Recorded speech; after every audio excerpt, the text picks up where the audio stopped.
Only then I now realize the difference between measurement and calculation. Yeah. We have to realize that there is not only the possibility, but it is a fact that they confused between calculation and measurement.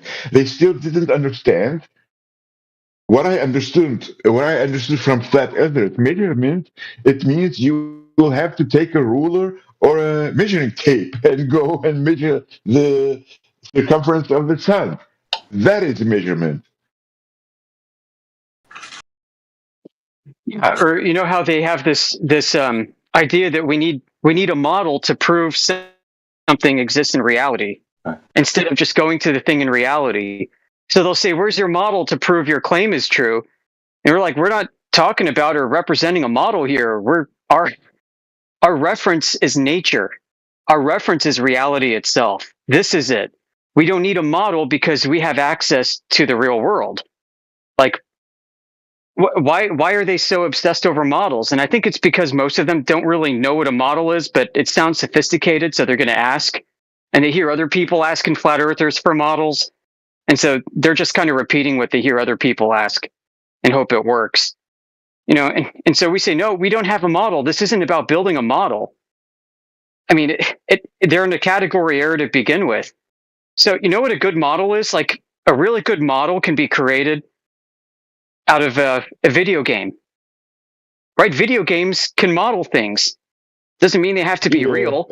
I can create a model yeah, of exactly. Superman flying around Yeah, New York City and it works great and it could explain everything. I can program the physics. I can do anything I want. It doesn't mean that Superman is suddenly true because he can be modeled to be flying around New York City. yeah, yeah. Right? So to build a model, you need, gosh, I mean, what goes into a model, a scientific model, is a whole train of data and observations first. Things that you identify happening in the real world. Like step one, right? If you're interested in investigating the world, why don't you first grab an observation to talk about? We can worry about modeling later. So give me your observation of the globe. Yeah, exactly. And then we These can were the measure it. And moments if we when need to I model something to make our measurements better, we'll go ahead and we'll model and rule out variables and do whatever we need. But let's grab that first observation, folks. They'll do everything but give you that first observation. They just want to stay away from it. Right. Their first observation is going into outer space. Right. So they're going to go somewhere. They're going to claim that a picture was taken from a device that nobody can prove was put up there in the manner that they said it was put up there and Just, taken in the manner that it was yeah, taken. They can't just like validate yeah, it. but the problem is that that is not an observation. That is somehow a belief and trust that someone went to the okay. Yeah, Here's their that's area, which that's observation. an is Their extraordinary observation. evaluation. claim. Yeah, It's Their more than just a observation. claim. Their observation is I look up at the sky with a telescope and see things moving in the sky. Therefore, I am the one that's moving. Right, which they didn't observe. They made an inference. So it's yeah, so it, the other thing is what they'll do is when they point to a satellite, right, and say it's taking pictures of Earth, here's what they look like, and they can't validate it, they'll go to another unvalidated claim, right? They'll go to Eratosthenes, a man who probably never existed, and if he did, he probably never did what is claimed he'd done because we can't figure out how he would do it with the technology that they had in the day.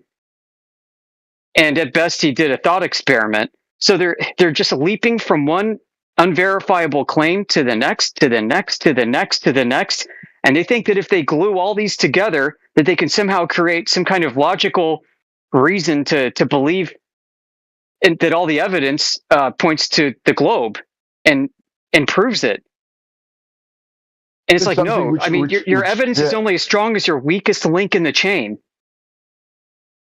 yeah, that is what annoys me at most when they claim something and they cannot validate it and prove it. As you said, they jump to another claim Yeah, we without call that claim conceding. stacking. Yeah, without conceding. That's why I like Nathan Oakley when he says at that moment he says, "No, no, you will not go. I will not go to another uh, uh, point or subject unless you concede. So I will take this as a concession if you will not." Yeah, Yeah. one should. Yeah, one should. How do you call it? Yeah, one should hold them and tell them, and either he concedes or he provides the proof and cannot go to another subject or another claim. They do this all the time, as you said it.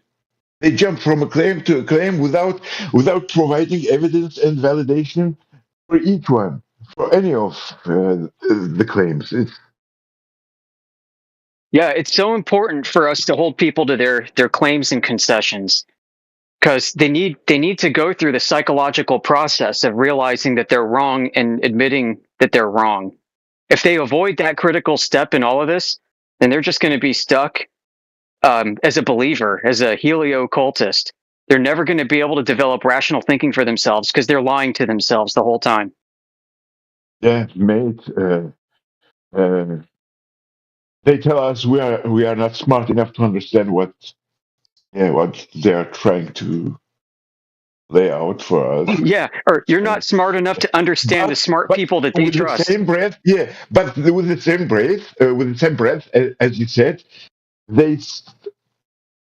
they stand and look into the sky and see the stars moving and tell you that the Earth is moving. I mean, who is smarter when a flat earther stands and looks into the sky and a glober stands and look into the sky? Both see the stars are moving. The flat earther says the stars are moving, and the glober says no, no, no. It is the Earth which is moving. Which one? Which one sounds smarter and logical? Yeah. Yeah, so it's a psychological preference or a philosophical preference, right? Just like the difference between geocentrism and heliocentrism, the difference between the Ptolemaic model of the world system versus the Copernican, right? It's just a Yeah, I think preference.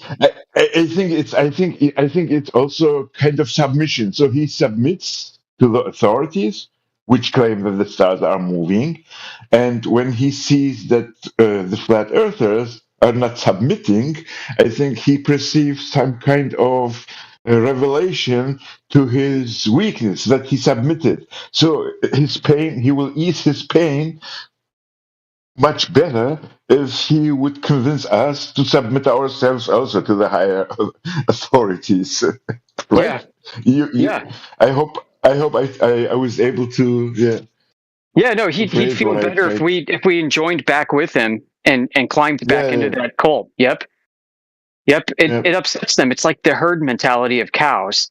They see us yeah, as yeah. wayward cows. There's something wrong with us. Maybe we're sick. Maybe we are a danger to their herd. So they don't like us. Yeah.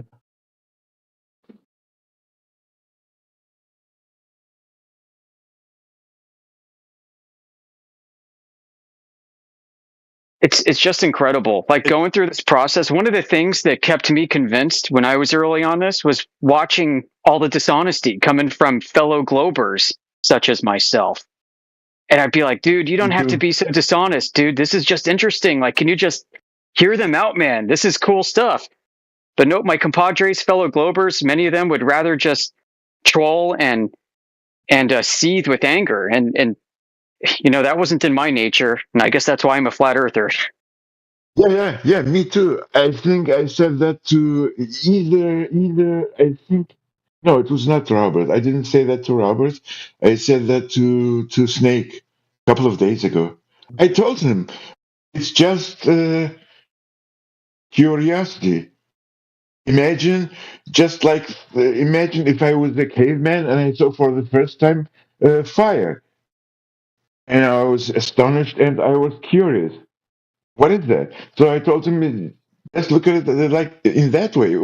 Isn't it curious for you that you can see the horizon behind the habitat rig oil at 9.4 miles away, and the horizon is behind you, and it doesn't match your math and geometry and the reality, because according to math and geometry, Hmm. isn't that curious for you? Or for example, doesn't it sound stupid that the Earth is 3 million miles closer to the sun at winter and 3 million miles further from the sun in the summer?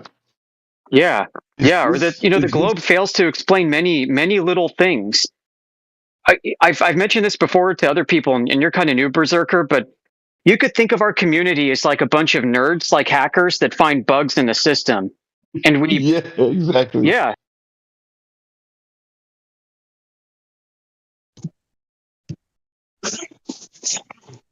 So we spend like our free time because we're nerds looking for bugs in the system. So we're crawling through observations, looking at things that don't make sense, reading papers, studying claims, looking at the data, and we just catalog like gigabytes, if not terabytes, of this stuff. And we post it on our home server. Some of us keep some of the good stuff for ourselves that we like to use in conversations. Kind of like a hacker who might find an exploit holds some of them back. It doesn't want to share them. I mean, Yeah, yeah, we've all kind of developed our own ways and means of going about this. And yeah. And isn't this what he is supposed to call being smart? I mean, he's not being smart. And yeah, or just curious. besides that, you did notice, right? Even I think Jedi. It was Jedi who said, or maybe heretic, maybe couple of the people who were here.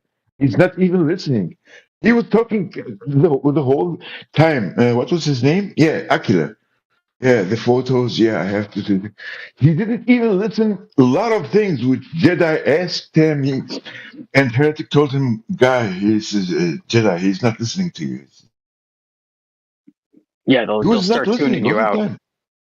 Yeah, Yeah, there's a lot of cognitive dissonance we're dealing with. And cognitive dissonance, I think, is way more destructive than people might realize. If your brain has been trained from a baby to accept that the things that you observe and know and experience firsthand can't be trusted, then your mind becomes accustomed to accepting contradictions.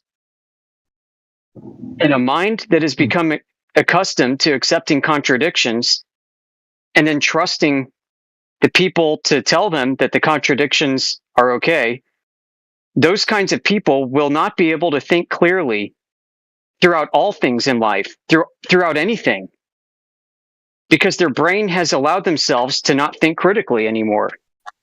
They're more yeah, willing but to as accept you, lies. They're more willing to be deceived. They're more willing to fall yeah, for a but magician to hypnotize them in front of an audience. They're more willing to yeah, go but along with herd-like mentality. yeah, but as you described us as nerds crawling through the network and looking for bugs, looks like that we never suffered under cognitive dissonance. Looks like that. I never had that feeling. I mean, for me, when I realized something, perceived something, I just accept what I was perceiving and observed it. So, gentlemen, why has it been the locus of your of this pursuit being on whether the Earth is flat or whether it's a globe? Why isn't it on whether government spending is effective or whether we need to spend All right. tens of billions or hundreds of billions of dollars on new fighter aircraft, or whether we should be spending money on researching frogs in the desert? How is it that the locus of It's not. your inquiry ended up May being I ask globalism? this question? Not. Jedi, you got this, This Jedi. question. Hold on. It's not the locus. What are you even talking about? It's just the subject matter of this channel which we curate. So this topic is what we talk about here. We have other interests. We just don't talk about them in this channel. We have other dedicated channels to speak about other things on our own home server and elsewhere. But this isn't the locus. This isn't the be-all and end-all. This is just what we talk about here in this channel. Okay, well that's fair. That's fair. I mean, I just find it to be the most implausible of topics to have staked a claim on. It just seems to be Why? so. I mean, guys, I just took a quick peek because I was curious, and I just confirmed that we've had an International Space Station for 24 years That's nice. that has live feeds of video on the surface of the Earth. So we And can if you trash want, that claim. you can use a standard telescope on a clear night, That's or nice. even during the day, and see it go by. And I mean, you can see this happen every day.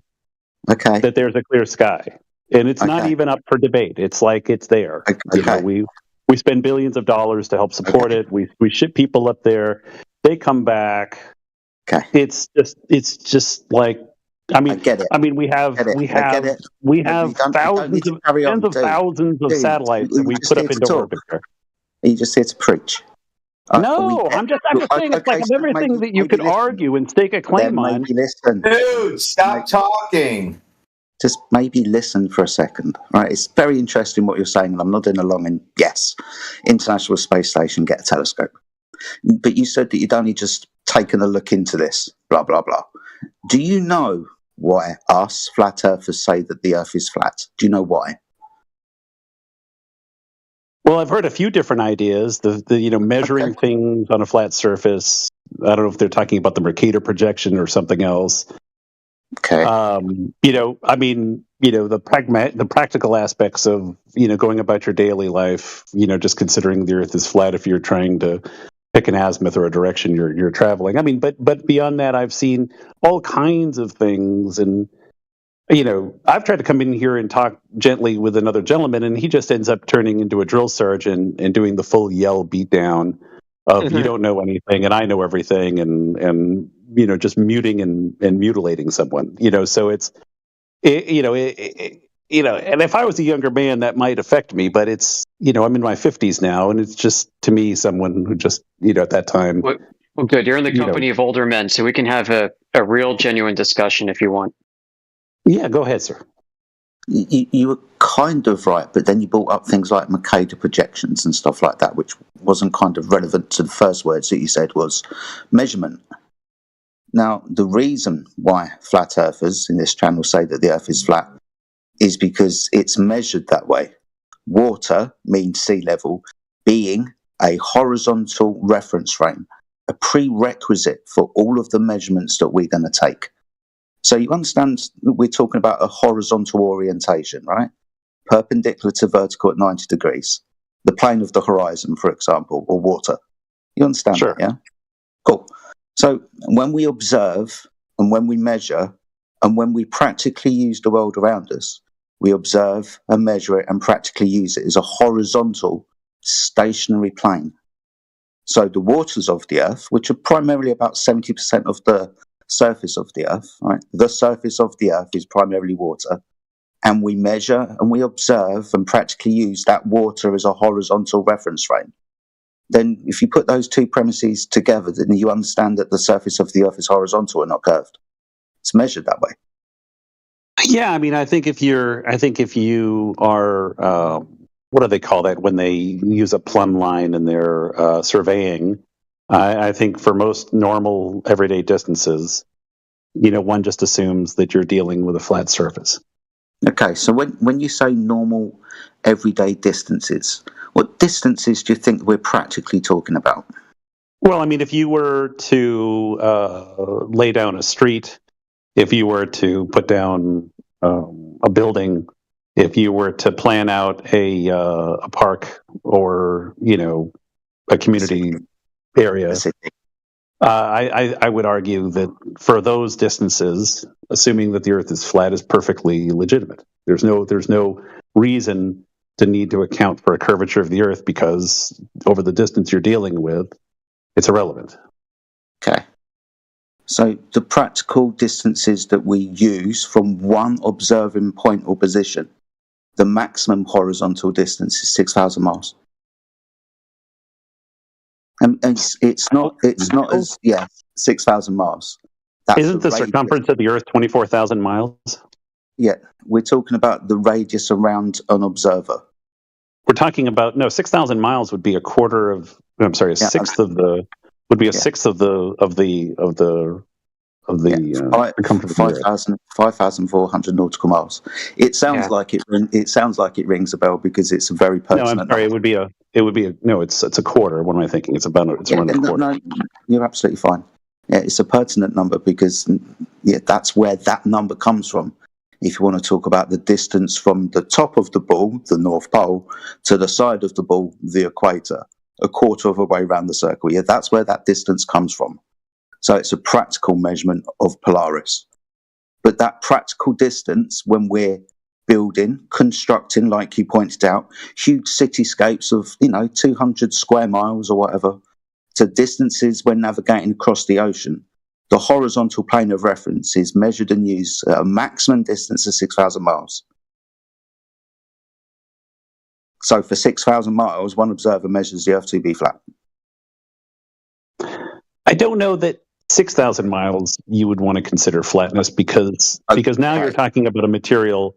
You're talking about a material distance around the globe. Now, I mean, what I'm talking about is if you were, say, even 10 or 20 miles across, because 10 or 20 miles across compared to 24,000 miles, I mean, even if it's 20 miles across, that's, what is it, 1,200ths of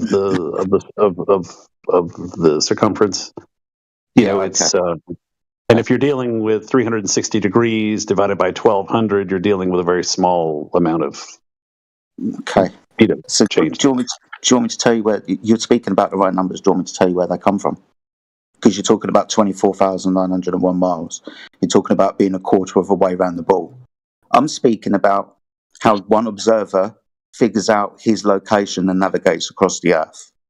It's the celestial sphere model where you have a pretty an assumed protractor above your head from one horizon to another.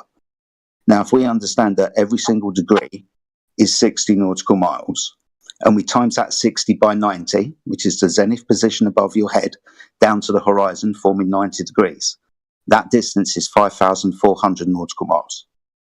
That's the distance from the North Pole to the equator. If you were to draw what the equator is, which is a circle around the ground position of that star, you get a distance of 24,901 miles. So, okay, I agree. I mean, no argument there. Okay, so I haven't referenced those numbers, but they sound right to me. I mean, yeah. So the measurement that we use, the tool that we use, is an angle measuring device. It's a celestial. Sorry, it's oh my God, a sextant. It's a sextant. Thank you. So yeah, it's a sextant, an angle measuring device based on the idea of 90 above your head to 0 at the horizon. The minimum elevation angle we can read is 15 degrees above the horizon.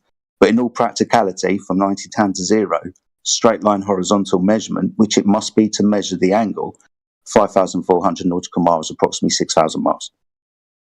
So when we say locally, everywhere we go, at all distances always, the Earth is measured and practically used as a horizontal plane. Well, to me, the only thing that I would point out is I don't believe anyone can actually see, even on the clearest of days, more than maybe 3 to 5 miles away. I think there's a virtual limit to the maximum of how far you can visibly observe around you. That'll depend. So I'll give you the distance to the horizon, depending on atmospheric conditions, can be anywhere between 3 miles to 15 miles. But if you've got like a mountain beyond the horizon, that mountain could be 100 miles away. It depends on the angular size of the object and what you're actually referencing.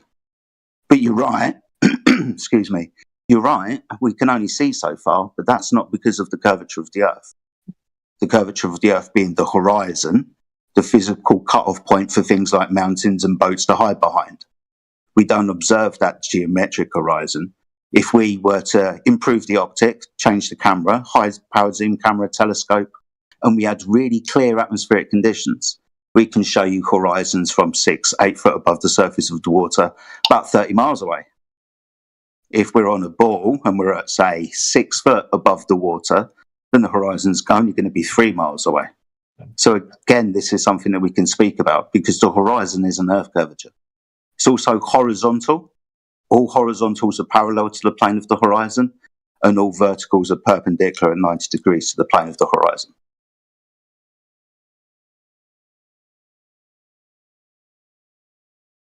But anyway, I digress. I'm going to have to make something to eat. Maybe one of my friends can take over. Yeah, I can pop in for a minute.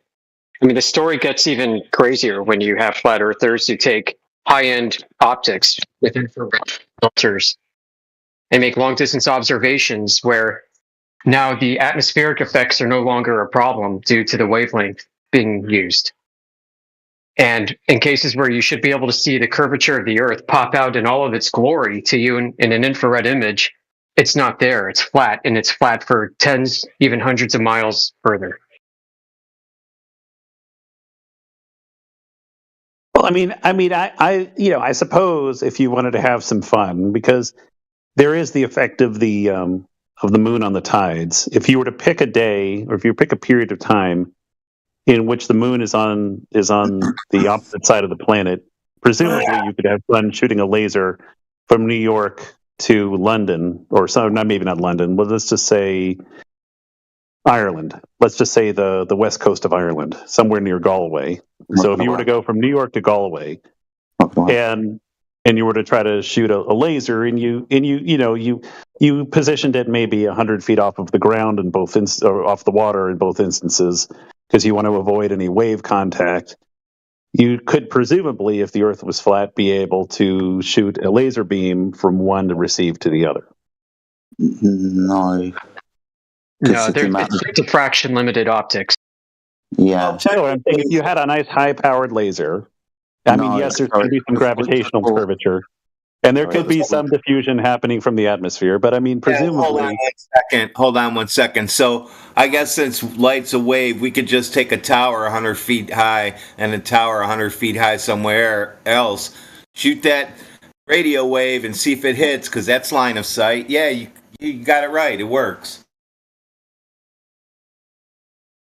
Yeah, that's I just another wanted to thing. add Radio. Oh, sorry. No, go ahead. Can I just add one thing quickly, right? So I think this guy's under the impression that shorter distances are irrelevant.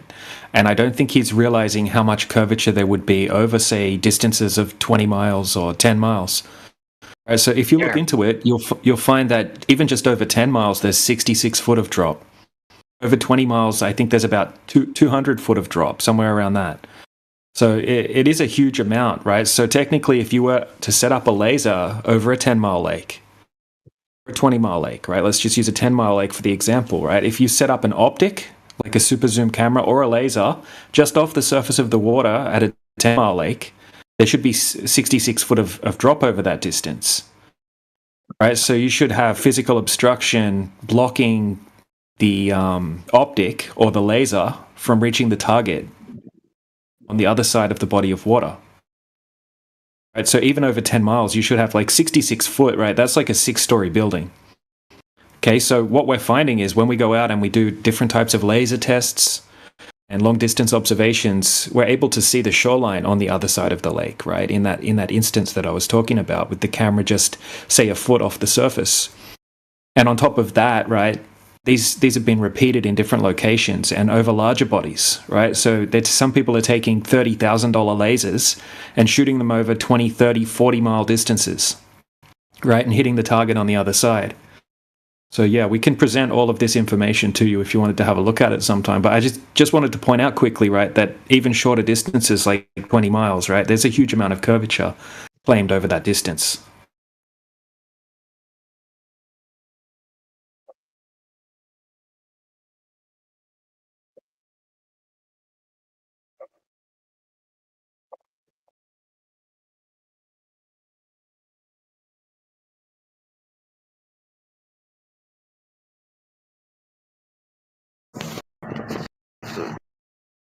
Did he just mute? Was he on mute through that? Oh, well.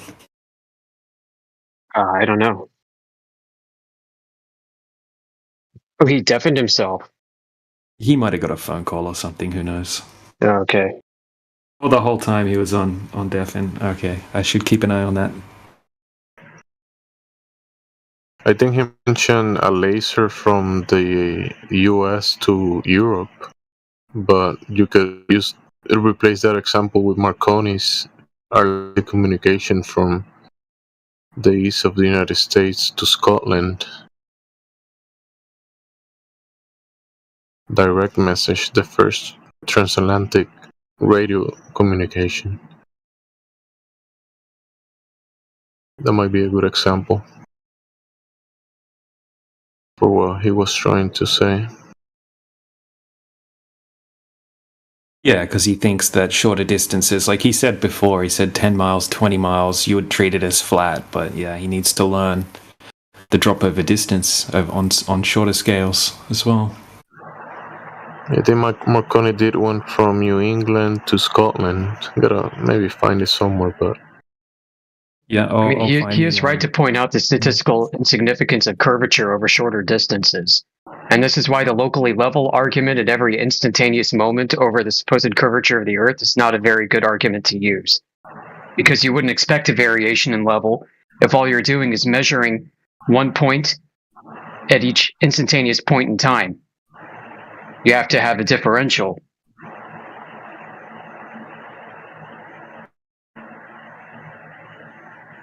You have to have a delta. You have to have 2 points. Yeah, and Amish, maybe you can refine an answer which I like to give, because immediately when he came, I'm rephrasing it. He said it in a different way. He formulated it in a different way, but what he meant was, why should they lie to us? I mean, the answer is easy: $52 million per day. How much power is that? How many judges you can buy with $52 million? And that is per day.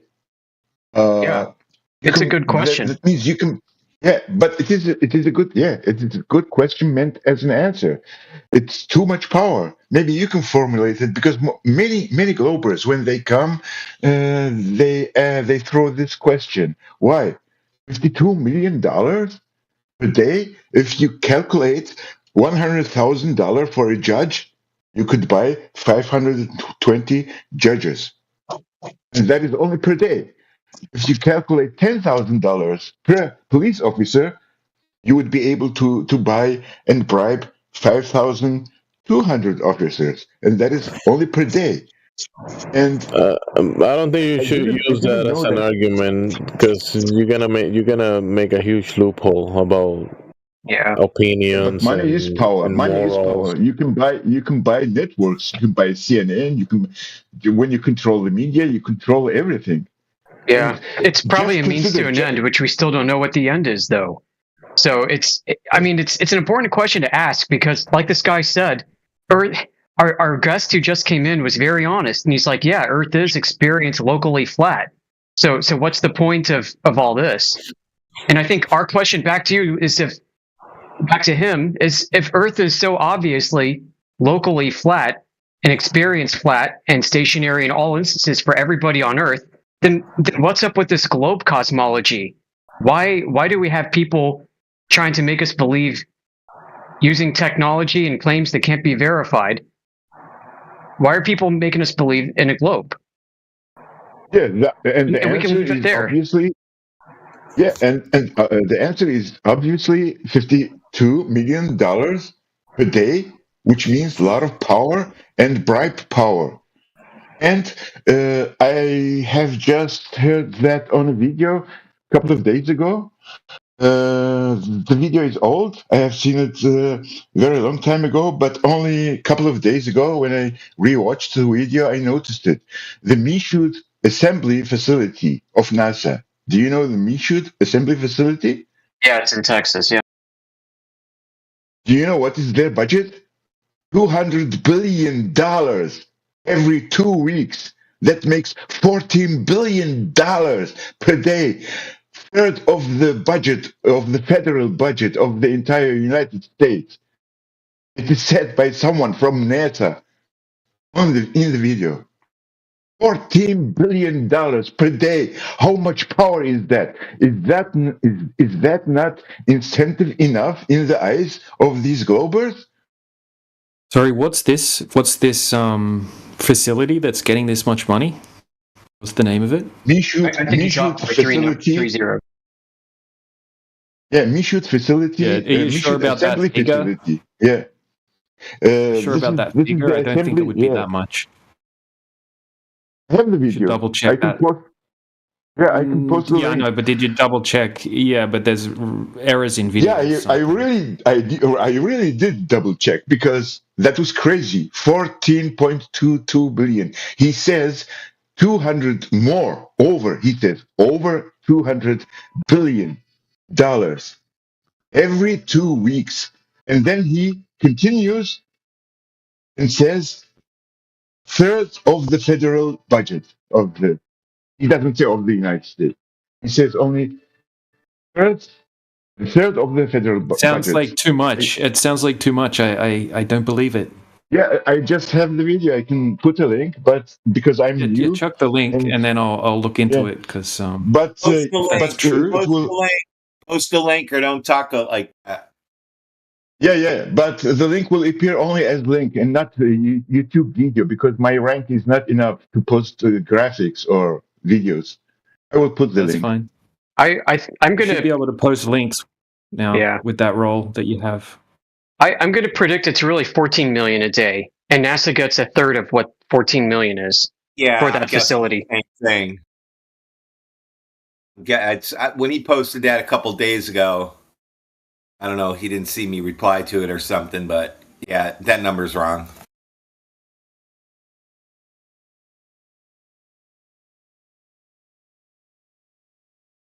We still love you, Berserker. Yeah, it's okay. Maybe the guy from Michoud assembly facility got it wrong. Yeah, that's there fine. Could also be a difference between like Milliarden and Millionen, right, in German. No, it's in English.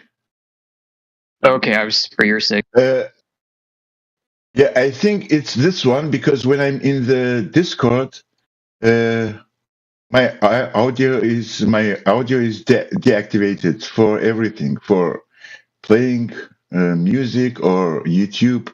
So I will post it here.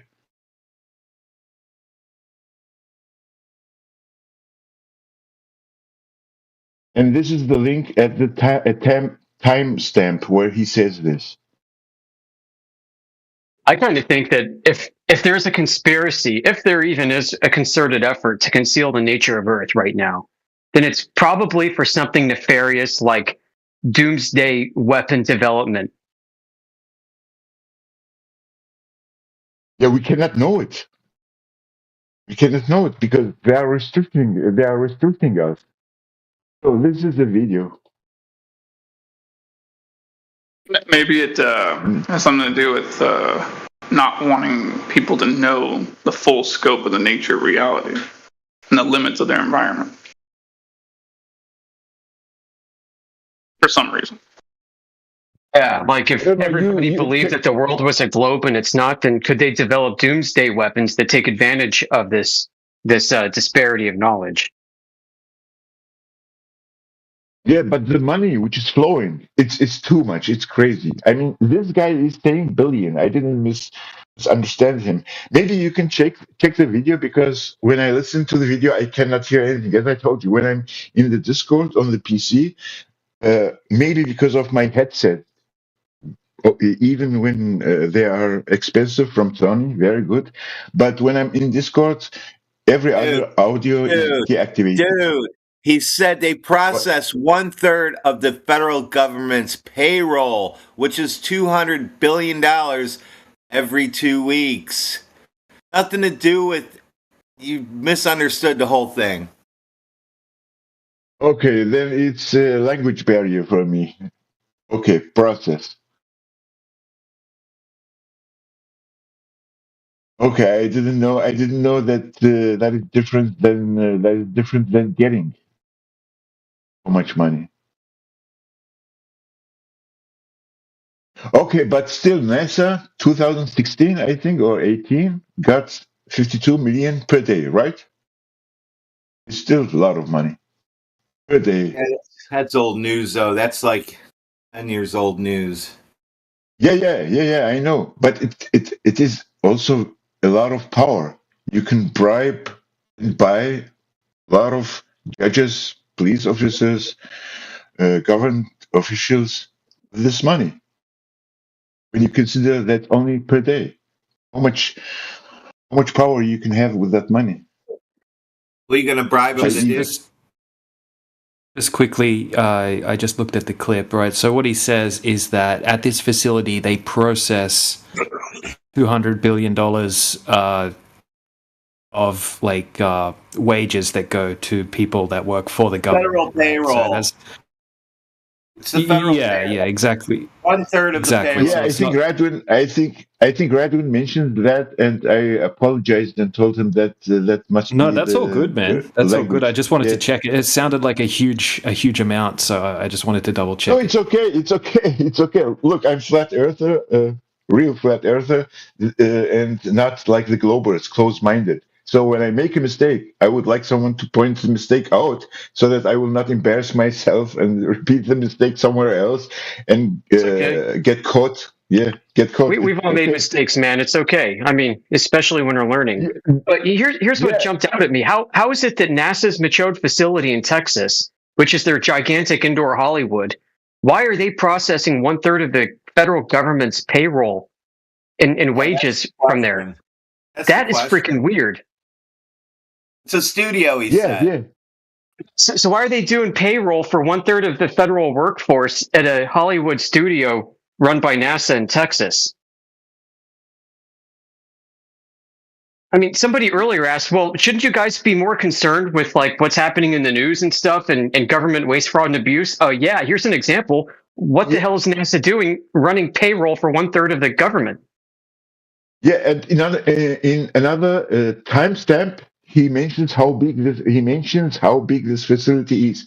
31 American football stadiums. It looks like the size of Antarctica. And 31 American football stadiums. Huge. Maybe Whitson and McToon went there instead of Antarctica. That's what I'm saying. Yeah, that's what I'm saying. Just kidding, guys. Just kidding. It's possible. It's possible. Turn the air conditioning on. That's why they could go shirtless because it's let's see, what's the temperature? If I got it, 23 degrees right now. I'm not going outside without a shirt on, and I can't just stand out there and look like I'm chopping wood. All flat earthers are dumb.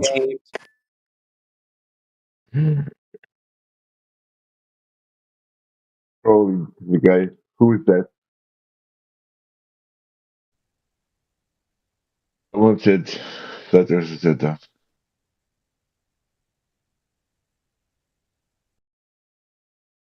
Yeah, you can watch the video, Radwin. They even show how they did scenes for I think Deadpool. So our guest, after he deafened himself, he quietly Irish goodbyed and left. So I doubt he's coming back. Oh, I watched him while you were talking. I thought you were talking to somebody else. No, we were waiting for him to come back. He deafened himself while DJ was explaining something to him about scale, and that's it. I mean, he wanted to have a mature discussion with older men. I'm like, okay, here you go. We're some of the graybeards. I'm maybe the younger of the graybeards here, but Yeah.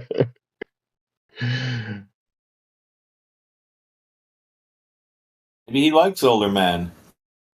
yeah, that's why he's on the politics server of Discord, right? That's what this is about. Lots of degenerate people in the server. It gives me the creeps. I don't like it.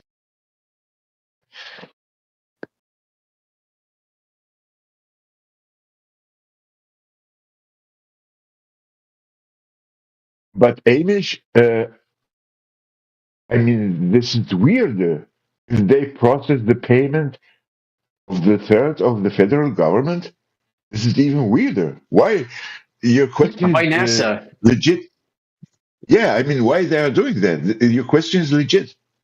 Yeah, why not some like Office of Management and Budget? You know, some boring, government Why don't you agency. send it off? Why don't you write up something and send it off to Washington and see what they have to say about it? I could. I know. And send it to Trump. Say change this so that it's processed properly through a payroll system, payroll service, not through a movie studio. Yeah, this is something very tangible. Actually, I might do that, Radwin. Like dead ass. I'm totally serious. Yeah, I know, because I know you can write, and then I know who you know who to write to. Yeah. Did you hear Trump? As if Space Force was not enough. Now he mentioned something like something about Stargate. Oh. Yeah, really. He mentioned creepy. that he will. Yeah. Stargate's an AI program. Yeah, exactly. Yeah, that's it. He mentioned the AI program, and he said it's called Stargate. Yeah, and of course, that's this right. is something very wonderful. Yeah. That is weird too. I mean, why AI and then use the name Stargate? Why? It's triggered words. She's triggering you, and it's working. Exactly. Yeah. Exactly. Hey, it's a gateway to the stars, a gateway to the Watchers. Yeah, I get it. I mean, you can get creepy with this, guys. Like, AI is going to tell us what to do. AI is going to solve all our problems. It's going to heal the sick, heal the suffering, make us rich, teach us new things. What the hell is this AI? Sounds like freaking Nephilim in the Bible, dude. It's that freaking crazy. Yeah. You didn't forget what Elon said about AI. He said we are summoning a demon. Yeah. So he calls it the gate to the Watchers, Stargate. Okay. And buckle up, folks. This is crazier than any movie that you could ever spend money on. You just have to freaking watch the news on TV. Yeah, that's right. Just remember, everybody, you don't have to participate in it. Yeah, that's right. It's all fake and gay. I didn't participate in the last performance. I don't have to participate in anything else. Neither did I. You mean certainly CD 2020. My work didn't like me. I was like one of 3 people out of 3,000 that refused to go along with it.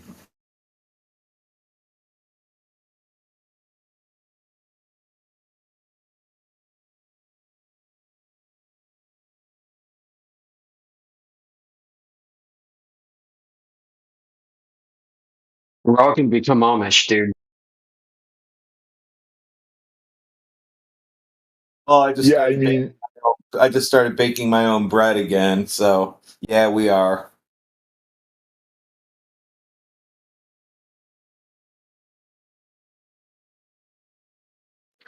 Baking bread again. Yeah, I heard you say that last night, Radwin. I thought that was a euphemism. Hey, I'm baking bread. Wink.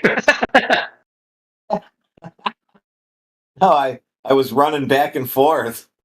That guy was pissing me off.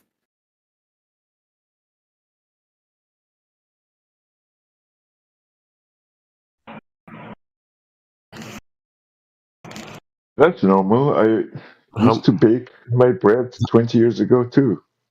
How many they have at this? They process $200 billion in payments.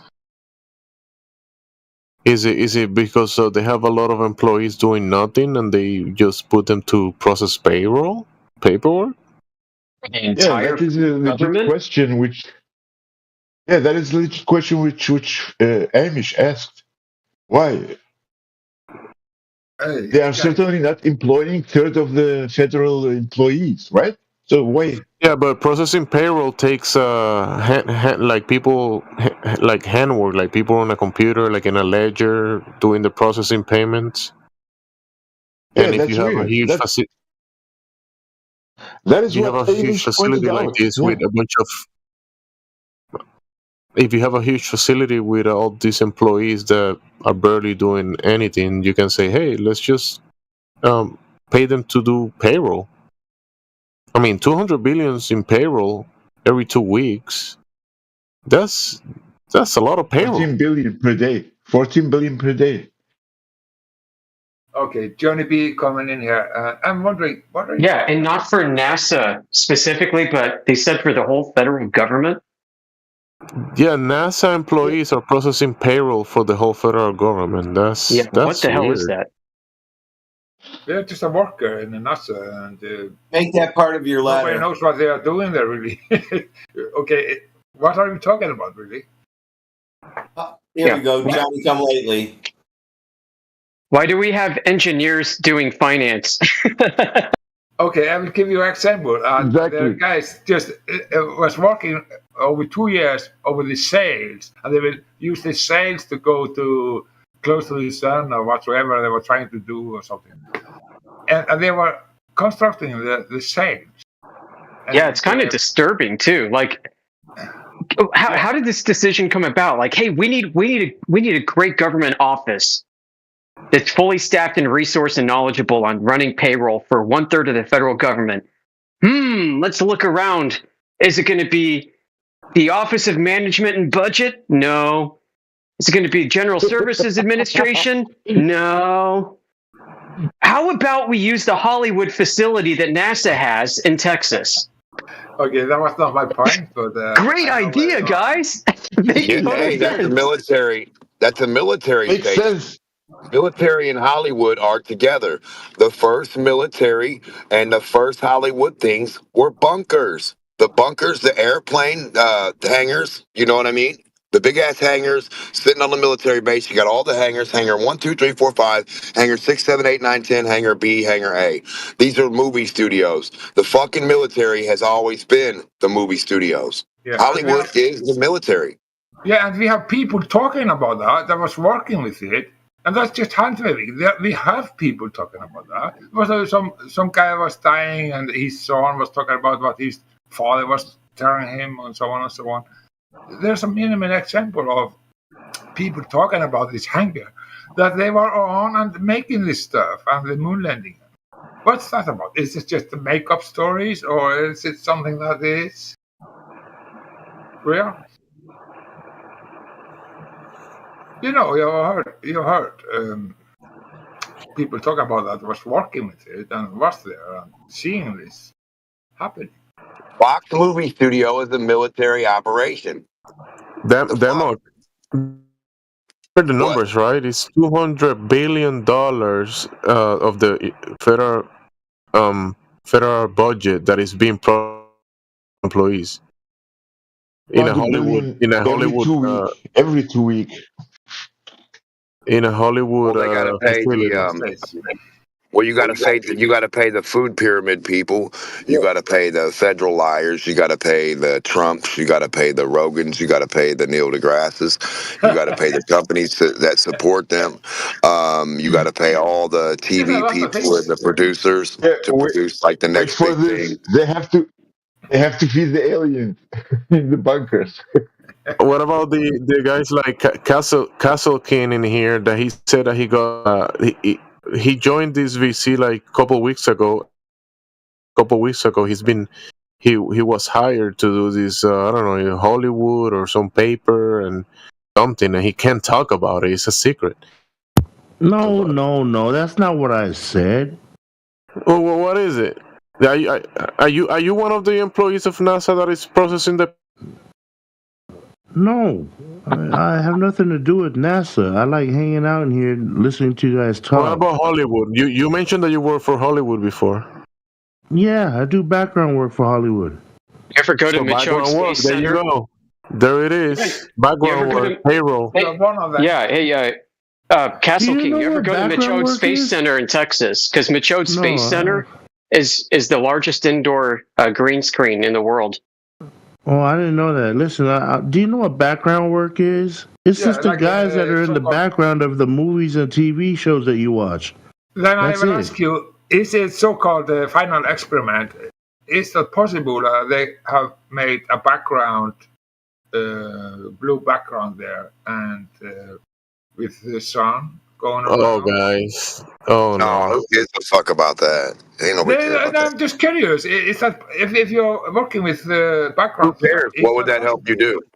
If they have a I'm just studio, curious. let's hold on. They got a big studio. What's that help you do? They've got a big studio. I'm gonna tell you this again. The government can have a big studio. They can use half a city as a studio. They can use a little town as a studio. They can use the biggest building or the smallest building and make them look the same. It's fucking Hollywood. So I mean, yeah, they got the ability to fake shit. But what does that say about Earth? I mean, who knows what Earth is? The fucking goofy Terranism said he can't go with any map, but all the maps are from a globe. But then he says he trusts the globe model because it explains everything. But then he can't find the right map that came from the globe. But he trusts the globe because it explains everything. What kind of doublespeak is Listen, that shit?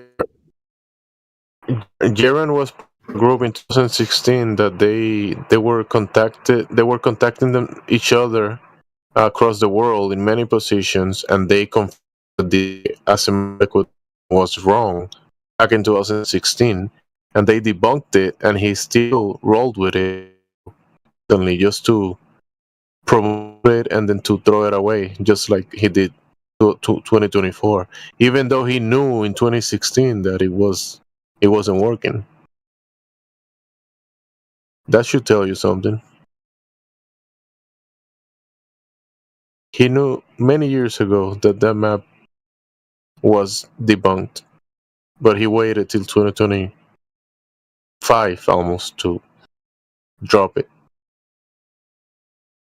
Okay, and we know Elon Musk is a liar because he put the car into space and was showing ridiculous. Is it worth parsing out whether or not they actually debunked the map?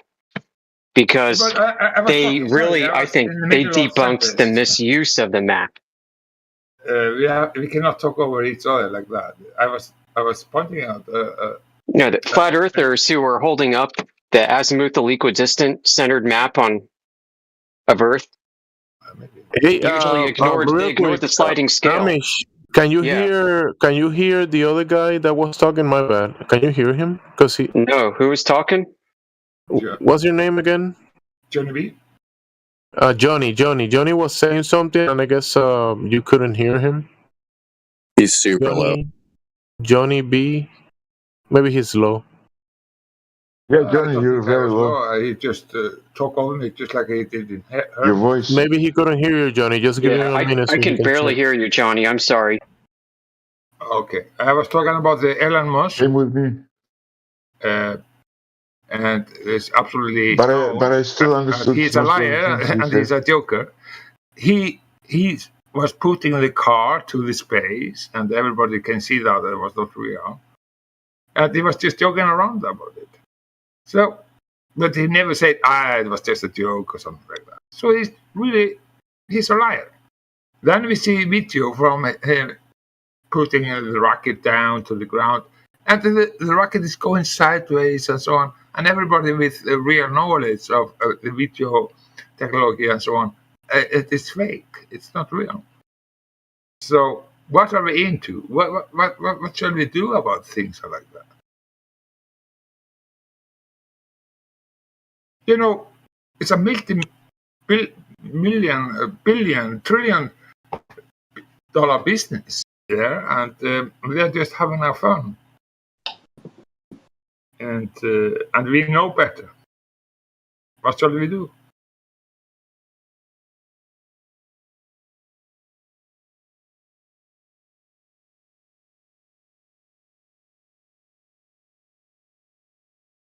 Straight to the point. Or not? No answer. Absolutely no answer. What we shall do is just punt it out.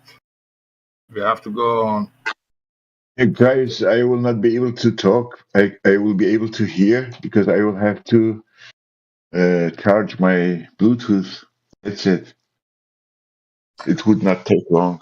Within 5 minutes, it will be charged 50%.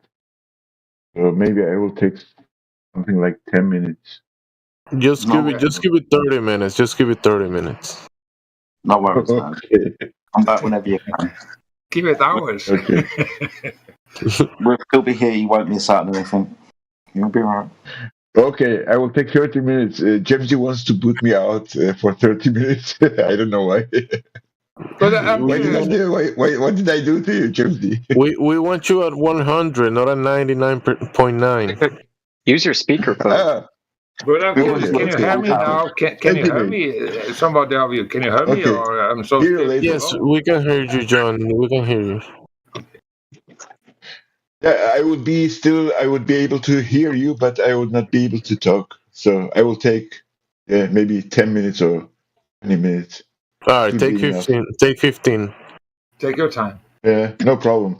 As I told you, within 5 minutes it will recharge 50% very quick because I it's don't very believe you. good. I don't believe you. You said it. You said it multiple times. That means you might be joking. If No, you're I saying can so post then often, the model then there of might the be headset. something wrong. It's not very expensive. It costed me only 50 euros, but it's very good. It's from Sony. Oh, yeah, Sony is great. And when it's fully charged, I could talk. How long and again? listen How with it long? within 5 minutes, 50% is charged. Nah, man, no way. Yeah. And I think 1.5 hour fully charged. And when it's fully charged, I can talk and hear with it for 17 hours, more than 17 hours. Yeah, Well, okay, let's try it. Space Let's try it technology. out. Let's try it out. It was not expensive, 50 euros. I will post in the chat box the model, but now I will go and charge it. Okay, hear you later. All right. In a bit, buddy. Bring more of the NASA budget videos. Find more of those.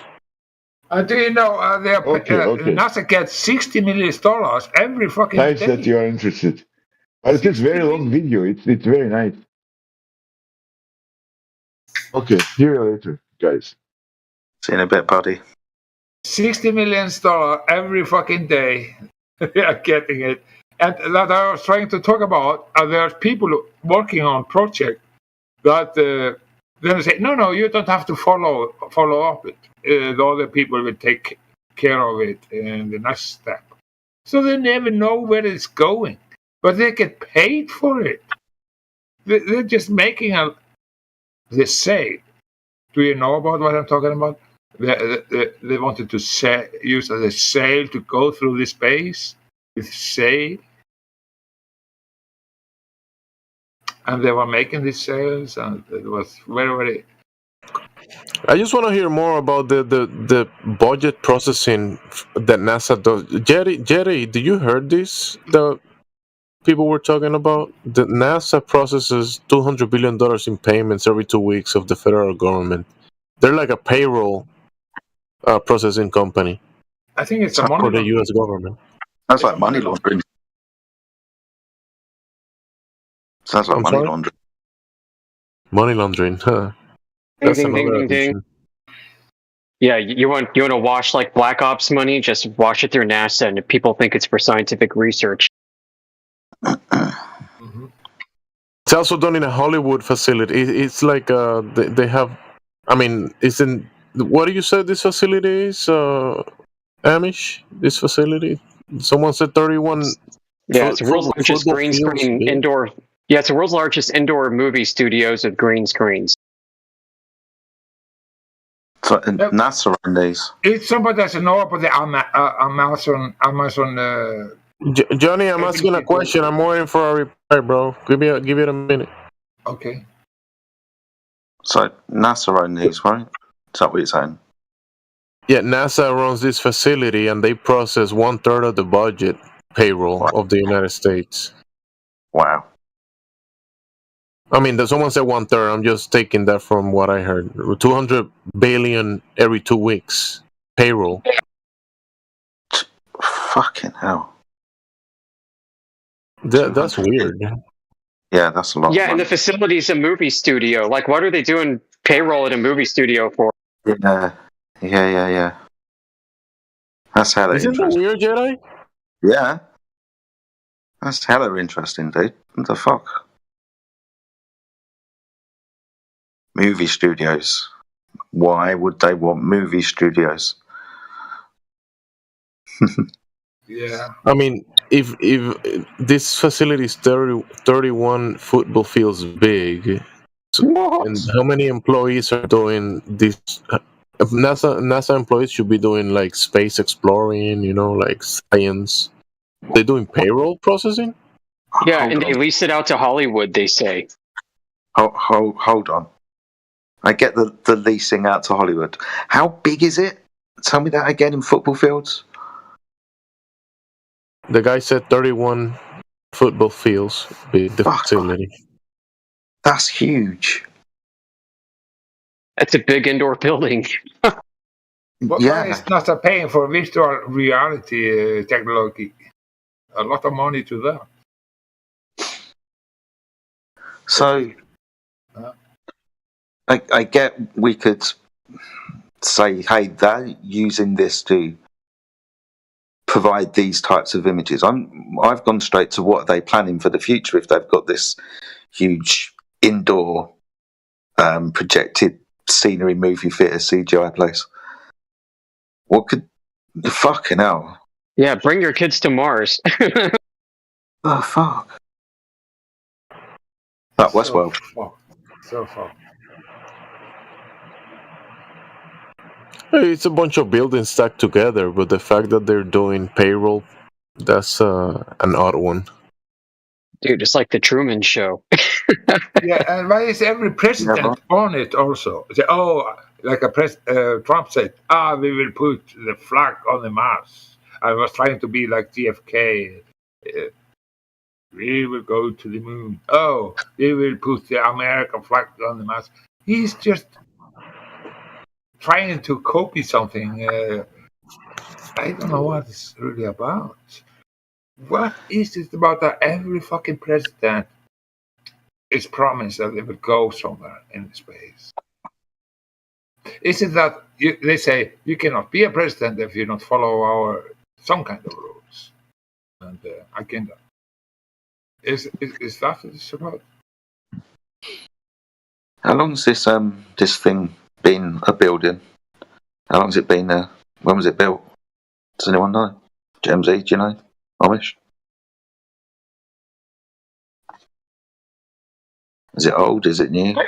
No idea. I've only heard about it. Okay.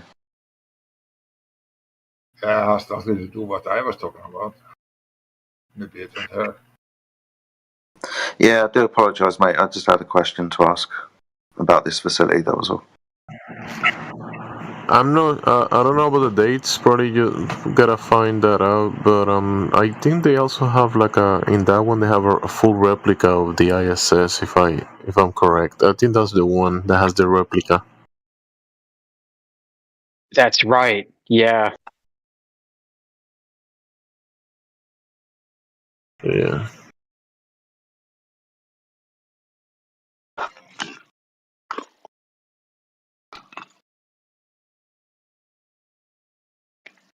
Oh.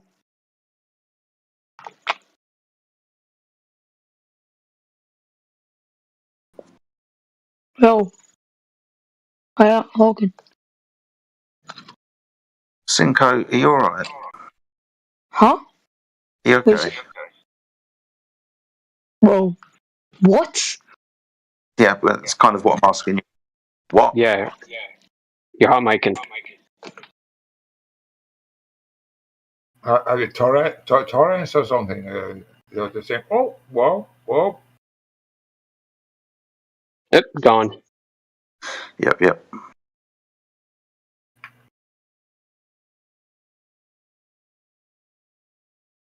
Well, folks, this will be fun to research later. The Michoud facility in Texas.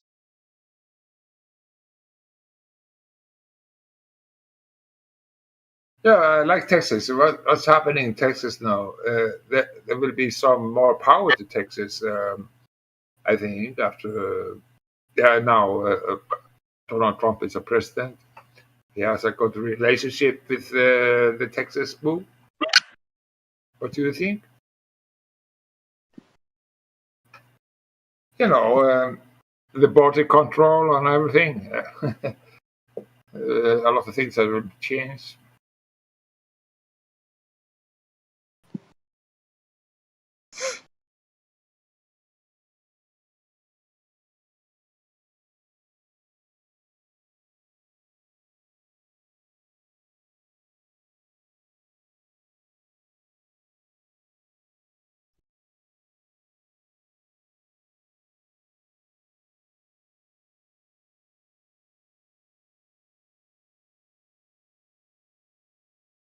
Oh.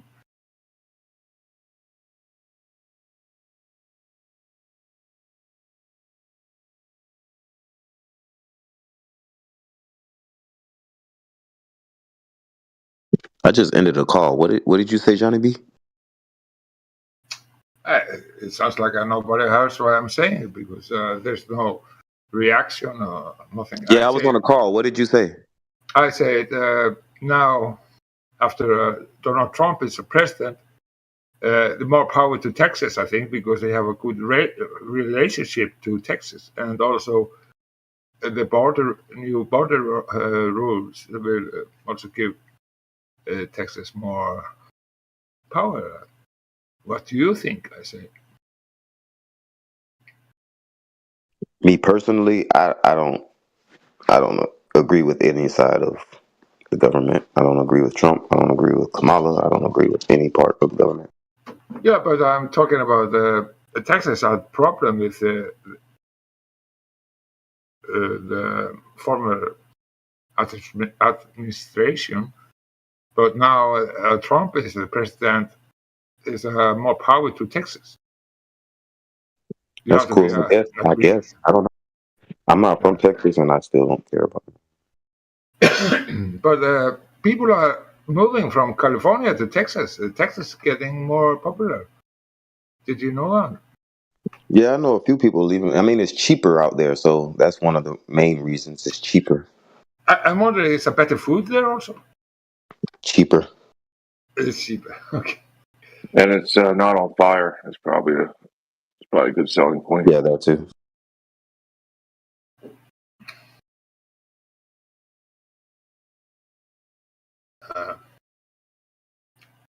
I hear the sky is bigger out there. It's just right here. The sky is blue there. Yeah, but the sky is blue in California too, so it cannot be. Also, guacamole bowls are bigger in Texas too. And avocados, they're bigger. Oh, the avocados, yeah. Everything. It's very good for your health and good for your brain too. There's some kind of omega-3 or something. You think that everything's bigger in Texas because it's closer to the equator due to the centrifugal force? Like everything's just kind of expanding out there. Obviously, closer to the equator than Texas. South Florida is closer to the equator than Texas. So. It has to be. There is no equator. That's just an imaginary line. Excuse me? Yeah. You hear that, Castle King? There is no equator, says Johnny. You believe that? Oh, is that right? Yeah. You know what, Castle King? I was reading something about you. The only thing that makes the equator is the sun pattern. That's all it's about. What I was reading about you, Castle King, was like, it said, hey, everybody, guess what? You might get to request a song, like, dance puppet, sing puppet, right, from Castle King. And then I also read a biography, but I think like a short little one, right? But I think it says, I talk about all things from politics to whatever. I think you're going to have to add also currently obsessed with flat Earth. I think you have to throw that into your biography. No, what it is I'm making my rounds I talk to everybody. Oh, we're so blessed. How many rods do you have? How many what? It's good to see you, Castle. Good to see you. So you won't give a little shout out to the 24/7 Flat Earth in your bio? Of course. I mean, listen, I'm spending my time with you guys to get an idea of how you guys operate and how you guys think and treat other people. Yeah.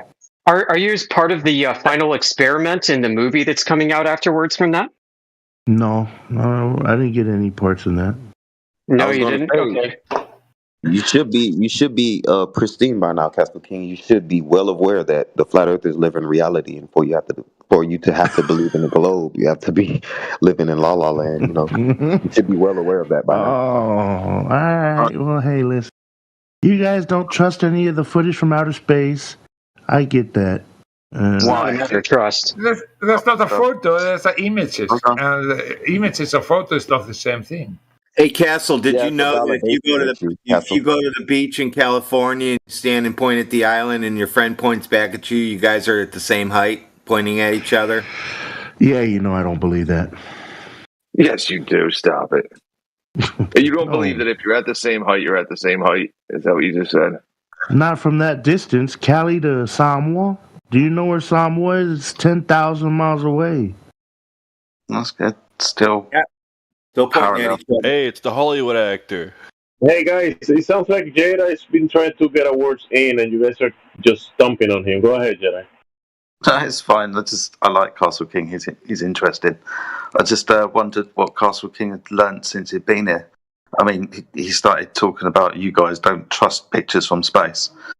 I'm wondering why he thinks that we don't accept these as evidence.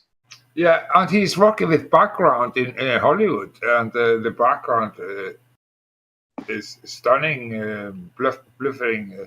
You believe something in the movie that isn't real.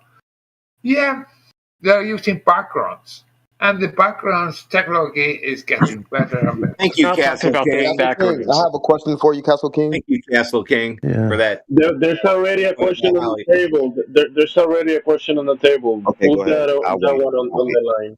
Yeah. I'll wait. No, it's fine, Castle. Do you want me to repeat the question? Yeah, what is it? Yeah, because you said that we don't trust the pictures from space. I'm asking you, since you've been here for a while, what do we say when we deny these pictures from space? What's our argument for that? Why don't we trust? Well, because the stitching, there's a stitching going on. You saw like a little glitch at the bottom of the picture, which means that you guys those guys are stitching the image together. Why would they need to do that if it was, you know what I'm talking about, man. No, I don't. You don't? Oh. We know it's fake before we even see it. Do you know why? Why? Because the environment that they claim to be filming this in can't exist. It's a violation of physics. Listen, what? Outer space? I can't show him anything from the ISS and all the fake shit because he refuses to look in the chat. I'll look in the chat. What is it? Let me see. Now, while you do that, can I ask my question really fast? Something he should be able to easily understand? Go ahead. Yeah. All right, Captain King, are you from Maui or Oahu? I'm from neither. I'm from Cali. Have you ever been to the Hawaiian Islands? Yeah, just to stop over so I can go to Samoa. Which island? Samoa. Samoa. Okay, you never been to any of the big islands? Like I said, only to stop over because we have to refuel and then we take off again. So you wouldn't be able to validate what I'm about to ask you. So you can see from different perches or different hills or mountains, whatever you want to call them, in Oahu, you can see Maui 100 miles away. So how is that possible if we live on a ball? 100 miles away is not the same as 10,000 miles away. Where's the curvature rate of your ball then? Do you know? I don't know at what point, it will start to curve and, things will appear to come over from the horizon. All I'm saying. Definitely well Okay, before. so since you live in Hollywood and love Hollywood, I posted a picture for you at 56 minutes after the hour. How did they do that on the ISS? Let me go look at the picture. No, he doesn't live in Hollywood. He's about an hour away from Hollywood. Yeah. Yeah, we know it's You're fake right. before they show it to us. Finding the glitches is more like icing on the cake. Oh, okay. Excuse me, fellas. I was doing something. Can you guys just talk amongst yourselves right now? Yeah, go ahead, Kazaki. Do your thing, Kazaki. Sorry, man. So go ahead and do your thing. You have permission. It's not like we aren't used to any people not conceding. You go ahead. Yeah, or that we're not used to media and Hollywood types coming in here either, you know? You took one look at that picture and said, "Excuse me, talk I amongst gotta go. I didn't even look at the picture, man. I'm busy right now. See, it seems like every other month we got some news person, some journalist like from USA Today coming in and acting all coy. Like, oh, I'm just here to learn about you guys. And then like a few days later, a hit piece comes out on USA Today about us. Precisely. Yeah, I think Is they've got that like what 20 you or 30 think? articles. Wow. USA Today has like 20 to 30 articles about us. It's crazy. They're obsessed. Nah, look, man. That's not it, man. I ain't one of those kind of guys. Have you looked into anything we talked about these last couple of weeks since you started coming in? Remember I told you I started to my research, Oh, no, and then never the mind. first thing that popped up, because it was so hot, it was that interview with Lord Jamar versus Professor Dave. That was the first thing that popped up when I typed in flat Earth versus round Earth on YouTube. That's your cue, Eli. What makes you do that? That's your cue, Eli. What was? How do you get to that step to type those words into the search engine? On YouTube, they have a little search bar you can use to type in what But you're interested in. what was the mechanism that the actual the actual thing that made you type those words? Why? I wanted to hear both sides. I wanted to hear both arguments. I didn't want to just hear one biased take on the flat Earth. I wanted to hear the counter argument. You have to hear something from something before the YouTube. That's funny. Yeah, obviously it's going to be biased if you guys are just listening to one side. Castle, you noticed when you did your first YouTube search, there was a little amendment at the bottom. It says that flat Earth is a disproven archaic conception, blah, blah, blah. Do you think, I don't remember seeing that. Okay, so I posted it the other day. If you do the search on YouTube again and put the keywords flat Earth, you will get this kind of warning about flat Earth. So if you're talking about bias, now do you think there's something that comes with a warning attack? Steers you away from it. Yeah. So when you do your first searches, you will come up with people like Professor Dave who say stupid shit. Now it's important that you see the stupid shit that they say. So you understand that the bias that is coming out of these people's mouths, and you understand that the globe Earth is highly propagandized. It's the first thing that you will see when you type in the search for flat Earth. It's globe Earth propaganda. I understand what you're saying. Good man. Well done. Like the bias you brought up. That's the explanation for the bias you brought up. The bias you've been receiving since birth. I wanted to ask Castle King a question, if that's okay, just quickly. Right? Can you recall any good point that Professor Dave made in that debate? Yeah, I mean, he made a lot of sense from what I believe. Okay, can you name something specific that you think made a lot of sense? Yeah, that the Earth is so massive that it has its own gravitational field that draws everything around it to itself. That's why water sticks on the sides when Lord Jamar was saying, how can you have water stick to the side of a ball? That's why. But you kind of knew that anyway, right? You didn't need Professor Dave to tell you that the Earth was a ball. He got into the details. You got into the specifics. Okay, so what details and specifics did he get into? Listen, man, I'm not gonna go word for word with this what he said. I'm just saying, as I was listening, it made sense. Yeah, and I get it. So the reason why I'm asking the questions and everybody else is because we're interested to know possibly how much you've learned since you've been here. And especially Listen, let me tell you what I've learned about you guys, okay? What I've learned is you guys really believe in this flat earth. And anyone who comes around here saying that this place is a globe, eventually you're going to end up calling this person an idiot, a moron, or some kind of person who's lacking in intelligence. And then you're going to mute him, and then you're going to get out of here. That's what I learned. So you are paying attention and absorbing the information being put to you and going home and thinking about it and then coming back and having honest conversations. No, you're living off of your bias, the bias you've received since birth. That's what we've been trying to tell you. Yeah. You don't think it's reasonable, you don't think it's reasonable, right, to say, well, listen, like, there's the reason that the water is on the ground and not, like, floating away is because down is down everywhere you go, and there's containment, like the sides of a lake or a pond, or the shoreline being a beach or the ocean. You don't think that's a reasonable explanation on why the water is on the ground? I think it's on the ground because of gravity. The thing you have a hard time explaining and proving? Oh my God, why doesn't Is there anywhere? What do you mean, man? Is there anywhere like on the ground where the water is, where there's if there's like a large body of water, or even like 2 feet deep of water? Is there anywhere that you've ever come across where there wasn't a shoreline being, and what I mean is where the land is higher than the water for the water to stay where it is? Is there anywhere you've ever come across where that wasn't the case? Where the water was what? Not contained, but still just sitting there still. Not contained, but sitting there still, like a little puddle?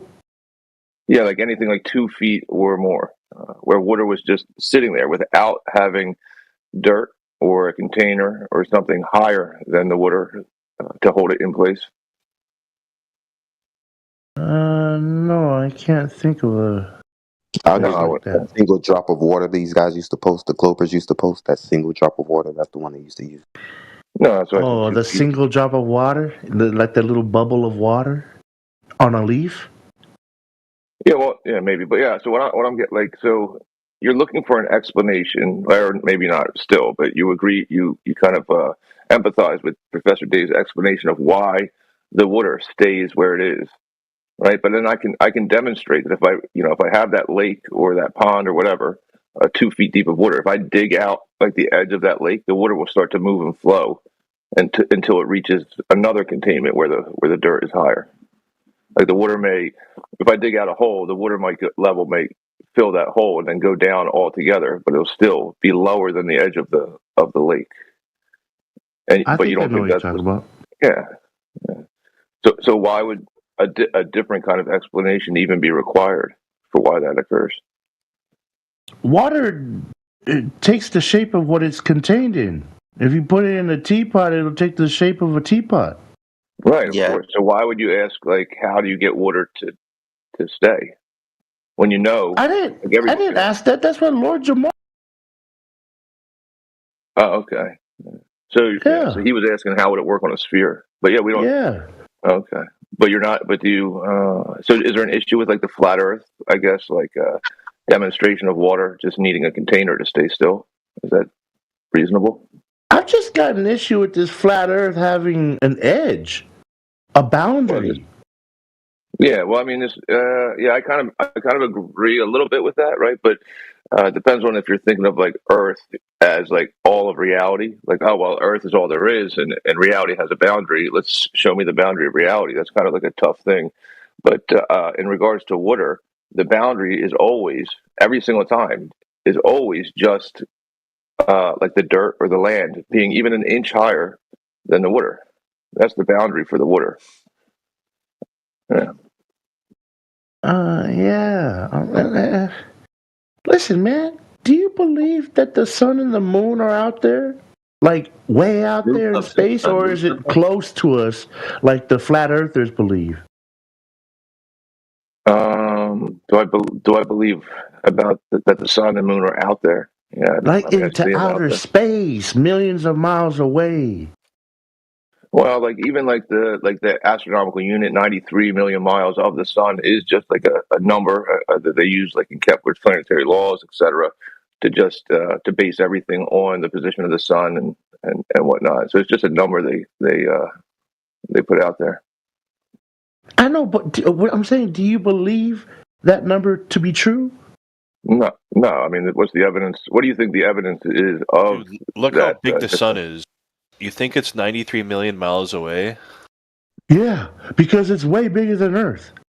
So yeah, he just believes the story that. Then how are we seeing the other stars that are apparently millions and millions of light years away that are comparably the same size that NASA says? We just see the light from them. We can't actually, unless we use the telescope, we can't actually see Sounds anything like really. that bias you were taught in school. That's what it sounds. Oh man, Well, like, come why, on! why do you Wait, believe what's your explanation for the lights in the sky, then, man? We don't have one. But what hold on. We don't have one. But what? Hold on. Thanks. What you're displaying is what's called anchor bias. You've been told this story, and when questioned to question this story, you just repeat the narrative because it's the only narrative you know, and you don't want to question it. 1,000%. So you're biased.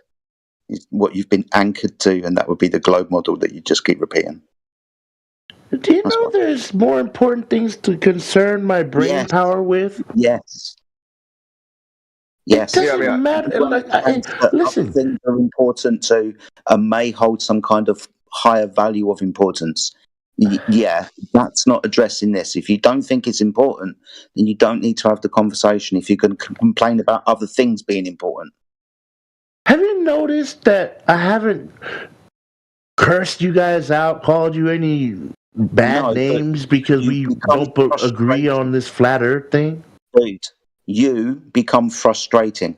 Like I've just demonstrated what happened, and you don't think that your behaviour is any reason why people get frustrated with you. Why should we get frustrated with each other? I asked you about like water, the explanation you thought was pretty good by Professor Dave about water, and then how we can demonstrate that water is just contained, right? Like by the beach or by the, right, whatever. And then you were like, okay, but do you believe in the sun and the moon? It was a little bit like change the topic kind of thing. And then I don't know how you could, like, you believe that the sun is 93 million miles away. Then if I ask you why, I don't know what you'll say. Well, listen, I'm glad you brought up the beach because it reminds me of how the water just goes right over the top of the sand and it recedes back into the ocean. And then it goes right over that top, all the way up. You know what I'm talking about. If you've been to the beach, you know what I'm talking about. How the water just comes all the way up. Right? All the way up what? All the way up that little sandy slope. That sandy slope where the kids like to play and make the little sand castles, and we go and we look for the little crabs in the sand. That's what I'm talking about. All the way up seems like it would go further, but okay. Yeah, he's just talking about the energy that's dispersing at the edge of the coastline, and as it rises in level and descends in level. Cool. Yeah. Awesome. It goes over that. It goes over that container. Okay. That's so tight, Ken. So what about it? The guy asked me a question, and I was just thinking about that. That's all. Okay, so I'm inviting you to expand on this now. We agree what you're talking about. Okay, tell us more about this. What does it mean? It means that God is good. See, this is why we get frustrated. I'm saying, you expect me to know all this stuff? I'm just out here as a visitor, and I'm appreciating what God made. That's all. I'm just a visitor here, man. I'm not here to argue with you guys, try to force you guys to believe in the globe. I'm just here to enjoy your company, and I would hope that you enjoy mine. That's all. That's it. That's what's up, man. Do you think that, like, just like on a philosophical type of, do you think that like God would create a world where you could not understand it? It depends. Did God make me smart or not? Yeah, so I'm asking, did God give you, in your opinion, like philosophically, did God give you the ability to interpret and perceive his creation as a revelation of God or not? I think the fact that I acknowledge that God made everything is more than enough. Yeah, I mean that's a Intelligence. good step. Yeah, but yeah, what I'm at, I guess I can be more specific, right? Is that if you're saying, well, listen, God made this world, it's very clear to see that God made this world, then He made it in clear and easy to understand and perceptible. But you and a lot of other people are unable to perceive, prove, measure, and verify that the Earth is a globe. But what you do perceive is a flat, motionless Earth that would require creation, a creator, right? Where there is another story out there, a creation story about how a Big Bang, occurred, if you believe in it or not. But then, the gravity coalesced us into, little spheres, that's little what balls. I was going to ask him. If he's so obsessed with what God made, why is he so wrapped up in these pseudoscientist stories? I don't believe in the Big Bang, man. Oh yeah, dude, I know you don't believe anything, do you? Yes, I do. Well, there's a lot of people who don't believe it. There is a lot of people who believe in a globe where, like, Big Bang seems like a guess, maybe not, verified or verifiable. But yeah, I'm just wondering. Yeah. So what is your creation story then, bro? God made everything. Okay, welcome to Flat From the Earth. Earth. God made everything. Why then he turns around and denies the laws in place, and also denies what the observations and the actual experience with our God-given senses? Why do you turn around and deny all that? I don't deny that. But you do, bro. You're just talking about the distance of the sun. Yeah, I don't believe it's local and it does donuts around our Okay, so Earth. some guy in the 14th century gave you an idea. Oh man. Man, come on, man. It was just an experiment that he used with sticks and shadows. That's all. Yeah, maybe. I mean, I don't want to bring up the God stuff too much. No, maybe something to think about is all.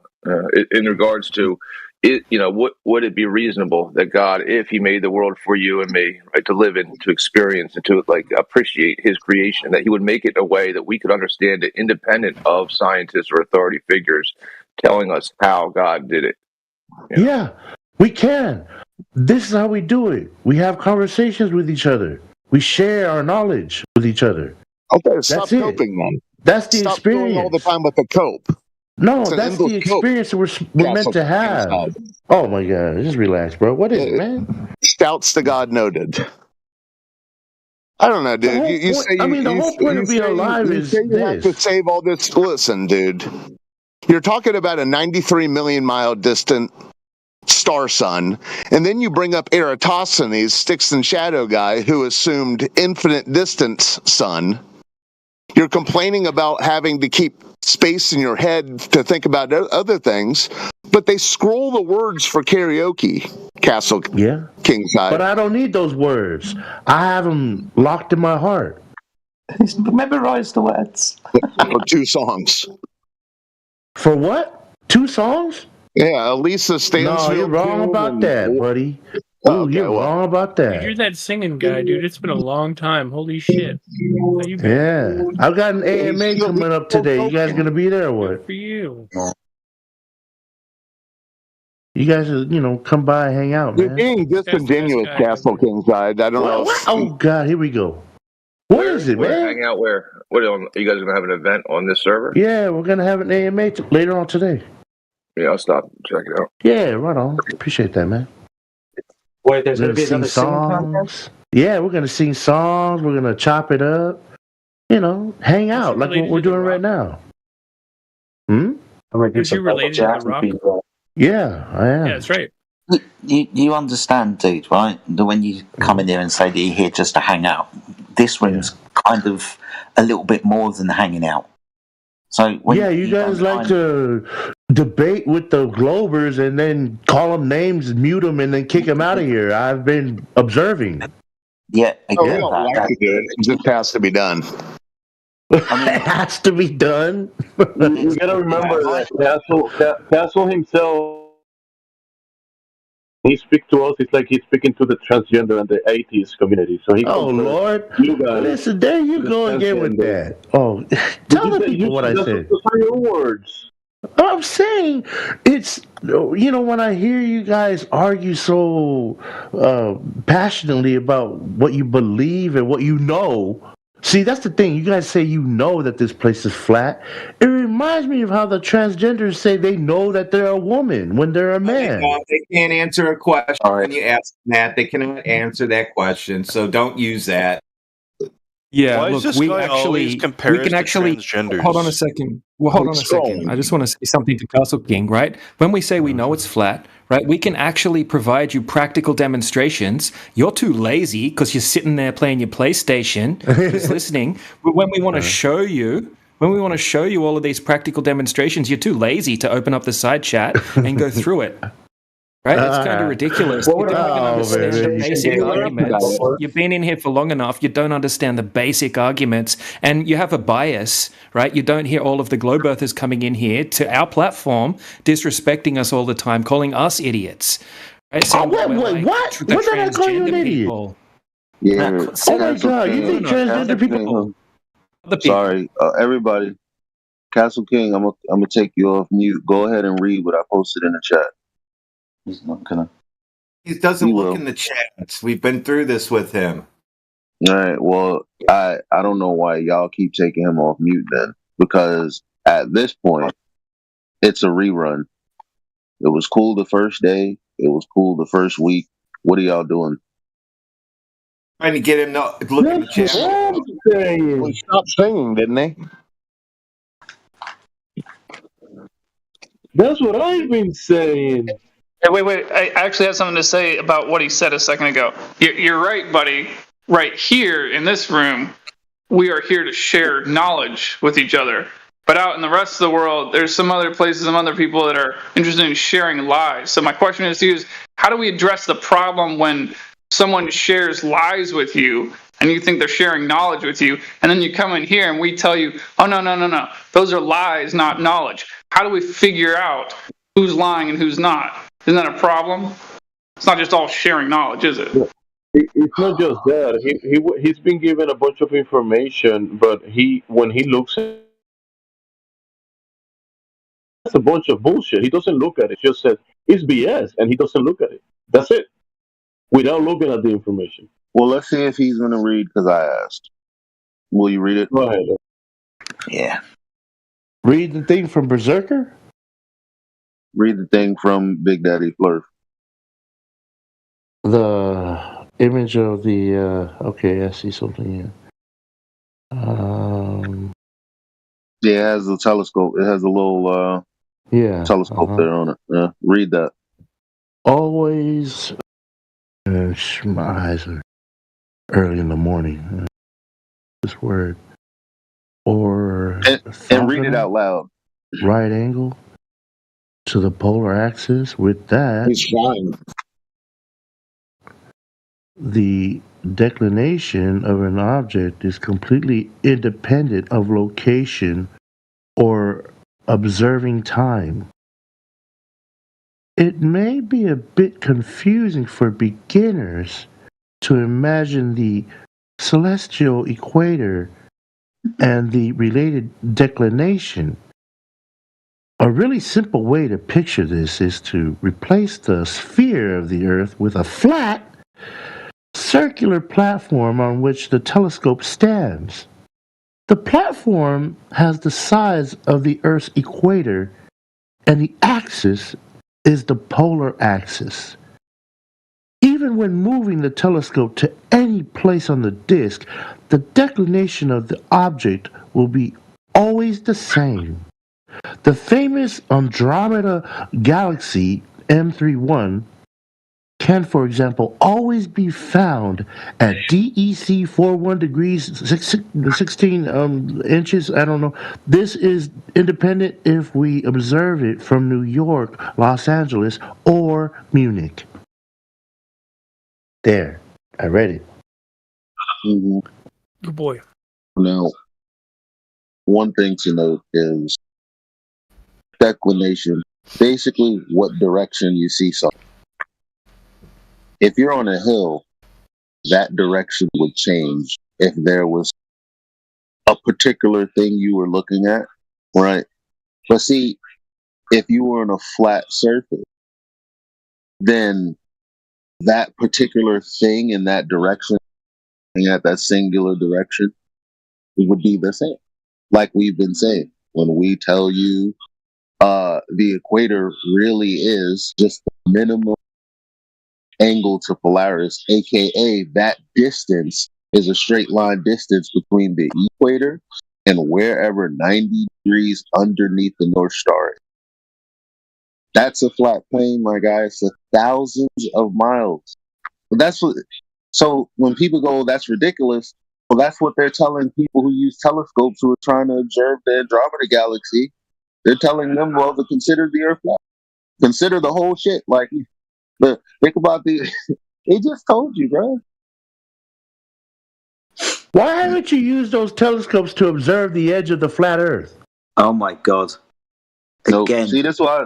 No, not even. There's no way. That was a major non sequitur. Why are we allowing it?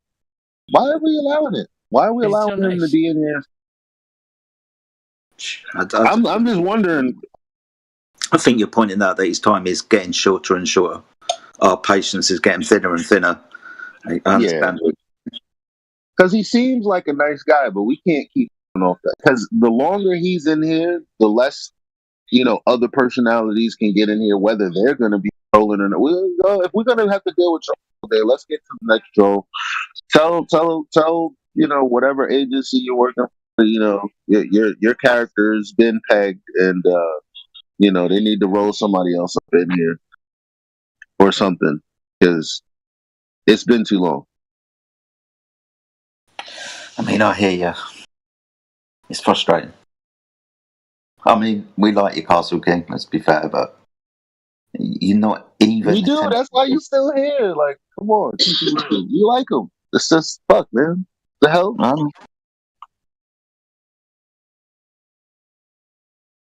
Keep him as controlled opposition.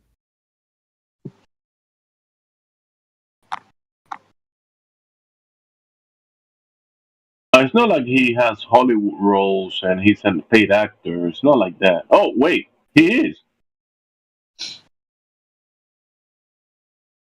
Man, thank God you took me off mute so I'd have to write this whole thing out, man. I was just saying, I enjoy your company.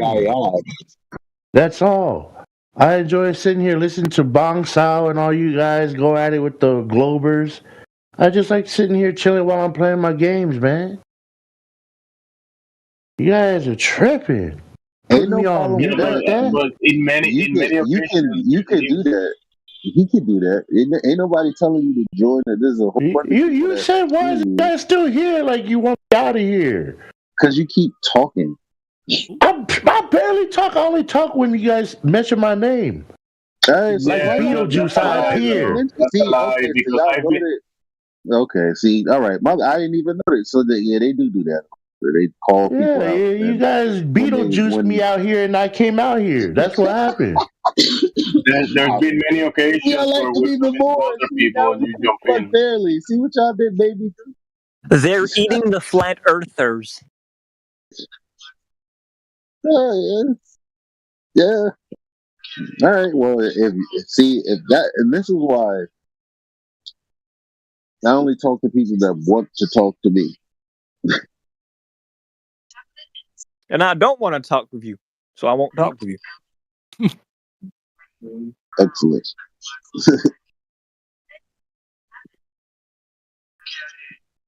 To be honest, I truly believe in my heart that the Earth is shaped like fucking Super Mario. Muted. Preach. Is he new or old? No, he didn't last long. He's done. What is he, old or new? Absolutely new. Oh, if he's new, then let's break him down. Not if he's trolling like that. I don't know. Yeah, just ban all the new people. Just ban them all. No, when people listen, let me explain something. We have Castle Clash here. Hold on. Let me explain something to y'all. Yo. Trolls aren't not allowed. There's so many nights, and so you guys weren't here when 24/7 was being built up again after being knocked down the first time. We would get a busload of trolls, 4, 5, 6. The whole point, though, is that a troll is genuine. They're just trolling you because they think that you stupid as fuck or what you think is stupid as fuck. You, as the person with the technical know-how and the technical TKO hands, have to have the ability to pull them out of that behavior.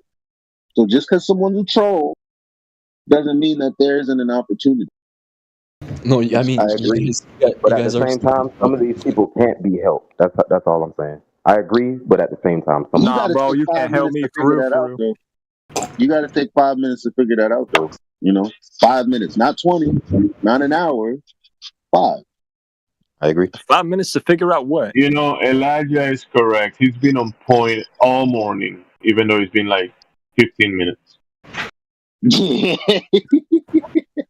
Question for you guys. I'm back. It's me, Blue. Wait, your favorite. Hold on. Time out. Yeah. We got to get control of, because you got the random troll that's still off mute, and then we got you. I personally don't know who you are, but let's talk to the other guy first. Okay, sure. I'll school you guys later. Yeah, go ahead. We'll talk to whoever wants to talk. Who wants to talk, Blue or the other guy? Who wants to speak? You guys, I'm okay. I'm like Floyd Mayweather of the shit. Yeah, cool. Who wants to have a conversation with Elijah right now? Because Elijah is up to it. Yeah, the other guy chose. So Maxing, because you didn't come in, practicing restraint, we're just gonna straight jacket you, keep you on that mute until we're ready to come back to you, because we don't know if you know how to control your own mute button. So, that's just what it is. Okay, Blue, what's up? Hey, not much, man. So, anything new in the flat Earth community you want to talk about? There's nothing new about Earth measurements being flat. Cool. Pretty much same old. What did you think about that guy going to Antarctica? Listen, since he asked that question, just read what Elijah posted a few minutes ago. I'll post it again. Yeah, James is going to post what Elijah posted and go ahead and address Elijah on that point. I could try, yeah. I don't know. I can answer his first question, though. Go ahead and ask me that question again. Can I? Thank you. You heard about that guy who went to Antarctica? Oh, that flat earther? What did you think of that? Yeah. Nothing. Pretty sweet. That's not true. I didn't think nothing. I thought for the coming months, that if you were to say the Earth is a sphere, so if we go to Antarctica and witness a 24-hour sun, that proves that the Earth is a sphere. That's a fallacy by way of affirming the consequent. So if you Google and look up what affirming the consequent is, it's a logical fallacy. It's basically the formulation of your argument or statement. Now, a logical fallacy is when a formulation of a statement is incorrect somewhere. Nice. So affirming the consequent is the form of incorrectness that they chose. Were Egyptians black? I never cared. Yes.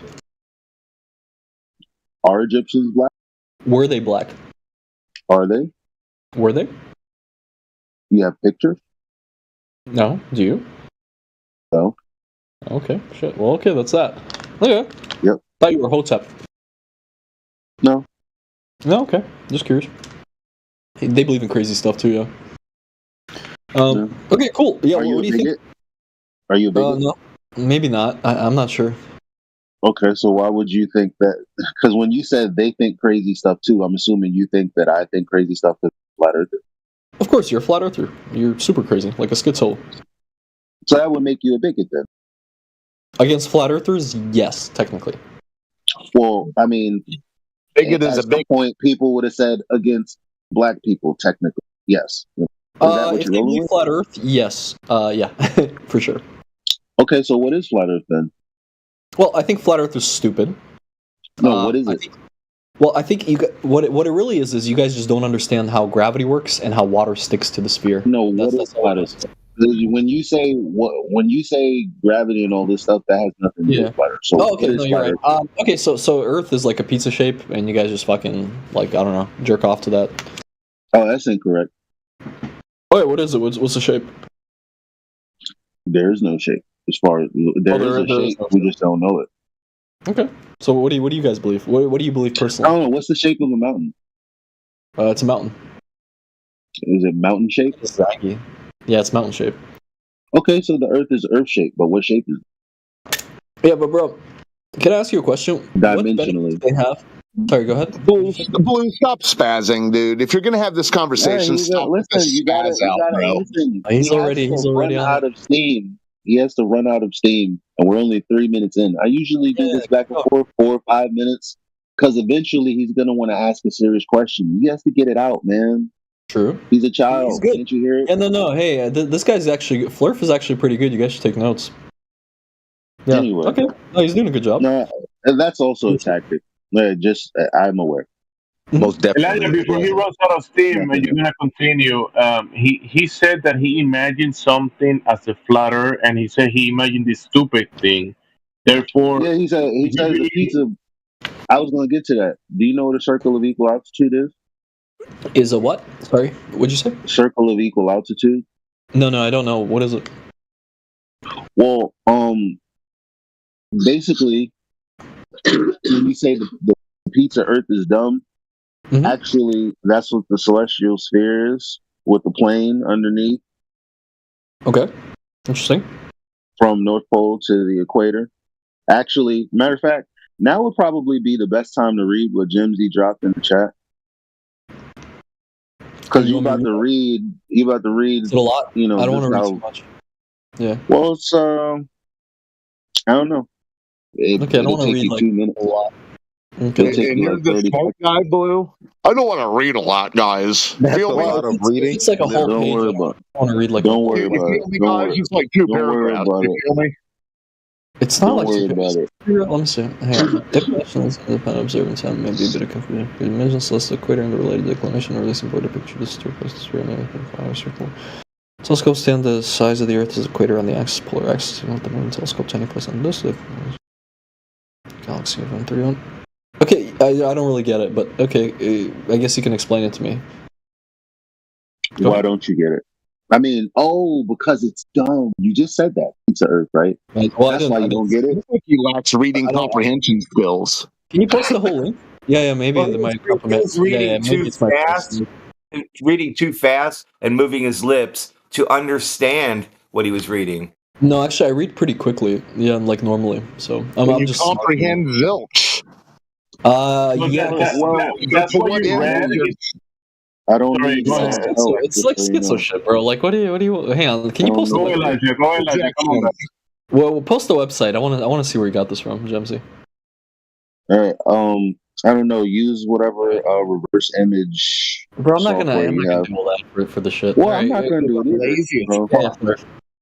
All right, go ahead. What were you saying, man? I swear to God, I'm gonna start muting flat earthers because y'all are making this process that I do longer. No, I think Blue's I'm a little getting too annoyed. good at this. Blue's a little too good. You know who I am, right? So I'm back kind to of, what you were reading. Sorry, before that, Flurf, you know who I am in this VC, right? I hope you do. I'm Back the to king. what you were reading. I'm really like I'm the guy everybody's scared to talk to. You understand? You're talking to a giant. You're almost on talk to mute. I'm just letting you know, like this won't No, go your I'm way. gonna unmute you when I ask you a question and only expect that response. If you Sure, can't you keep it got it, boss. together. All right, go ahead. Yep. All right. So back to the image. I love my son. Oh, so I'm sorry. What is it that you don't understand? So it explains something regarding a telescope and that somehow related to declination with a capital D for some reason. And a really simple way to picture is to replace the sphere of the Earth with a flat circular platform on which the telescope stands. I just don't get it. Like, why are we doing all this, I guess? Well, because in reality, if you want to pinpoint where something is, like, I mean, you don't know where it is, but because you have previously gathered information and measurements, you can go ahead and calculate where something will be, and then you can just set your telescope to look there. Make sense? No, not at all. Like I still don't get it. All right, if you wanted to find the Milky Way and you didn't know where in the sky it was, then you could turn to something that would give you reference to help you find it, instead of just looking up in the sky and going, "Oh, yeah, going randomly." Yeah. Okay. But again, this doesn't really. Maybe I'm like whoever wrote the sentence isn't making sense here. But all right, so maybe you want to I just don't want to read something else? Yeah, is there You wanna something? read Yeah. something Can I Alright. ask you something, Flurf? Sorry, just real quick. Yeah, go ahead. Yeah. Why are other planets round? I don't know. Oh, okay, fair. Ever asked that question before, Blue? Get out of here. Yeah, I'm just curious. Yeah, but Well, I thought you were going to tell me. Well, what other planets that are round? No, why Venus are the doesn't planets appear round. Saturn's not round when you look at it through a telescope. We see them spinning, bro. What? Well, just notice the conversation on that subject was over until y'all started interjecting. Okay. Just curious, Flurf. Yeah, he ran away. He has no Nice, like a short on that. He ran away. Let Elijah have this conversation. Come on. Hang on. Who's running away? I didn't run away. What do you? You. Definitely not. What the fuck? I don't run, bitch. Anyways, go ahead and read that. Right there. Matter of fact, you don't have to read it. It's a little too long for you. I mean, it's up to you. I could read it. Yeah, can you just summarize it? Plus, I gotta zoom in on the. Oh my god, what the fuck? All right, I'm gonna read it. Thank you. Please. I'm gonna read it from the second paragraph. To ensure that the object is at its first of all, let me give context. So we're talking about a sextant. Do you know what a sextant is? Yeah, like a tent. No. Like a tent. Yep. No. Then I don't know. What's a sextant? It's an angular measuring tool. Okay. Yeah. So for example, you can measure the angular distance of something on Earth, like a lighthouse and some other landmark, or you can measure the angular distance between the ground you're standing on and something in the sky, like a plane, or in most cases, stars. That's what sextant is used for, especially a mariner sextant. That's cool. Okay. Yeah, so that's what this is talking about. To ensure that the object is at its lowest possible point, the sextant is rotated along the axis of the telescope, and the time of measurement and the altitude are noted. By measuring the angle theta of a known star from the horizon and using a book containing known reference values for the star in question at the time of measurement, it's possible to determine the distance along the surface of the Earth to the point at which the star is exactly over. From this, a navigator knows he is on a specific circle along the plane of the surface of Earth, of radius r, known as the line of position. He does not know his direction from this point. However, by examining a second star, a second radius can be deduced. The navigator now knows he is to the point where both the circular functions meet. In the case that there is only one real route, he knows his position, although this is only possible if radii are parallel. Do you know what a radius is? I still don't get it. So, like, you're basically saying that this says that you're standing on a circular plane, and because this website says that you believe it, right? That's it. No, it's not what I said. Okay, that's not what this said either. Yeah, can you send me the actual link for this? Like, I'm curious where you got this from. Like, so that's not what I said, and that's like, yeah, you can. No, I'm just curious. Where is this from? Like flatearth.com? Like, what are we pulling up here? No, it's probably from an old navigation book. Oh well, okay. So yeah, I don't agree. Now what? Then you just don't agree with the well-established method of celestial navigation. Now what? Oh, hang on. Look where your contrarianism got you. Nowhere.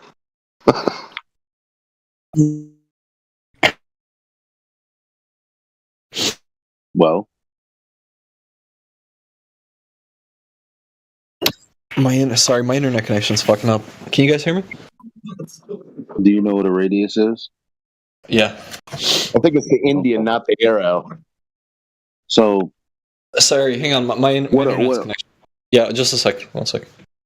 All right, hold on. I'm going to mute you for like 2 minutes until you get it together.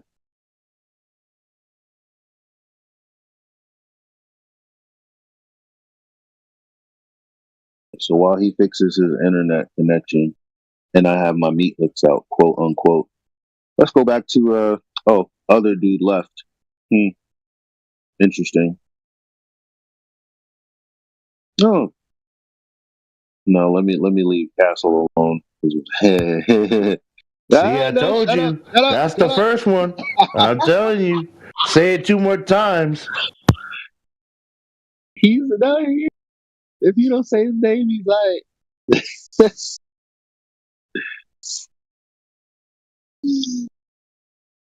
All right, let's see if Blue's got it together. He fixed it there. All right, he's probably still dealing. What? See how quick that is?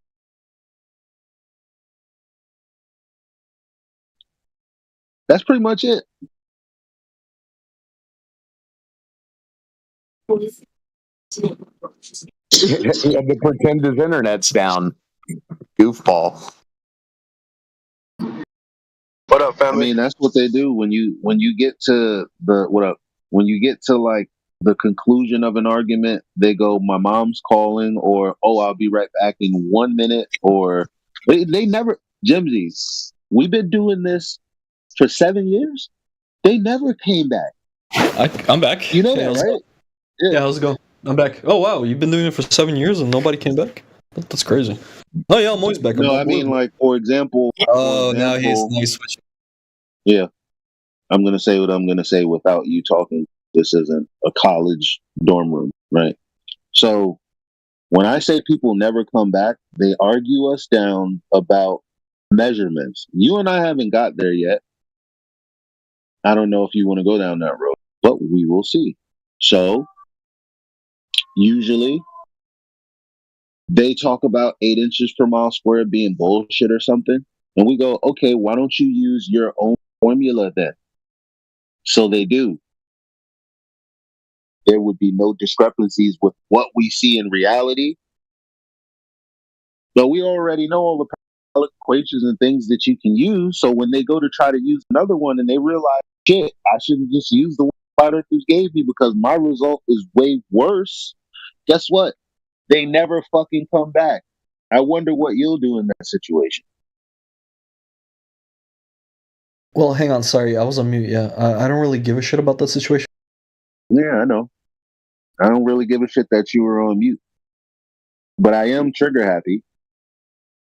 What do you want to do? You want to go back to discussing what we just read or no? Sounds like I won, bro. You're triggered. Yeah. All right. See, I told you he's done. Either he's going to kind of be unresponsive, non-responsive to any of the points, or because I gave him the same opportunity in the beginning and he down. Remember that? Now, I'm gonna give you another opportunity since your internet connection was fucked up at the point of realizing you were fucked. Would you like to go back to what we were just previously reading? Yeah, you can talk about radiuses, man. I mean, it's fine. Whatever you want. Okay, great. So you know what a radius is? It's half the length of the diameter. Yeah. Right. And a circle is a two-dimensional. Yeah. Two-dimensional thing, right? Okay. Right. Okay. So obviously, this isn't talking about the Earth being a circle because they're talking about circles around the ground position of a star. So, as you can see in this diagram, there are three. Oh wait, I'm gonna have to mute you. Sounds like you made a mistake there, buddy. I didn't get to the end of my sentence, so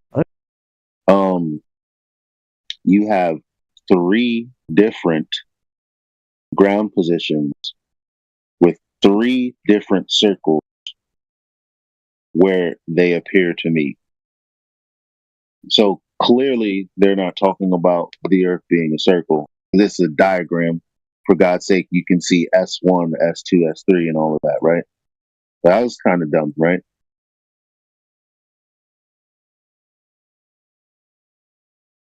Oh, okay, yeah, I still don't get this. Yeah, so what do you want? You're not getting it has nothing to do with your last statement being dumb as well, right?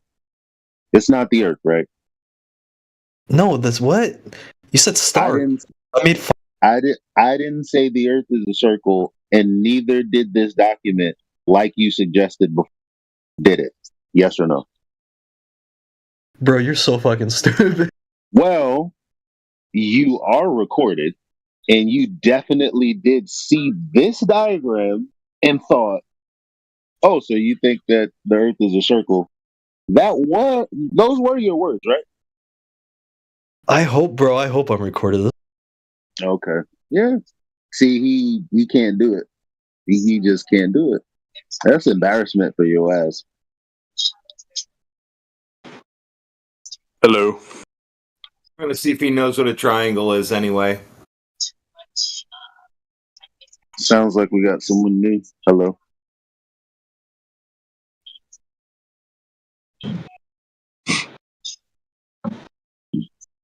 What's up? Hug. Hello. How are you? Chilling. Are you new? I haven't been here in a while, like a year. Oh, well, welcome back. Have you seen this particular server? I mean, not sorry. Have you seen this particular room in the server? Yes. Wait a minute. Are we in politics or are we home? Where's this at? Oh, yeah. Politics, dude. Oh, okay. I just click when I see y'all wherever y'all at, you know. So you've been in politics before. Have you been in 24/7? Yes. Okay. What's the last thing you remember having a conversation about? I have no idea. There's a bunch of different shit. All kinds of stuff. Okay. Do you know why we're here? To debate people. No, okay. Do you know why we say the Earth is flat? There's a couple different reasons. What's the main reason? Well, I don't know. Okay. I don't know. Jim Z, Jedi, would you guys like to take this? It's a couple of different reasons, but when asked about one of them, you don't know. Do you know any of the reasons? Oh, yeah. So, I mean, the baseline, I think maybe an origin could be considered religion. That's one. There are mentions of the firmament in, I believe, the Bible somewhere. That's one of the reasons. Any more? The other ones are a bit more antagonistic, so I'd rather not. Okay. I mean, the religion one's quite antagonistic. It's kind of interesting. You might have a misconception then, really, about why flat earthers say that the Earth is flat. I get that some people say that the Bible says things like there's a dome firmament above the Earth, and there are flat earthers that are Christian and believe in this narrative. Draw a Venn diagram out of this type of stuff, right? And where we have an overlap, we can find certain groups of people. But ultimately, when we say the Earth is flat, it's because it's measured that way. It's got nothing to do with, let's say, antagonistic things like not believing what NASA says. That's an interesting discussion in itself, but we understand how the Earth is measured. Mean sea level being a horizontal reference datum for all verticals and parallels and horizontals and angles and all sorts of shit. So we understand how the Earth is measured, and it's measured flat.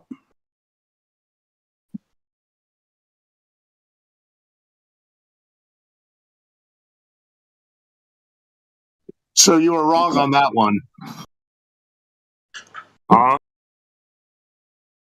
What do you mean? What was I wrong about?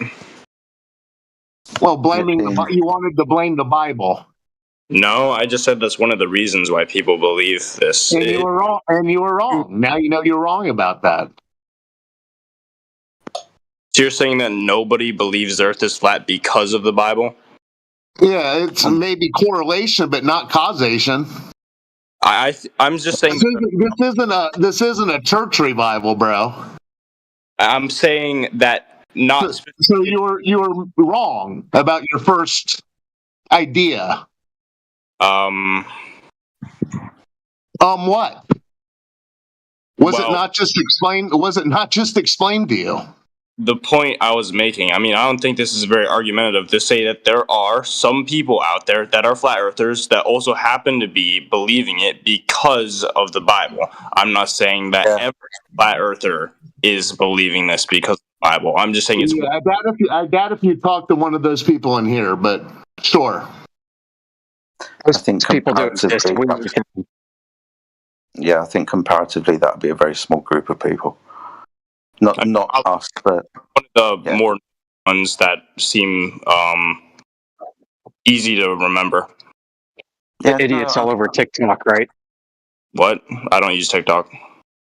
Yeah, that and Twitter. There are a lot of these guys. They're not with us. If I could put it in a very polite way. I mean, look. Oh wait, what the fuck? Never mind. That's someone else. I mean, it's fine. It's kind of, in a way, how I became introduced to a flat Earth. The first thing I ever saw about it was the religious kind of idea about it. So I kind of understand what you're saying. But no, maybe this would be good for you. That no, that's not the main reason why flat earthers, put them in quotes if you want, say that we know the Earth is flat. It's like, as I said, it was one of the possibilities. Possibility. Well, somebody said it's measured flat. Could they explain how it's measured flat? Yeah. So we understand what horizontal is, vertical.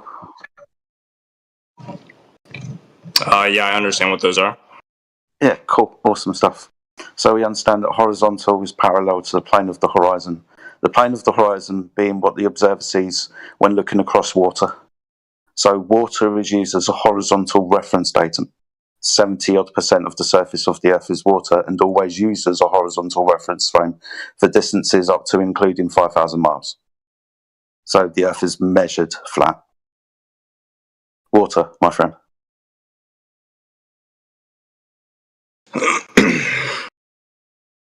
I'd like to go on an interesting tangent here. That horizontal is an abstract concept. I don't think there's anything in life that is truly horizontal, right? Everything. Yeah, that would be an orientation perpendicular to vertical, where they intersect at 90 degrees. We're just talking about geometry here, and you are true, but we're talking about orientation. We're talking about the world around us. Yeah, all of these things apply. We're talking about the natural world and how water is level upon the surface. We understand that if we're told that the Earth is a ball, then that water over distance must curve. We don't observe, we don't measure, and we do not practically use the surface of the Earth as a curved surface. We observe, measure, and practically use it as a horizontal surface. Curvature being a rate of change of slope. Horizontal being an orientation with zero rate of change of slope. Perpendicular to vertical at 90 degrees. So water, the plane of the horizon, this is where we get all levelling from. We understand what levelling is, why it's important when we're constructing, when we're charting, navigating, aviating, for example, being level, being parallel, being horizontal. That's how the Earth's measured, my friend. I think it's reasonable to use that kind of measurement at a very small scale compared to the Earth. But the measurement is just simply too small to see the true big picture. Okay, so you understand when I said that mean sea level was used as a horizontal reference datum. When using mean sea level, when navigating across the Earth, the maximum practical distance that you can use, a horizontal line between you on that surface and the ground position of, say, a celestial body when doing celestial navigation, that practical straight line distance is 5,000 miles. So it might not be as local as you think it is. Because, yeah, definitely, in all locality, we measure and we observe and we practically use the Earth as a horizontal plane, but practically this locality extends out to 5,000 miles.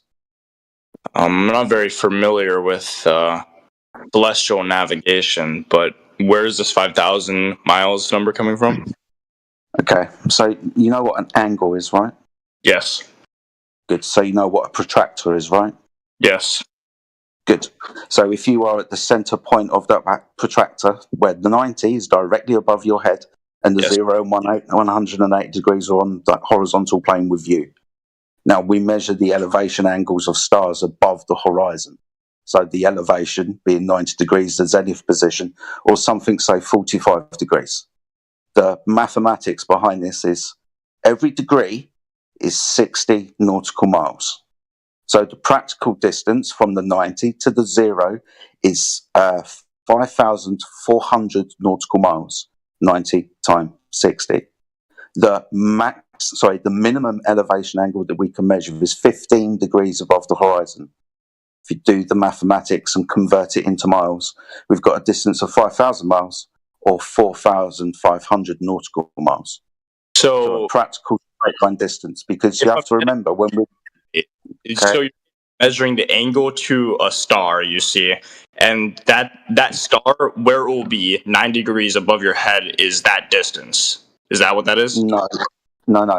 It's the distance along the horizontal between you, and if you were to draw a straight line down from that angle at the top of the protractor to sky the star down to the surface. That straight line distance measurement converted from one to the other. So that distance that you're deriving is based on when that star that you're measuring will be 90 degrees.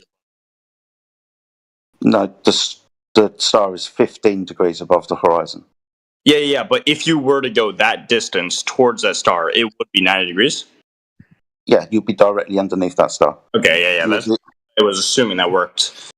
Yeah. So you would be at the ground position of the star. You're interested in measuring its ground position when you measure its elevation above. The maximum straight line distance is, as I said, 5,000 miles. I would say that doesn't particularly prove or disprove flat Earth, because that measurement can be used with both frames of it being... No, it can't. You understand that the base measurement is an angle measurement, right? Yeah. Good. So if you were to curve within the protractor where you're standing in the middle of it, the horizontal line, you understand that that's not an angle anymore. One of the lines has become curved. If the surface of the Earth is curved and not the horizontal line, we wouldn't be measuring angles up from it. It's called an elevation angle from a horizontal line. The ideas like horizontal lines, angles don't really exist in reality. They're all abstract concepts, so they can be applied to things that don't particularly share the... Like, think about it this way. If you cut a piece of wood into a triangle shape, you can say it's a triangle, but it will never truly be a mathematical triangle. It will be close as possible, but there's curves, throughout the entire thing. It's an abstract concept that's being applied to the concrete world. Okay, you understand that the Earth being a sphere is a geometric plane, and the methodology that we use in the triangle isn't going to work on a curved surface. You understand that the practical distance, if I can put it into comparison for you, is from the ground position of Polaris in the North Pole to the equator. That's a circle around the ground position, not the distance over a curve. That's what we measure as a circle. It's where you get your circumference from. But would that be a circle of equal altitude? Yes. Can the gentleman affirm that what you're saying is true, Jedi? In accordance.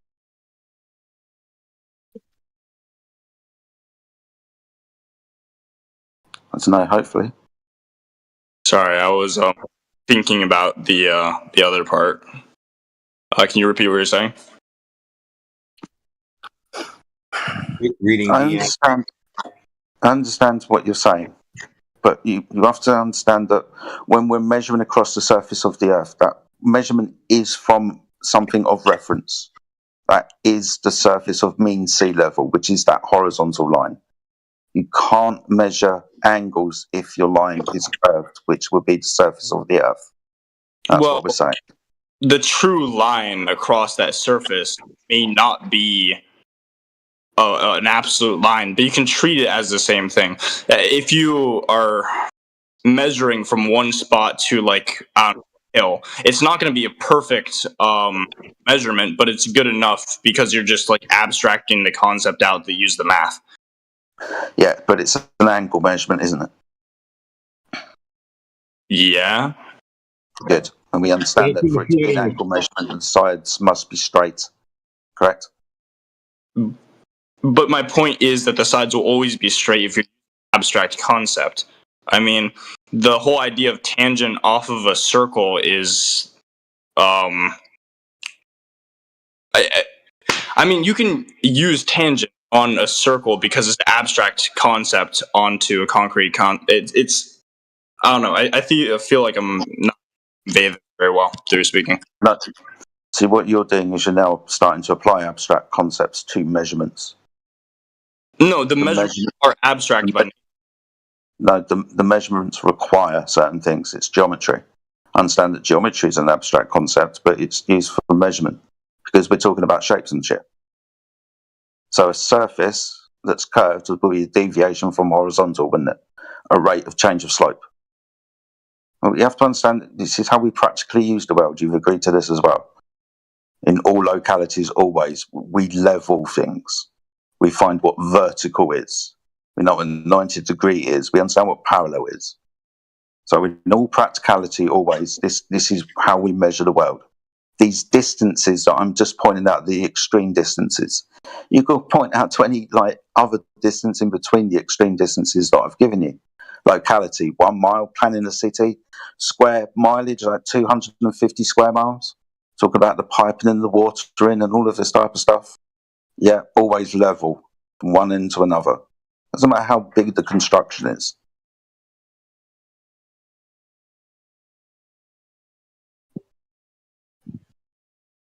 I don't think you can back up that claim though, because at any distance, the Earth is treated as a horizontal plane. Yeah, it is.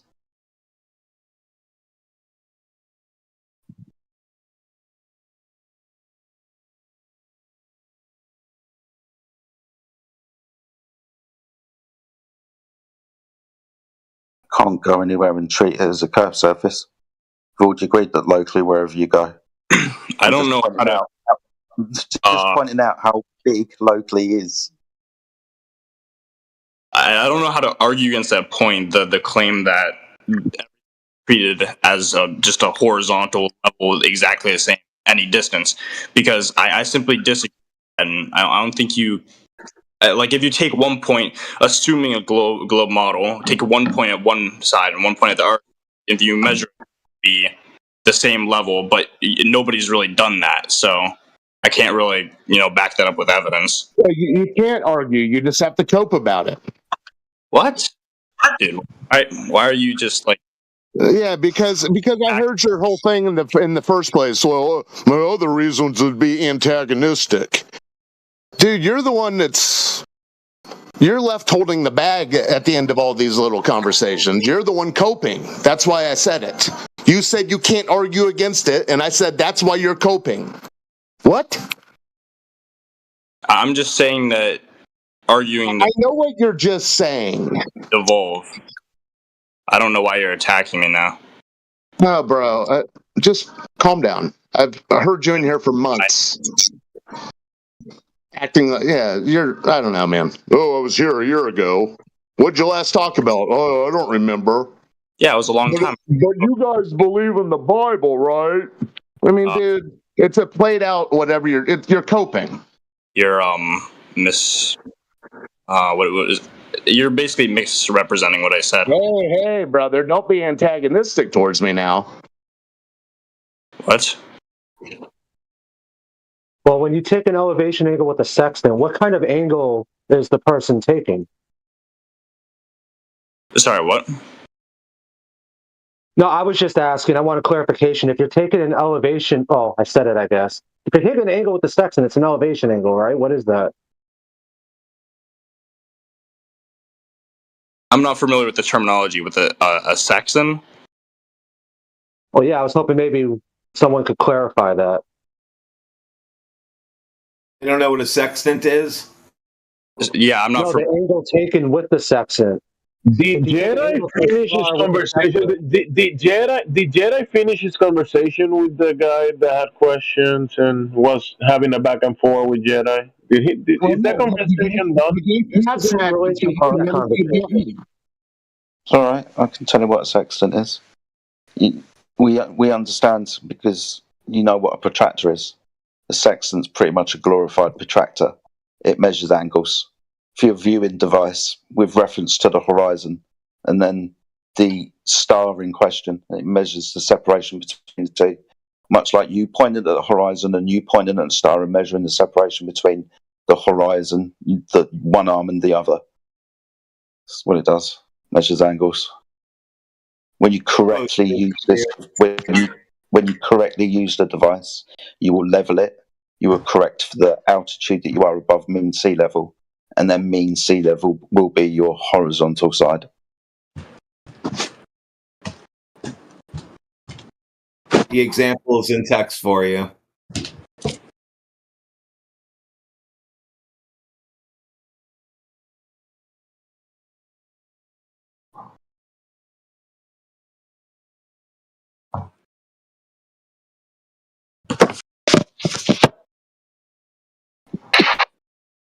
Does a sextant need to be leveled when you take a measurement with the tool? Yeah, it needs to be level and parallel to mean sea level below. Yeah. How is that done? Okay, so like I said, we correct what's called a height of eye correction or dip angle correction because you're referencing the horizon. Horizon, horizontal, the old verticals are perpendicular to 360 degree circle of equal elevation around the observer. So when you do the correction, you put yourself in the middle of the circle of equal altitude. When I say equal altitude, that means all the water around the observer is level within the circle. Oh, that makes sense. So, like I'm saying, the maximum practical distance when we measure say the star is 15 degrees above the horizon. So it's a practical distance, right? That maximum distance is 5,000 miles. That water being the circle of equal elevation of where you, the observer, are standing at one point in the middle, and the ground position of that star is the radial distance between you and it, drawing the circle of equal altitude around you and it. So the star, its ground position, you draw a circle around it, the radius value being the distance between you and it. You can be anywhere on this circle. This is why you need to measure another angle to another star, because then you'll start having intersecting circles. You'll get 2 intersection points after measuring an angle to another star. You then do another one, and there you are.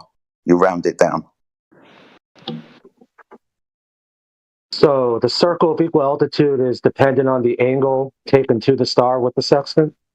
Yeah, this is how we get latitude. So you know what Polaris is, right? The North Star? Yeah, I know that.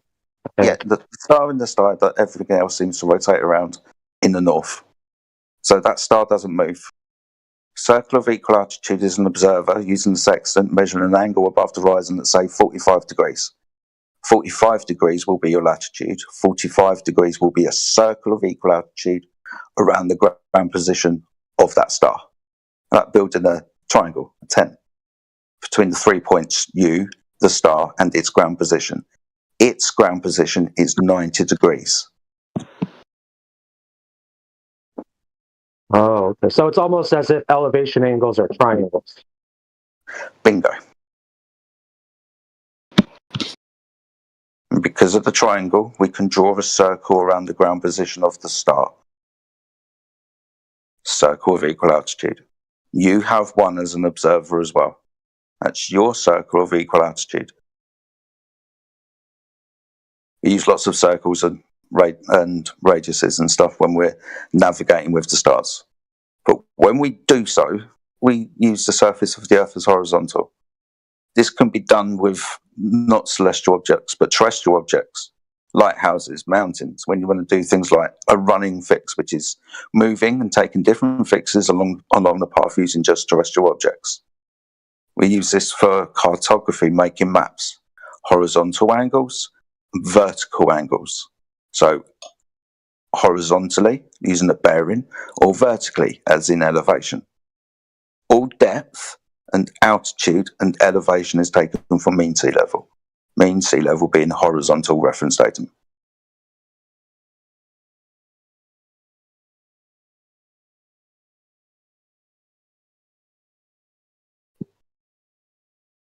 So that's why, or one of the reasons why we understand the Earth's measured flat. Because in all practicality and purposes, anywhere, all the time, it is. So if I take an angle to a star at 30 or 60 or whatever, I guess degrees doesn't matter. Does that mean that that angle has a ground position? What would that be? Sorry, that angle has a ground position. Yeah, if I take a star, an angle to a star at 30 degrees, there's going to be a ground position of that star, correct? Yeah, it's going to be 90 degrees. So the angle at the ground position of any star is 90 degrees relative to you, the observer, on the same horizontal plane, the base of the triangle. So in other words, so a ground position is essentially a GP, a zenith angle, meaning the star would be 90 degrees overhead. Yeah. Say, so for example, if I took a star at 30 degrees, I would have to subtract 30 from 90 to get my co-altitude angle to find out the zenith distance. Yeah. And that all has to be on the same horizontal baseline as from the original point where the observer took the angle at 30 degrees. It's always a horizontal baseline when measuring an angle, yeah. So elevation angles require a horizontal to even exist then? Yeah. Oh, gotcha. Cool.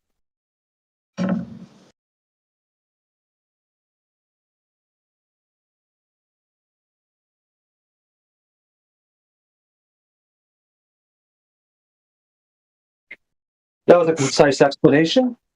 Thank you.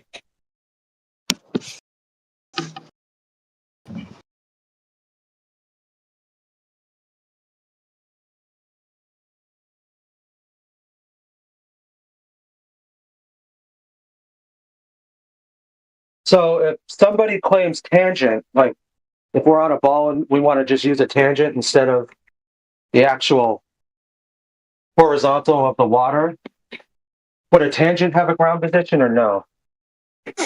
A tangent would have a ground position, but not on the ground. Because you would be standing at the point where the tangent plane is touching the curved surface. It means the tangent plane is diverting from the curved surface below. The angle is measured from the horizontal tangent plane. So the position on the tangent plane is 90 degrees, but not on the surface of the Earth. So in other words, if someone takes a 30 degree angle and let's just say that they're claiming a tangent plane. Well, it's not a tangent plane because a tangent's a single point, not a plane. But a tangent line or a tangent point. And then let's just say, hypothetically, somebody is at the GP of that star and they take a 90 degree zenith angle. That means that the tangent point for the zenith angle and the tangent point for the altitude angle wouldn't be on the same horizontal, which means that it wouldn't actually be an angle. Okay, cool. Yeah. So in other words, tangents can't work with celestial navigation.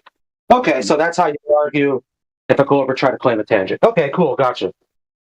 Yeah, you can easily prove this by getting your friend to make an observation from a few hundred miles away, measuring the same or different elevation angle to the star. Both observers, the ground position must be on the same horizontal plane that horizontal plane being the Earth. You've got two observers standing on it now. This is because this is used in all practicality, always, all of the time, by everybody that fucking uses it from different points on the Earth. And they're all on the same horizontal plane when they're measuring it.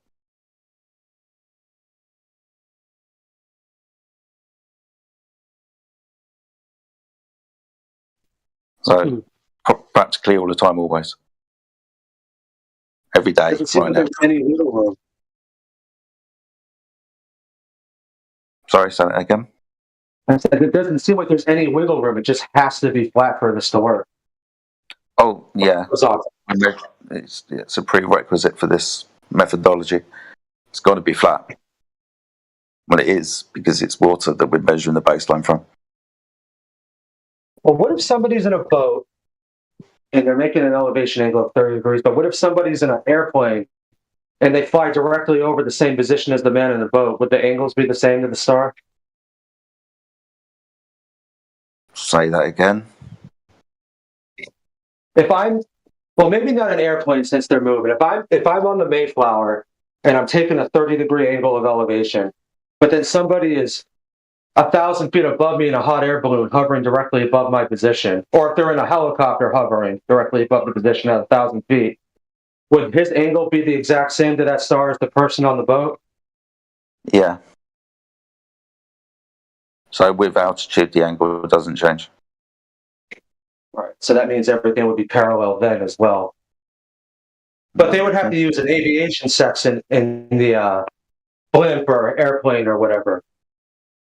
Yeah, but an aviation section uses a bubble to establish horizontal. What's the how does the Mariner with the Mariner section establish their horizontal exactly? I wasn't quite sure. Using the horizon. And then correcting. Okay. Well, just is what it is. Cool. Yep.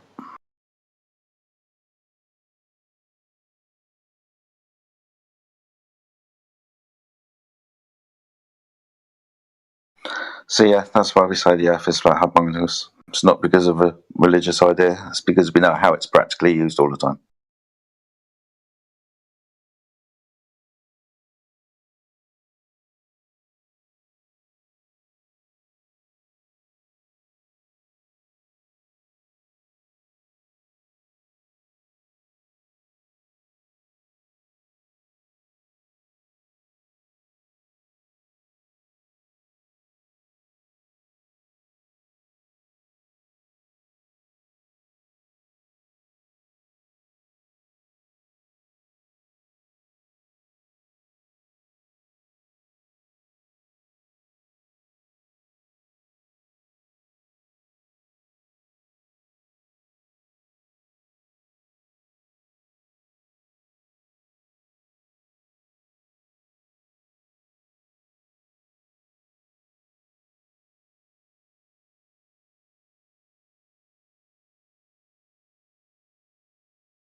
Sorry, my mic died.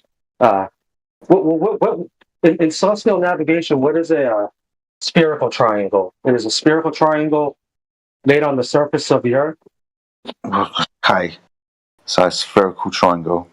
These are called PZX triangles. P, the Z, and the X. P being Polaris, Z being the zenith angle, and the X being the other star that you the zenith for measuring an angle to. These are the triangles in the sky. This is where we start getting into the globe Earth model, right?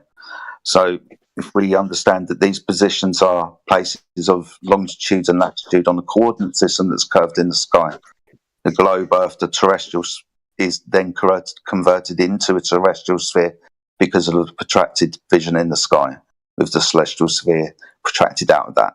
The PZX triangles now exist on both references.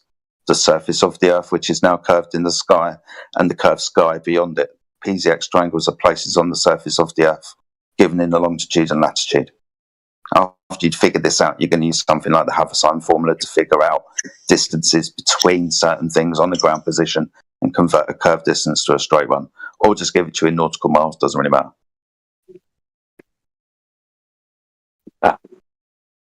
Good job.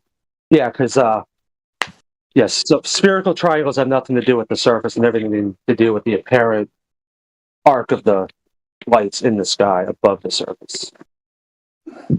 Yeah, I mean, pretty much 100%. Apart from they're not really curved, they're just straight when you measure the angles between them. Yeah, because I see a lot of flat earthers get tripped up with that question because they'll start trying to justify that the spherical triangle is made on the ground, but it's literally all just in the apparent dome of the sky. Yeah. Yeah. If you understand what that's why I was kind of I get it, but that's why I was taking umbrage with the term celestial sphere, which I get it, but it kind of just opens a doorway for them to try to stick their foot in and then purposely not understand the rest of it from that. Yeah. I mean, they created a model where if you're standing underneath Polaris on a flat plane, it's going to be 3959 miles above you. And as you move away from that point, it's going to go even further away than that. Right. I do have a question about what they say then is that they say that the curvature that's in the sky is actually below your feet. And then they show this in their own CellNav mathematical diagrams where they say you treat parallel light or light from the sun as parallel or from a star, right? And you've got a parallel ray of light hitting the center of the ball Earth that they imagine themselves on, as well as the top of the ball Earth where they think they are. Yeah, but a parallel. So what they've done is they've demonstrated a geometric equivalence. Anyway, go ahead. Yeah, but a parallel ray of light isn't something that even exists in natural reality. It's just a construct, like a thought idea. It's not even a real thing. Right. That is a baked-in assumption that they have to prove that it's actually happening, but they don't prove it. You know why? Because they take angle measurements to the light source, and those angles are not parallel. Well, I feel like that part is just some sort of way to explain why, when the higher you go, the angle to the stars don't change.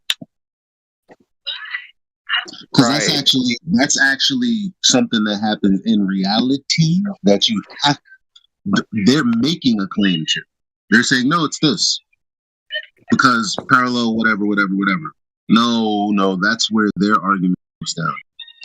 No, how do you know that? A ray of light doesn't actually exist. It's just global nonsense.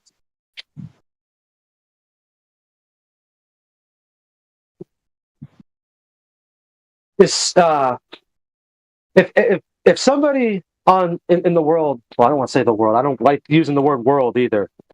But if somebody's on the Earth and they're looking north, and then somebody like 5,000 miles away on a different latitude is looking north, would south be the exact same direction for both of them?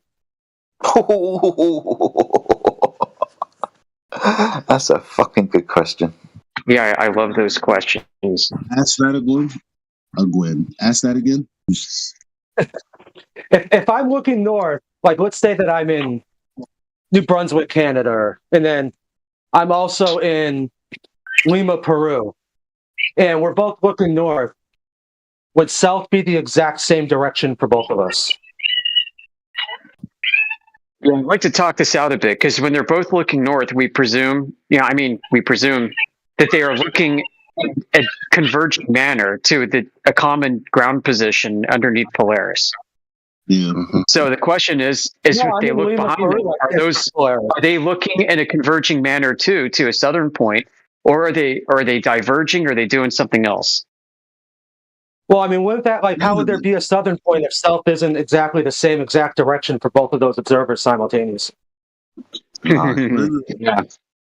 There's no way to really. There's no that you can't even imagine it because the ball's in the way. Honestly.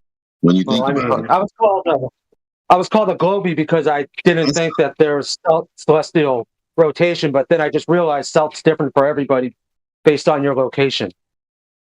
So, that's exactly what I was because this kind of it's the same thing that I was really asking when I posted about with the telescope because damn it, and I wish I had the diagram because I have two of them. That's one of them. One of them show the circular plane representing the equator, the equatorial plane, and then you have the ball in the middle. And I'm like, well, actually, if you're standing on, if you ignore the plane and then you stand the person on the ball and you give them a declination, they can't both be looking in the same direction. So the ball is in the you're oriented in a different place. If you're on the other side, you can't look in the same declination as the person on the other side. I'm not on the other side. I don't mean in the south. I mean both of you are on the north, but you're on the other side of the arc still. No, I'm tripping. You're not getting it?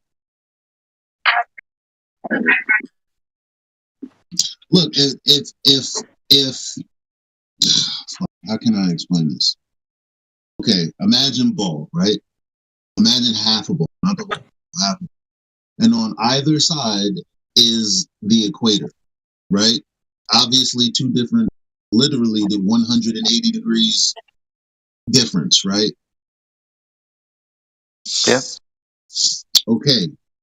So if you're 180 degrees oriented on the other side, and you have a declination of 40 degrees, how could that be the same on everywhere on that arc from one side of the 180 degrees to the other side? Can't be. How could the declination be the same? Right, but north would always be the same for everybody because north,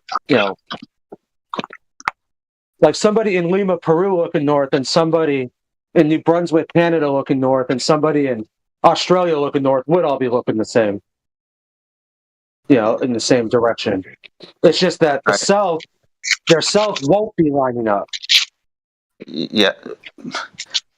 So I think it's safe to say maybe they are lining up. Celestial rotation is valid based off that because south is not the same for everybody. Well, I don't know about that. Maybe they do line up in the south, just as they do in any direction where you can get a GP of any star at any point in time. I don't know. I mean, and it's a flat distance using elevation angles, right? That's the important part. It's in flat distance. Yeah, except there's nothing to take an elevation angle to in the south to do that with like there is in the north. In the north, everybody's looking at Polaris. If everybody's looking at Polaris, they're all looking at the same direction. But the thing is, their cells are not going to be the same. Yeah. Sigma Tantis isn't a navigationable star because you can't see it. It's not used as reference. The stars don't rotate around this point, like the Southern Crux. That's kind of where it's derived from. So it's not a direct measurement of the rotation point, it's things that rotate around it. Now comes into a different problem. Right? When we observe the stars and they appear to rotate, we understand that those courses that the stars make aren't perfect circles.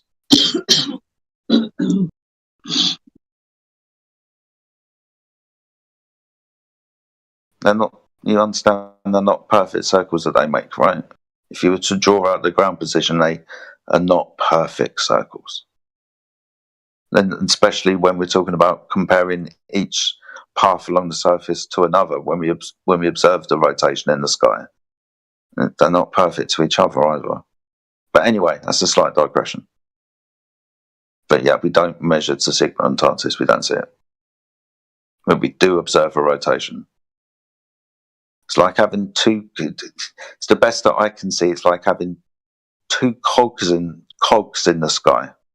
Right, one's rotating one way because of the way that they interfix. One's rotating the other way. One's clockwise, one's counterclockwise. One we call north, one we call south. They all come from the east and go to the west and then separate, and then come back to the east and go to the west and then separate. East and west are the same, but not the same directions. A convergence of two directions and then separation. When you say going east to west and then separate, what do you mean by that? Right, if you stand between two cogs that are the stars in the sky, so stand where it meets. You're facing one direction, right? One's going clockwise, one's going counterclockwise, but they're coming towards you. In the direction that they're coming towards you. We call this direction coming from the east. Now, facing north, when we take that circle, that goes counterclockwise around the north. If you're inside the circle, it's going clockwise. But when you're on your equator, it depends what star you reference, usually the one above your head, so you reverse the motion. When you're standing on your equator and you're looking now what we term east, the circle that's the southern one is coming from the east, then diverging around that southern point. That will be a counterclockwise motion when standing underneath a bit inside the circle. Sorry, clockwise motion standing on the equator, but standing inside the circle, a counterclockwise motion. This is what we observe when we observe the sun above the horizon for 24 hours in the north and in the south, in the Arctic and the Antarctic circles. You stand inside that circle in the Arctic, the sun moves from left to right, clockwise around the observer, like the stars do. Go to the south, inside this circle of rotation, the sun moves across the sky, as we've seen, from right to left, in a counterclockwise motion. But both motions, east to west. This is what I think we're observing, right? Somebody tried to explain that on Nathan's, and then I also tried to explain that, but I guess it was seen as irrelevant because the only point that's ever really been important there is, all the stars go from east to west, which is true. Right. But that doesn't speak to the phenomena we see when we're in like fucking Arizona. It's like we're here near the equator, and it seems like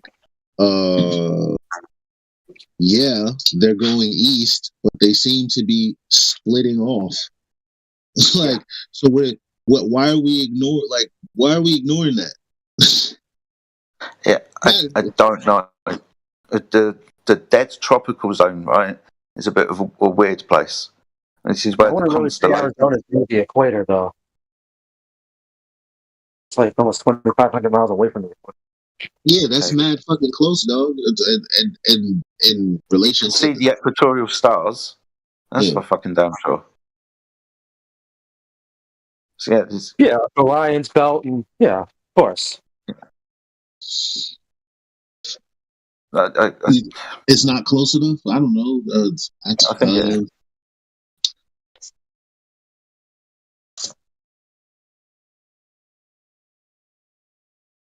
I mean, I guess all I was getting at is somebody in Brazil looking north, and then somebody in Australia looking north. Their cells aren't going to be in the same exact. Their cells aren't going to be in the exact same directions at all.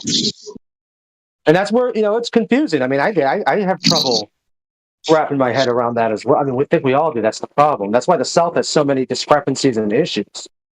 That's simply the reason why I don't want to claim 2 points of rotation, because it doesn't actually. I mean, so that means everyone's point of rotation is different for everybody then. Or is there only 1 point of rotation that's for only people in Australia, Again, that's why I kept trying to say, it's not nighttime for them at the same time, I don't believe. or it could be for South America. It's not for either South America or South Africa. I always forget which is which. But it's it's a mess. But that's why I don't like to claim two celestial poles and all that, because south is different for everybody, but north is the same for everyone, regardless. Depends what you're using as a reference. So if you have everybody in, north has a fixed reference. It's Polaris. Whether you can see it or not doesn't matter. You're still looking at the direction of where it is, regardless if it's beyond the equator or not. I understand. But I mean, just me pointing that out the other night, you guys start saying I was, a Dave Weiss student, not Dave Weiss, Professor Dave script reader and stuff, and that was kind of lame. Hold on. That's not exactly what happened. We don't want to start fighting again. What was your point? Well, my point is south is not the same for everybody. North is the same, but if someone in one location's looking north and somebody in a completely different location's looking north, their cells are not going to be at the same pinpoint area. Okay. Oh, okay.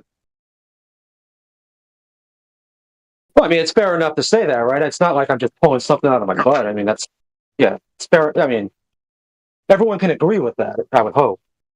Everybody knows that there's no compass pointing south. Yeah, we don't navigate using a southern reference. So that's why I don't understand why it's such a hardcore claim to say that there's two celestial poles. To me, it doesn't make sense. It might make sense in a month. I mean, I also will admit I have a bias towards saying that because of my argument. Excuse me. I asked you what the problem was. You were very calm and cool and quiet. Then the moment you slip that in there, you start talking about what? No, I said it could. I don't have a problem changing my position on anything, really. Like, I'm going to be resistant towards changing my position on stuff. But the thing is, if something is true, then you have to accept it eventually if you're an honest person anyway. It might just take a little longer, or you might have resistance to it. That's fine. I don't know what I'm resisting. What did you ask? Maybe I didn't hear what you asked. I'm sorry. Well, you said something very simple, and I was like, yeah, well, okay. Then you started talking about there being in the south a point that the stars rotate around. I'm like, hold on there, corn fritter. No, that's not my fault. I got lambasted for saying that. I don't think that is the case. Oh, I mean, yeah. Like I said, simply put, south in Peru is a different direction than somebody's south or someone's south in Australia. But north is always the same. Yeah, but is that the same thing as celestial? Is that the same thing as celestial south than position on the ground south? Like saying, "Oh, I'm going towards Peru," or I'm in this position in America. Let's say I'm in New York. I'm going south towards Peru. And that's a geographical position that you're going towards, right? But then when you look up and you see the celestial rotation and you say that's celestial south, or whatever you want to label as the south toroidal, that's not the same thing as saying south on the ground. I don't know if that, because I don't know how to sequence I thought he was saying. Because it sounds like he's saying, well, specifically how we look at everything here in the north, like you can't apply that exact same south.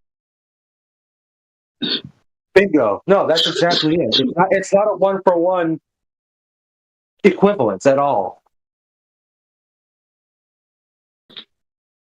That's true.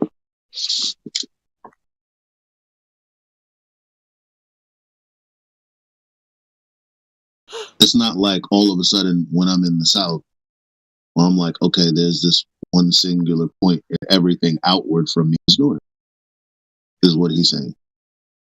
That's not a thing. Whatever it is, it's not that. But you have two wheels, and the other wheel is do we know that? Oh, no. I mean, let me know. What are we saying? I always have the umbrella idea in my mind, right? Like Polaris is the tip of the umbrella, umbrella. As you go further down the umbrella, all the other things are at the base of the umbrella. But I mean, essentially the bottom line is, but whatever the stars are doing, it doesn't really make a difference for the surface anyway. So I mean, it is a little bit of a moot point, but it just got kind of hostile. Sorry, why's your tent got one pole and can't have two? Huh?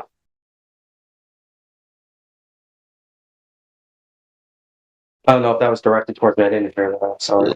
Yeah, it was. Sorry. So why your tent that you think you're making with Polaris?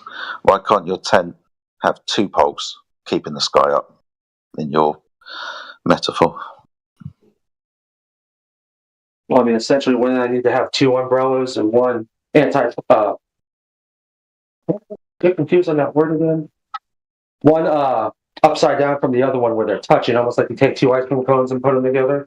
I don't think that's how it works either. Okay. No, you could be observing two circles in the sky on a ceiling. You could be in a horizontal, in a flat room, right? Horizontal, and you could be under one circle, and then you walk across the room, and there could be another circle above your head. You could be observing something like that. Could be, but my question was: is that what some people are saying? Is the case? Yeah. So I almost feel like there's this new claim that I'd never heard about, but then got lambasted for not knowing it. Like, so that's it. Kind of took me aback because I didn't realize this is what we're telling Globers now. Like, I don't know if I like that. We're not. Sorry, Eli. We're not telling Globers. We're talking amongst ourselves at the moment. Yeah, specifically just by principle of how we view the North. I don't think that we can. I can't come to that conclusion because even though I know we have the pictures of you have the stars going straight, then you have the stars veering to the left and the stars veering to the right. I know that that's happening, but I can't then make the inference that, well, on this side in this circle, the same thing that I'm doing and viewing from the north to navigate is the same thing that's happening here on this side of the circle. I don't even know how they navigate in the south, to keep it real with you. They use stars that they can see the southern stars. Like the southern right, so with southern stars, if they have some sort of reference, some sort of, I don't know, that they have to have some, I'm sure they use the same method, but they're just using circles based on they use the equatorial stars. I hope that's the correct term, but stars that are visible for both. Well, so, Like if you're in Australia, you can see Orion's belt, can't you? I want to say you can. Yeah. But the thing is, you can extrapolate the distance between a GP for Orion and Polaris. So you can still extrapolate what your angle to Polaris would be. And I think that's how it's done, and that's why everything gets bigger and wonkier beyond the equator, because the equator is just your minimum viewing angle to Polaris. So once you get beyond that, you use other stars that are both seen simultaneously, and you look up your stuff in almanacs, and that's how you can figure everything out. Because there's no, like I said, there's literally no equivalence in the South for that.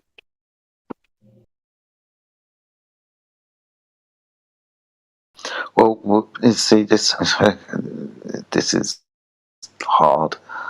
But in your example, we're referencing north and south by the thing that's in between north and south, Orion or any other constellation that moves across the equator. We understand if we're inside or outside of, one hemisphere or another hemisphere. It's just the idea is built upon circles, and there's two circles, which means just by pure logic, there's a center to the circle. Now, Polaris isn't actually the center to the circle. It also rotates around a point that's unseen. The angle is about not even 2 degrees or whatever throughout the course of a rotation. So that's not actually the thing that things are rotating around. It is rotating around an unseen point, much like the south, an unseen point that starts rotating around that. We're expressing these in circles. Now, again, and not perfect circles. We draw them as perfect circles, but our paths are not perfectly circular.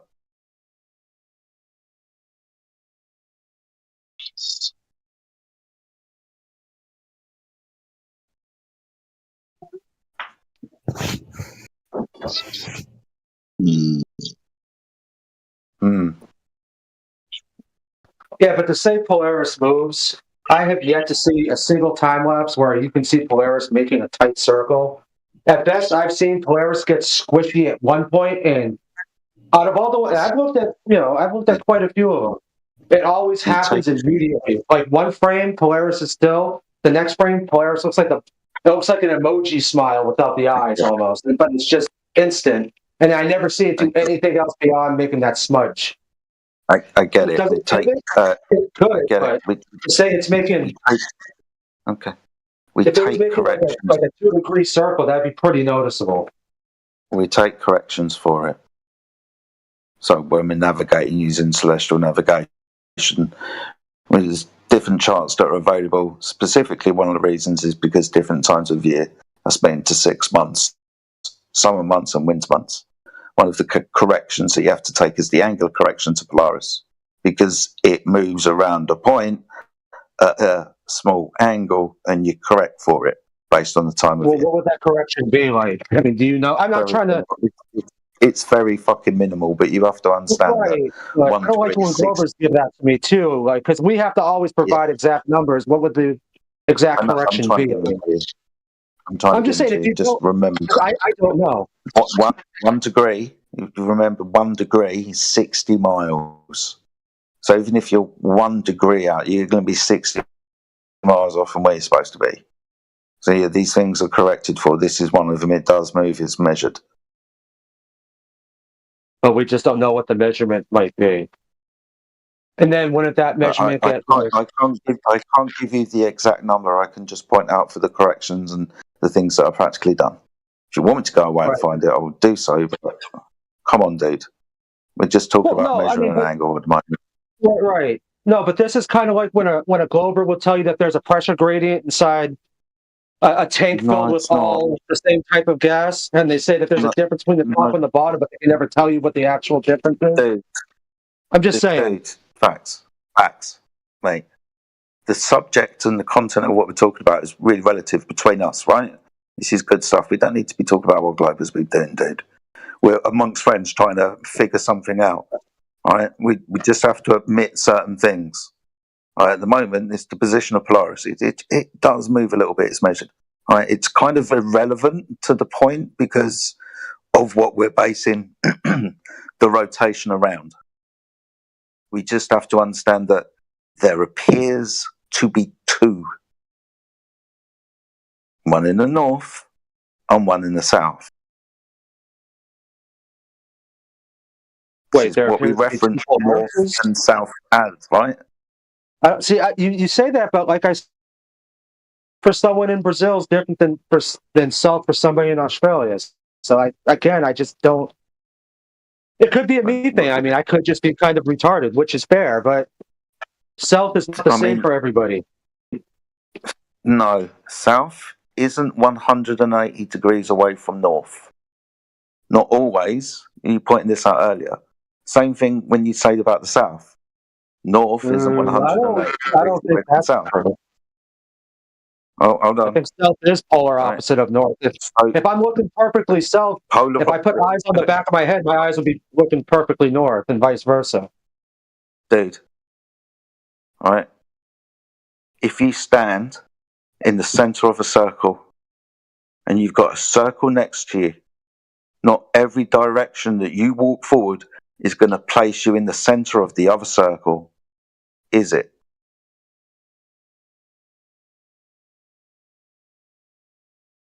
Say that one more time, please. If you're standing in the middle of one circle and you've got another circle on one side, right? If you were to walk away from the center of your circle, you would not always have the other circle.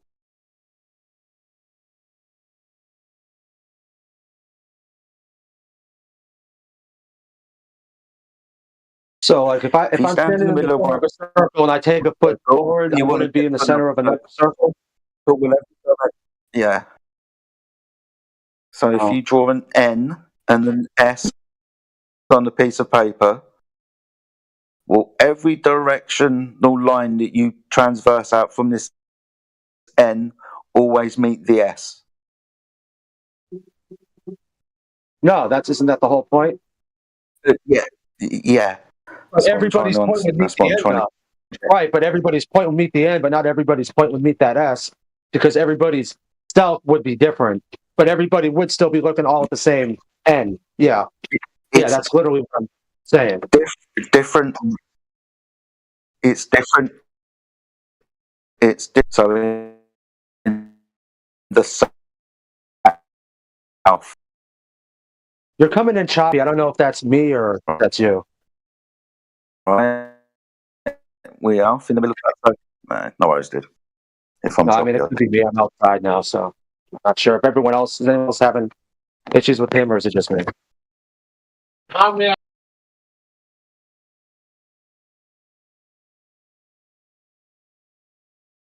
It's slightly choppy, but it's still listenable. Well, I mean, not for me. Is that I didn't hear it about the circles. It's fine now, Jedi. Give it another try. So, you know what a bike is, right? It's got two wheels. Yes, I understand what a bicycle is. Good. So you've got, let's say we got the radials coming out, the spokes coming out from the middle of the wheel to the exterior of the tyre. Now, does each one of those radials, if you've got one at the front and one at the back, do all of the radials point to the back one? Opposite directions of each other, but they're all still pointing to the one in the center, which is north. Yeah. That's actually a good example of what I'm talking about. Yeah, as long as we understand that it's going to be relative to what circle you're talking about at any one time. You keep saying in the south it's different. If you're in the south and you're all pointing towards the north, then you're all pointing towards the north. If you're in the north and you're all pointing towards the south, then you're all pointing towards the south. But if you're talking about pointing to the north and the south relative to north and south, it's always going to be different. Correct.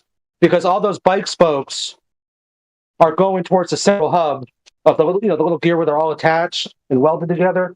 Those are all facing the same. Those are all heading towards the exact same point in direction, which is north. South is literally different for every single bike spoke. Okay. So now we agree to this, right? Now, is this what we see in the sky? Do we have circles in the sky? Are there two? Well, what I'm saying is, in the south, it's not nighttime for everybody at the same time. That was the whole. But when I was mentioning that yesterday, everyone started screaming, "That's not important. That's not important." When that's kind of like, isn't that one of the other points that's going along with what I'm saying? South isn't the same for everybody. So if south isn't the same for everybody, how can there be a celestial point for everybody if it's not the same? Yet north is the same for everybody. I think you're confused somewhere, and I'm kind of finding it hard to figure out exactly where you're confused. I could say the same thing about you, though. I'm not trying to be rude. I'm not trying to be rude. It's just stalemate. It's not trying to prove anything, dude. Trying to talk something out with you. Well, I mean, I was being told I'm stupid if I don't believe in two celestial points. Therefore, you guys are making you guys are trying to state a claim, but I don't agree with that claim because I don't think it's something that can be provable. Okay. But the fact that I didn't want to go along with it, I started getting called an ice waller, which is weird. Navigationally, you know what I'm saying? I mean, that's not navigationally, though. The South is its own circle. Like it's not just in the South. They're also using Polaris, like literally.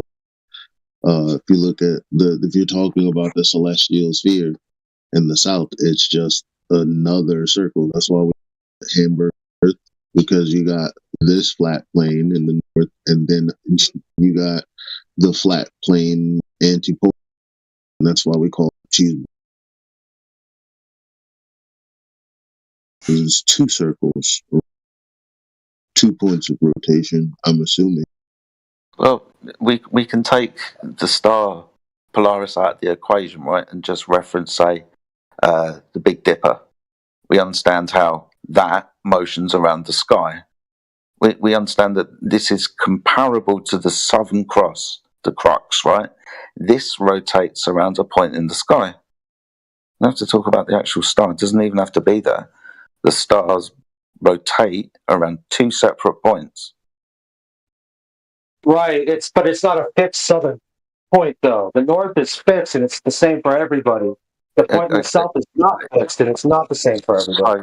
So are you saying that the ground position of what would be Sigma and Tantis moves? There is no ground position for Sigma Octantis, and quite frankly, I can't find any actual evidence that Sigma Octantis was real. Sorry for Okay. We went through this earlier, right? And I agreed it's not a star that we use for navigation. I'm using it as the point of rotation. I called it the point of rotation where the Southern Crux appears to rotate around, much like the Big Dipper in the north.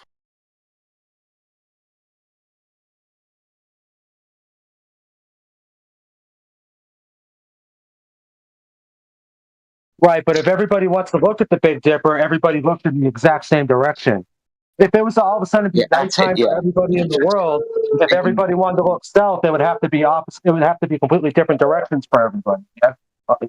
Follow that? I don't know. I'm more accepting of what Jedi said. You're looking at it. Like this extra bit that you're putting in there. I don't know if it's necessary because, again, if you're looking at the Big Dipper, you're looking at it. And I guess you're focused on the same direction, whatever. When you're looking at Sigma Octantis, whatever the fuck, you're looking at it. You're just saying, well, when you're looking at this thing, you're not looking at the same direction like when you're looking at different. I don't. Is that how you know that's true? I mean, maybe I'm retarded. Like you know that when people are looking at Sigma Octantis, it isn't the same direction. Because it's like if you were UAE, then I'd be like, okay, I understand why you're saying that. I don't know why you're doing that because we're not UAE in it. What do you mean UAE? What's that mean? Well, south is obviously not the same direction when you're thinking about dinner plate Earth, but I don't know what the necessity, but like all I know is there is a rotation and it seems to be rotating around something. In the south's case, we just can't see it, but it's rotating though. There is a rotation. So it's like, all you can say is, well, in the south, it's not the same direction. Like, what are you, UAE mapping it to say that? I don't get it. See, yeah, I don't think that's. I mean, I didn't say anything about the UAE Jaron map and stuff. That's not what I'm getting at. I'm just simply. It's not about that. I'm just trying to figure out geometrically what you're thinking in your mind. So just answer the question. I'm trying to understand what the problem is. Right. Yeah. If you're in Lima, Peru, and someone is in Johannesburg, and they're both looking north, their cells are not going to be in the same direction. Okay, well, if you're in those two places looking at Sigma Octantis, what, your norths aren't going to be the same? Can you be in those two places and look at Sigma Octantis simultaneously? I don't know. What two places south of the equator can two people look at Sigma Octantis? Not really a lot. I feel like there's maybe one, because I've been looking into it, like there might be one day out of the year for like a brief 20 minutes where you can see a southern star, where you can see stars in general simultaneously between some of these places. Now, I believe South America and Australia, it tends to be nighttime a lot of the time together, like it overlaps. But it's never going to be nighttime for Australia and South Africa at the same time. Just like I don't think it's ever going to be nighttime for South Africa and South America either. That's the whole it does get really weird down there. Whereas in the north, can I stop you there? Yeah. We got to figure out whether this is true or false. So what places can you simultaneously see Sigma Octantis in the south? So it said, AI says you can simultaneously see Sigma Octantis from anywhere in the southern hemisphere, as it is the current south star located. Blah blah blah. But they said simultaneously it anywhere in the southern hemisphere. If that's true, I mean, is it true? No, it's not. No. You sure?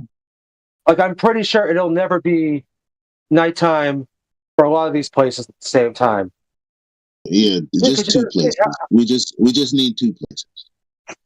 Yeah, I mean, there might be. I think, if I'm not mistaken, it's nighttime for South America, parts of South America, and like half of Australia. Most nights of the year, probably, but that still doesn't explain what's going on in South Africa. It doesn't matter. So those 2 points right there specifically, when they're both looking at Sigma Octantis, right, in the same direction, for them is north the same direction?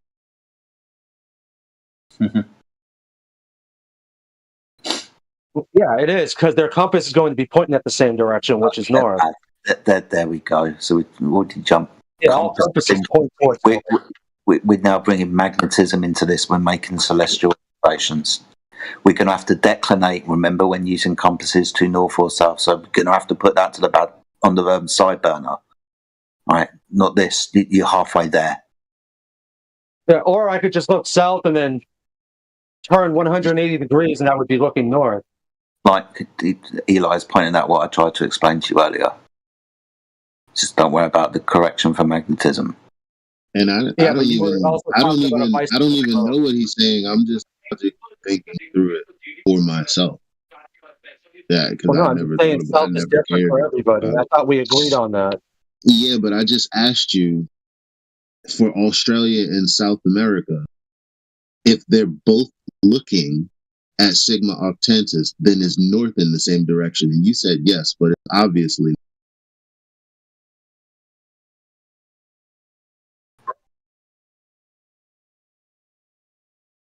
Or am I incorrect about it? Because, I mean, it's the same question, right? Yeah. When you posed it about the north, so what's the difference? You got two different locations, and you got two locations in the north. Both people in the north are looking at the North Star, and so south is what you said, not the same direction. Okay, so you're both in the south, looking at the same thing in the south. Why would north be the same direction? Right, and it's AI, so I'm going to take it with a grain of salt. But now AI is telling me that's usually not nighttime simultaneously for South America and Australia either. Parts of Australia, sure, but the thing is, their south, they could be looking south, but their south is going to be different than somebody like south is going to be different for somebody in LA and somebody in New York, but north is going to be the same direction. You just turn around and doing 180 degrees, and those and their souths aren't going to be going the same way either. Yeah, but that's a red herring, because while because I already discussed and accepted what you just said, and I said, but what about the south though? You just gave me another example of the north. You keep avoiding the south. I'm saying, okay, in the south, you have half of Australia don't care. Somebody in Australia swear is in nighttime looking at Sigma Octantis the same way someone at the same time in nighttime is looking at Sigma Octantis in South America. Let's just say I didn't look. I could probably just open maps and stop sounding retarded. But I've just taken as read that you can. It's at least nighttime and at 2 points, 2 different places. And if that's the case, then I think you understand what I'm asking. Saying so, then when most people are looking in that direction, is north the same direction? You're just choosing not to answer that. No, north is the same direction, but they're souths. Just because they can both see stars in the south, just because they're both able to look at something in the south in the southern night sky, if it is nighttime for them simultaneously. So they're not looking at the star in the same direction. So they're not looking at the star in the same direction. But south isn't the same for them both. Like there's still different directions. So when they're both looking at Sigma Octantis, it's the same declination. It's the same and it's the same azimuth. You're saying that's not the same direction, though, is what you're saying. Well, I mean, how can it be if we already went over how south is different for everybody? So why would south that sounds like I don't know what the word is. I don't know what fallacy is. It sounds like there's no reason for you to say that, like logically or evidentially. You're just saying it's not, even though the situation is exactly the same. It seems. Well, I mean, it's like the bike tire, right? You get all your spokes on the bike tire. All the spokes are conjoining towards the center point of the sky, and everyone's looking at that center point of the sky. But then once they turn around, they're not all looking in the same direction. That has nothing. Well, I'm not the one that brought up the bike tire, though, but it was a good visual. Yeah, but you're ignoring the second bike tire. Yeah. When you turn around, well, that's what I'm saying. You see, your mind is in UAE land, brother. Okay, and your guys' mind is in 2 CDs sitting next to each other. I don't understand. I didn't realize that this is something that we're supposed to be trying to use. See, this is the thing. I didn't realize that you guys came up with some new sky design. I was completely unaware of it. It's not new. We're not telling you anything that's new. We're just I've never really, like I said.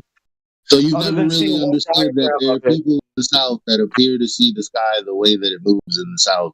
And there appears to be a rotation around some stars that you can't see unless you have optical equipment. But even then, you can't really pinpoint a central point, but you know that they're circular.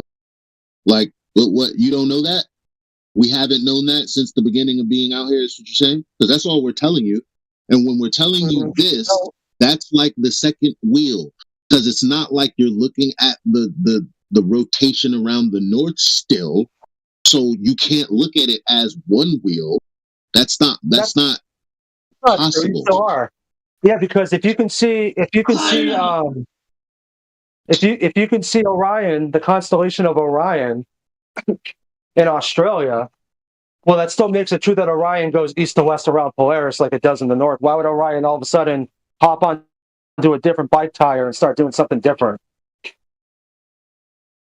Right? Well, that just sounds like when the say, well, in the South, if it's not a globe, why then doesn't it this?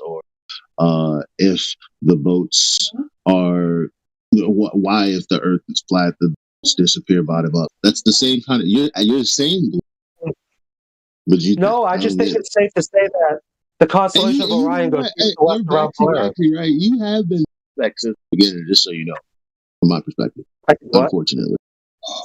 Because you're always saying some shit. Like, you're always having an issue, man. And it's like, we're not saying anything super ridiculous. We're just pointing out what we've already known.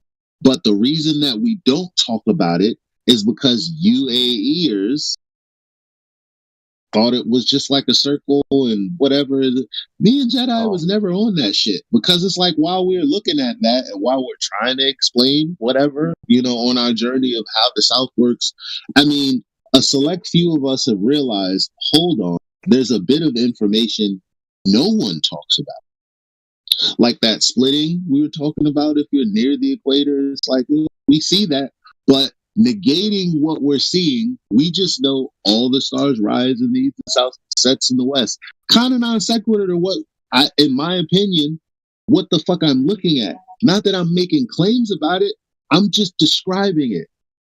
And it's like, when people make their conclusions, it doesn't include the observations that we're seeing. Or it doesn't deal with it at all. Saying that they all rise in the east and set in the west kind of doesn't deal with it at all. Yeah, but I mean, that's literally what everything does, though. That's the thing. You know, like I said, you can look at Orion when it's up in the sky. What does? What does? Everything goes east to west.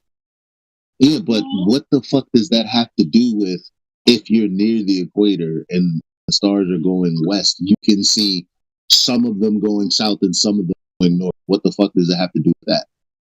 Yeah, I mean, but that's like saying stuff goes northwest and southwest and rises northeast and rises southeast based on the seasons. I mean, it's just, but it's still east to west. Well, it's not based always on going the to be seasons. perfectly. It's all the. It's not based on the. Perfectly due east every single morning.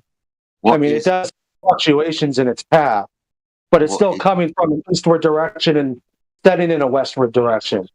Okay, what is east or west? Yeah, the later north you get the later you get into the summer, like when you get close to the solstice, the sun's moving more of a northerly direction. That is a good question, Jedi. What is east? Right? What's east and west? East and west is all based on when you're looking north. Okay. Like it's all. Okay, so east and west are circles, aren't they? I mean, that's what they would appear to be. If you're going by what the objects in the sky are doing, it appears they're traveling in circles. Sure. Okay, cool. Is that controversial to say now too? No. But if you so when I see Orion going east to west around Polaris, why is that a problem to say? Not arguing with you. I'm just but just because you can see Orion in Australia now, it's not going east to west around shut Polaris. the fuck up before I start putting you on mute. You're rambling now. Let him get his point in. Let him get his point in. Hey, listen, if you're just gonna do it, I'm telling you now. You're rambling. Relax. No, I was trying to make my point. He's trying to respond, and the moment he gets 2 words in, you keep talking. I'm trying to finish my point. If I see, so finish your point right now. Please, yes. 20 seconds. If I see the constellation of Orion appearing to go east to west, and we can say it goes east to west around Polaris because it will make itself apparent at different locations in the north as it is going east to west around Polaris. Why would that change just because you can also see it in Australia? When you see it in Australia, why is it no longer going east to west around Polaris? That's all I'm getting at. It's still going east to west. You've just changed the location dependent to the thing that is in between the 2 observation points in this point, Orion's belt. My question was, what is east and west?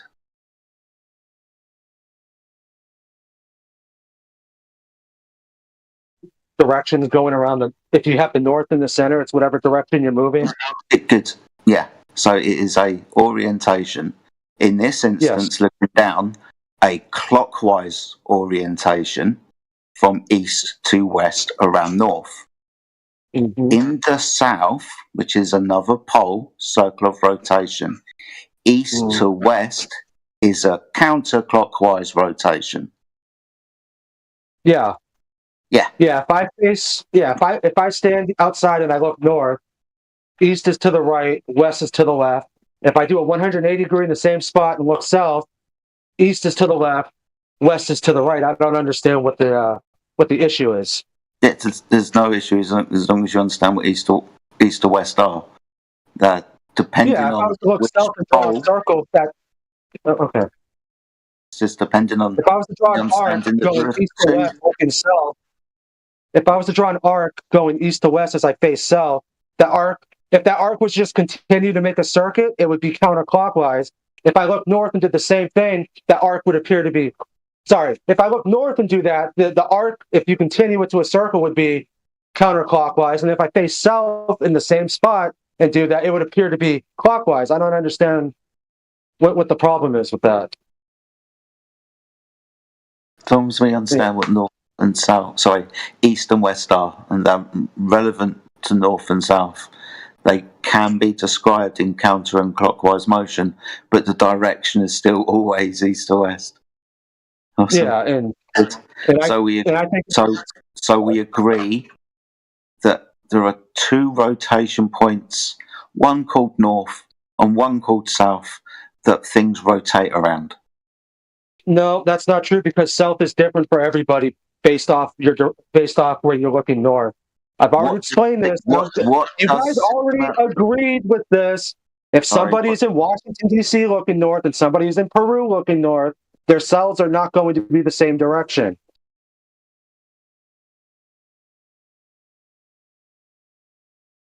It's like he hasn't listened. No, you guys literally agreed with that earlier. I don't get why you keep just pretending that you never agreed with that. You haven't listened. Okay, so somebody looking north in Alaska and somebody looking north in Australia, their cells are going to be the same exact direction? No. So somebody looking at Sigma Octantis in Australia and somebody looking at Sigma Octantis People in don't South look at America. Sigma Octantis. It's not visible. Yeah, it is if you use equipment. It's not visible with the naked eye. I've yet to see any proof of that. Oh, is that true, Jedi? Yeah, you can see it. It's magnitude of 5.3, which is not visible with the human eye, but if technology, you can see it. It's got a fucking name. I've seen plenty of images taken from telescopes. I mean, you know how many times I've had Globers claim that they have star trails with Sigma Octantis visible and it's literally never visible? I mean, They're not using telescopes. Yeah, well, you can zoom in with your camera. You can take a star trail with a zoomed-in camera, too. I'm just saying. We just don't use it. It doesn't matter. But the thing is, south is different for everybody. Yeah, you're not listening, like we said, because you said that 5 times. I don't think you guys are listening either. You guys rather just talk about two opposing bike tires. I'm annoyed, so that's it for you for today. That's sorry, guys. That's it for him for today. That's it. I can't do it. I mean, that's fine. We can talk amongst ourselves then, right? We can continue the subject if we want to, because it's kind of interesting. Yeah, I'm not trying to make any claims and shit. I'm just asking about. I'm just asking. Yeah, I'm not making claims. If anything, I'm asking for my peers to assure that what we're seeing is what we're seeing. Because, like you said 3 moments ago, right? It's not something that we talk about, but it's something that we've observed. We've understood this for a hell of a long time. Now it seems to be brought up into the forefront because of the final experiment and 24-hour sun. So everyone's talking about it again, and people are getting upset about it because they understand that this doesn't fit an AE map. People have been trying to make this work on an AE map. It's been a false fucking errand, right? Just admit there are two rotation points in the sky. We've been pointing. Yo, remember me and Crack Villain was on Super Crack? Remember that? Yeah. Talking about the sun and observations. Had what's my boy's name? From God damn, I almost forgot him and completely just merged his identity with Ryan, which is crazy. What's our boy's the Irish fellow? Remember? There's been a lot of Irish people, man. Oh, but he was about Paul Shea. Say again? You talking about Paul Shea? Nah. Or Peter Shea, sorry. Not Paul, Peter. No, hell no. No. Oh, Pete Shea? No. Yeah. Hell no. Alright. There's a he eventually bought a telescope. And that was some of the last observations he left us before, I don't know, he's no longer around. But I remember him, bumping heads with Huey a couple of times and, a couple of others a couple of times. But he was generally a cool dude. Respected in the community, Anyway, it was me, Crack Villain. Hi, Quets. I missed you. Been a long time, buddy. Hey, how you doing, Quets? Hey. Who the fuck's this map, bitch? I don't know, but that's what a phone is called. Phone is for. Weird. So you just come and hear people talking and just open your mic, and I guess that's what they do every other server. I can't expect them to have the level of respect here because they don't have that frame of reference. So what was I saying? Oh, there was like 5 of us, 6 of 7 of us, eventually became like 15. It was so many people recording the angle of the sun, watching the sun all day long. And all that I could gather from that, just from my location and other people, like, we're all on video call, looking at each other, looking at the sky. I got my compass out and shit, doing all this weird flat earth stuff. Almost got jumped one night, but being a nerd saved me. Because I was just out there looking at the moon. This is a completely different topic, so I'm sorry for jumping around. Matter of fact, I'll tell y'all that story later. Maybe not. Back to the whole sun thing. The one thing we recognize on trip is, doesn't seem like the AE map makes sense. Like it says, that was just a general feeling we all had.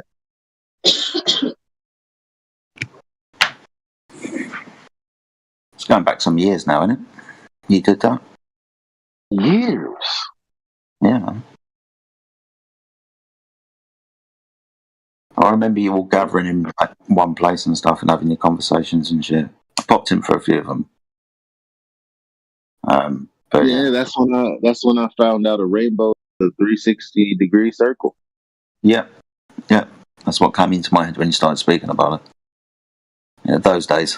It's been around for a while, man. Yep.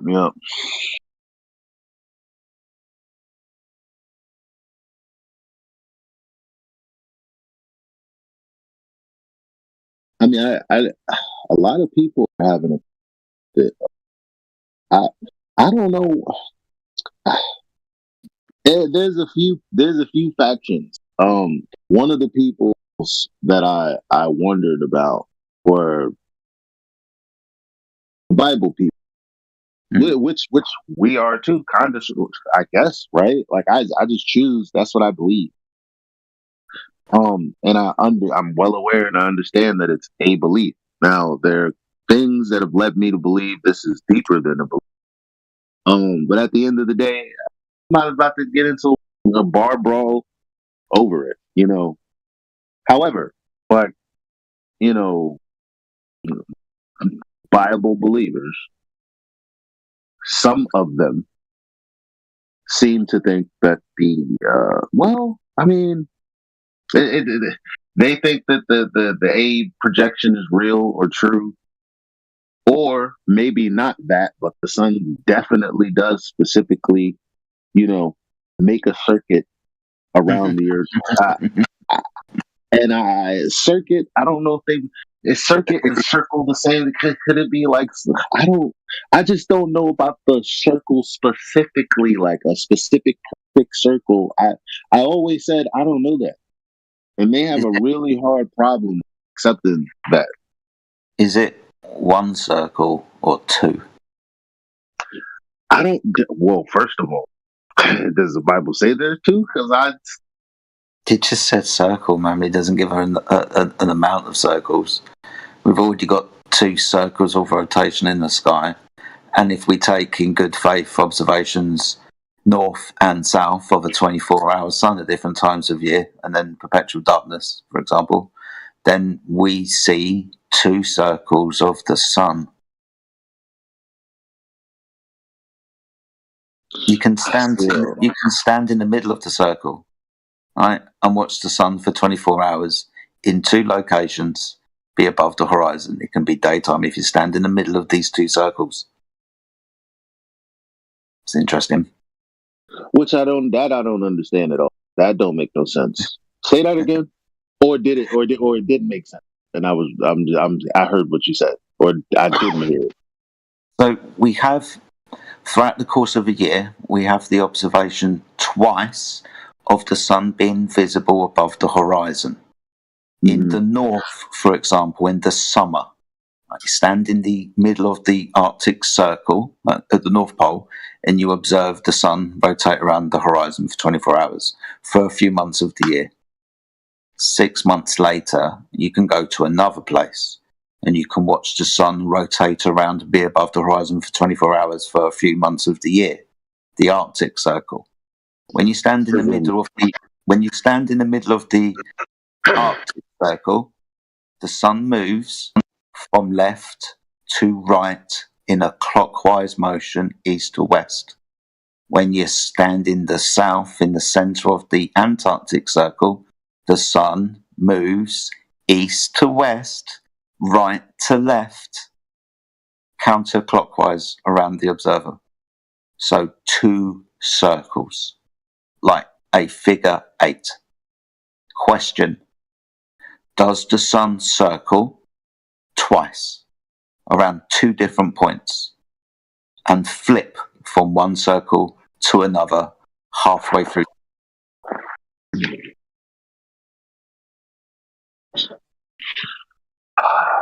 Man. Because, forgive me if I'm wrong, right? But this is what we observe.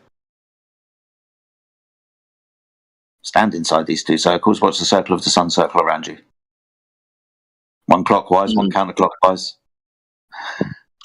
Yeah, I mean, man, I mean, that's another, because I mean, where I live at, like, okay, you have and again, this is why I was like, this shit makes no sense to me yet, because I'm trying to reify a situation in my mind that makes sense for the entire Earth. I just don't think that's possible, or that we should be. Not that we shouldn't be, it's just, I think it's a fool's errand, because it's like, why do we keep coming up with a lack of information? We should have enough information to conclude. It just seems like there never is. So back to my point, obviously, in the in the summertime, the sun is just gonna go from way the fuck northeast to around me. So at some point at noon, it's south of me. Then it leaves way the fuck northwest. But in the other 2 quarters of the year, it's starting from the southeast. Yeah. And disappears Now southwest. It's still in the south, though. It's not like it moves towards my north. It's still in the south, but it just stays over there. Right. Now here's a question for you. If you're facing south and you observe a southeast rising and southwest setting sun, does the sun circle back around you, or does it continue the circular path and circle south? Shut up! I don't know. Shut up. What? Wait. I feel, because that's too simple. It's too simple. I can't. It's maybe the answer. That's for sure. Maybe the answer. I just told you. It's definitely not. It's not. It doesn't even, because I'm like, I just explained. It doesn't even. It's not like it goes north around me, and it doesn't even have anything. I'm just seeing it doing something somewhere else. Whereas I know the difference in the summer months. I could definitely see it come from behind me, go in front of me, then go back behind my other shoulder. That doesn't happen in the south.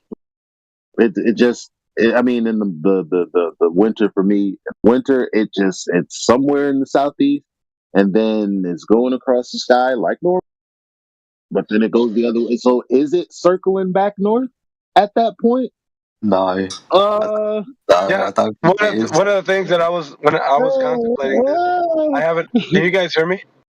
Mic check. Yeah.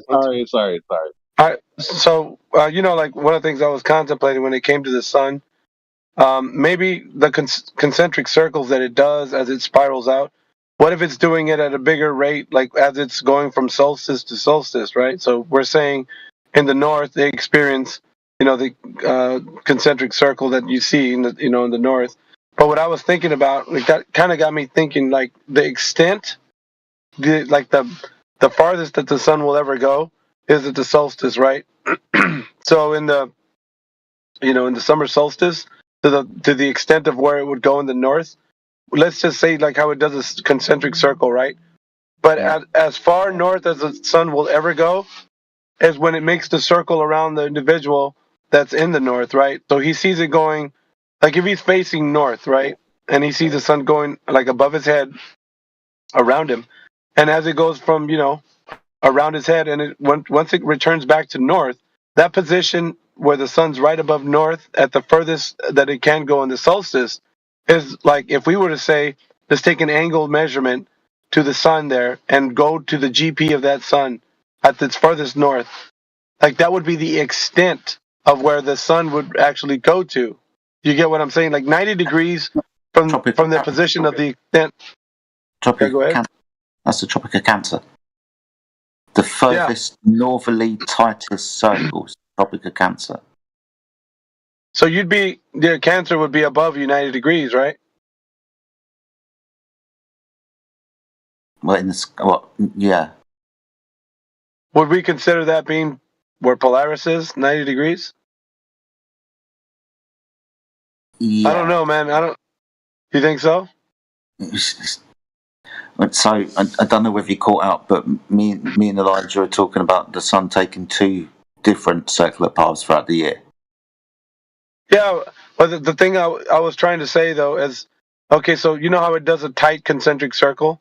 So it's tight when you're up in the north, but then it gets to a bigger circle as it expands outward.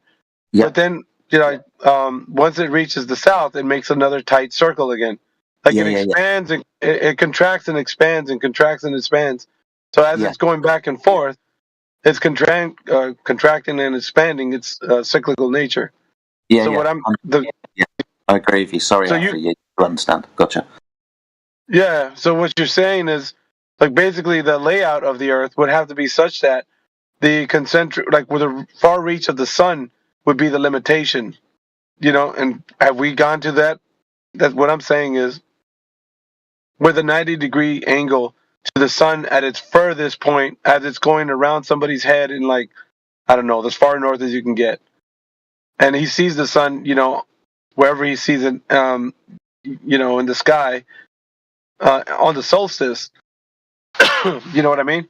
Like that would be the furthest north you could possibly go. It's the same for the south.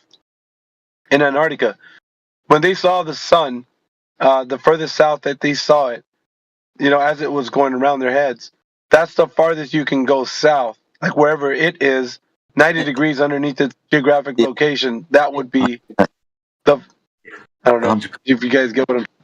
Yeah, 100%. So if you're talking about the ground positions of things, and we can call it a pole that we're going to stick on the ground underneath these 2 points in the sky, then when you get to it, that's the furthest that you can go. You can't go any further than it. It's there.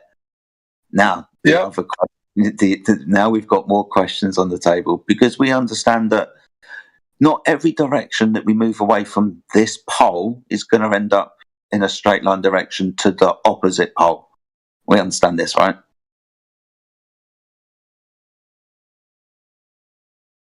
Yeah. Yeah. But what I'm saying, the thing that I'm trying to propose is, like, people are trying to get to a geographic location, Antarctica, Union Glacier, and all that stuff. What I would like to know, if anybody was up for it, is the furthest south the sun can possibly reach, which would be on the solstice. Like if you were watching in Union Glacier, the sun rotate about your head. Okay, but when you look, let's say you're looking south, right, and you see the sun go in a concentric circle around you.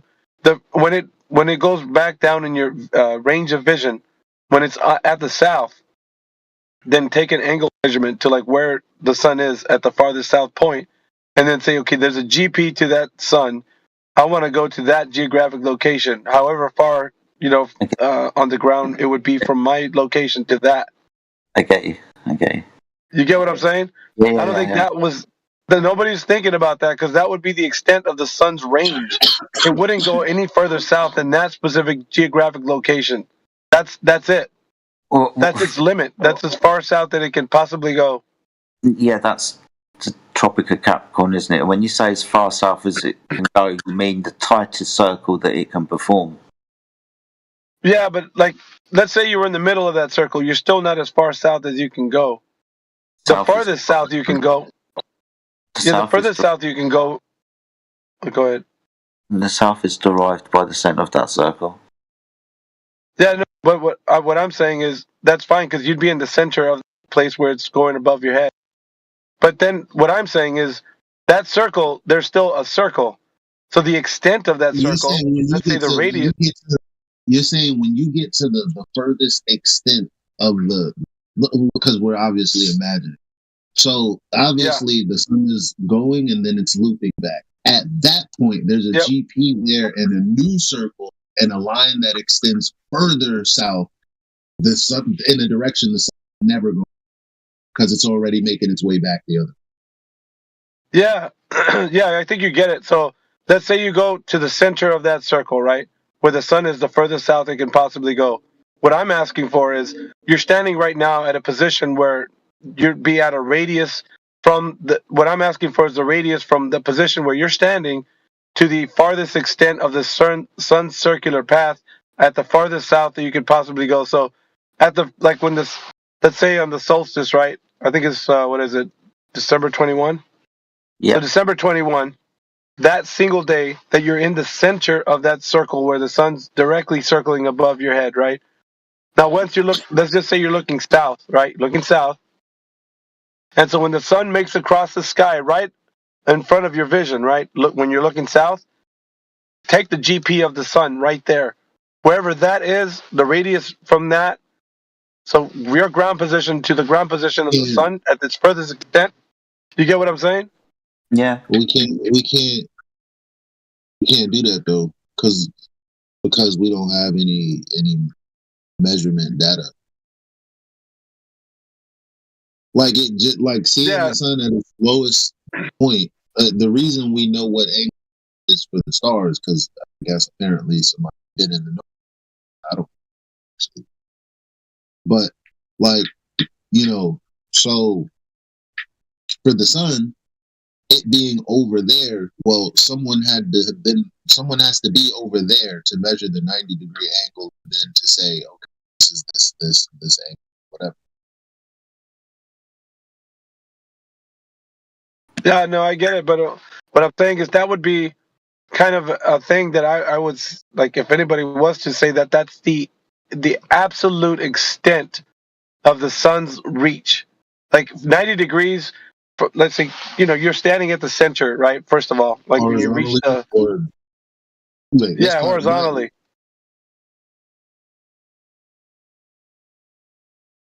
Yeah, horizontally. So when you see the sun going about your head on December 21 on the winter solstice, right? So you'd be looking south, and then of course the sun would be rotating above you perfectly in a concentric circle, but you're looking south. So when it reaches on your vision when you're looking south, that extent of that circle, the radius from your horizontal position all the way to the GP of that sun would be the farthest the sun could possibly go. It cannot go any farther. Do you get what I'm saying? Because once you reach that location, the sun will not be going concentrically around you anymore. Because it's I don't know. Is this getting a little difficult? I'm saying. I thought maybe you guys would understand what I mean.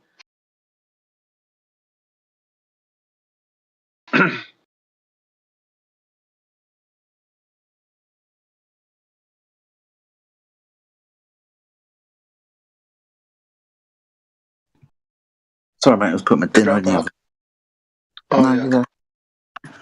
Yeah, I understand what you're saying, Dave. Did you hear the conversation? I don't think anybody's done that. No, I don't think so. Of course not. Because think about it. If we're on a horizontal plane, the extent of that horizontal plane where the sun's reach could no like once you're you're 90 degrees to that position, the one that I was talking about. Mm-hmm. The sun could not go concentrically around your head from that location. That is the extent of the sun's like limitation. Like it could not. There's no way you could get a concentric circle at that location. If you were at the 90-degree location, not looking at it from 90 degrees at your current location. Is that what you're saying? Yeah, exactly. Yes, exactly. Okay, yeah, I get you. It would not logically, because you're already in a concentric circle underneath the quote unquote South Pole, right? That's where you would be at to say, okay, the sun is going a concentric circle. But what I'm asking is, once you're at the winter solstice, December 21, and you're standing at where it's going concentrically around you. Now, you're looking south, once it reaches that line of vision where you see it, now I want to get the GP of the sun at that, wherever it is, that's where horizontally the extent of the limitation of the sun's reach. So it circles everywhere on Earth, but hypothetically, that is one of the locations where you will not get a circling of the sun, like ever. Yeah, exactly. Ever. Never, ever, ever. But I don't think. I mean, that's got to be thousands of miles. I don't think anyone's ever gonna. Without any navigation. That's what I'm talking about. You don't about. have anything to navigate at that point, and the sun's moving. And you don't have light. It's a wrap. You don't have sun. You don't have energy, and you don't have nothing. So what boggles the mind is that if somebody was to push the boundaries of, like, let's say, going to find things out, man, get your happy ass somewhere over there. Because if you're at the quote unquote South Pole, you didn't go far enough. No, you got to go to where when you see the sun concentrically around you on the winter solstice, what you have to do is take the GP of the sun on the winter solstice in the southernmost point, and as it goes concentrically around your head, then when you're looking south, the sun's above a position, December 21. And that position, as far south as you can go at the radius value from where you're standing to where the GP of that sun's position would be thousands of miles. But that would be the furthest south that the sun could reach. And at that point, it's only just going from horizon to horizon. It's not going concentrically. You guys get what I'm saying? I do, yeah. Basically, just tell them you're outside of the circle that the sun makes, or the what. See, that's what I'm saying.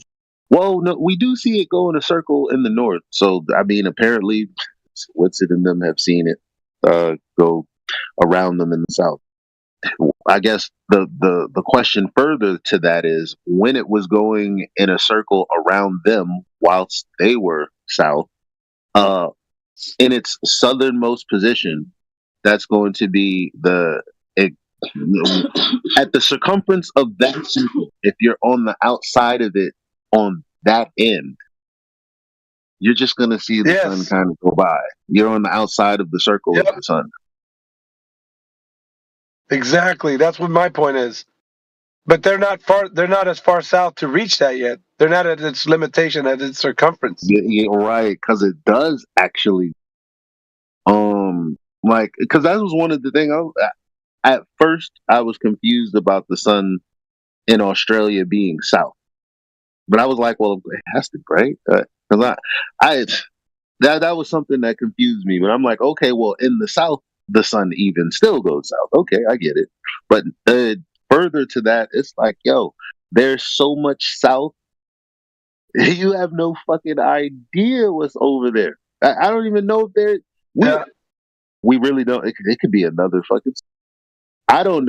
I'm not saying that. I'm just saying we don't. If we have the sun that we have, then your cockamamie ideas about going to the ice wall and all of this, like, you haven't even thought it through. Really consider that the sun is still somewhere angularly south, And if it's anything like the North, then we'll just say, let's just drop 500 miles on it.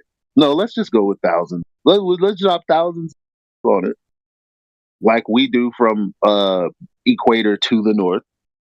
The thing is, like that, there's nothing. If the sun is circling us, then there's no energy over there, as far as we know. That location would receive the most amount of darkness that could be possible, because the sun would only be visible in that location, the furthest south that I'm talking about, like the radius value to where they're like, let's say, the final experiment where they were, wherever they saw the sun in the sky, they would have to take an angle measurement on the winter solstice and say, okay, we got an angle measurement. Now let's find the GP to the sun at the farthest south. We're looking south. Let's get the angle measurement to that. So now we're going to find out the GP is, it could be 5,000 miles away. Which we never could, though. You know that, right? We can't get the GP because having the GP is a predetermined thing in the first place. Yeah. So if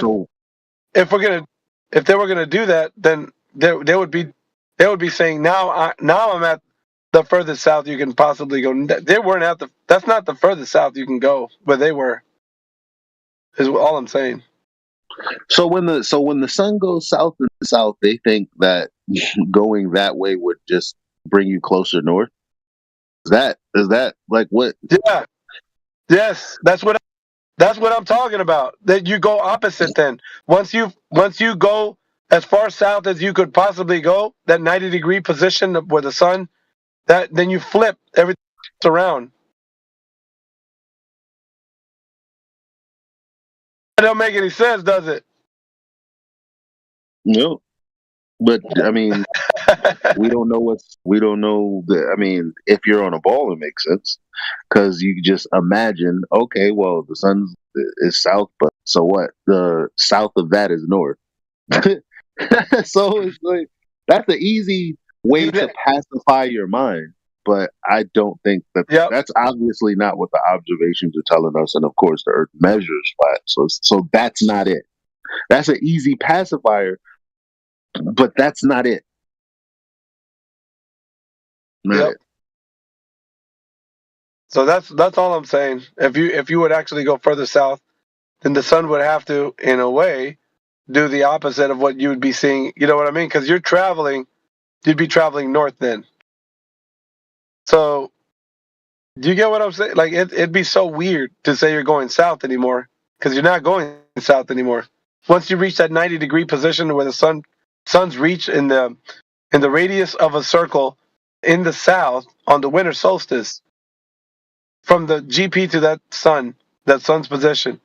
What is that it? Would mean south, whatever, south? however thousands of miles that would be. South? It's no longer south. You have to be.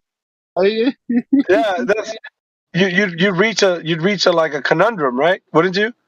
Because everything you knew about cardinal directions.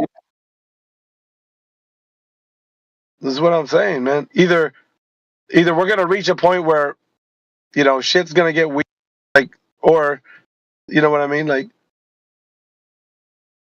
because the sun is what's being used as kind of a guide to tell us the position, using a sun compass and whatnot.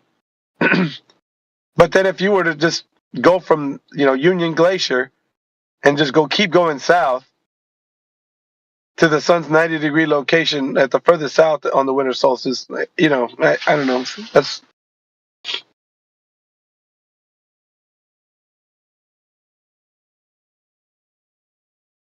I just thought that was neat because it was they're at Union Glacier, they're seeing something happen in the sky, but they're still not the furthest south you can possibly go. And the same for the north. It'd be the same for the north.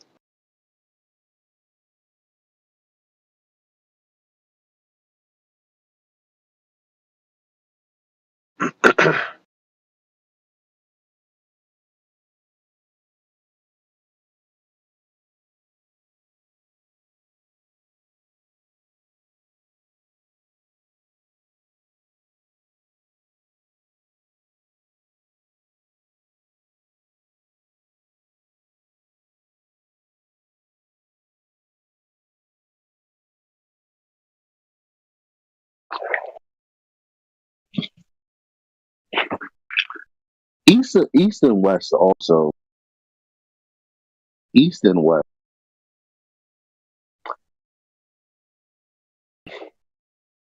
Because we talk about the equinox,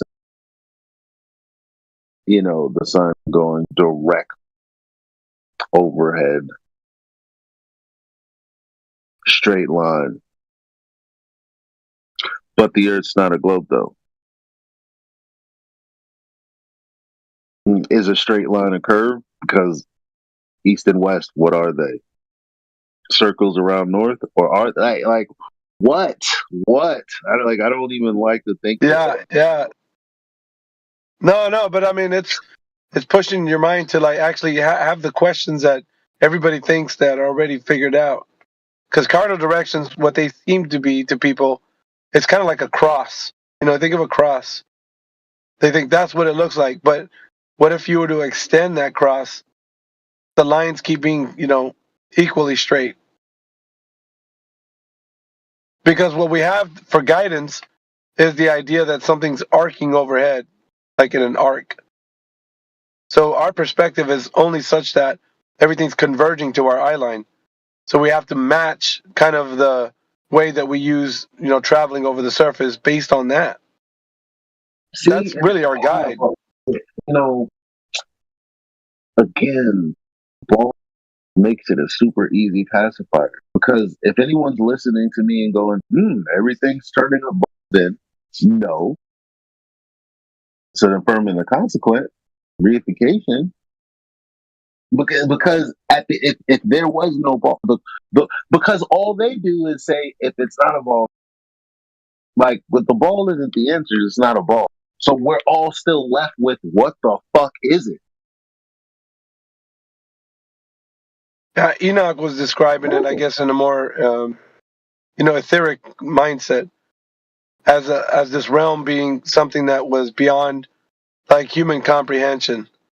So we could try to postulate as to like what perhaps an idea, but there's something far beyond and greater than our understanding could even comprehend.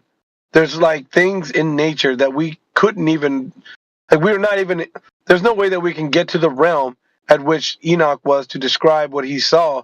He basically saw the mechanics.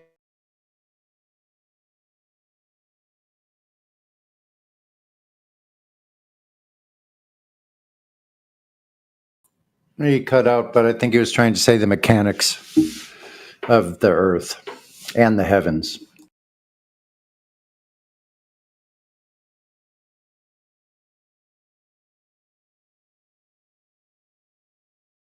Are you back, Alpha?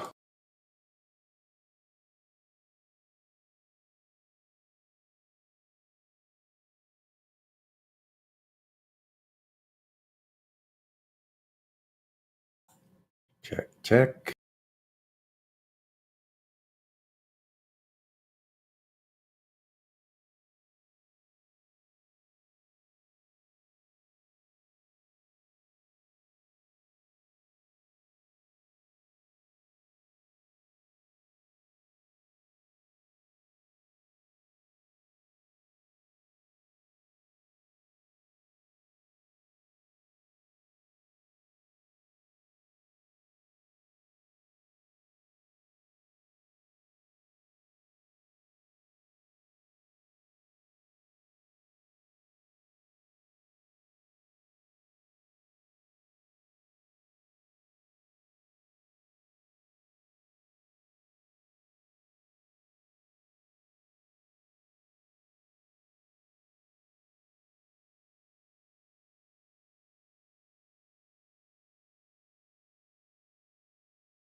All right, am I back? Hello? Yep, now you are. Yeah, no, I had a call that interrupted.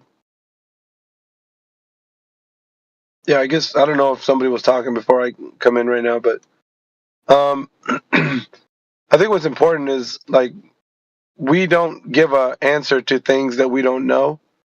However, there's ideas that have been shown to us by things that, in like certain holy books. So if people just kind of look into things that are far beyond the capacity, then as a speculation, you could entertain ideas that don't have globe included, right? So if you can say, well, how can the mechanics of this world be such as it is without it?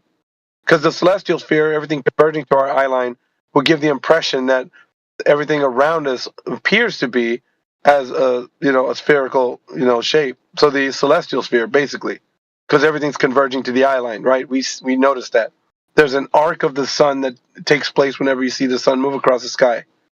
That's how we see the world. But we don't see the Earth looking that way, nor do we not measure it. So we don't measure it either. So the answers could have to be something outside of this kind of reified understanding of being on a ball. And that's what I was saying. That's where maybe Enoch has some answers to look into, as far as the speculation goes, because we can't verify what's being said in that scripture. But we can, however, say well, he's talking about things that are far beyond human capacity, like portals of where stars go through. And what does that mean? Does that mean something goes into something and it just goes into another location? We don't know. But all that they were talking about in the best way possible was things that they could identify in those times, wheels within wheels, chariots of fire and stuff like that. So it just gave a cosmology that was far out, dude. It was, I guess that the best description that Enoch could give them was an obscure way that he was trying to identify things in the heavenly realms as he could think of them, with things he could use as analogies to the things he saw. So that's the way I think about it, man. It's the Globers just want to stick to the globe as wow, that's cosmology and the way it is. But I think there's a lot more. There's a lot more in understanding. Maybe we don't have a clue what we think we live on, and we're just making these ideas up.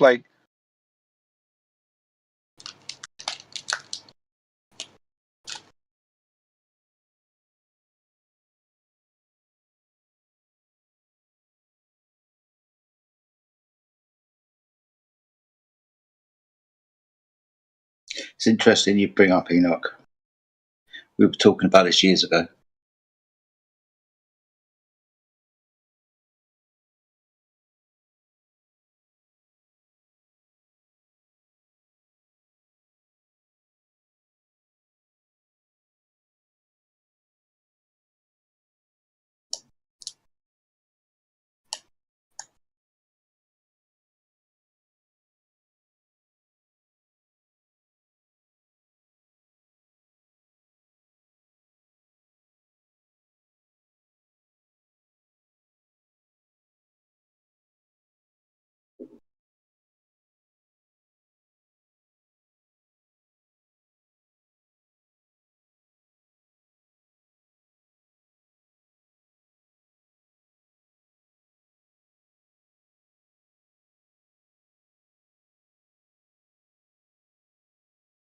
So where are we up to now? I had to dip out for 5-10 minutes.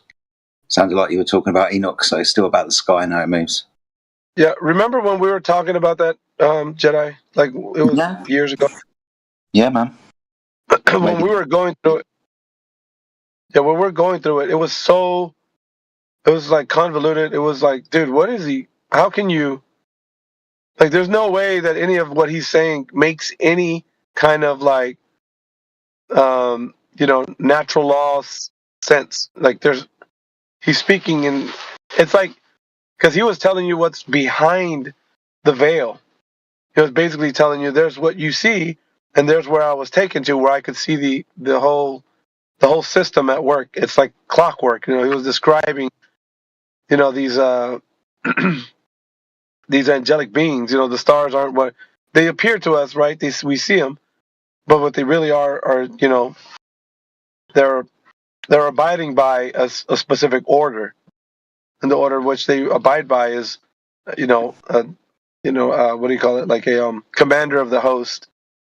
So the commander of the host was like Uriel, and there's like this other thing that he was speaking of there. But it sounded to us like me and you when where I was going through it, it's like this is far out, dude. I mean, as far as like we're trying to make sense of things, and then Enoch comes along, he's just like, oh, but check it out, man. It's how, like all the things you think about you can touch and taste and see and hear. Well, let's throw all that out. Let's talk about spiritual things. It's like, dude. And he's basically going over the mechanics of like how things operate. But I mean, I could just go ahead. I was going to say we got caught on the portal, so it sounds all like lovely, fine, and dandy until you start talking about portals and what they represent and stuff. It's hard to imagine what these gates of the sun are and what he's talking about there. I can agree the stars are marching around like with precision, but I'm told to do so. Right, so they're marching around in the sky. I get that. From a spiritual perspective, yeah, that's fine. They're on their courses, they do their things. But the mechanism that drives them, okay, and we end up with this mechanism as portals somewhere along the line. It's hard to imagine what he's even talking about with that, man. Yep, because if it's anything of what he would make it sound like, then having a situation where you have four corners of the earth, the four winds, you'd have like, it kind of seems like a giant square, like you're on this giant square, and within that, you have the directions we have, and all the heavenly bodies are doing something different, up there. Well, yeah, you weren't here for me and Jedi, dabbling. You're cutting out. Wait, what? I was saying, I guess Miggy was. Am I still cutting out? Let me get my other headphones. But me and Jedi used to talk about. I had brought to his attention that they're apparently square earthers. I'm not trying to laugh. I'm not laughing. I don't know shit because that's a shape claim that I don't make.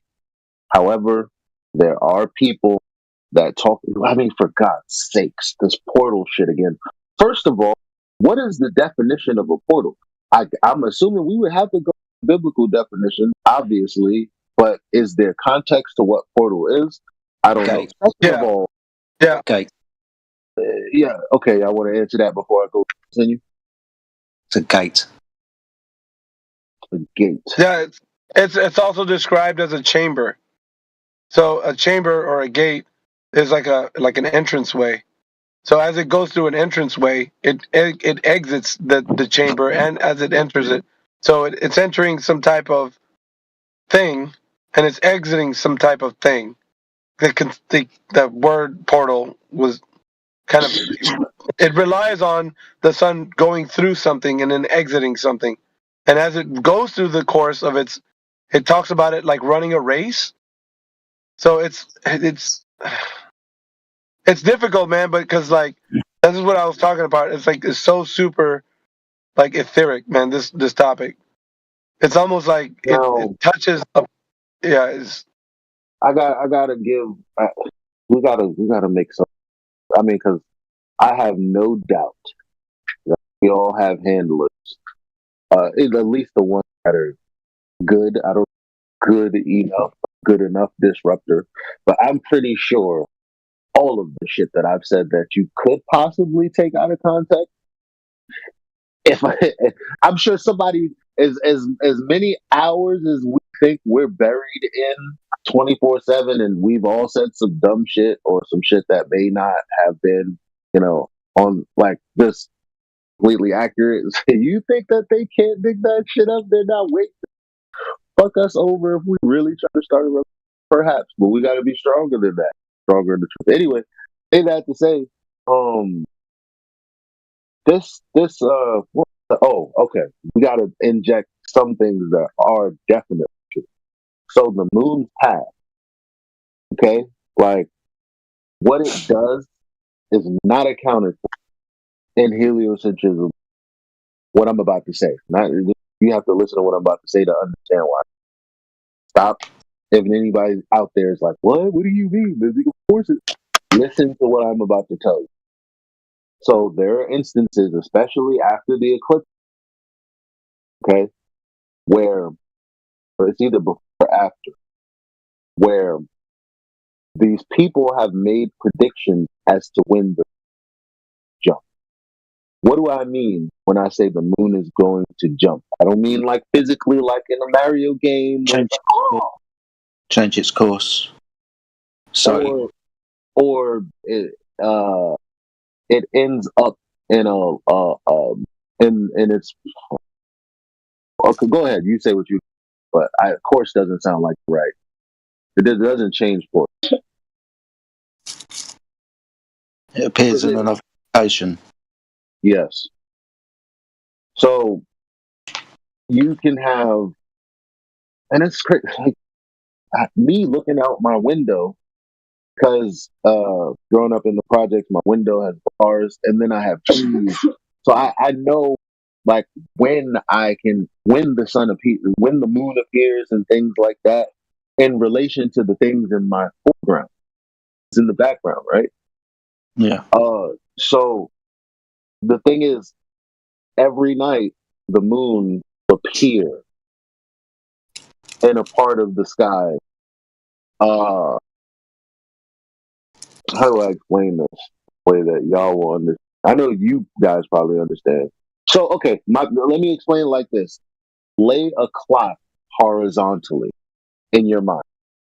Line it up with moon comes up one night on the horizon at 12 o'clock. The next day, the moon comes up at 1 o'clock.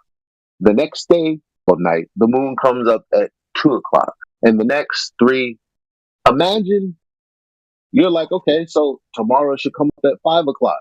No, tomorrow it comes up at 8 o'clock. You'd be like, huh? Yeah, that happened. I get you. I get you now. That's a good little description, mate. Okay. I struggled to get there, but I was like, okay. That's good. The clock was good. The clock helped. Nobody pays attention to that, Eli. That's the problem too. Nobody's paying it. Like, I guess I'm just gonna say this quickly. The biggest thing is that when you say any of these statements, people can't even think about making an observation to kind of verify any of this, because they don't. When I talked about the moon, they were always talking about like the orientation of the face as it travels through the sky. They don't even know that. And I'm like, this is so. I had an argument with somebody yesterday about it, and I don't know. It's like you can't even get them to like go outside and look at the damn thing. Versus, that's what I'm saying. It's just like, yo, get off fucking internet, get off the computer, get out of. Listen, you don't have to do anything but observe what I'm telling you to observe. Then come back and let's talk. And they're like, yeah, but what's the point of all that? If I don't know the point of all, are you fucking afraid to look at the sky we were all born under? Like, what are you telling? Like, it's like their indoctrination has fail safes for if someone's trying to free them. It's like it's like, no, I'm not doing that thing that will free me. Absolute out. Huh? But that's what we do. Yeah, I don't understand that part of it. I don't get it, because I'm like, well, aren't they sky gazers? Like when they're speaking to us, well, we gotta look at the sky, and that shows us the Earth's a glow. I'm like, dude, you're looking at the fucking sky, and you're telling me what I want you to do is go look at the sky, and you're telling me, nuh-uh? Because I don't get. That's the shit that boggles my. I'm like, aren't you all about looking at planets and fucking thinking about shit, and you don't even want to look at the moon like that? I don't know. So I had a revelation when I read like the first 3 books of the Bible. I realized I'm more knowledgeable, able to best people in debates that have been talking about this for years that I most definitely should not be able to. And my only conclusion to that was, oh, they don't have reading comprehension skills, and or they didn't actually read it. That's the only answer I was like, wow, I only read the first 3 books. And I know that that based on what you're saying, you didn't read what I read. That's just off rip, right?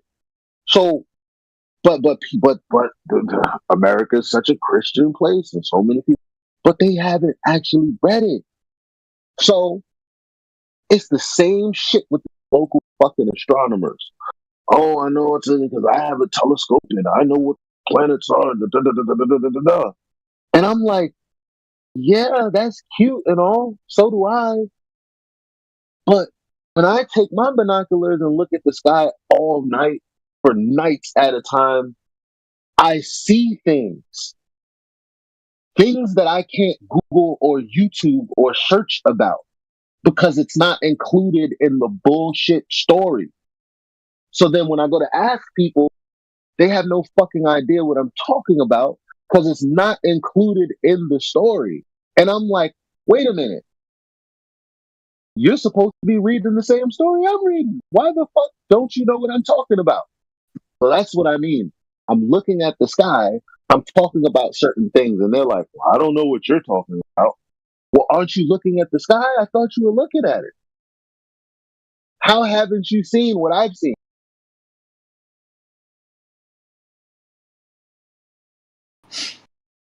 You know, another part of the heliocentric story that doesn't make sense when it comes to like the moon is on one half of the moon you could see like the darkened part, almost like a silhouette of it. You could see the features on it.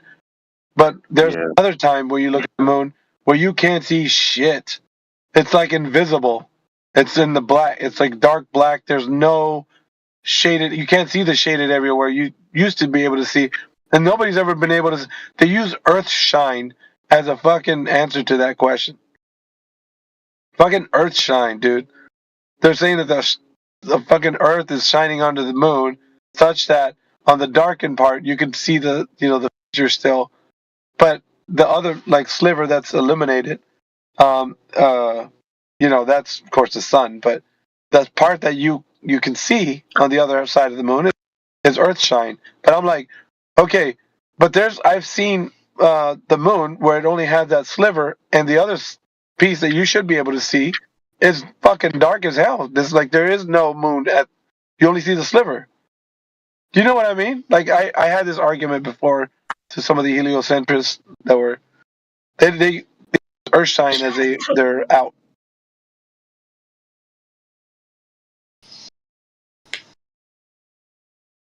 Yeah. I have images of it, by the way. If you've never seen what I'm talking about. No, I know exactly what you mean. I was just looking at Jenna in the chat. I appreciate you. I don't know what I said, but yeah. Apparently, Grandpa Fiddlebone thinks I'm not waking up. I'm still started. I don't know why you'd say that. Probably because that was around the time where I was supposed to affirm the consequence because I didn't have an explanation for the sky other than it's a we're standing on.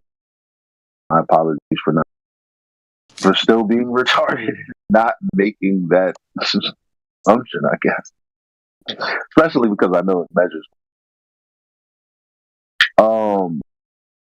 And they never address that. You know, as many times as we say it measures flat, they never really go, what do you mean by that? Or how is that?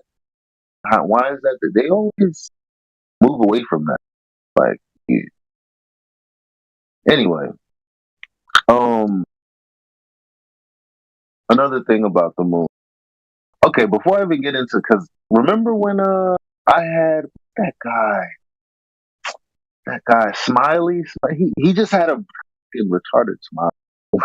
I forget what his name was, but there was a night that we were debating. I remember it clearly because I was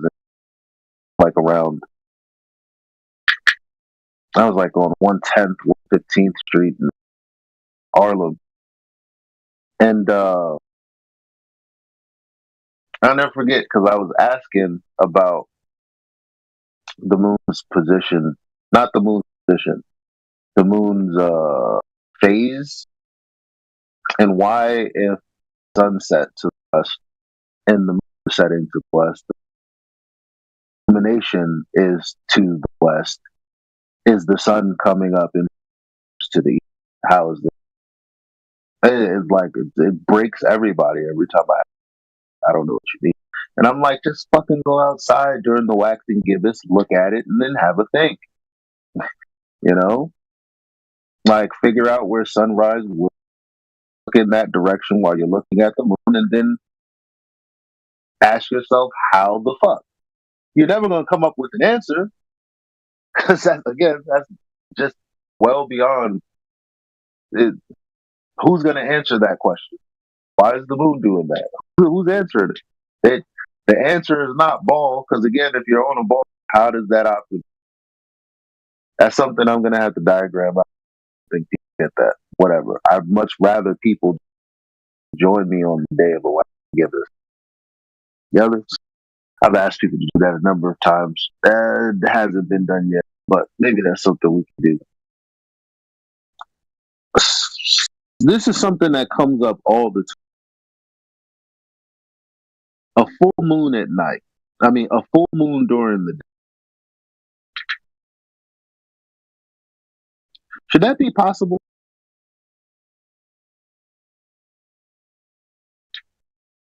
A full moon. I'm not talking 99%, 98%, a full moon.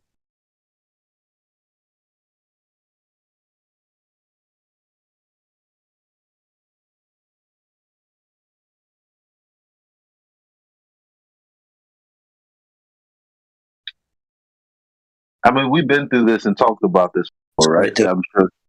I wanted to answer you, man, but I was putting my dinner in the oven. Sorry, tell me about the moon again. Just explain it, I'll give you an answer. Well, just about the, because I know that maybe there's an answer, like, okay, that's been explained. They modeled it out or whatever. That's cool. I'm asking. So, is it 2 o'clock yet? Oh, I gotta get on Ball Busters. I'm gonna probably get freaked out for all this moon shit. Anyway, but the moon, should it be full? Like, as in, like, not 98%, not at like the full moon period. Should we be able to see that during the day? Oh, during the day, no. But we do. Mm-hmm. Okay, so it is. It's not just okay. It's not just me. No, I mean, the spuriosity comes around in the 98-99% of the moon that's illuminated. It's freaking full, whatever it is, it's more or less fucking full. This is a problem within that model. All right, we understand, for example, new moon. That's when the moon's between the sun and the earth. It's illuminating the far side. The near side isn't illuminated, so should be darkened. So we understand. Exactly. Yeah. So we understand from this explanation to see a full moon. Remembering the full moon is what an eclipse is, when the Earth is in between the moon and the sun, causing that then shadow. That then shadow happens on a full moon. So it has to be nighttime for you to observe a full moon. On the the reverse, to observe a crescent moon at night, and when I mean at night, I'm talking about 12, 1, 2 o'clock in the morning, like the middle of the night. Shouldn't be able to observe, but we do crescent moons. Why doesn't anybody ever? Because look, if you could type into YouTube, nothing's gonna come up. They're just gonna give you the answer they want to give you. I mean, we all know that's how YouTube's been for. Yeah, it's something.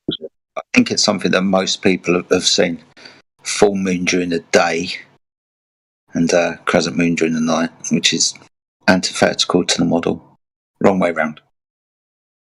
Yeah, I type in can you watch during the day, and it just says why can we see them? They like, I don't see anything here trying to debunk the fact that you shouldn't be able to see during the day. Now, I simply went to any one of their illustrations will do, where they're basically showing you the angle of the sun and the moon. And all you got to do is pause it when the moon is on the same side as you, the daytime side, and you can see why the fuck you shouldn't see a full. It's just that simple. Like, matter of fact, here, look at this. There you go. This right here.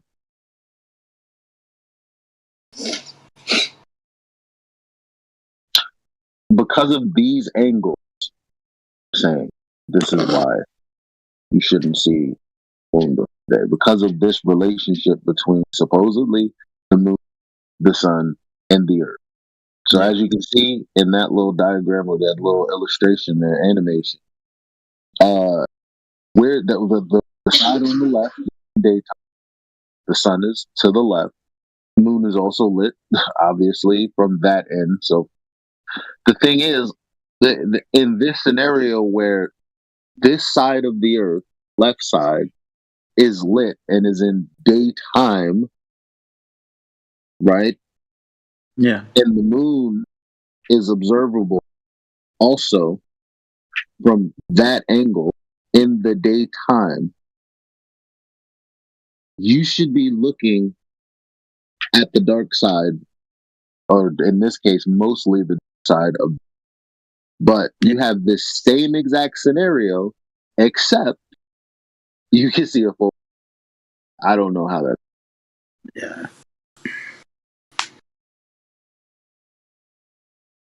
Doesn't work within that model. Oh, I mean, unless the moon is you can see it, but it's in the. Let me play this video. I think I'm good. I'm tricking myself.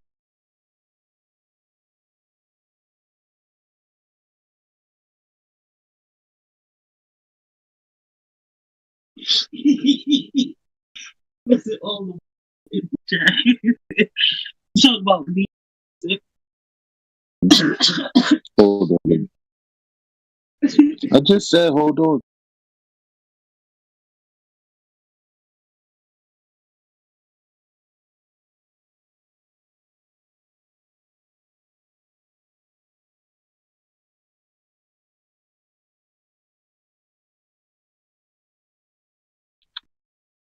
Okay, I can see them. Like, what if we're wrong? This is the answer right here.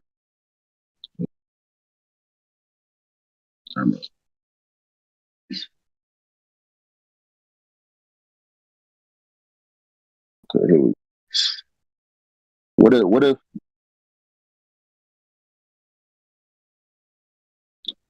What if that's what they're what if that's the what they're claiming? Like, okay, we're in daytime, we see the full moon because it's in this part of the sky. It's because, as we also know, you can see the moon at night and during the day. So the dark side would be to see the as well as the lit side. So who's to say that the moon just isn't over the dark area? We can still see it from that angle during the day.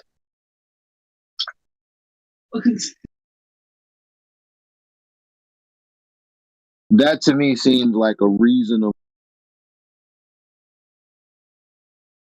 rebuttal, but of course, I mean, someone would have to mark it out. Then we see if the angles really are there to make the justification.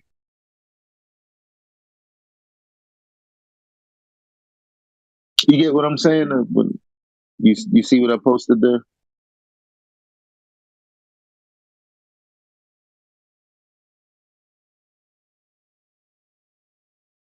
So I don't know if I'm on board with you shouldn't be able to see a full during the. I know that you shouldn't see the sliver. The supposed sun's light projected onto the. You shouldn't see it on the west side, if you will, when the sun is on the right side. That just makes That'll never.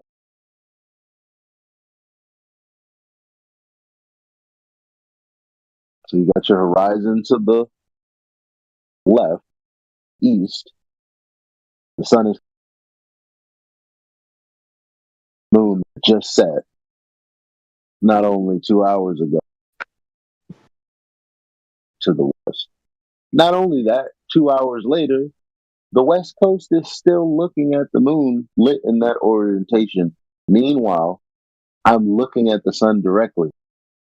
So you have an observation from two different points on the same continent, though. It's not that many miles. Geometrically speaking, on the ball.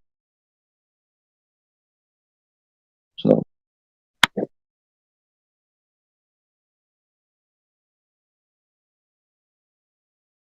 but yeah, do you have any input on my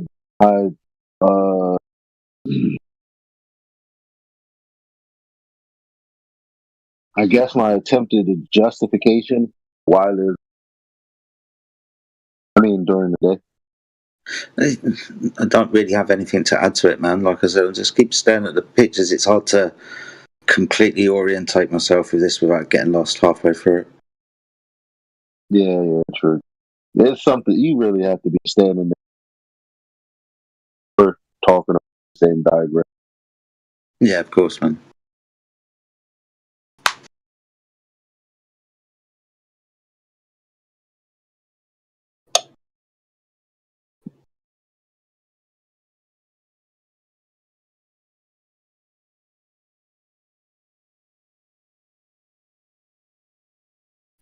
Did we come? I was going to say this earlier, Eli. You know, you can see a 24-hour moon in the Antarctic or the Arctic as well, right?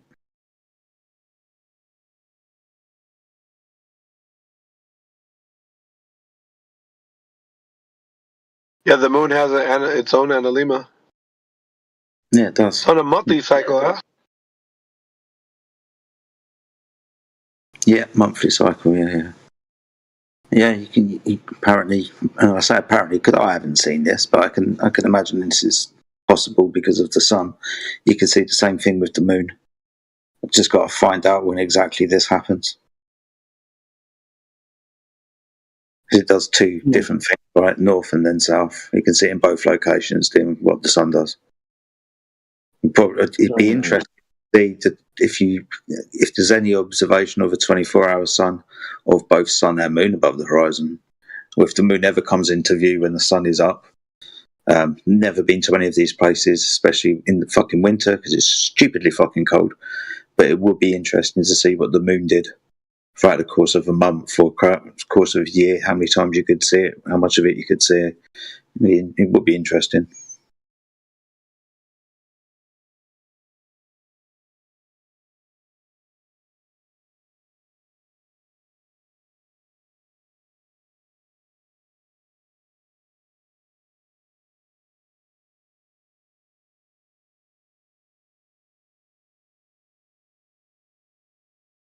It's fun to poke around with these questions.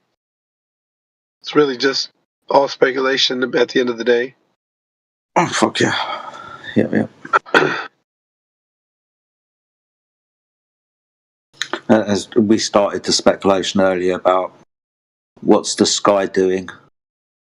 Are we going to admit what we observe? Do we observe what we observe? If we're talking about north and south in the sky, and rotations around north and south in the sky. And then we went off into speculations and shit. I'm telling you, our guidance system isn't what people think it is. There's this kind of like great circle route that somebody imagines himself actually, that is practically being done by, pilots and mariners everywhere. And it's just not the case. That's why I think that they can't open their mind to know if it's something else or if it's what they've always been told because they don't challenge it. They're not challenging their presuppositions. That's partly the reason why they're, believe the narrative like they do. because they don't think outside of the narrative. So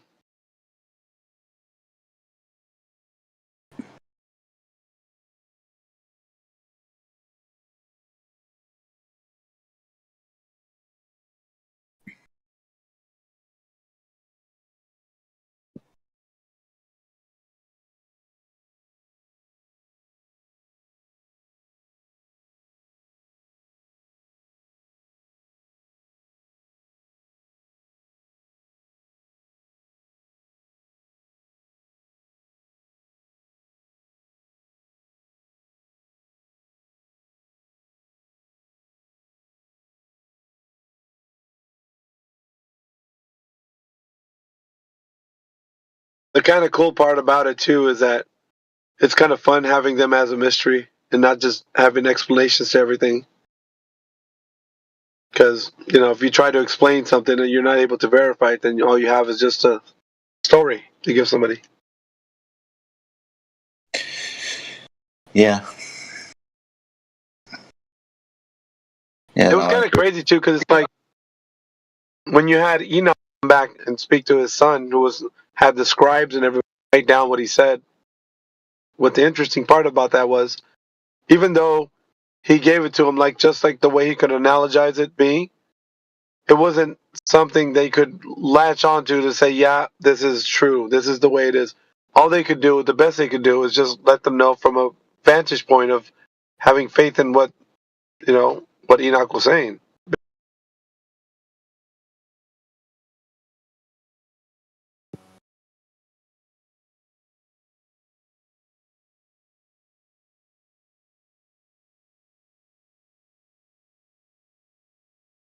All right, I've got to nip out for 10 minutes. You better find some globe earthers, man. When I come back, we're going to be well off into speculation land. So drum up some globe earthers that we can munch on. Yep.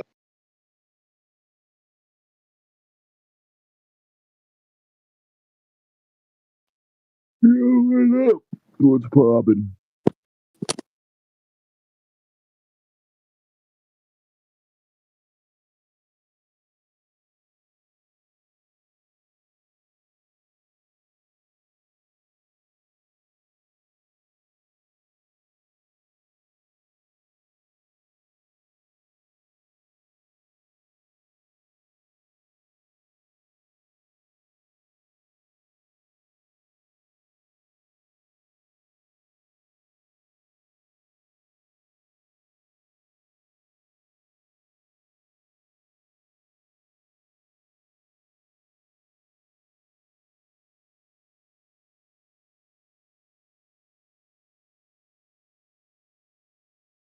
Do you hear what I hear?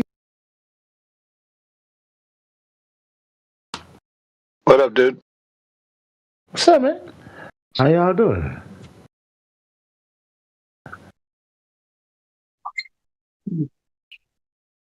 Hello, Apostle King. Saying that the people of Earth are deceived.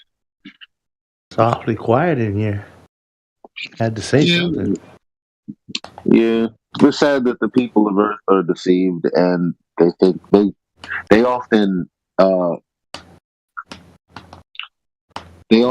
find it they often find humor in our discussions of seriousness.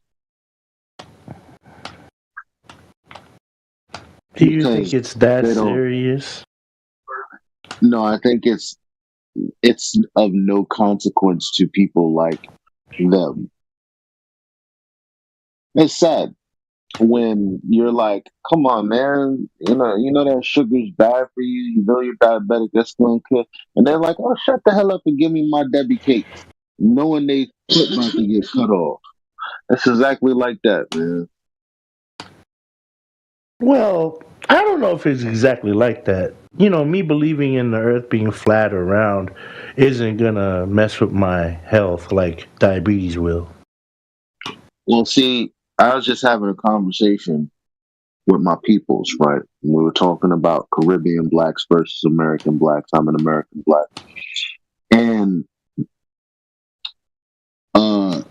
there was a point that was asked, it was like, well, we came to America. We worked hard, worked for everything. We grinded. It wasn't handed to us. You guys have been here.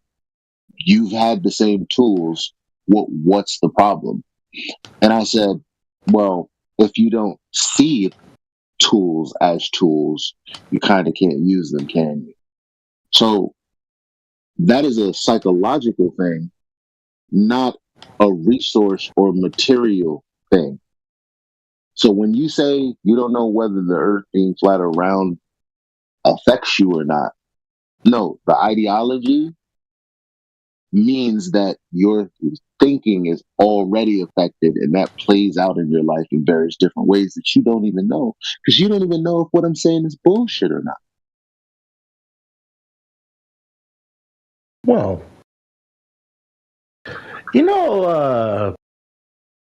there's all kinds of things that people can choose to believe or not believe. I just put that in the category of the not believe. Like Ripley's Believe It or Not, that show. Did you ever watch that show? They present to you the information, but it's up to you whether you want to store it or throw it away. Yeah, but I'm not talking about that. I'm talking about systems of thought. I'm talking about logic and reason. And on top of that, I'm talking about objective reality.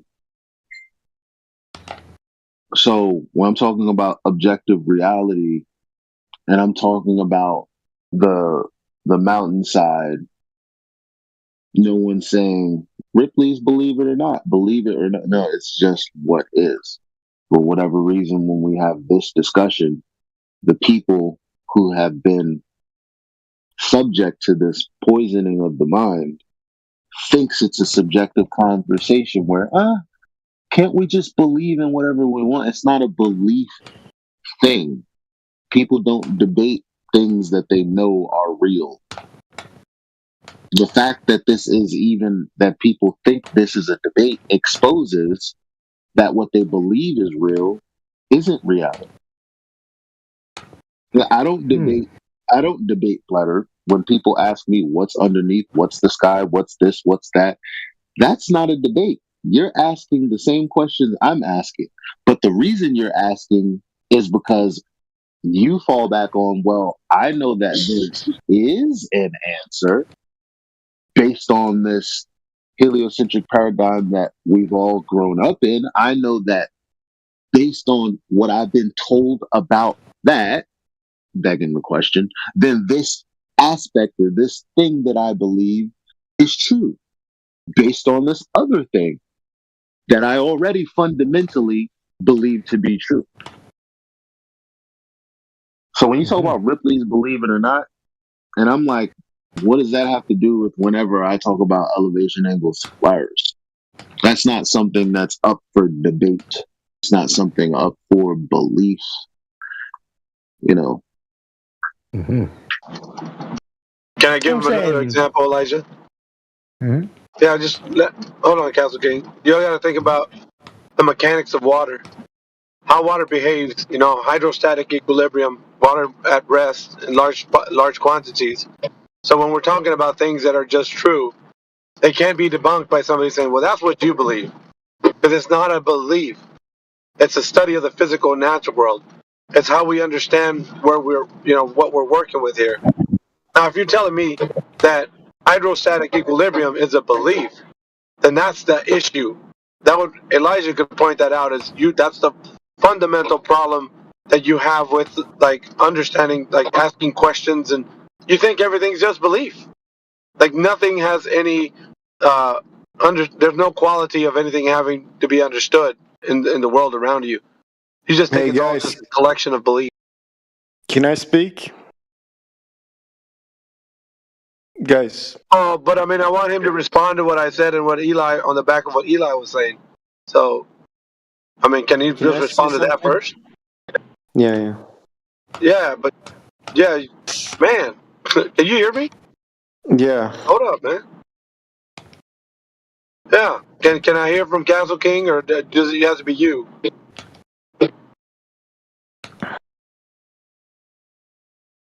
Yeah, I'm here. Did you hear what I said? What Eli said, or are you just busy doing something else? Yeah, sorry, I was playing a versus match in Virtual Fighter, and I was focusing on trying not to get beat up. See, that's what I'm talking about right there, man. It's like I thought you were talking to the homie though. That's real. I didn't know you were talking to me. That's real.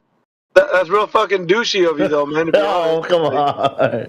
That's douchey, man. Like fucking. That's a douchebag. No. Somebody's talking to you, and you just like fucking off, dude. Like. Oh no, man. It's not that. Look, I got an obligation to give this guy a real match. Yeah, but I mean, I thought we were better than that, man. I mean, you're just showing like what you are. You know what I mean? Listen, man, I'm playing rank matches right now. Do you but can't you tell a motherfucker what you're doing? No, I can't. This guy doesn't hear me. I'm in this chat. I can't talk to him and tell him, don't beat me up. Not his dumbass, us. Because if we're talking to you and you're distracted, man, what the fuck are we going to have a conversation for you if you're not retaining shit? Listen, I got one more round. I've been doing good against this guy, okay? Hi, my name's Man, that's some bullshit right there, bro. Oh, come on. That's what I'm saying, bro. And then now I'm looking at it like Genzi's looking at it, man. Man, I just lost the match. Just clowning around, bro. Oh, my God. Okay, clowning around, your bro. question again. I just lost right now. Okay, I got knocked out of the ring. What is it? Are you happy now? What is it? Fucking lost. You probably deserve that shit. That's karma, man. The score is 1-1. Can I please just play the last match in peace? It's only gonna take a minute, okay? This is Virtual Fighter. It's really quick. My name's Castle.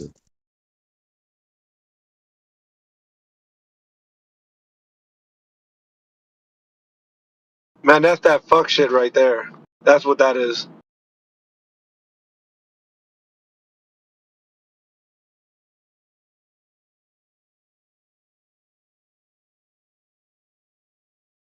If you're lucky it was me that discarded that conversation. Now, Eli, he would have fucking let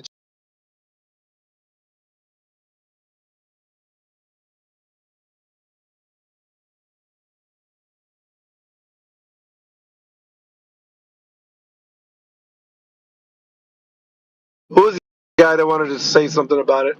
Question or whatever. Guess we'll talk to you, man.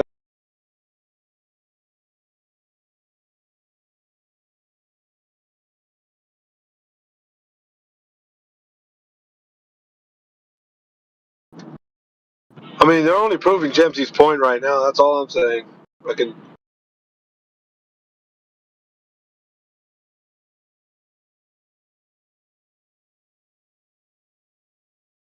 So what Castle Corner ended up doing, I was predisposed. I was talking to Castle King, man, and he was fucking playing a video game. He wasn't even paying attention to what we were talking about. And then he laughed like he's all like, dude, you're on that fuck shit, man. Like, I'm over here trying to tell you something. You're over there fucking off, dude. Like, I get it. You're doing something else, but you can't let a motherfucker know what you're doing. Like, what the fuck, dude? We're having a talk with you, and you're just doing some other shit. I mean, I've had debates in the middle of playing Call of Duty. Like, but I mean, at least I'm paying attention, though. No, you're not. You're not paying attention. You can't do two things at once, sir. Stop it. Well, it's a little hard. Hey, Grizzly. There, I beat the guy. Hold on, why is this guy pretending that he can chew gum and walk at the same time? Why is he pretending he can do that? I had to focus. This guy is good, man. Okay? I had to focus on the match. Please. Man, fuck that guy, dude. We're talking about reality. You know what I'm talking around, dude. Yeah, I'm over here in the virtual world. I understand. Okay, tell me about your reality again. Tell me. It's flat. There's no curvature. It's the sun and the moon orbit. Don't be that closely to Earth. You fucking Eli was telling you something, and then you just you clocked out, man. Like, listen, I'm paying attention now. Come on, man. I'm paying attention now. I won my match, and I'm not gonna play anymore until I hear what you have to say. Come on, Castle. Don't be like that. I myself kind of forgot what I was talking. I've already moved on. I'm saying, man, this is more important, right? I'm gonna tell you. We get to talk. I'm gonna tell you. What is it, man? Listen, I'm gonna tell you now that you fucking unplugged from the fucking virtual world, dude. He was talking about the cognitive abilities for somebody to actually realize that they're even fucking off base when we're talking about reality. And you have just kind of like proved that point because you're fucking off. But like because I'm connected to the virtual world. Yeah, but what I'm saying is though, you're feeding your mind some. It's like, okay, you're gonna go eat, right? But instead of going to a nice fine restaurant, bro, it's like instead of going to a nice fine restaurant, you go back to the restaurant to the dumpster, and you're like, dude, this shit is awesome. You're feasting on fucking garbage, bro. Like you're not feeding your mind some shit that it. Have you had an intellectual conversation where you could contemplate things that are greater than yourself? Like when you have that, listen, and it's different too. If you're able to have a conversation, and like Grizzly was saying, you can't focus. So if you have a conversation and you're able to rebut anything that's being said to you while you're fucking playing champions shit or whatever the fuck you said it was, then that's different too. But you can't do that, man. Fucking, you can laser focus on one shit. So what we're saying here is the problem is it's the way you think. So anything that gets presented to you right now is never gonna make any fucking sense because you're just like, no, fuck it, man. I don't have to think about it. We got the motherfucking academics thinking about that shit. I just gotta worry about my fucking championship game and fucking, making a movie or whatever the fuck you're doing. That's it. No. I gotta focus on my relationships with people. That's more important than any of this stuff. Yeah, but listen, dude, like life is just much more than just like what you perceive it to be on the onset, like just hanging out and drinking beers and doing dumb shit. I don't drink beer. I don't drink alcohol. I'm just talking about fucking off. So if you're doing something that's not like really thinking about like that your reality, or just even having conversations like this is what this forum's about. This forum's all about it, man. Let me ask him a question. So that's what Eli was saying, by the way. I'm just telling you. Yeah, go ahead. Yeah, Castle King. Yeah, what's up, man? What do you think about the poor? What do I think about before? What do you think about the poor people of Earth? Oh, the poor, P-O-O-R? Yeah. Well, I think we may be poor in finance, but rich in spirit. Okay. Do you think they have a choice? Well, it depends on how much you want to. Let's say a city like New York City. Do you think the person who has been homeless for 5 years, do you think that is like necessary?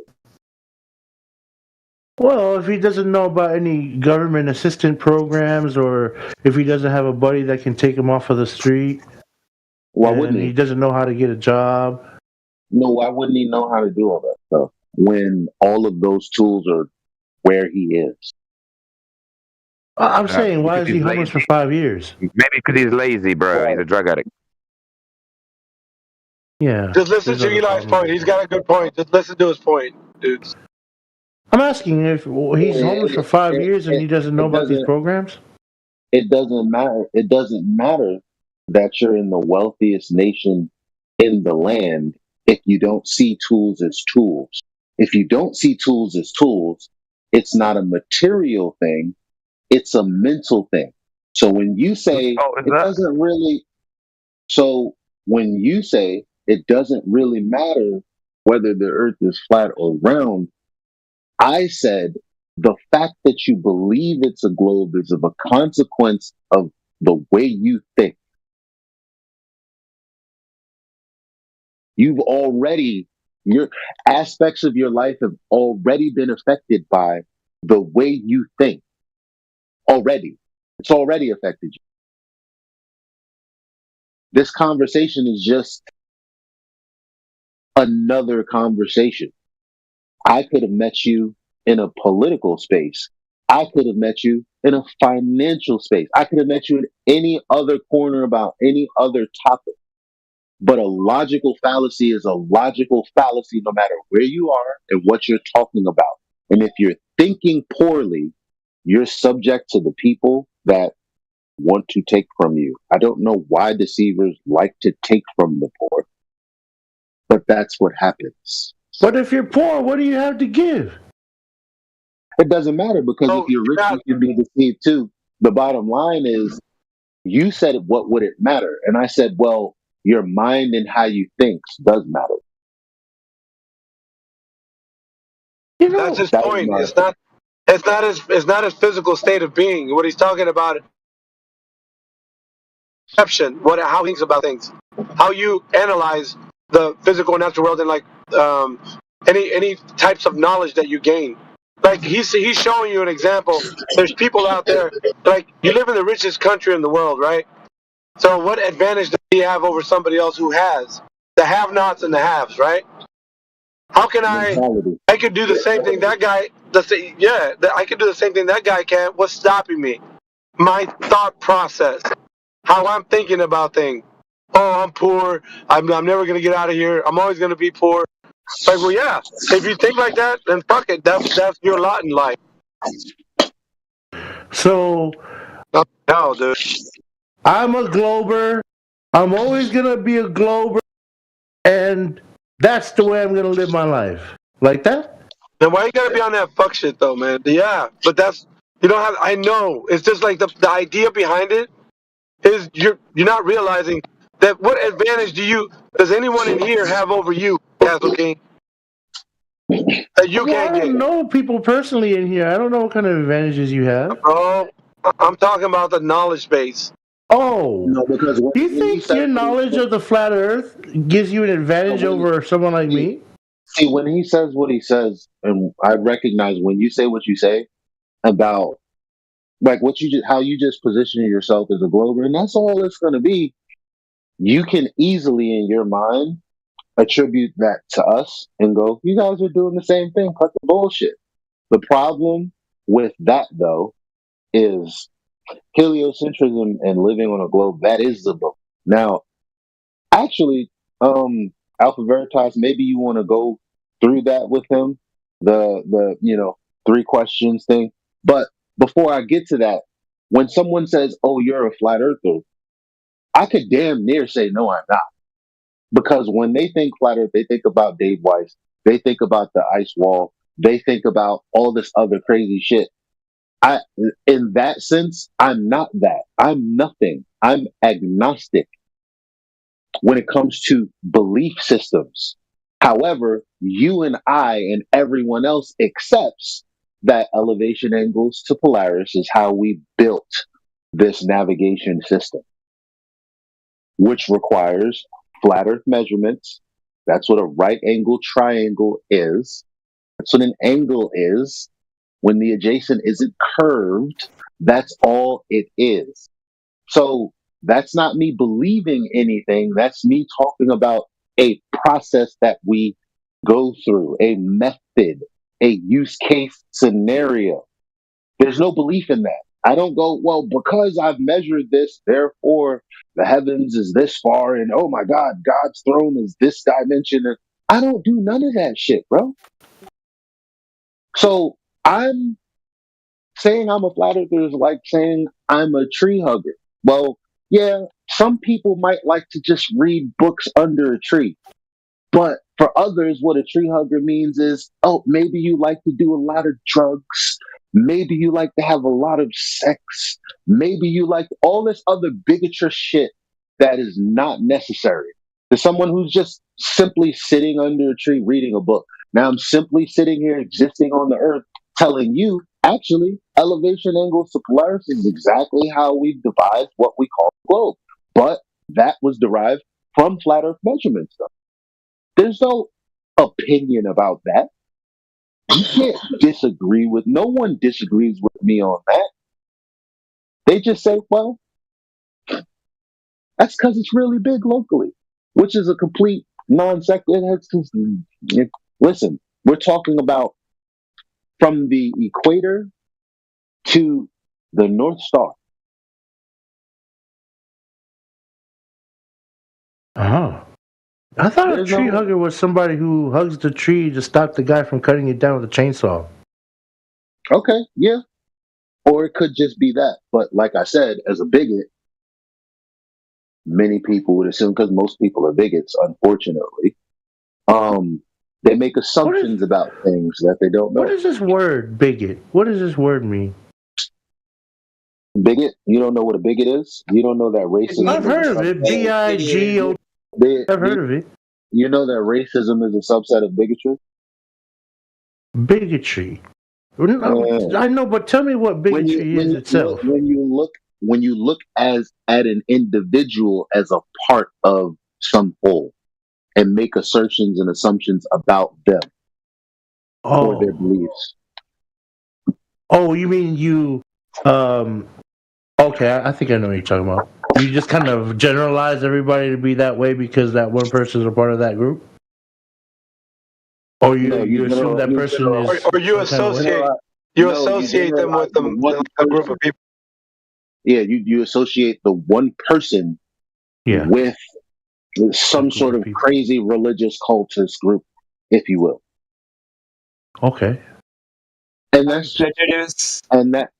just unfortunately what most humans are like. Now, I mean, isn't that what you're doing to me when you say I'm a glober?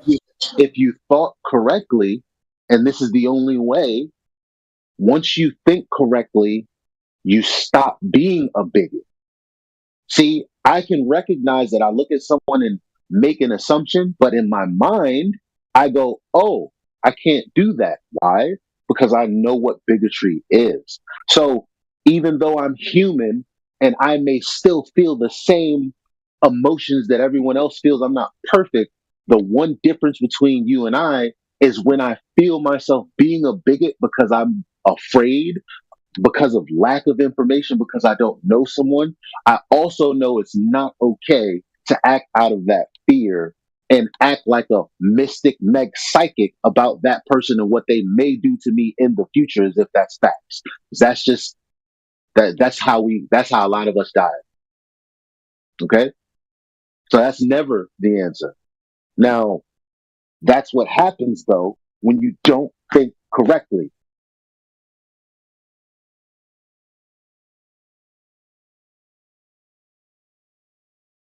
But I guess that I just want to point out that if we're going to talk about where we're coming from with this angle, it's in how you're processing the information that's being told to you, and that what Eli was saying at the beginning. It's your mental status, where you started from, how you process all of this. So you're going from like just thinking the world is what it is, and you're handed all this information, you have to accept it, to now starting to realize maybe you could look into things. So it's like you're not just going to associate people with certain ideas just because you believe that that's just the way it is. You can now look into why people are claiming what they say that they are. If they say they're a flat earther, why? I wonder why that is. Let's talk about it. And you start diving into like the reasoning behind it. Instead of just saying, well, you guys are flat earthers, like that one guy, Jaron. You get it? When we do that to you, we're examining your individual perspective. But did you know I've been hanging out here for like 3 weeks now, listening to you guys and how you guys present your argument for flat Earth? I've been sitting here patiently and quietly, just picking up the different points that you guys make. Let me tell you why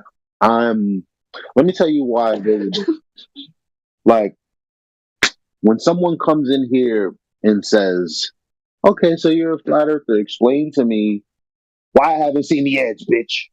Right? I didn't say that. Yeah, you did. No, I just said show me the edge. I didn't use the B word. No. I'm messing with you.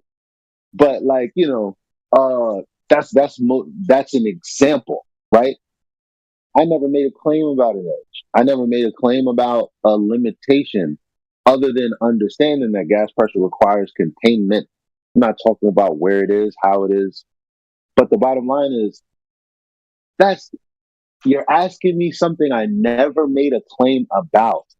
Now, when a person comes in, I'll ask them, why are you here? For the most part, if I don't know them. Who are you? Okay, what up? My name's Eli. I'm the moderator or whatever. Is there a question I can answer for you? And on the 1 in 1 million chance that that instead of asking me ridiculous questions, the one question being, I don't understand flat Earth. You're a flat earther. What does that mean, and why are you here? That is a very rare question. That is a question that I try to point people to ask so I could just tell them instead of them making assumptions. I'm trying to stop them from their nature of being a bigot. So I could just so that they can stop, listen, and engage with what I'm saying as the individual with the information that I have. That is a very hard thing to do in this arena for some reason, coming from that side. Now, this is my point, though. When I ask you about the horizon and I say, well, if this is your belief, then you have to accept that the horizon is 1.2 times the square root of the observer's height in feet, because that's a part of the paradigm that you're telling me you've accepted. That's not me being a bigot. That's me going off of geometry and the claims therein. And you're a part of that because you told me that you're a part of that and accepting of that. The thing is, I just most of the time know more about it than the average person. That's not me being a bigot. That's me asking them questions that are actually related to what they believe. When people ask me questions, it's not the same thing. Because number one, I'm not talking about beliefs when I'm talking about measurement. Now, if I go over to say, well, here are the measurements, this is the drop over the distance, this is blah, blah, blah. Every time we bring that up, you guys are like, oh, yeah, but the Earth is too big. Not according to the 3,959 mile radius of the Earth. That means it's not that big. Not so big that you can't see a drop over a specific distance with binoculars. It's actually quite simple. How do I know that this is the right method? Because before we started busting their ass with it, with the Black Swan in 2020, you can go prior to that and look at any video you like. I like using Nat Geo because a lot of people respect Nat Geo. And I'm like, don't listen to me. Listen to them tell you that the horizon is geometric and it's at 1.22 miles, blocking the bottom of this boat and the flags on it. And then when you, as a casual bystander, go, wait a minute, there's no horizon in this photo. At the very least, there's a local horizon, which is what happens when you have something obstruct the horizon. And in that case, for Nat Geo, it was just the other side of the lake. There was no horizon at 1.22 miles like the math suggested. I hear you playing the game, but that's okay. Because I don't think I'm getting bored of what you it anyway. You're going to say something that has the least relevance to everything. You just like to talk forever and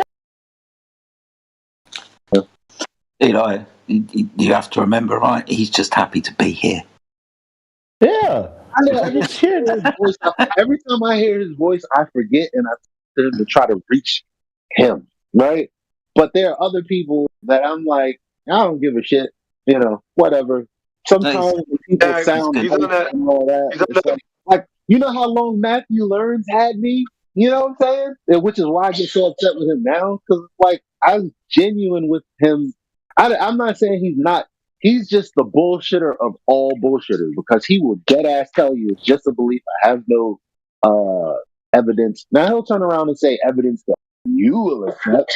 And then I'll just go, okay, citation. Well, okay, what is evidence? Okay, in this context, what is evidence? Okay, do you have that? No. Okay, that's what I thought. You know, like, nah, man. Hey, Eli, Remember that's I what said. Castle King. That's what Castle King. No. That's what Castle King does. He does the same shit, dude. I'm telling you, he's on Matthew Lerm's time, bro. It's like you're just like the other guy, man. You're just like the other man. Listen, I said I don't know if it's a globe or flat. I just believe it's a globe. He's laughing because he knows it's true. He's on that fuck shit, man. Every time you come in here talking about, let's talk about some shit, right? And then you're in there fucking around, dude. Like you're doing it now. And then I get tired when I hear people use too many words in a row. Bro. Fucking You're Eli making me sleepy. I have to press buttons. and you're just doing. I know. What I'm saying is, we all like everybody understands when we identify an archetype of somebody like you. It's kind of like Matthew, because you're doing the same exact shit that he does. Same thing. You're saying that. Wait patiently for my turn to talk. Dude, you just acknowledged that the Earth is a globe. Is just a belief you have. You said it yesterday. Yeah, and I said it today. You said it yesterday. It's just a belief. I don't know for sure. I haven't been to space to look down upon the Earth to verify it yet. I just believe. Alpha. Fucking hell, dude. It's like I told Eli. He's happy to be here. That's all it is. He believes the Earth's a ball. For some reason, time has brought us together here, and he's just enjoying our company. He's looking for friends. You know, Bong Sao is the only one that I've met since I've been on Discord for these past 4 years. That's why I like to hang out in here. Bong Sao is the only Samoan I've met. Yeah, us as well. Hell, dude. I'll probably say that for most of us, that you're the second Samoan that we've met. Bong being the see, we're very rare out here in the world. Man, look, Bong says that isn't something to fucking like even. They'd be bringing around like, dude, I'm such a small group over here. I'm from Samoa, man. Like, yeah, I know. So is Bong, but he doesn't cling to that. He doesn't wear that shit like a badge of honor, dude. He knows that he's much more than that. That's just a part of his life that he understands. That's where he came from. That's not who he is. As an individual, he's a critical thinker. Yeah. He's an intellectual. He's somebody that can like ponder these things when being spoken to. That's different, bro. Oh, that's my baby. I'm just saying, man. I like to hang out with cool people. You guys don't know about that. Eli, you're hot micing, bro. All right. Castle, did you have your AMA? Did I what? Did you have your AMA? Yeah, it's finished. Yeah, how long did it last?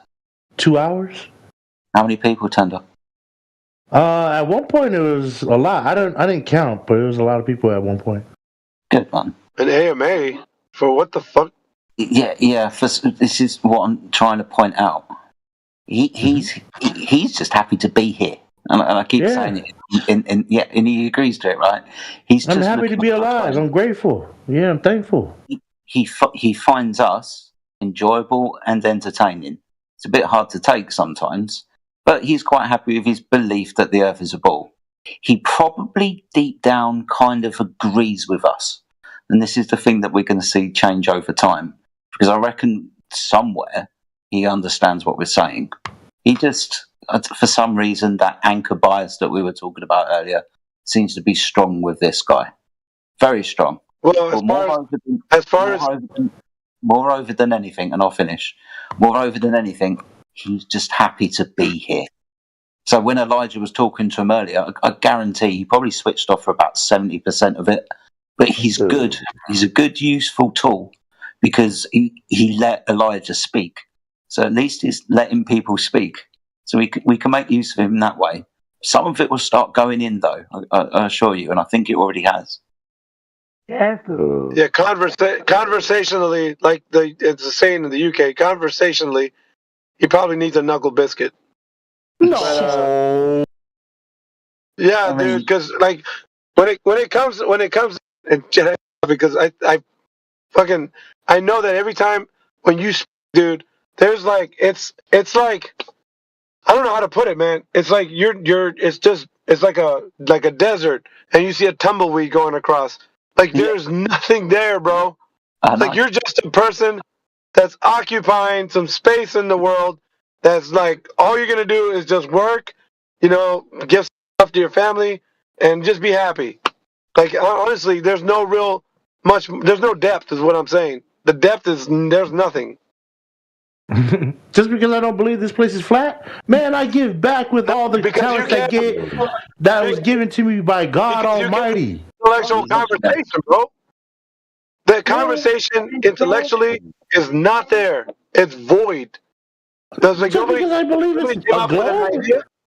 That's wrong. What do you have? Listen, what can you talk? What can you talk about? What things in the world can you talk about that you can hold a conversation? I know a lot about music. I know a lot about games. I know a lot about people. I know a lot about security. Yeah, I know a lot about the bar life. I know a lot about how to talk to a girl. Yeah, I know a lot about what is it, man? I was talking about what I know about. Yeah, you get trolled, and then you get sick of getting trolled, and you want to troll other people to get even. That's your whole life, dude. There isn't. Oh wait, what did you say? That sounds legit. You get. What did you say? I get trolled. You get trolled hardcore on this server. You are called a lol cow.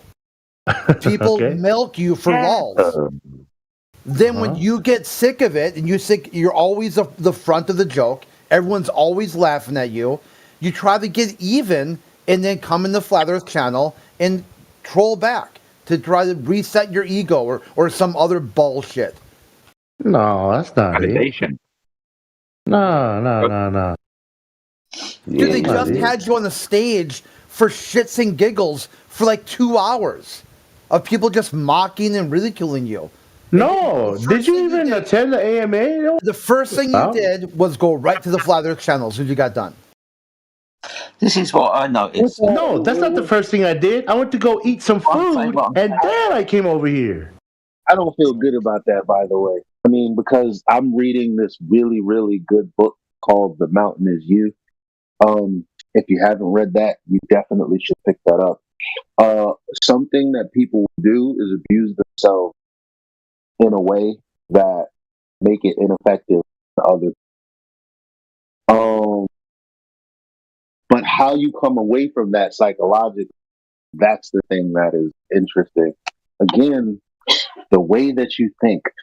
Pick up a fucking book. Not just you, Counselor. Everyone. Get this book, The Mountain Is You, man. It's a great book. You can look at it, you can listen to somebody read it for free on YouTube. Check that shit out. Because then you'll start to understand why people do self-sabotaging things, why you do self-sabotaging things. Because everybody thinks they're good.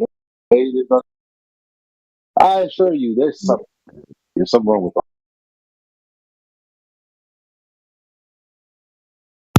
You think I'm self-sabotaging? Is that what you said? My name's Jeffers. Well, I mean, yeah, when you it's evident. Stay away, it's evident.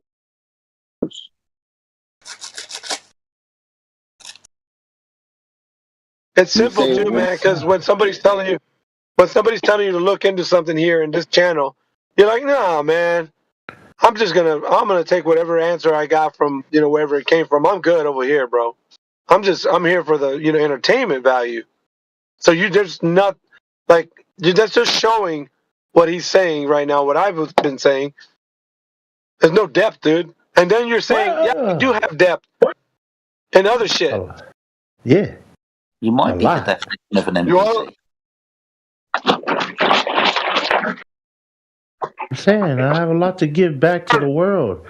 I'm a mentor, I'm a tutor. Dude, because I was asking that, and it sounded like a bunch of superficial fucking like shit that probably like you tell somebody, something that's like, fucking I don't know, advice on how to be better looking or some shit, No. Hey, you gotta comb your hair or whatever the fuck, whatever it is. Said how to talk to the girls, man. See, superficial shit. It's pointing That's out. superficial? No, that leads to the procreation of our species. Dude, you seriously, on the point of that, you're definitely exampling what Alpha's telling us and telling you. Yeah. Perfect example. That's important stuff. You know, young men don't know how to talk to women sometimes.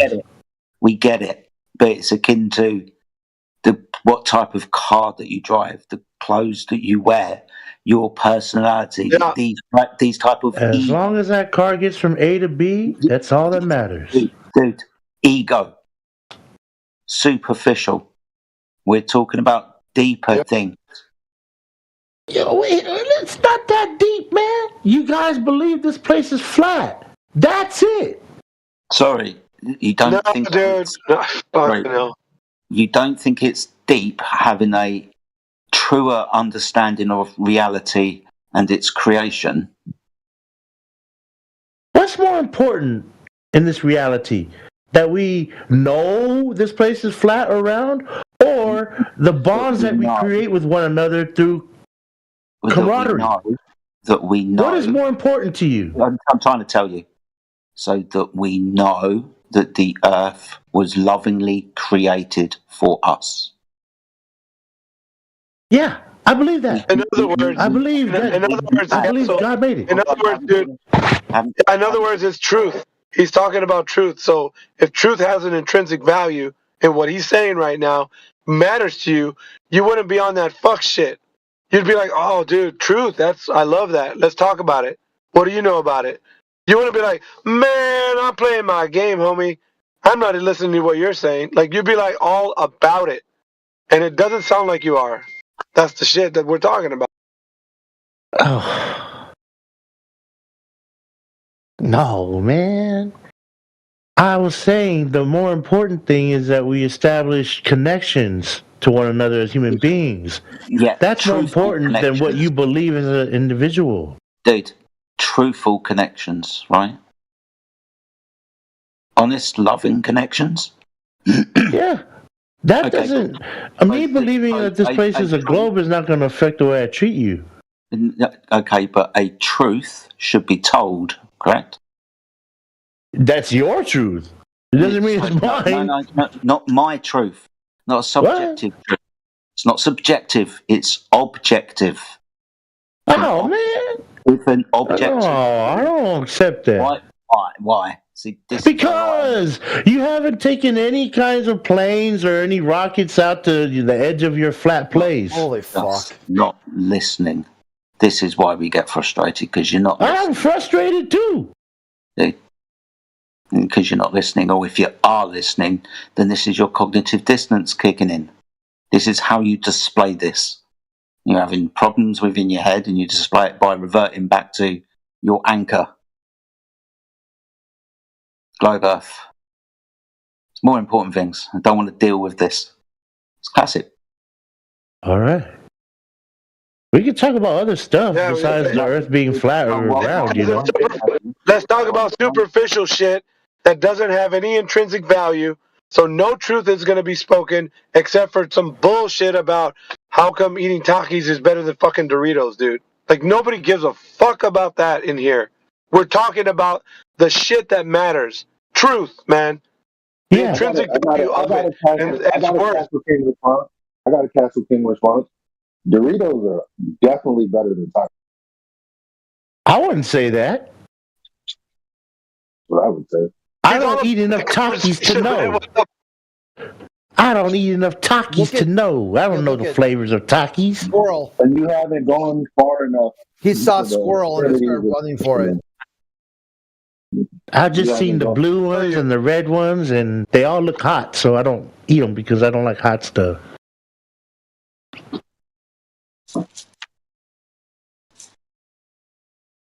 A squirrel. He saw a squirrel and just ran. Yeah, look, man. I'm just saying we can all hang out. We don't have to agree on everything. It's not dude. You don't get it, do you? If somebody wants to engage in a conversation here with somebody that's going to be worth the time for us to put in our efforts to tell them about the nature of reality, it's not going to be somebody on that fuck shit, dude. Can you understand that? Well, can you understand that? Can you understand that I don't have to be the subject of your indoctrination? I could just sit here and just listen quietly in the corner and play my game. All right, put yourself on mute and do it. I've been doing that this whole time. You guys summon my name. We are talking. No, we are talking. He has been. Yeah, no, the only thing I was pointing out is that when we do engage with him, he's on that fuck shit, dude. It's gonna be like Eli's talking, you're like, and he hears you clicking the fucking controller, so you're not. It's not like you can lie about it. We're like, oh, you just played the game, bro. I told him I got bored. I get sleepy when people say too many words in a row. Yeah, man. Oh, that's fuck, dude.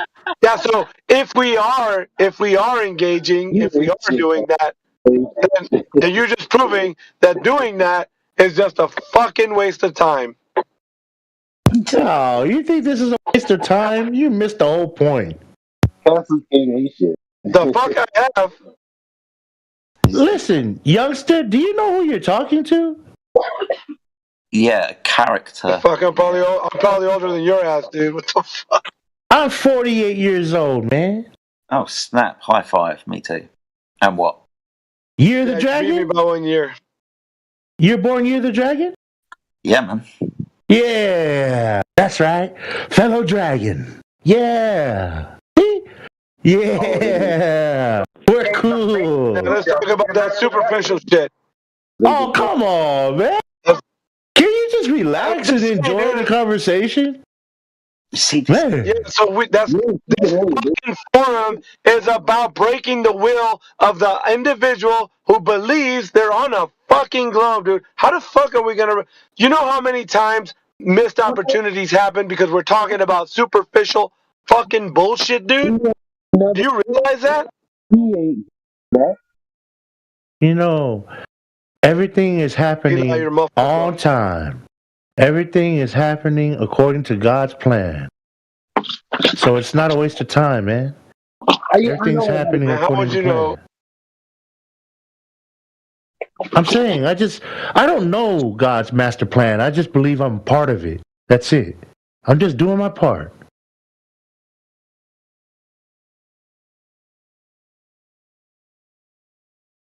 And part of it is spending this time with you. Are we supposed to talk about flat Earth? Yeah, you guys can talk about flat Earth. I'll go back to playing my video game. Not a big deal. We're worried about flat Earth, dude. What about it? Now you gotta eat. It's flat. Yeah, flat. What is that? What do you think? Yeah, but I was making it clear. I was making it clear though that when we do have the conversations in here, they do matter. It isn't just like, oh yeah, all right, let's just go ahead and talk about, what do you like, Bell, Burger King, what the fuck? Like that kind of is for another room, and you're happy to go build that room up and have your fucking debate about which is better. But in here, we always want to come, and you're like, man, why you guys always want to go back to that truth shit? Fucking hell, dude. I never said that. I said, why can't we just get along even though we the same thing? Seriously, it is exactly what it sounds like after a while. Why do you guys want to talk about this? It's not the most important thing in the world. What about God and our relationships and shit? Yeah, every single fucking time. I'm saying, you guys enjoy going head up with people every single day about the same thing? Yeah. And you guys, you know what I've noticed? At some point, this is how it goes. You ask a question, you ask what they think, they start telling you, and then you guys interject, and then you mute the person, and you start calling him all kind of insults while he's muted, and then you kick him out of here. That's what I've noticed you guys do. It's sad. That's how you treat fellow human beings? That ain't right. That's not what I've done. Is it, Wait. Hold on. That's not what I've done, Cass, okay? Well, I've seen it done. I don't know who the moderators are, and I wouldn't tell if I did. I'm just saying So that's instead what of I've being a noticed. bigot, right? Because instead of being a bigot, because you're talking to me, I haven't done that. Instead of being a bigot, because I'm talking. Wait, what? Yeah, I personally have you. You don't need to talk about this place as if you can speak to all of us. I haven't done that. Oh, didn't you mute me before?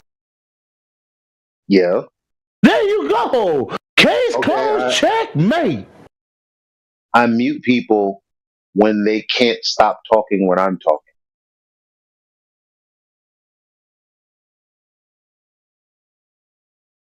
Do you notice how I wasn't sure if I'm talking or not? That's why I was so quiet. That's good. Also, I mute people when they're asking a question or they're pushing a question that I've answered 5 times and they keep going, yeah, but I'm saying, and then they ask it again, they're getting muted too. Absolutely. There is pretty much no other circumstance I'll mute someone. I don't mute people for being rude. I don't mute people for cursing at me. I don't mute people for any reason other than when I'm speaking and you're speaking, I was actually answering your question, but you keep talking while I'm talking, so now you're muted. I'm not even going to ask you. I'm going to choose based on your level of communication that you show me, because I don't know you, but this is my server. If you show me that you can't contain yourself, you're going to be muted when I'm speaking, and then I'm going to unmute you when it's your turn to talk. Now, no one should have a problem with that, because guess what? You shouldn't be speaking when I'm speaking anyway. Did you know that I've been muted for no apparent reason? I was quiet you did and get I got muted because you were muted. being annoying, Castle King. So Annoying? I didn't say anything. I meet people when I'm annoyed too sometimes. I ain't gonna lie. Sometimes that. Sometimes you just being annoying as fuck. Some Not people are you. just I mean, annoyed the by my person. presence. Not it's not you. that. Sometimes you just like. Well, I do. Listen, I'm annoyed with Globers when they don't have a heart for the truth. Now, when I say the truth, I mean, Phil Gold comes to me and says they're a Glober. Okay, so you know about the distance to the horizon and everything. Have you thought about that? No? All right, let me tell it to you. No, I'm good. I'm not interested in hearing anything you have to say. What the fuck are you here engaging with for?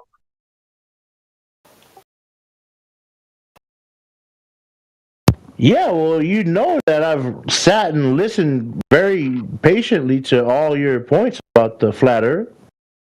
I've listened to them quietly, Meanwhile, you're patiently, engaged. respectfully. Meanwhile, yeah, quietly. Meanwhile, respectfully. Let's talk about that. Meanwhile, you're on that fuck shit playing a game, not listening to what's being said. You're a fucking clown, bro. You're a fucking clown. None of that. Checkmate, bitch. Checkmate, I like to clown around. Doesn't mean I'm a clown. Come on, man. Checkmate, bitch. That's I what like you to said. clown around. It doesn't mean I'm a Checkmate, clown. I like to Wait, clown wait, around. It doesn't mean I'm a clown, man. Can you prove that? I tried it and I'm like, this ain't worth it. I like it. Who's the Glober in here? I'm curious. Who's a Glober? Castle King, you're a Glober? Yeah, I believe the place is a globe. Can you prove? Wait, I want to debate with you. Can you prove that the Earth is round? No, I can't prove it. I don't know if it's round. I just believe that.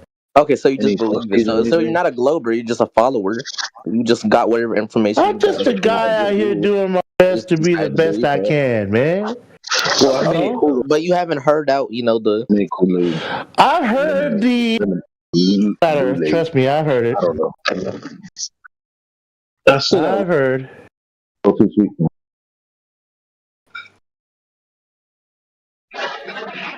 Are y'all thirsty for real? Oh shit! You're hot, my brother. All right. I was hot, my king. My bad. My cats are thirsty as hell. I'm sitting here wondering, I'm like, what the fuck are y'all trying to drink from? Okay. Yeah. Eli, you're hot, my brother. Well, I'm kind of just like letting y'all into my life at this. know, but how come you get on him about being deep with these conversations? Checkmate, homie. Okay, so Castle King, I'm curious. You don't have any evidence that the Earth is round, correct? Besides the photos from outer space, no. You mean those fake? Wait. What photos? Can you put the You photos? know the ones of the Earth where they take the pictures from the rockets and from the satellites? Wait. So you wait? Can you show me any of these images though? Yeah, I'm pretty sure you can version right now. It's not that No, hard. you just made a claim. No, hold on. He's not going to. Second of all, I don't know who you are. You. I don't like WWE. Glurf and Glurf go at it. I don't know who you are. Who are you, Ben? Introduce yourself. I'll introduce mine. Are you talking about me? Yeah, this is Master Debater. He used to be a globe earther. After coming in here for a few weeks, he's decided to start challenging random globe earthers to prove that globe. So he's laughing. Okay. Well, in this sense, sorry, he's on mute specifically because I want to ask you a question, Catholic. Yeah. What is two LARPers? So he can ask his question later on. Space, though, is that your hang-up? Space? Yeah, that's one of them. I mean, because you guys don't believe you've gone into space and you don't believe in gravity. I get it.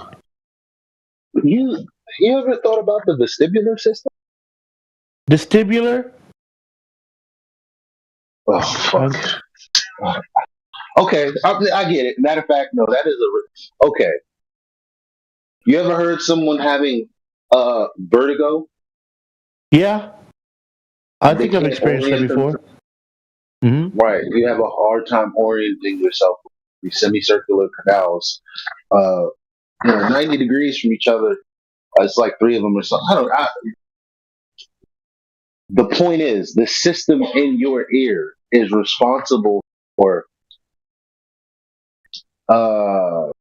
you not being dizzy, you standing upright, you knowing what upright is when your body is in any other orientation. Yeah, I understand. You think that's connected to gravity at all?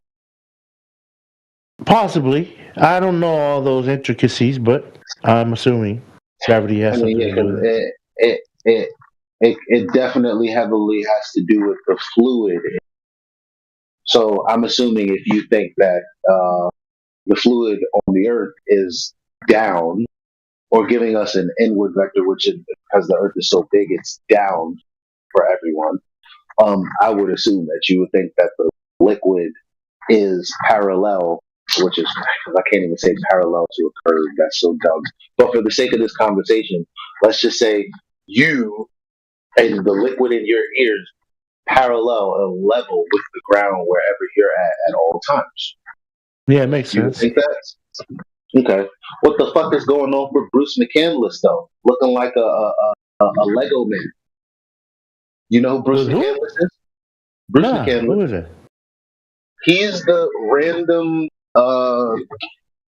astronaut that they left to orbit the moon. Oh. So he's like, he's just like dude. He's looking like a full-on South Park animation. Not legitimate. Just him, just all sideways and shit. Bottom line, though, we as Earth dwellers, Earth creatures, right? Our vestibular system, if gravity has anything to do with it, will play a role in us not getting vertigo and vomiting until we die. Uh-huh. Okay? But in space, you don't have that anchor because you're not on Earth. Mm-hmm. So what about the what was it? Is it 3 days there and back or something? The in between, where their vestibular system isn't engaged or tethered to the foundation, be just like laying upside down. Liquids in your body are just all over the place. It's not governed by the force of gravity, so you believe. So what the fuck is Bruce McCandless doing? Matter of fact, I what don't the know. fuck are the astronauts? So you don't think that we're in space? You think that's some kind of No, movie production? what I'm saying is, don't you understand that in space you couldn't survive simply because of the semicircular canals in your ear? The fact that the liquid in your head knows whether or not your body is level. Now, you're attributing that to gravity of the earth. But if there is no that, then your system is not engaged. When people's vestibular system is off, not engaged, whatever you want to call it, they get vertigo and other like this. I don't even know what you conditions. Okay. So they're obviously we have to talk to an astronaut to figure out why they don't get that sickness when they're in space. Because I don't know. So you just believe that? See, just like the second law of thermodynamics, and which applies to our reality everywhere, as far as we can tell. You guys think, well, in space it works differently. So now you're telling me that the human body somehow works differently. To favor a situation as if you had some sort of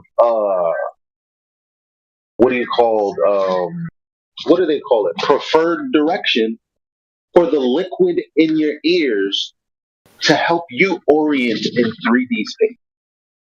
This is where you're at now? Okay, man. All right.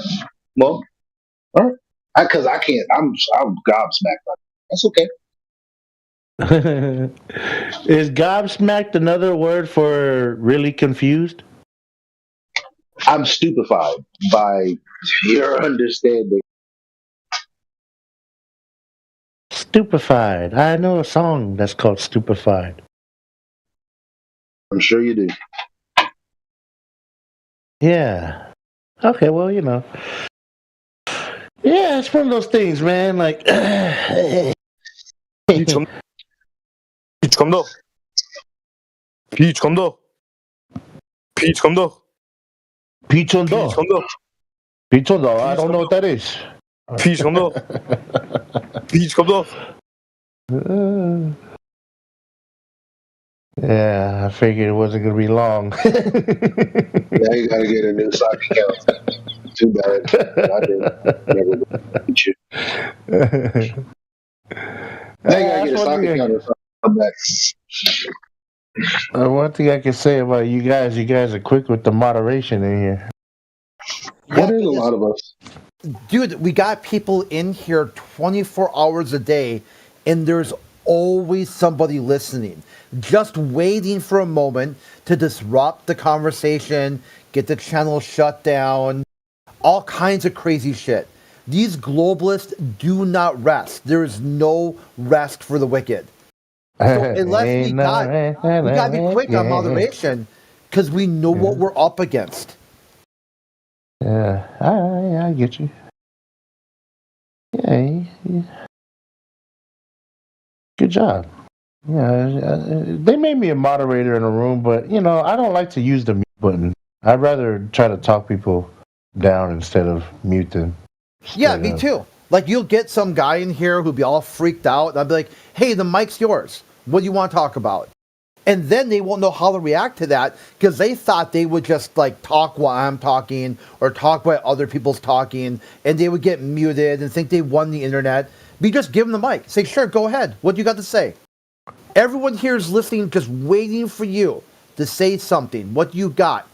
And then there's stumped silence because they didn't really have anything to say. Yeah. Or you tell them, there's like a lot of trolls like this. Ray comes in here all the time, and I tell her, hey, do you always got a troll? Like everything you do. Like every time you come in here, it's got to be a troll. You can never play it straight. It can never be a straight conversation. It's always got... See, maybe at some point, you're not just trolling. You're just you. This is just who you are. And then she's like, oh, shit. And then she's quiet and just shuts the fuck up for a while. And then we can talk. And I didn't have to mute her. Just be like, look it, dude. You will troll, and there's nothing else you've got to offer this room. Give it a shot. Let's see. Can you? Oh, you're quiet now. Okay, good. Now we'll keep talking. Well, did you know that public speaking is one of the biggest fears that people have?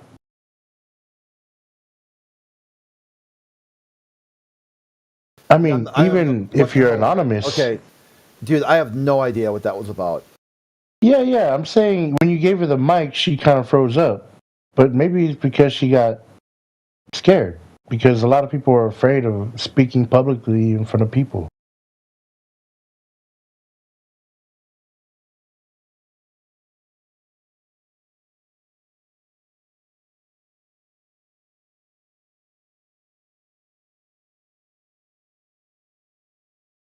Well, just a theory, man. I don't know if that's the case.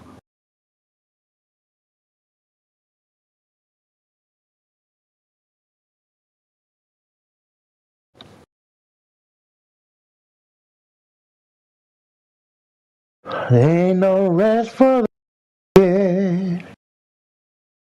Money don't grow on trees.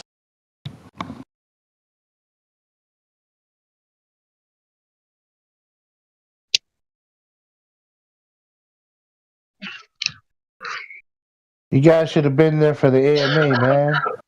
It was so cool. We were singing songs, chopping it was up. awful, man. They sit there and made fun of you for like 2 hours. Like what the? Who? Nobody made fun of me.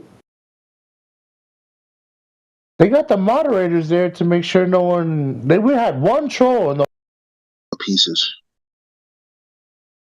That was it. The rest was smooth sailing, man. We were over there singing songs. This other guy got up and he sang a couple of songs. See?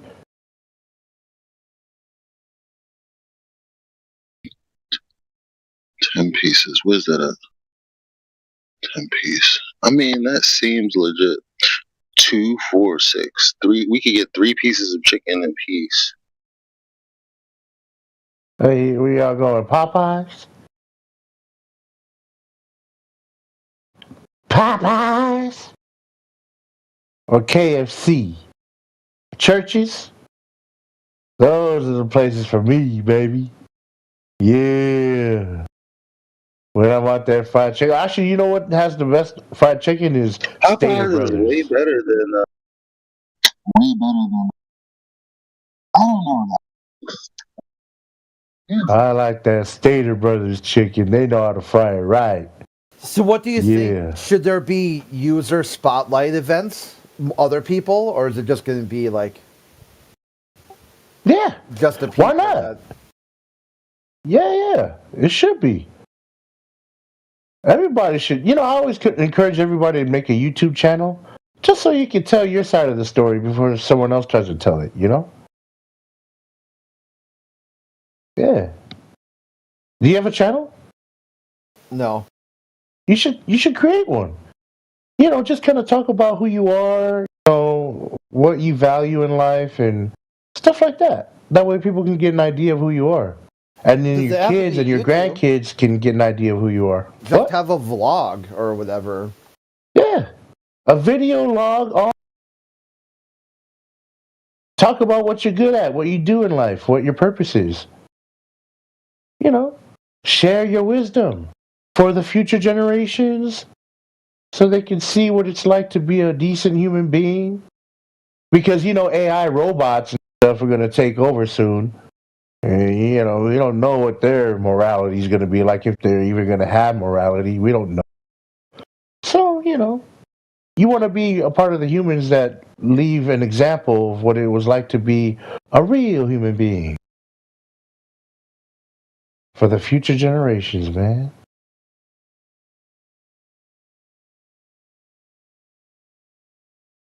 Just something to think about. You thought they were making fun of me, man? That's sad. Why would you think that? Just because I bring a lot of joy and laughter where I go? Nah, man.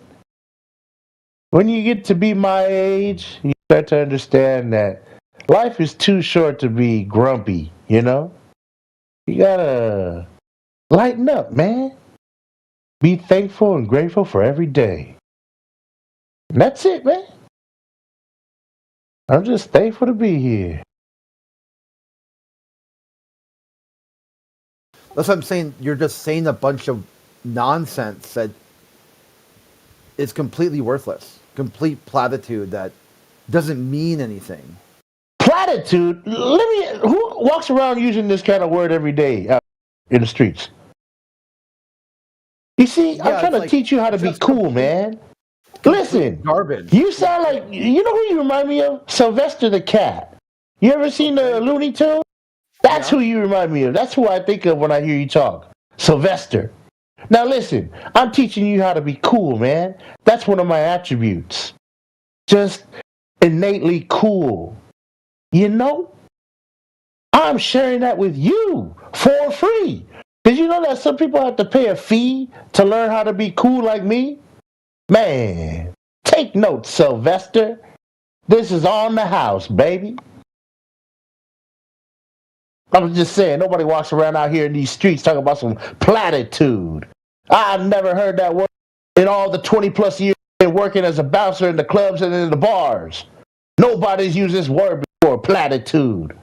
All right? You know what that Suffering succotash, okay, Sylvester? Kick back and take notes, homie.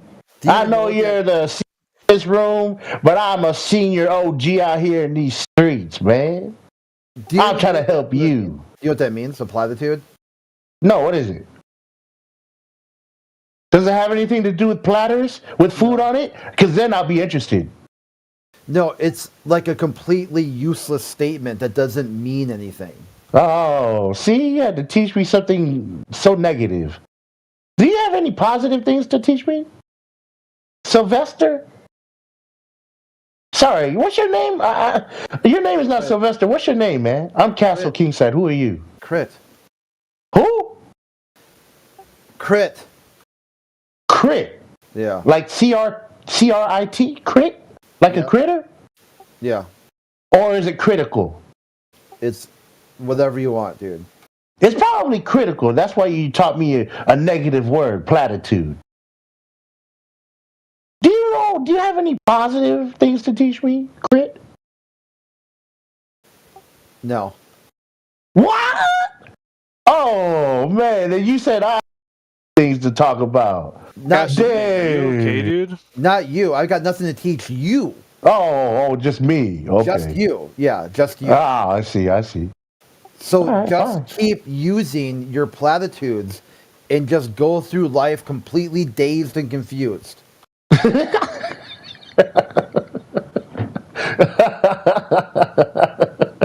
One thing I gotta give you though, Craig, you're funny. I'm not dazed or confused. Never been dazed out here in these street fights, and I don't plan to. What do you do, Crit? What do you do for a living? None, yeah. None of your business?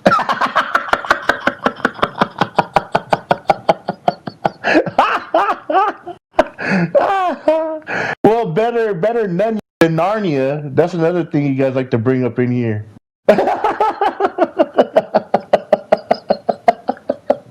Yeah, because you Globers live on Narnia. I wish I could live in a place like Narnia where the bears can talk and stuff. That's cool. Is that the one where the bears talk? No, the polar bears? I want to live on a place like that. That way we would never have to have animal cruelty because we could just talk to the animals and find out what they need. Exactly. That's a golden compass. Completely different. Oh, golden compass. Oh, okay. Yeah. Okay. And the Earth's not too bad. The Earth's not flat, by the way. There's what? The Earth's not flat. Right? That's Where's what your I've been proof? trying to say over here, but you know. Oh, here we go. Go ahead. You guys take over, man. I'm gonna go. Well, he made a claim. He Virtual needs to fighter. present some proof. No, I Oh, can't man, prove here it. we Some go. proof. NASA, first of all, right? The lunar eclipse, the shadow, right? The shadow, it shows a circular Earth, not a flat Earth, right? And then a GPS would not work, right? It goes under the. Do you know what GPS stands for or how they work? Tell me what a GPS stands for. Go ahead. Go ahead. You want me to explain how a GPS works? It goes under the presumption that the Earth is round. If it was flat, it won't work. Yeah, notice how you had to say assume the Earth is round. Yeah. If it was flat, it wouldn't work. So, are you gonna prove to me that the Earth is flat, or What do you mean prove to? It's observed, measured, and traveled as flat. Okay, right. So then, why does a ship disappear at the horizon? It's called the vanishing point. Okay, right. So you agree that the Earth is not flat, right? What? Did you hear anything I just said? I did. Can you look in the chat for a second? Yeah, I can. Can you answer that question? Yes, B and D aren't triangles. Why? Because they aren't triangles. Why? Because they aren't triangles. Why is B not a triangle and why is D not a triangle? They're both not triangles. Because one is curving. First of all, B's curving, right? The other one, they're not connecting, so yeah.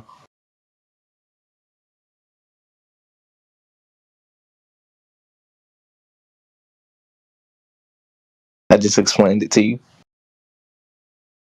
But you can't explain why the Earth is a ball. Okay. Because it is a ball. Curvature.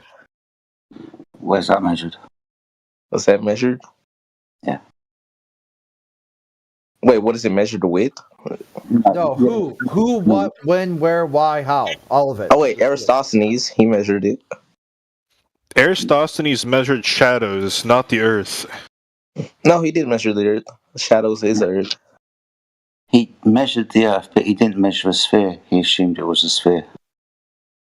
Yeah, because of the shadows. He measured the shadows. No, not because of the shadows, because of the presumption of the light rays. Okay. Wait. We've been through this before. Yeah, of course. This isn't a measurement of curvature. Okay, alright. Wait, Eratosthenes? Yeah, not a measurement of curvature. Oh, measurement, my bad. I thought you said who measured it. We understand the methodology. Okay. The measurement. I'm not sure about the... It's an angle measurement. The measurement that's actually taken is an angle. Right? Yeah. Cool. What's an angle? What's an angle? Yeah. I don't know, you tell me. Two straight sides that meet at a vertex. And we can measure the separation of these two lines in degrees. 90 degrees, for example, where a vertical line meets a horizontal. Yeah? Yeah, of course. So you understand that when Eratosthenes did what he did, he measured an angle. Specifically, he measured 2 points underneath the sun. One directly underneath the sun and one not directly underneath the sun. So 3 points on a triangle, a right angle triangle. The sun, the well directly underneath the triangle, forming a 90 degrees, and the stick 500 miles away in Cyrene. And then the measurement of the angle at the top of the stick of 7 degrees created by the imaginary hypotenuse from the top of the stick to the edge of the shadow. So you understand that these are all triangles here? Yeah, of course. Good. So we're measuring a flat Earth here. To measure like this, the Earth is required to be horizontal. So we are not measuring curvature here. You understand that? Yes. Cool. So Eratosthenes did not measure curvature. He assumed the Earth was a sphere. He assumed that the light rays were coming in parallel. So if you can imagine the sun directly overhead of the well, and then the light ray of the sun travelling to the centre of the Earth. If you move along the curved surface and you put a stick in the ground, and imagine a line from the bottom of the stick to the centre of the Earth, these two radials will meet because of the light rays of the sun parallel to the curved surface. One will go straight down through the well, the other one will cause a shadow. And then we measure the shadow, and based upon this we can get a radius of the pre-assumed circle that we think we're standing on making these measurements. Right, so you just agree that the Earth is round. No. I'm telling you the assumption and the magic trick. The Earth is measured flat within the example. Okay. So why don't we presume a flat Earth then? Would a GPS still work? So we're measuring an angle, so it's required to be a horizontal plane of reference to measure the elevation angle up to the sun. It's required for the geometry and the measurement to take place. All right. So why don't we presume a flat Earth? What happens if we presume a flat Earth on a GPS? What would happen? What do you mean? We get the distance to the thing in question? Like you can figure out the distance between the stick and the well. Yeah, right. But a GPS won't work if we presumed on a flat Earth. Excuse me. It presumes the measurements are taking place on a flat Earth. I'm telling you what would happen. Right. So that doesn't make sense, though, right? Because we're on a round Earth. Sorry. What do you mean it doesn't make sense? Wait. Actually, I have a question that I just realized something. It has something to do with what you just said. You're a flat earther, correct? Yeah. Okay, flat earther. Okay. If the Earth was flat, then it wouldn't be a planet. So. Yeah, we've had this conversation. You started with this like maybe 2 weeks ago. Yeah. What are you going to do? Jump up and down like I've called you out for doing before and saying, well, you lose the debate, because that's what's going to happen, right? No, because I don't agree the Earth is a planet. Yeah. Yeah. Because the Earth is a planet. Yeah. Shut up. The Earth is a planet. I don't know what to tell you. Sorry, what's a planet? A planet is a round object. Okay, cool. So when we measure the surface of the Earth, water is a horizontal reference. Horizontal and curve isn't the same thing. So the Earth measurably isn't curved. It's horizontal. So it's not a planet by your definition of having a curved surface. Okay. So what is it? Yo, hey, that was funny, kid. Good job, man. That was funny. No, but like he's saying it's not a planet, but that doesn't make any sense, right? Because we've seen. Yeah, I understand, man. I get it. Yeah, the sun and the moon appear to be circular, so the planet Earth should be the same, right? Yeah, of course. And we've seen footage on. There he goes. Thank you, Castle King. Yeah, of course. No, not of course. Idiot. I know. You kind of already lost the debate. Well, I'm just saying, man, it makes sense. Wow. Come on, man. Let me see. This is why we mock these people, dude. All right, this is why these people end up wasting our time and end up getting called names, and we mute them and remove them. No. Okay, sure, but you kind of already lost the debate. Doesn't want me to talk now. So no, just because the sun and the moon are spheres doesn't mean logically that the Earth is a sphere. To prove that the Earth was a sphere, then you should measure the curvature of the Earth to denote a deviation from horizontal curvature. We do not measure curvature. Water is a horizontal reference datum. This means 70% of the Earth is measured as mean sea horizontal level. So no, the Earth is not measured. Well, we've seen water on Mars, though, right? And we've seen the footage. Just not listening. Yeah, I'm telling you something though, right? Their water's flat too, but it's still curved. You're telling me something. Yeah, you're probably telling me more than you think you know. No, I'm telling you right now. But how does that make sense? Programming is strong, isn't it? Yeah, I kind of already won this debate as soon as you said that. What I mean, your programming is strong. This is your defense mechanism for some reason. Defense mechanism, okay. Yeah, so declare victory when you've been humiliated. Yeah. Humiliated about wait. You said the Earth isn't a planet, though. Yeah, measurably so. Yeah, measured. Yeah, and it is a planet. Empirically measured not to be a sphere. Yep. Okay, sure. Even though NASA says, Yeah, even though you can appeal to authority that you haven't verified yourself. But NASA verified it. Just by appealing to authority. Nothing else apart from that appeal. You lose the debate. Okay, but you're not a scientist. Are you a scientist? Are you a scientist? My scientist, when I do the scientific method, yeah. Okay. So you're gonna. What does a scientist do? Wait. So you're gonna. What does a scientist do?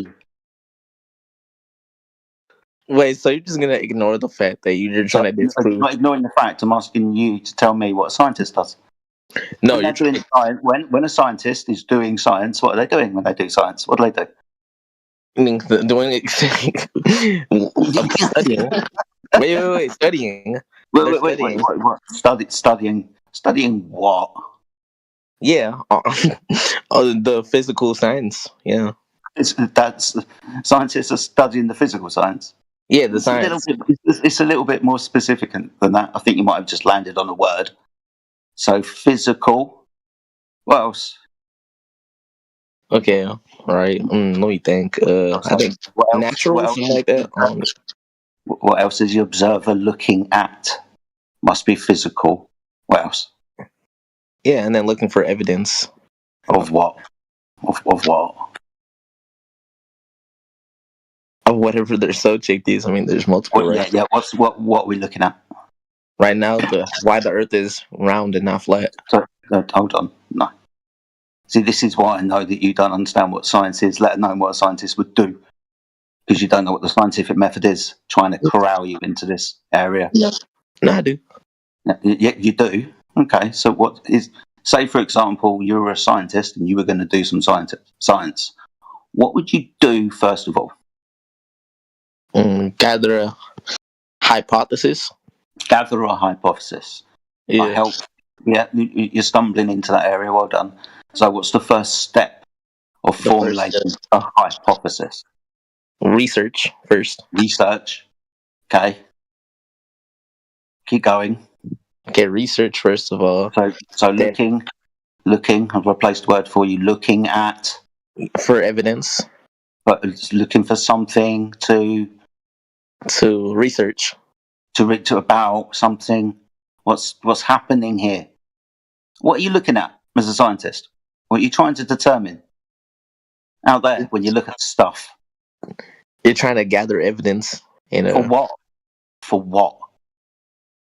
Whatever you're... Do you want to say? It's a random circle.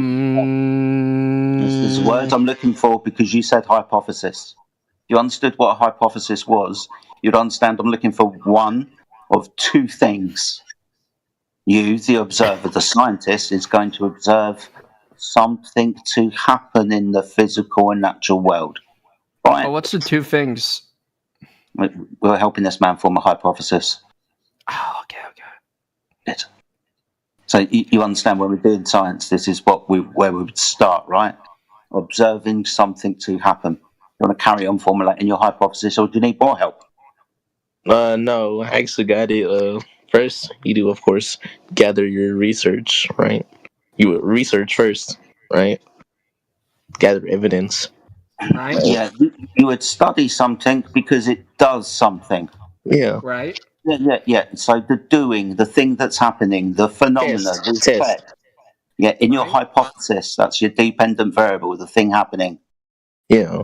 Okay, good. So in a hypothesis, why have we formulated a hypothesis, and what are we going to do next to construct it?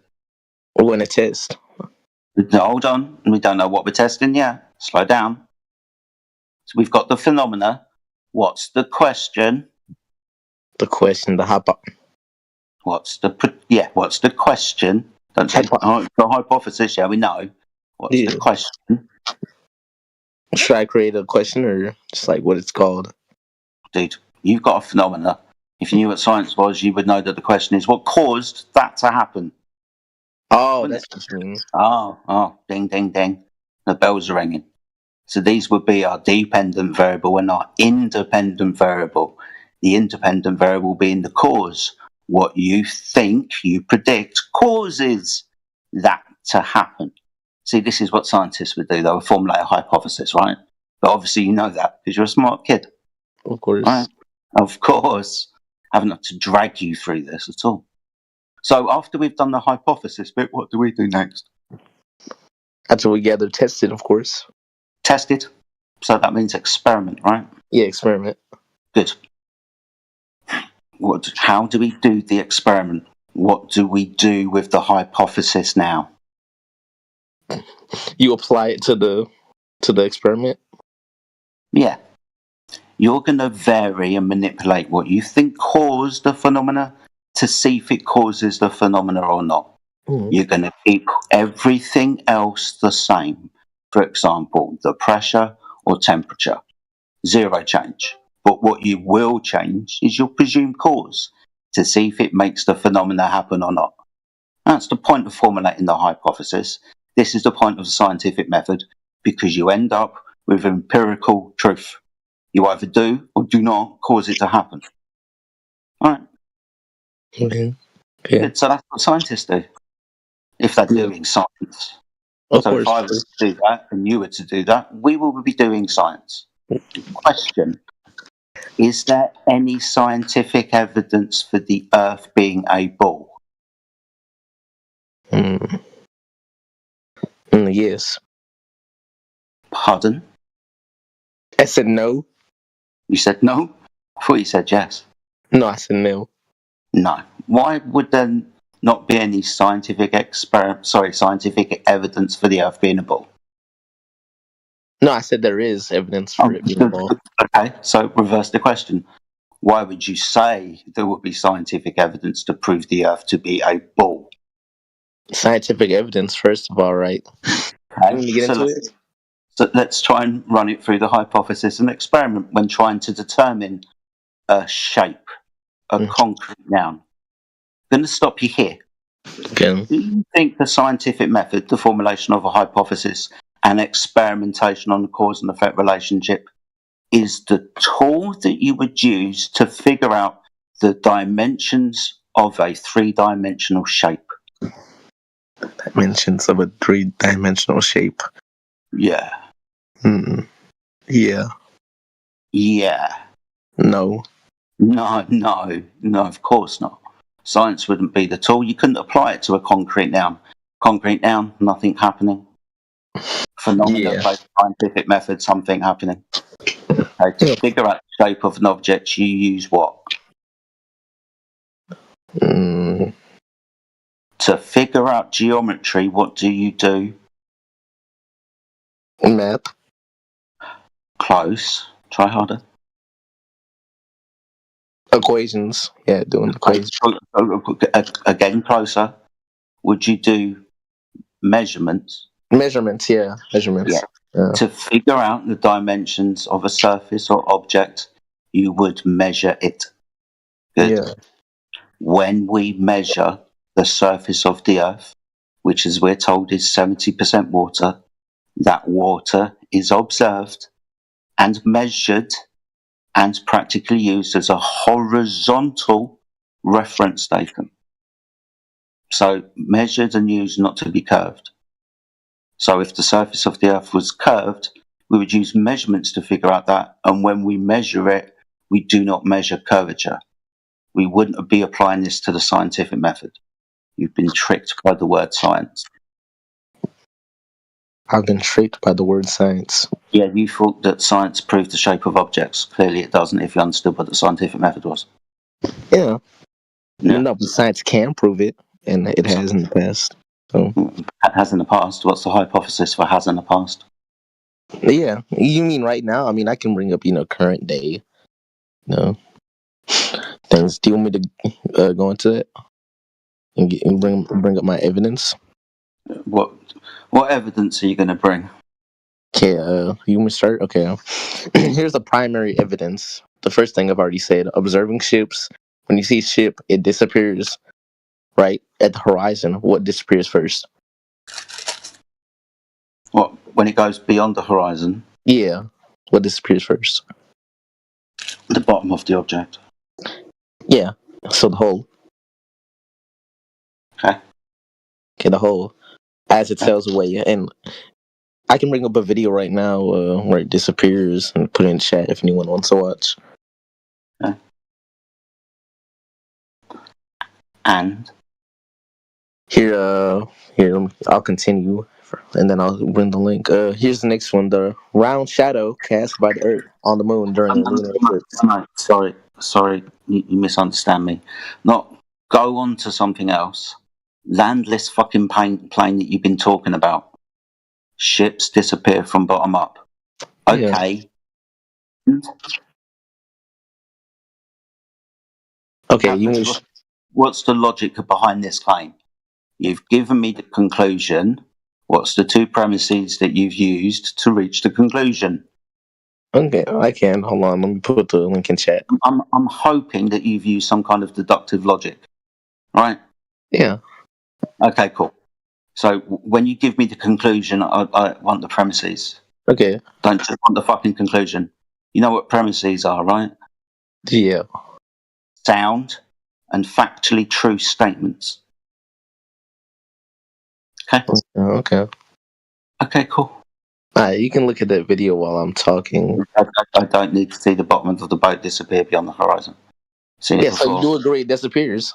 I'm waiting for you to land the plane, dude. Okay, no problem. Good. So we see this. I can give two reasons, real quick. The first thing right here, actually, I can give three. The first thing, Earth's curvature. That's a key factor, right? There's spherical shape, right? Which means your line of sight follows a curved path, which eventually intersects with the ship's hull as it moves farther away. No. See. Okay, let me get the second one. That's I asked you for logically sound and true statements. Yeah, that's logical. And no, because you brought up if the Earth is a sphere, then the light would travel around the curved surface in a curved lane, not a straight line. Okay, so we're going to work off these assumptions. We're already in hypothetical. No, let me get the second one. We're already in hypothetical land. Why? Why? Dude. Not ifs and based on this assumption, then this would happen. I'm asking you for that. Yeah, that's factual. I'm asking you for your claim about the bottom of boats. So, what does that mean? Do you want more help? No, I'm giving you the reasons, the key points on why. I think that. Okay, so that we get to this, right? I'm at the beach. There's a horizon. Boat fucks off. Beyond the horizon, I can't see the bottom of it. Okay, and? Okay. Wait. Say that one more time. Sorry. I'm standing at the beach. Mm-hmm. I watch a boat fuck off beyond the horizon, and I can't see the bottom of it. And it starts disappearing at the bottom first, and then I said that. Yeah, I can't see the bottom of it. Yeah, I said that. Okay. Well, I want the next bit. And the top starts disappearing as well. Okay. After the bottom. Okay.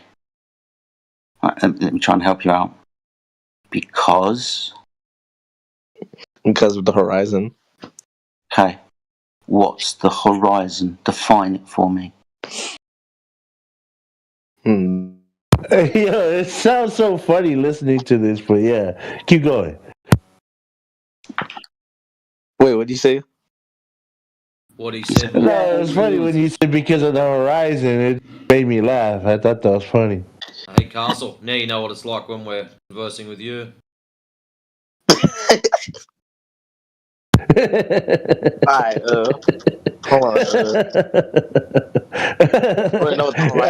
It's the line that separates the Earth from the sky. Pretty much, that's what it is. It's the line that separates the Earth from the sky. Yeah. Yeah, I'd agree with that. A little bit more to that definition, though, right? So it's the horizontal line that separates where the Earth appears to meet the sky, a distance. We understand that all horizontals are parallel to the plane of the horizon, and all verticals are perpendicular 90 degrees to the plane of the horizon. Okay. What else? What else? Yeah. Like the definition of like the horizon? Yeah. Alright. It's like the boundary that's between what's visible and what's not, pretty much, right? Or something like that. Okay. When you say not visible, what's stopping your ability to see further? The curvature. Asking you. Okay, yeah, that's what I said. No, that's what I said. I said that. Yeah. I was just, yeah. So the curvature of the Earth. Yeah. How far away should the curvature of the Earth be for you standing at the beach if I say your eyes are 8 foot above sea level? It's gonna be where the horizon is. Yeah, I know. That's what we're trying to figure out the distance to. Follow along. I'm not sure of the distance. Do you know that?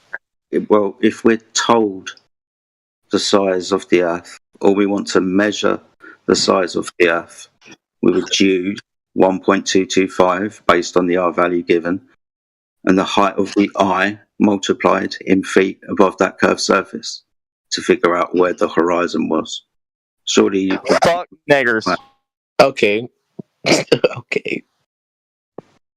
So, if I was using that mathematical calculation, let's see if you follow along. If I had an observation height of 1 foot above the surface of the Earth, using the calculation 1.225 multiplied by the square root of the observer's eye height of 1 foot, how far away should the horizon be? See if you follow. Can you repeat the little last bit real quick? Yeah, sure. I'll repeat it all for you. Using the calculation 1.225 multiplied by the square root of the observer's height in feet. If the observer height is 1 foot, how far away would the horizon be? It would be. Saying I'll do my calculation real quick on the Earth curvature calculator. 8 kilometers. No, 10 miles. 10 miles. From 1 foot observation. What's the square root of 1? The square root of 1? I'm not sure. Yeah. 1. 1. Yeah.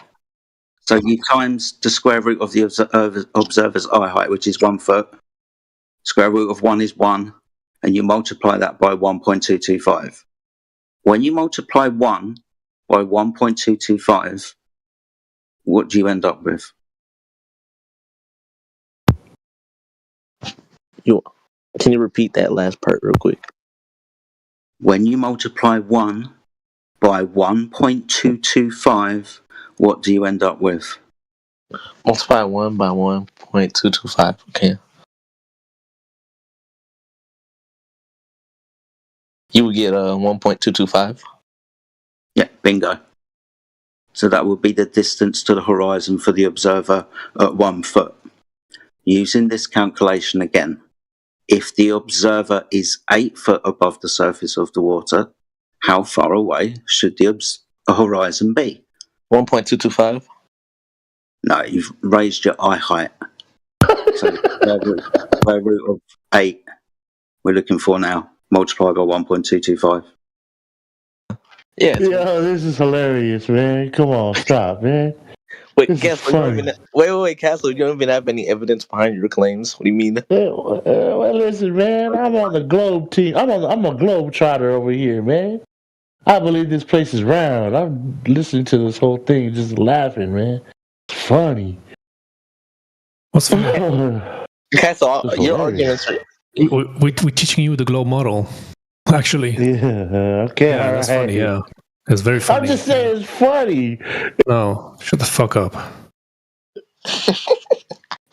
What a fucking idiot.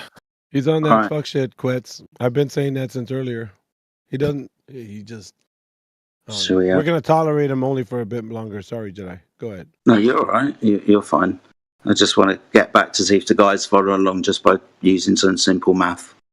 He understands how the math works now. We're going to see if he can apply it to higher height of eye. Because if he understands this, then he understands the claim that he's making. The obstruction between you and the boat over the horizon.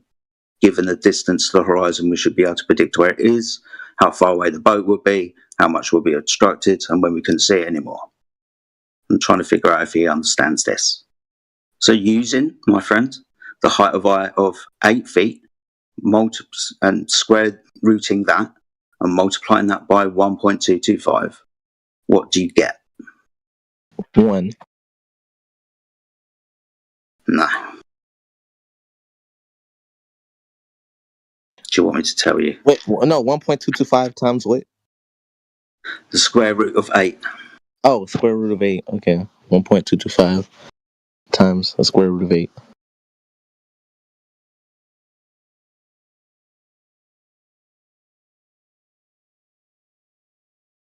Give me 2 seconds.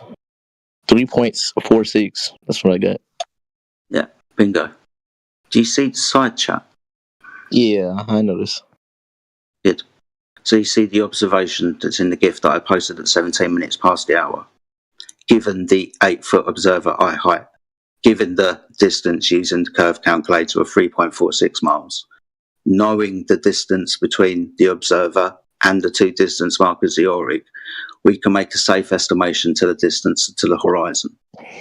If the surface of the Earth was curved, we understand that the horizon would be at 3.46 miles, right? We understand that? Correct. Good. In the observation, we got the 2 distance markers. The furthest one is 10 miles away. So, in relation to those distance markers, where do we observe the horizon? Is it in front of them, between them, or beyond them? Beyond them. Awesome.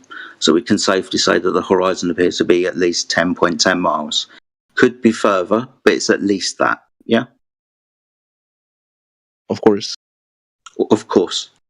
So when you say that the Earth is a sphere because I can't see the bottom of that boat because the Earth curve is in the way, then I just show you this image and point out to you that, excuse me, no, the horizon isn't Earth curvature. It's the limited distance that a viewer can make based upon the optics and the atmosphere and the height of that eye across that surface. So as far as you conceive of the technology you got in the atmosphere of today, the horizon isn't Earth curvature. The reason why boats disappear from the bottom up when they go beyond the limited vision of you, your eye, or the device that you're using, is because the bottom of that boat is entering that angle that you can't resolve the horizon first. It appears to be going down because things above your eye line go downwards towards the horizon anyway. So it's just a trick of perspective and angular resolution loss at the horizon. Being, as you understand, the horizon is already the angular resolution loss of the optic. That's why you can't see beyond it. All right.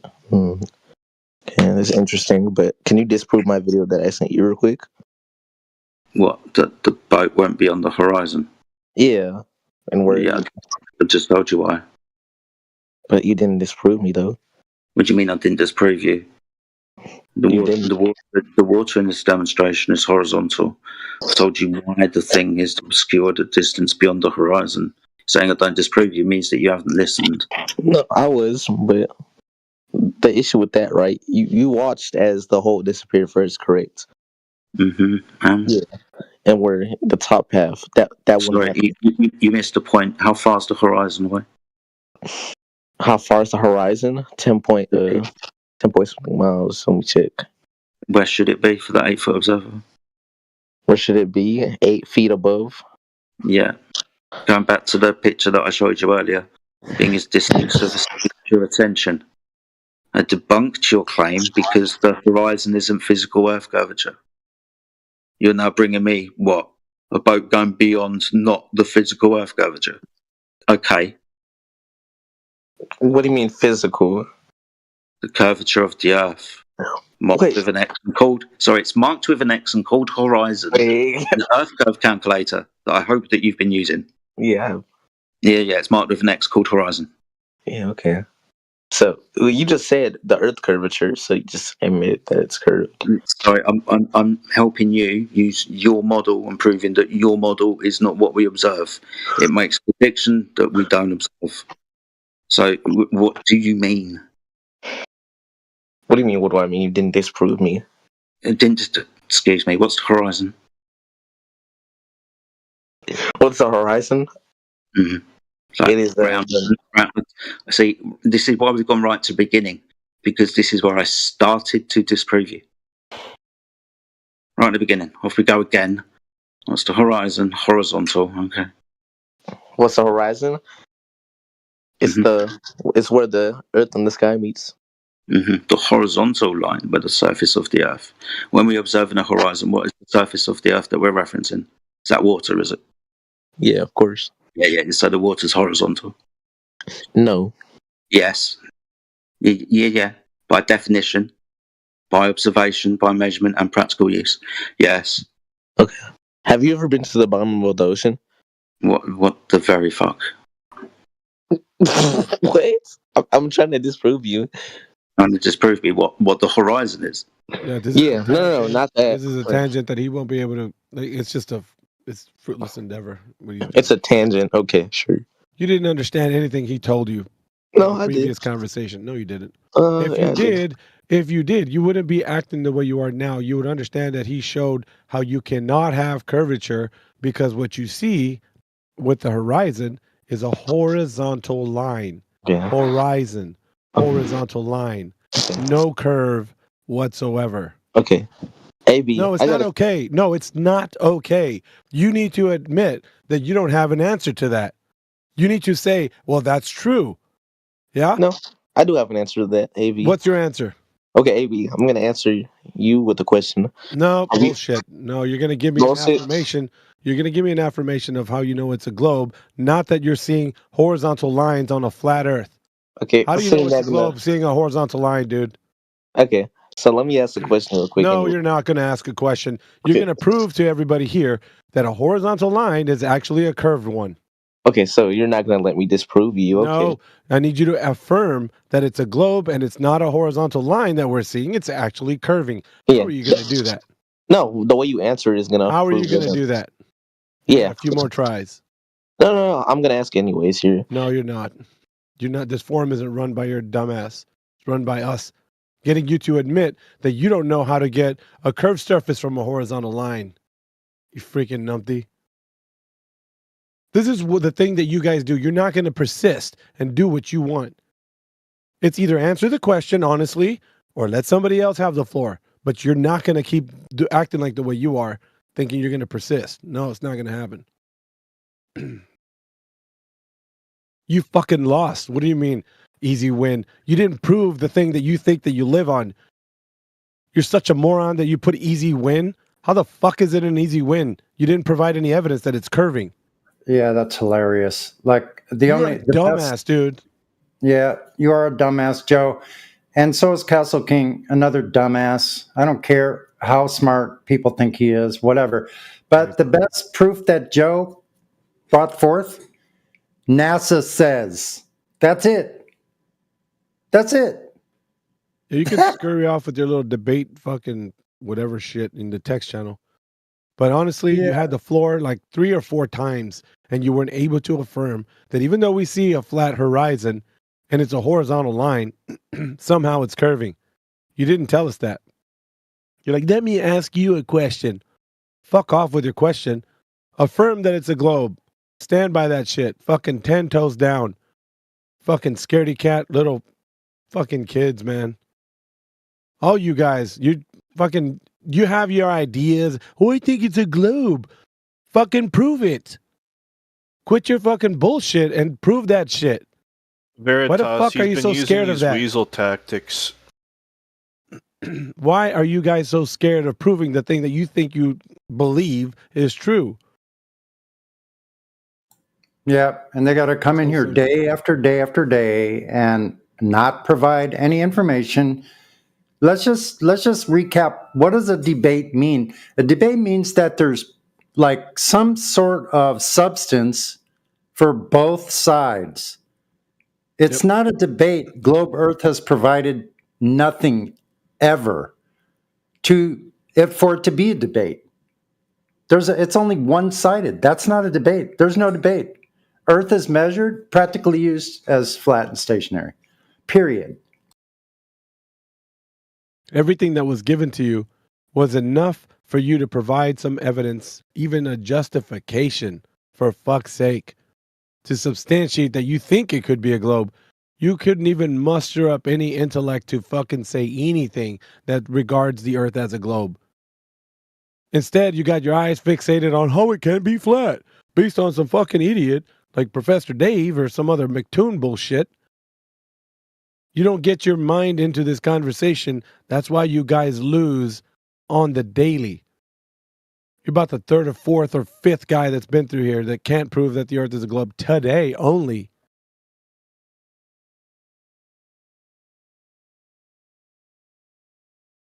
Man, fuck your unmute shit. Stay your ass muted or else fucking do whatever else you want to do. You were given the floor 4 fucking times, dude. And the 4 times you were given it, you did not provide evidence how a horizontal line on the horizon is actually curving. You didn't prove that. And you said, well, let me ask my question. Man, fuck your question. Everybody think that the earth is a globe. You guys think you have an answer. But I'm showing how you don't have an answer to that shit. Like Sonny said, it's not a fucking debate, you weasel. If you had something to justify or substantiate any of the claims that you have, maybe. But you don't got jack shit. That goes for the rest of you fucking clown-ass Globers that sit in here day in and day out. With your clown-ass. Can't do shit with you guys. Yeah, you lifers that are in here, that are just listening, I'm talking to you guys. Fucking clowns, dude. We got Knucking Futz. Oh, great. No, he's not much better, I don't think. Well, I mean, maybe actually is. Well, he's got his mic. I can undo Joe's, but it's going to be nothing more but the fucking spiral shit that they were doing. I mean, I'm not going to waste my time anymore. Yeah, you took him down the logical path, man. He just wants to ask the fucking shit that he wants to ask. Watch. Too immature. Too immature. I think so. I've unmuted him, but it's going to be nothing but immaturity in the chat. Okay. Little giggly laughs in the background and no fucking evidence, dude. Okay. Have you ever been to the bottom of the seafloor? We ain't going to talk about the fucking seafloor if you don't know that the surface of water has any convexity to it. You utter moron. Why the fuck are we going to talk about that if you don't know if the surface is curving? Dipshit. I mean, Actually, let him go to the sea floor and go and look up a thing called the abysmal plains. Have fun, kid. Yeah, he's not going to look at that. He's going to be like, well, they're fucking curving too. Like, anything you give him is like feeding a fucking troll. There's never going to be any end to this shit until he realizes he doesn't have an answer, which is Like this the Black one. Knight. Right. He's not going to answer it if he's going to be talking about his depth below mean sea level. Yeah, he's already negating the fact that the surface that Jedi spoke of was already a horizontal plane. Now he's going to something else. Well, let's not talk about the horizontal plane. Let's go to somewhere else where there's fucking topography. Right? Let's go fucking beneath stupid. the horizontal plane. Brilliant, Yeah. well done. That's dumb, dude. And then we're going to be like, okay, let's reason with him. Man, fuck that. It's different from going above the horizontal plane to like the sun and stars. At least this time he's going to go down to the bottom, beneath the depth Underneath of the it, yeah. horizontal plane. Yeah. Just keep referencing horizontal plane, dude. You'll be fine. That's how you know you have depth. Mm-hmm.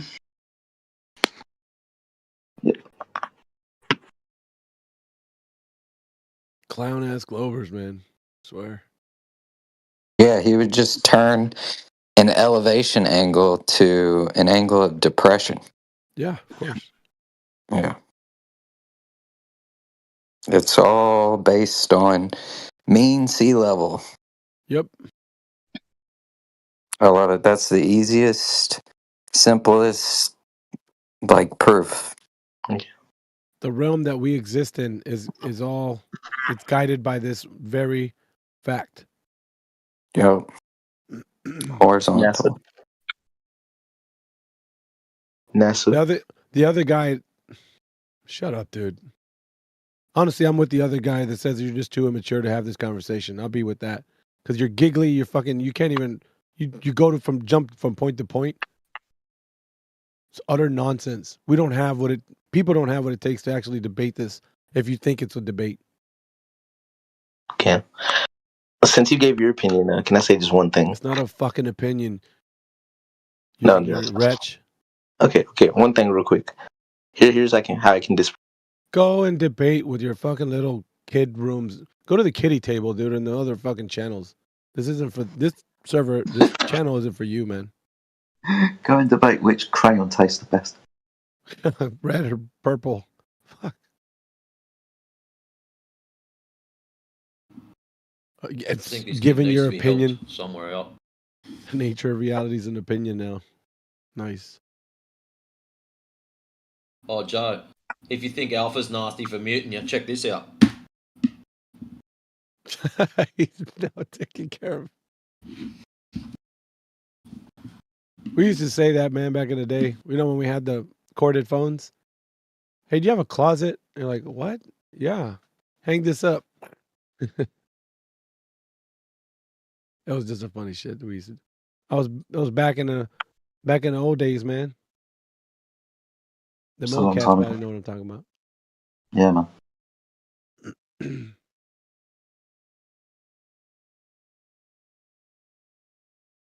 Castle So which fucking story? King, dude. Oh, really? Is that the only toy that Wait, gets the played? duck? Wait, the duck person. Hey, what's up? I remember you. But anyway, I have a question for your flat earthers. What? Who's talking? Miss Bella. Miss Yeah, I Bella, have a do you have question. a question? Yeah, I have a question for flat earthers. What's your question? So, okay, so my question is, do you believe that NASA is not telling the truth? And do you also believe that space is not real? Sorry, believe. No, we know. We know they're full of shit, and we know that space isn't what you've been told. Yeah.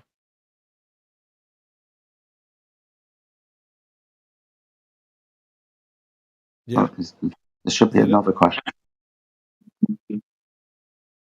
Surely? Was that it? I think that was it. You had those two questions. She came in hard. I thought we were going to get more than that. Folded easily.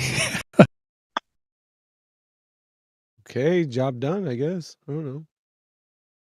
Now that wasn't not an opinion, but you just asked us our perspective, but you didn't ask any for why we think that or anything, which would have been relevant, but that's fine.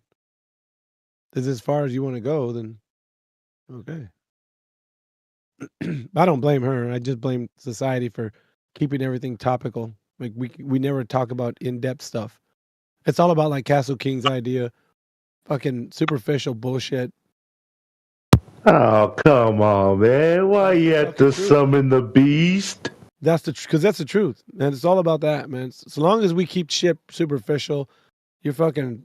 That's your shit right there. Oh, I'm over here minding my business, and you have to summon the beast. I'll live that. So Master Debater is in here. Hey, dude. Like I was listening to you earlier. Did you really change your perspective? Or are you just LARPing? No, I'm being very serious. Yeah. Oh. Okay. I'll indulge you for a moment, dude. But I'm gonna keep my eye on you, see if you're just fucking trolling or nothing. No, sir. I'm actually a flat earther now. I learned my lesson. Yeah, he's definitely trolling. He's definitely. I was gonna say that voice. Yeah, I could just spot you weren't fucking being genuine. That's the same voice NASA uses on us. We can identify that real quick. No, I've listened to y'all for like 2 weeks, right? And I realized, dang, I must be wrong because I can't provide any evidence, So, Kid, you couldn't lie straight in bed. I'm being serious. I'm a flat earther now. It don't matter. Like it don't really. At the end of the day, it don't really matter because the way you carry yourself is the way people perceive you. So if you say you are and then you giggle or do some shit where people are like, oh fuck, why did you do that? Like we're gonna be easily calling you out.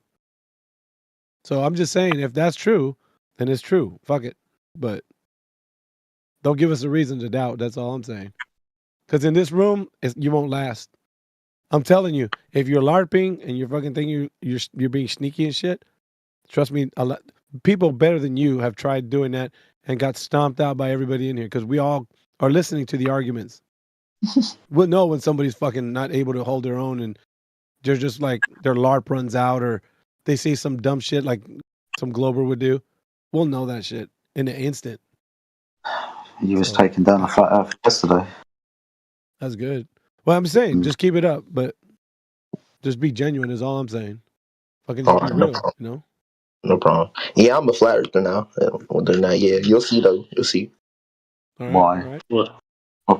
Next question. So what have you been researching? Okay, so JD, wait, Duddy. If it's you that's saying that you're a flat earther, so I have a question. Yeah. So, He's not a flat earther. Why should you want to talk to that guy? Let's test him. who's He's a saying that troll. they're a flat? Expose himself. Wait, who's saying that they're a flat earther? No. It's like 90% of people in here are flat earthers. Bella. Did you just cut off Just the to room clarify, for- everyone's a flat Earth on a flat Earth. A lot of people still aren't aware. No, I'm just Sorry, curious. sorry. I Excuse me. I'm understand still that. explaining. I'm still explaining myself here. Just please listen. Okay. A lot of us used to think space was real, and we didn't even question it. For me, it was a 9-month journey to come out of my cognitus and realize the lies. And, as much as it stung then, one of the reasons I'm in this now is to end the lie so that we can fix the problems here right in front of us, i.e. homelessness, right? The government's bailing out banks year after year. The middle class never getting up there. Always these class separations. It needs to end.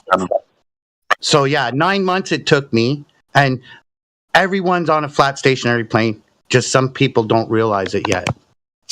Go ahead.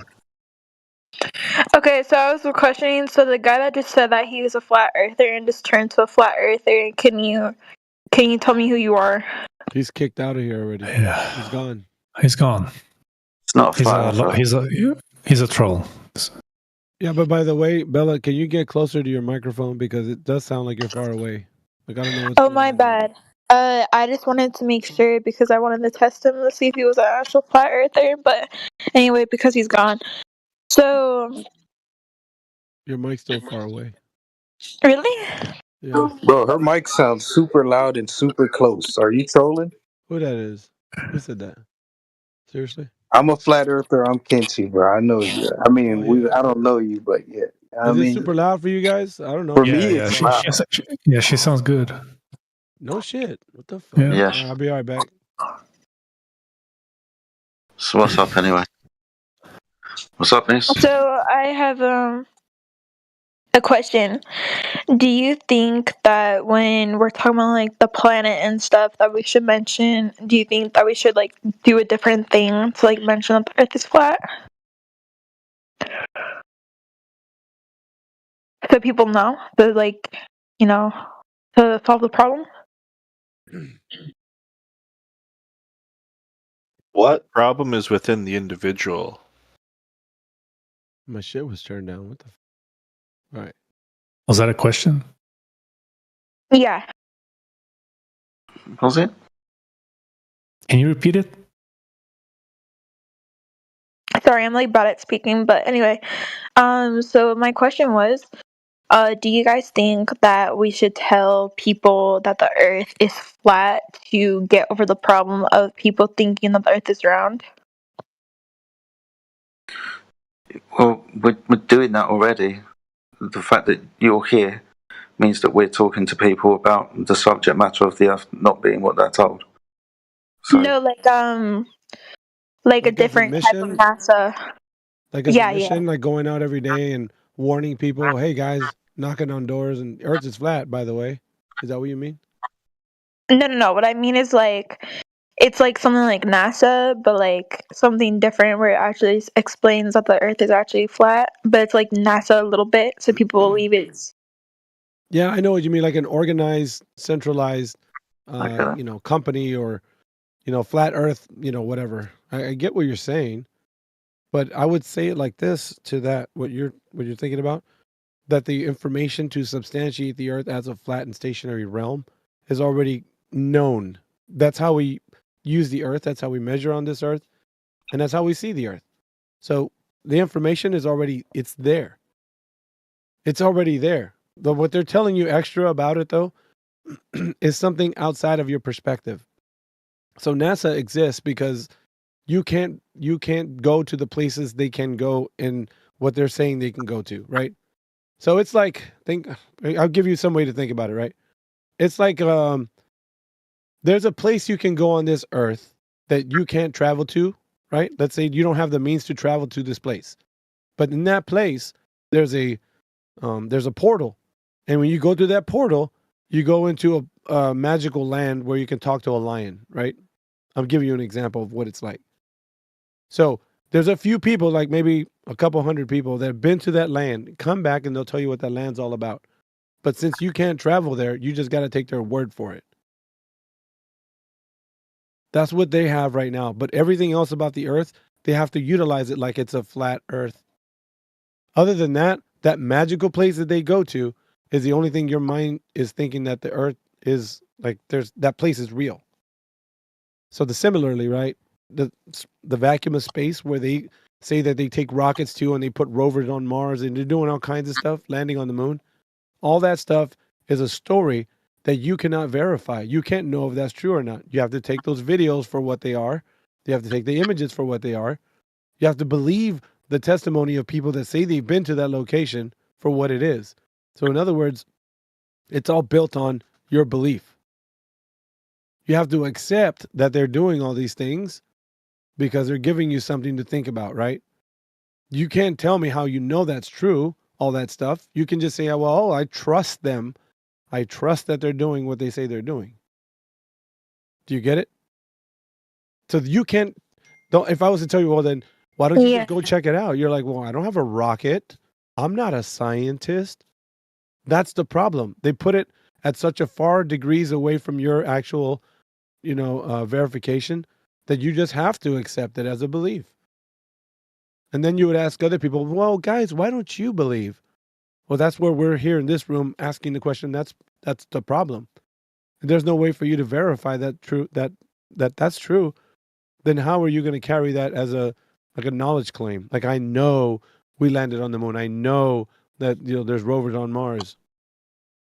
Do you get the problem, Bella? The thing about space is the hang up. But everything else about the Earth, they have to utilize the Earth as if it were a flat and stationary plane. That's absolutely true. The globe Earth isn't good for anything much more than just a belief. Because when we tell people, okay, can you see the Earth looking like a globe when you're standing on it or any place, any mountaintop, any airplane? And most of the people will say, they don't see that, right? Some people that are really hard into it, they'll be like, yeah, I see the Earth as a globe. But in reality, nobody sees it that way. Do they measure it that way? Absolutely not. Nobody's measuring the drop over distance. They can assume that it's a globe with mathematics, but they can never measure it. They can use calculations to form a mathematical construct that the Earth is a specific model. But that model doesn't comport over to reality, which is the problem. So there's no measurement of the Earth as a globe. Practical use, you talk to pilots, you talk to people who sail on boats, mariners, they're going to tell you the same thing. I don't use the Earth, I don't travel from point A to point B like I'm traveling over the surface that's curving. I just travel like as if it were flat Earth. That's how I travel. They're not going to tell you they believe that's true. They might tell you, I believe the Earth's a globe. I just travel like it's flat, though, because we're too small, like ants on a beach ball. So that's the issue. I'm showing you observation, measurement, and the practical use. We utilize it every single day, measure it, and we see it as a flat Earth. Right now, there's no organization that we need to make that's going to make people understand that truth. All you got to do is just open your eyes, like in a spiritual sense, because right now, the only thing you know and you've been told is that it's a globe. But the globe would be self-evident, wouldn't it? Like, we wouldn't have to defend the globe if it wasn't true. It would just be true. It would be true. You just go walk outside. Oh yeah, man. Like, we can measure this ball. Drop over distance. That's all been done. It's not been done. How do you know it's not a cube? Anyway, she left.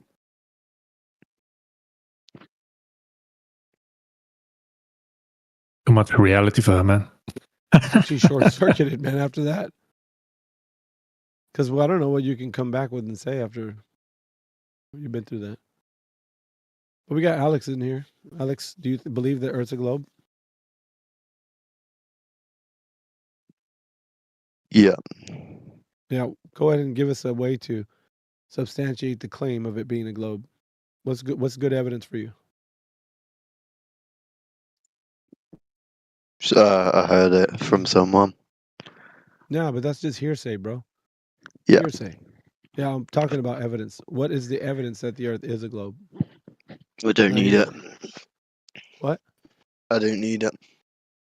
So you like just believing in things? Is that Yeah. true? Okay, well, hopefully you can realize that people actually want more than just belief. They want to know.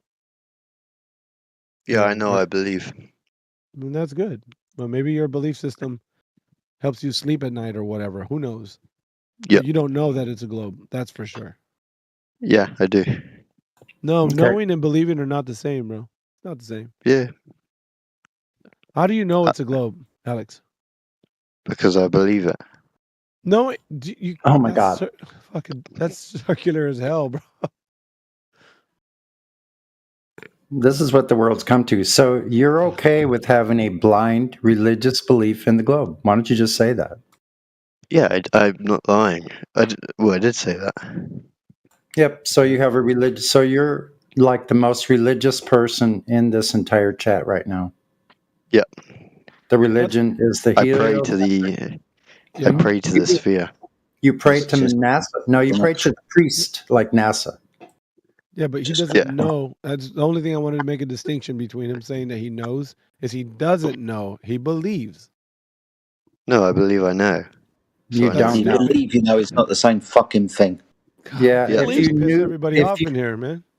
if you knew, you would actually have verifiable proof of the fact. It would be a proven fact, not a belief. Do you understand the difference?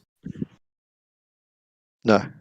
There it is. No, you don't see the difference between a blind belief with no proof and an evidentiary fact that something has been proven to be true through verifiable means. You don't see the difference between that?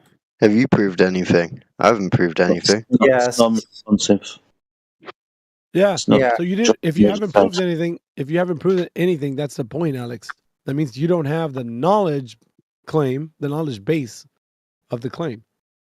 Well, someone told me, so I do now. Oh, wow. What? Someone told me it was a sphere, so it is. So someone told you. Okay. Yeah. Do people lie? Not from my experience. Not from your experience. Yeah. Must have a very trusting nature. It's probably incumbent upon me at this point in the conversation to point out that people do sometimes lie. The way you determine truth is by verifying what people say. Where's your proof? So we're asking for verification of what people say. You understand that, right? Not just a blind belief in what. You haven't proved it. Excuse me. We're talking about not just blindly believing in what people say, verifying what people say. You understand the difference, right? I don't need to because they're saying the truth. Again, I don't know if you're intentionally not following or it's because of your intelligence level and you can't follow. Which one is it? I think it's his age. How would I need to verify it if I know it's true? It's his age. Oh, you know it's true. How do you know it's true? Because I believe it's true. No, it's not a belief. Not a belief structure. We're talking about actual factual truths. Right? Not your belief in whether it is or not. Verification of the matter. Well, I believe it's a factual proof. Okay. So if I was to make the claim that unicorns exist, and that's why your mum and dad are here, would you believe me just because I told you so? If you were saying the truth, then yeah. Alpha, I can't. I'm just no more. Told you, dude. He's too young for this. You're dismissed, Alex. Thank you. Okay. Yep. So, Well, so so he you're told backing you. out. So he told you No, you're unicorns are. dismissed. You're We're not gonna. accepting We're that not. you're wrong. No, No, we're accepting that you don't fucking have an inkling of knowledge to understand what the difference between knowledge and fucking belief is. You utter moron. That's You what we just acknowledge. you just quit. Bow You out of this quit like fucking that. conversation because you're not able to even intellectually comprehend what the fuck we're saying to you. Dipshit, Yeah. moron. Leave this And fucking convo. yeah, you're an idiot. So thank you for providing your information about the globe. I mean, you are fodder for the fire So of our cause. basically, Peace Yeah, out. I Dude. wasn't done talking yet. Guess Peace what? the fuck out. So you're right now. fodder to the fire of the globe Earth evidence. You've provided nothing but a religious belief, and you don't even know the difference between belief and fact. You're a moron. Fucking your voice is removed. Now you can go play with the other kids in the other fucking rooms. Fuck out of here, dude. Useless fucking chatter.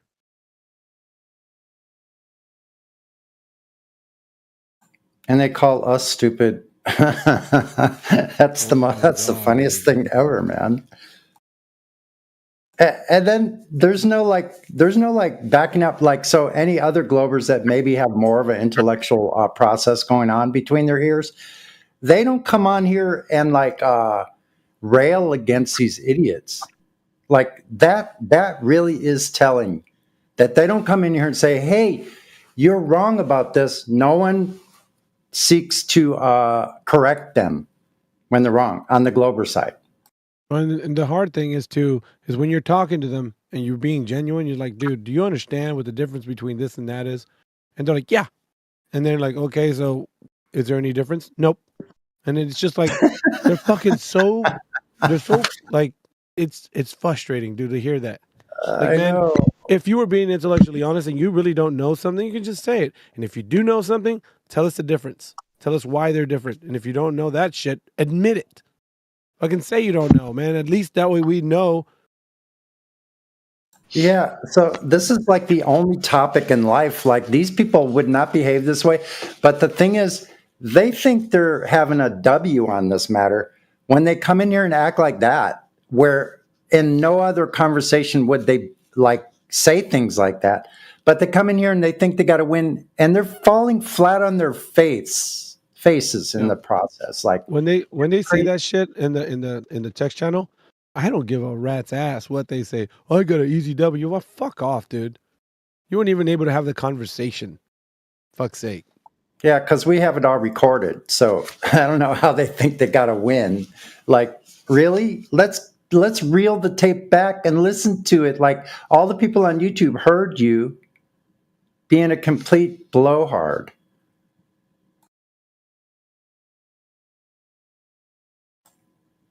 Blowing hard, but they still can't fog a mirror. It's freaking unbelievable, man. What a world.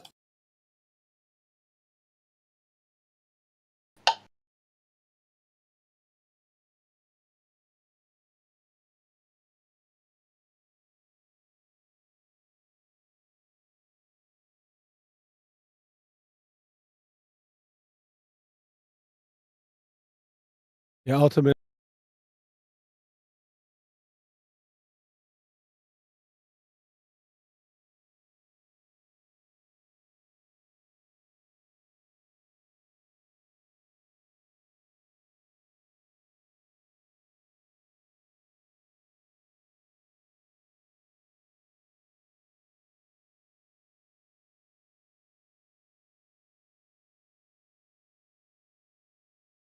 Is that it? Have we run out of playthings for now?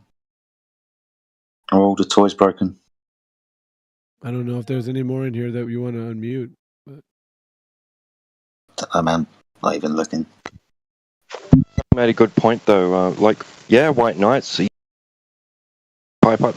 No, you're not piping up because you know that kid's logic was flawed. He didn't have, like, pipe up and defend that kid. Tell us we shouldn't have muted him. We shouldn't kick him out. We should let him speak. Right? did Matrix deafen himself? He's all red mic'd. Come on, guys. Just mute him and continue the convo. Go ahead. Hey, there's He really believes that he knows, so you got to give him some credit, right? No. What's up, Dave? What's up, Dave? I haven't heard from him in a minute. Hey, good to hear from you, man. We have ITR. He's he posted an image. I want to ask him. It's not in here, right? No, I don't think so. Do you see the image he posted? Let's have a look.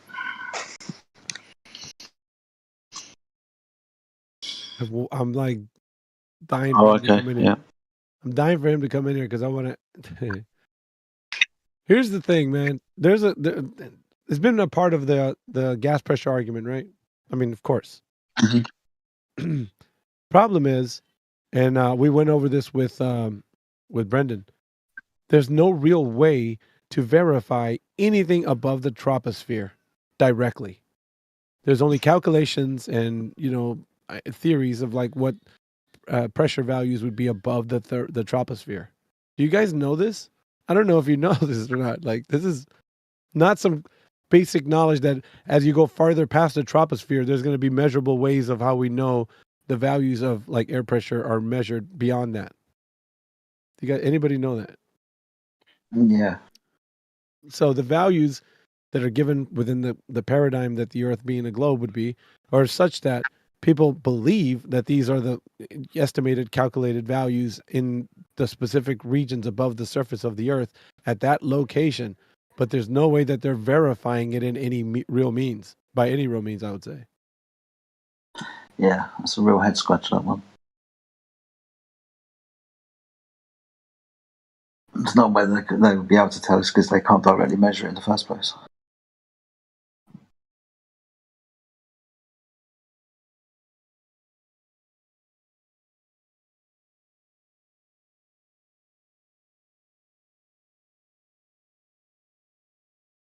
Yeah, I think that was a part of the argument that I had. The like, if we were to ever get back to them, even because I know that the only person I heard bringing up this is Britnet. You know Romulan now. Yeah. He was bringing it up, and I think his argument was, well, we really can't say, where the container is. The container would be somewhere, yeah, but where is it? What if it's containing the entire galaxy? Like he's putting the container at a farther distance. The issue, right, is the knowledge claim of like saying that the Tor values are what they are. You know what I'm saying? As an established fact. That to me was that if we were to peel back the layer of onion of the knowledge claim, that would be it right there. It's like, how do you know that above the Kármán line, right above it, right, low Earth orbit, how do you know that the Tor value is what they claim that it is? What is the measurable way that they've obtained that? That is a problem because you don't have a way that they've measured that. According to everybody that studies the Earth and gets measurements from pressure values, the furthest we can do it is at the very top of the troposphere, which is what everybody's more interested in because of weather and such. But the pressure values that are far beyond that range are given to us in a specific way indirectly. Calculations, estimations. So things like the stratosphere and the mesosphere, those places aren't measured, they're calculated. Right. They're estimations based on the troposphere. Gotcha.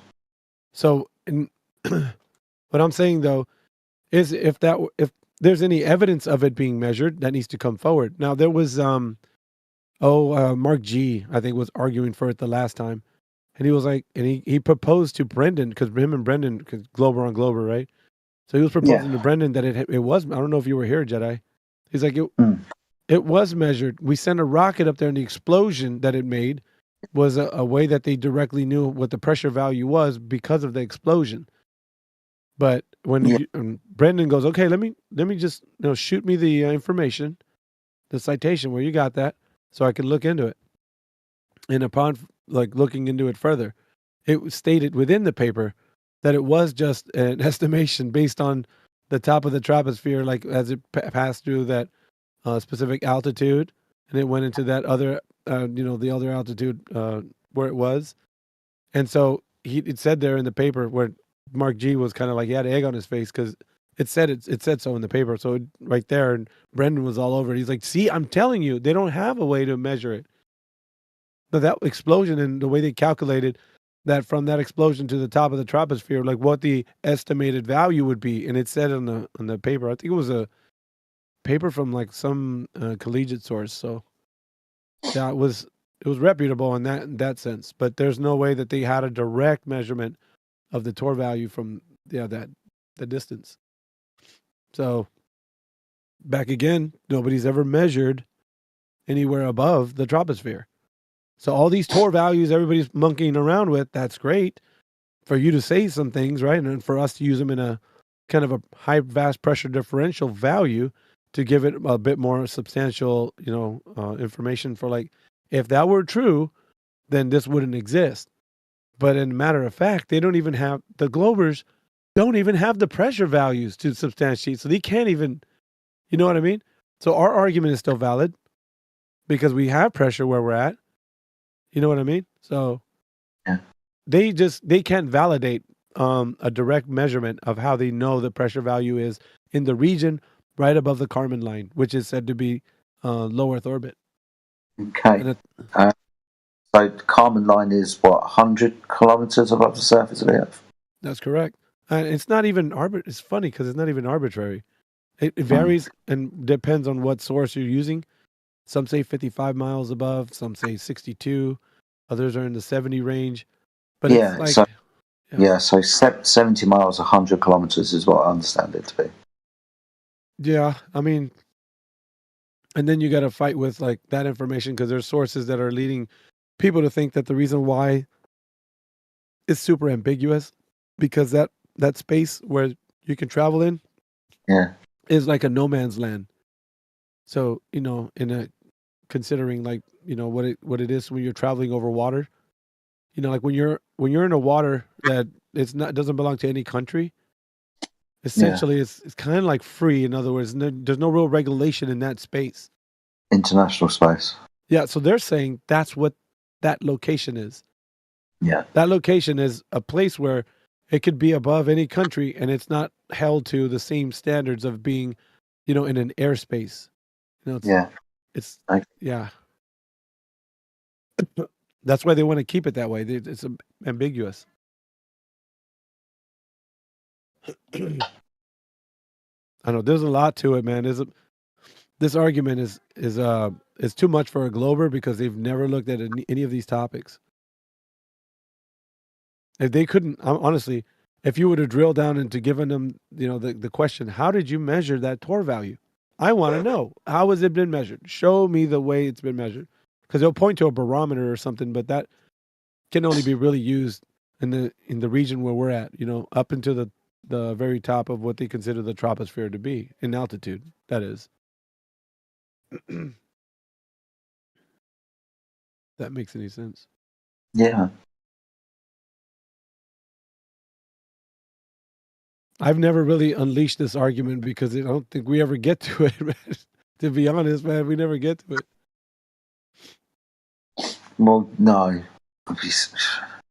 They always just say gas pressure gradient. I'm going to save that one for the nerds. Yeah. Punching in the numbers and everything. Then I'm going to drop that bomb on them. Like, you're smart. You know everything. Sounds like you got it all figured out. Riddle me this then. Then I'm going to tell them.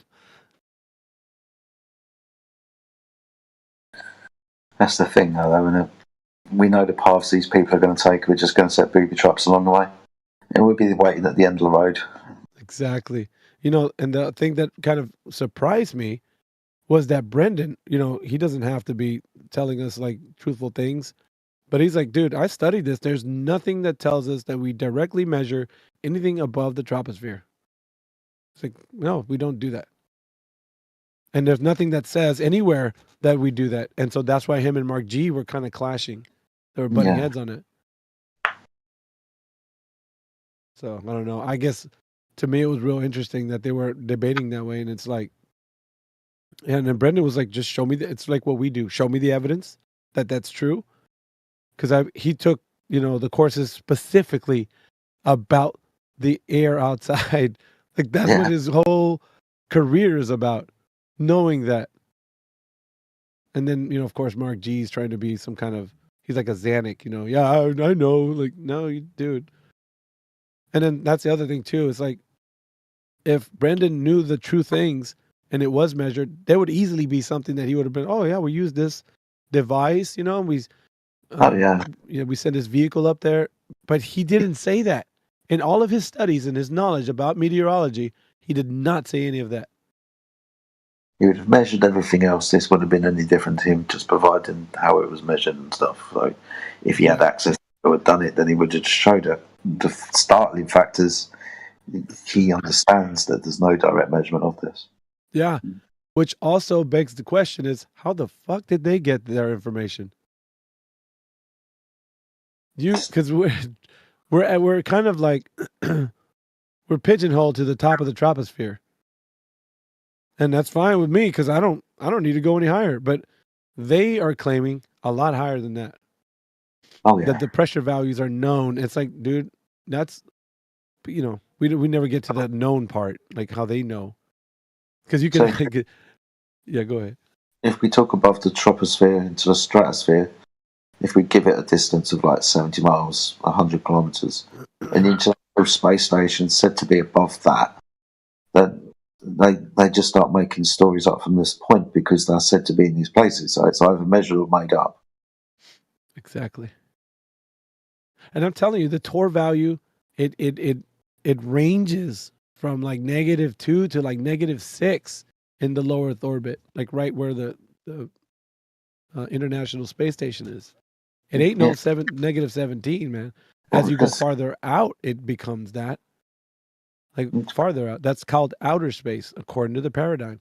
But space itself is, or low Earth orbit is defined as that, right above, you know, the Earth's, you know, atmosphere. Or, I mean, it would be considered what, you above the thermosphere, below the exosphere. Like exosphere is like the, you know, but still low Earth orbit is within kind of the exosphere. So. Oh yeah, it's all in the exosphere. It's the the troposphere where we are, and the stratosphere. And I think it's the mesosphere or thermosphere. I think meso and then thermo and then. But like I said, I think the problem that we're having right now is a lot of things are being said, but not a lot of evidence is being put forward. So we haven't really drilled down on this on any of the. We don't even, like, we could, right? We could make it a thing. All right, let's bring it out. If you think that the, you know, the vacuum of space or where the ISS is, you know, that's said to be at that pressure. What pressure value is it, by the way? You know, even go down that road. How do you know that kind of shit? And they're going to be like, well, shit. We know, because we know. They'll say some dumb shit. But they wouldn't pull out some paper from academia and be like, well, here's how we measure it. Because we sent a rocket up there. And of course, that rocket has got the readings. Because that's what Mark G was saying. And fucking Brendan was like, dude, you know how fast that thing's going to get any actual readings? Fucking, what is this? Drive-through readings? Like, what the fuck? That's why they send a fucking balloon up there every day. Because a balloon is like slow moving, dude. It's capturing the data that they need to analyze. Yeah. Isn't hurtling fucking through the air. I don't know. Then you get the, well, they could put something on a rocket if they really wanted to. Yeah, but do you understand that it's not been done? Even if you claim that they could do something. So, I mean, that's another part of our arsenal for the arguments to unfold whether or not they know that information. I think that will show further that they don't even know what pressure values the ISS is residing in. Because that monkey would be outfitted with some type of, you know, device to measure.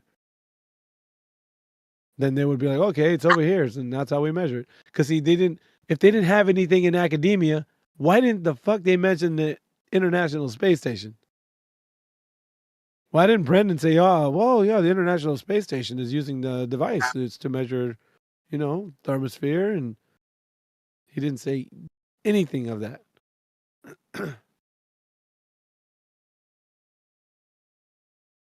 I don't get anybody curious. That's fucking curious.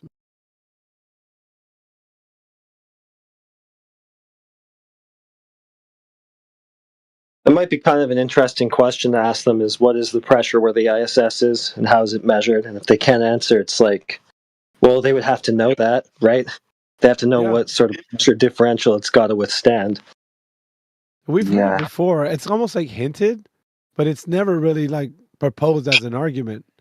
But I'm thinking these days, it's like, why don't we call them out on it? Like, make them show how it's possible that they know what they know. It's come up before, like years ago. Just to throw this out there real quick, I forgot who was debating. I forgot what two knuckleheads I had in my server. They were debating, and somebody brought that up, and someone said, "Hey, how do you know that is the measurement 10 to the negative 17 torr, whatever they say it is?" And they go, "Well, we have instruments." And then somebody said, "Wait, if they're flying that fast through this vacuum, that's 17,000 miles per hour, how is it taking a reading?" And then that was like the whole, I think it was, what's that dumb idiot professor? What's his name? Professor something. Bryant? No, I forgot his name. Professor Phil? No, I forgot one of those idiot globers they have professor in the beginning. And he was like, "Well, we rely on the instruments that we have on board." And everyone was like, "Wait, if it's inside, how are you mean getting the Dr. Bob? outside?" You mean Dr. Bob? Dr. Bob? No, not Dr. Bob. What's that dude's name? He's always I'll look it up and then I'll jump in later. We should get ITR in here. He's a big Not space guy. Professor Dave. No, not that think it was idiot. him. It's that old dude with the gray. He's like he works. He does the gravity he readings. I forgot his name. Sorry, Dave. Yeah. That guy. He's an idiot.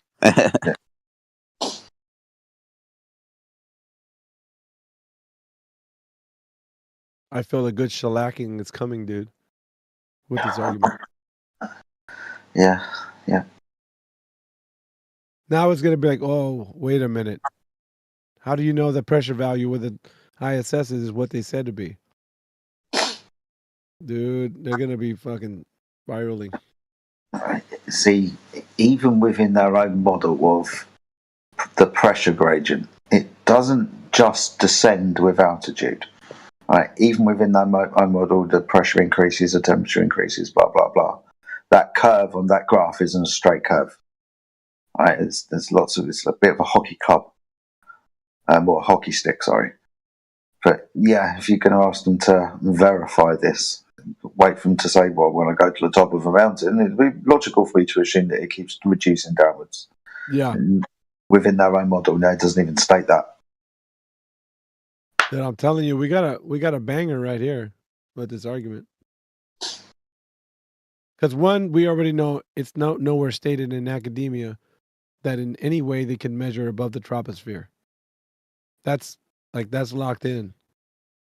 And if they're going to provide evidence that it's measured, then how was it measured?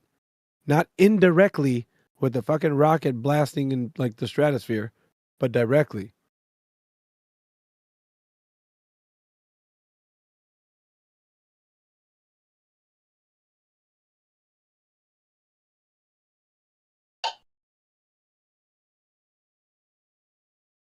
Anyway, I got to dip for a little bit, but listening to these guys. All right, man. I'll catch you in a bit. Later, man. Later.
Yeah, I was just kind of thinking about it, like logically. Um, Imagine we have a sub that goes deep under the ocean. Like, I wonder how they figured out. Okay, like this is where we collapse. This is our, our what's that called? Uh, where it, I forgot the word for it. But like, there's an extreme limit, and then there are threshold, and then like, okay, we can only go this deep, and if we want to go deeper, we have to build it this much stronger. But obviously, there's like a trial, an error process to that. Like, to say we just launched a rocket up into the sky and took measurements in these places, in these areas, in these zones where we would have failed, because obviously,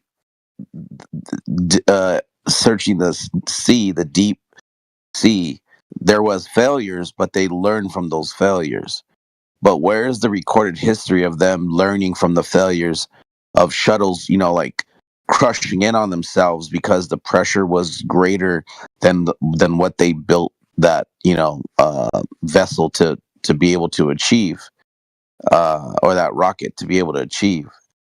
So it's really interesting how we just kind of skipped over that, like, even through our young age when we were learning about space, space and space shuttles, and like we never questioned that stuff. We never critically, used critical thinking and thought like, wait, hold on, how did we figure that out? And where's all the history of talking about how we got to that point? Because you'll find it for like deep exploration in the oceans. Like you'll find like when how if you looked into it and studied like how they kept learning how deep you could actually go, and then finally, I think it wasn't until the 2000s, early 2000s, uh, that director James Cameron, I think he had got teamed up with the company, and they built this vessel that could finally go like to the deepest parts of the ocean. But think about how many years that took, and that's like a that's so small in comparison compared to what they're saying that pressure would be way up there. So it's just very interesting to me that we never questioned that. I got the Glober answer for you. They call it real good engineering.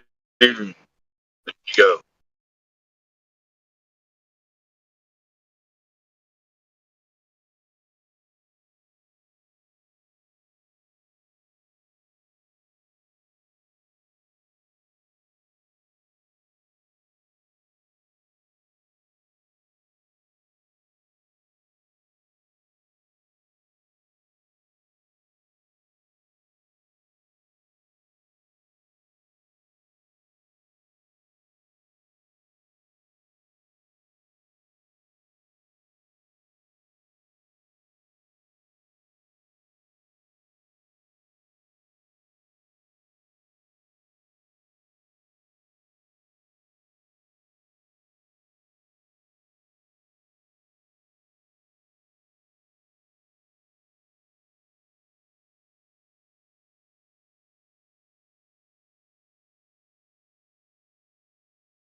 It's probably bad. What are we doing? No new people here right now.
My mic working?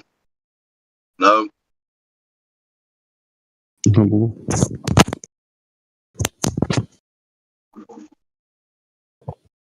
It's kind of bad, but you're good. I mean, I can hear you. Driving. I'll shut up. Sorry. All good. But we can hear you, mate. As good as ever. Jedi, did you know that if you build enough Home Depots wall to wall all the way around the world, that you'll know it's a globe then? Isn't that cool? Yeah, that's really, really funny. Yeah. Somebody, I don't want to name any names, but you spend 10 years digging into this subject, and that's your globe proof. I mean, come on, man. That's fucking ridiculous, isn't it? But good to see you, mate. Hope you're keeping well. Back at you, man. I still exist in whatever this is. And the sun's doing whatever it does, and the water's still laying flat. So back to you guys.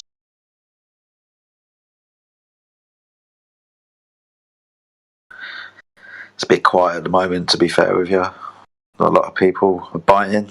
There's a couple of names that I don't recognise in the chat, but it doesn't look like they've got the balls to pipe up. But yeah, apart from that, it's just business as usual. No one has the balls to defend their ball. Come on, man. Double entendre. Double entendre there. That's a good one. I don't have the balls to defend the ball.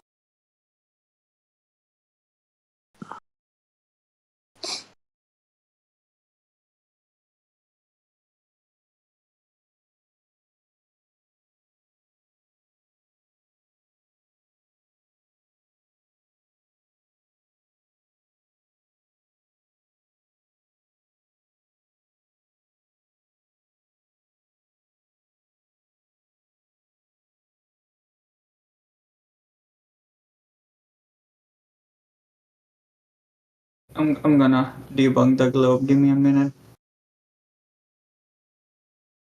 Sorry, debunk the flat Earth. I mean, It's pretty easy to debunk the globe. That's no big deal. I meant the flat Earth. Sorry, I misspoke. Now, the whole point is you don't have to debunk anything but the Earth, except that you got to prove that the globe claims. And we're still here waiting on that hasn't happened. Go ahead.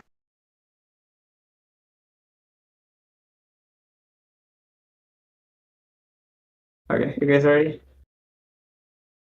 I'm gonna post it in the chat. Give me a minute.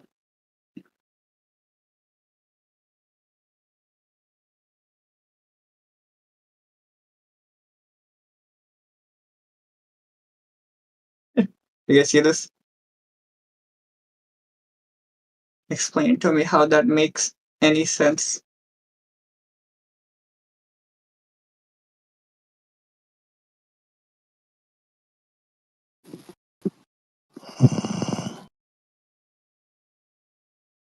Exactly. Lovely. I'm going to stick it on the fridge. Art, out there with your AccuWeather forecast. Tonight it's gonna rain blood, so you better bring an umbrella because there's gonna be a lot of it. If it's nonsense, that's how you know it makes sense, because of the nonsense. So there you go, Fry. You got the answer. Yeah, it is nonsense. How can the sun be in Antarctica and Australia at the same time? It's not. It's not Is in, that flat? in But it Australia. is. No, it's not. You are the one who's saying that it is. You have a model in your mind, right? And you're saying, how can it be here and there at the same time? And that model is wrong. That's called the straw man.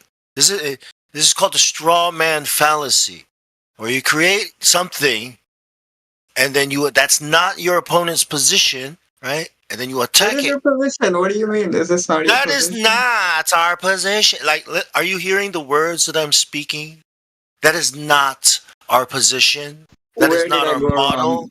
wherever What misrepresented. we're talking about, right, is something that you might agree that doesn't make sense.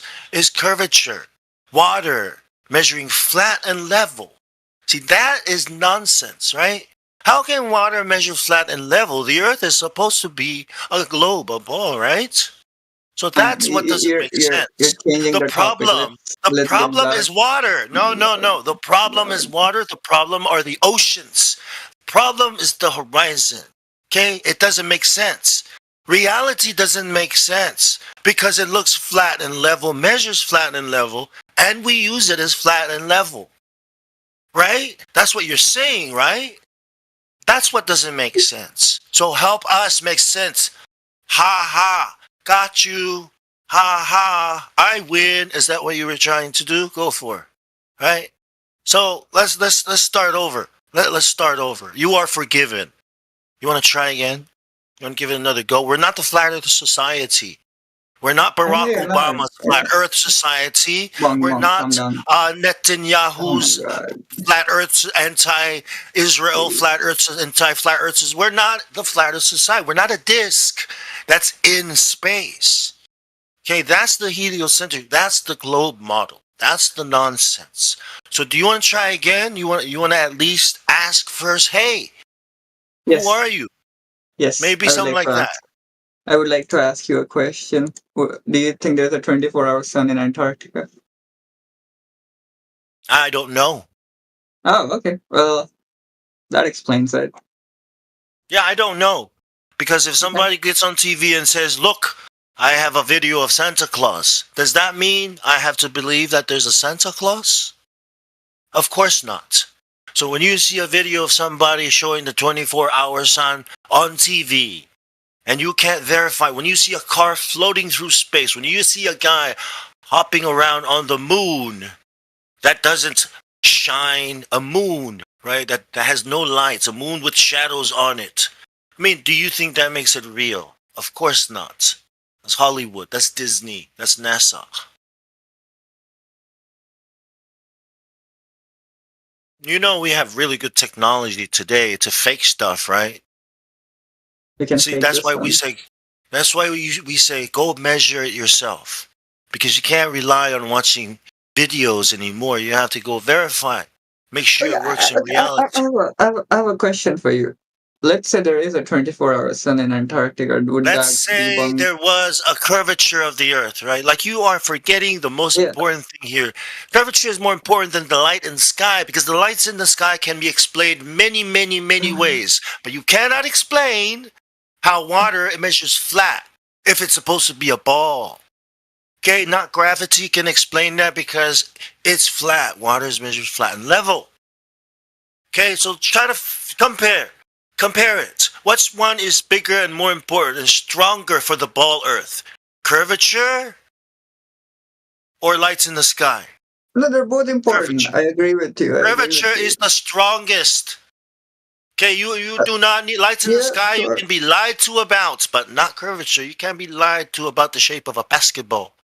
Basketball is a Also, the basketball. sky would have to make sense as well, though. Like, I don't want to live First, in a the world where ground the has, sky doesn't make before sense. the sky can make sense, the ground has to make sense first, because it's what you can measure, it's what you can be sure of. True. And then you can ask about the sky. If the ground is wrong, then the sky is wrong. But I want both, though. I don't want to leave, like, one piece You hanging start and the other with the is. ground. You start with what you can touch, feel, measure.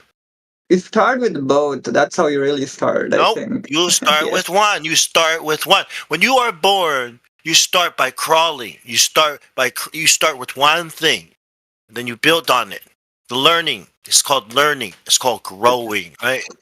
That's what we I think call if you just learning. start with one, you might end up with, like, a wrong explanation of reality, No.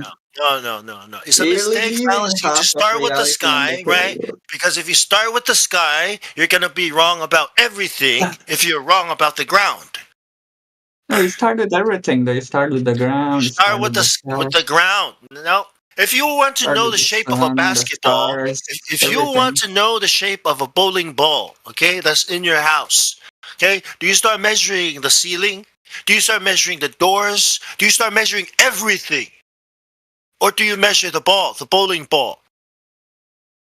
If you want to know the curvature of the basketball that you're about to go play with at the park, right? Do you measure the chair, the TV, the floor, the car outside? Do you measure everything? And then you can be sure that's a basketball? No. You measure the basketball. Duh. Right? I don't know. You're Right. saying a lot That's of how things. that's how you think. That's how we use the brain. Okay? That's how we use the critical thing in the masses in between the ear, okay? The matter in between the ear is like, okay, what can I be sure I know first? The ground. Make sense? Now go and look at the water. Okay? Ask yourself, what is level water? What is the horizon? And why do I have to level my camera? Use the horizon and the water.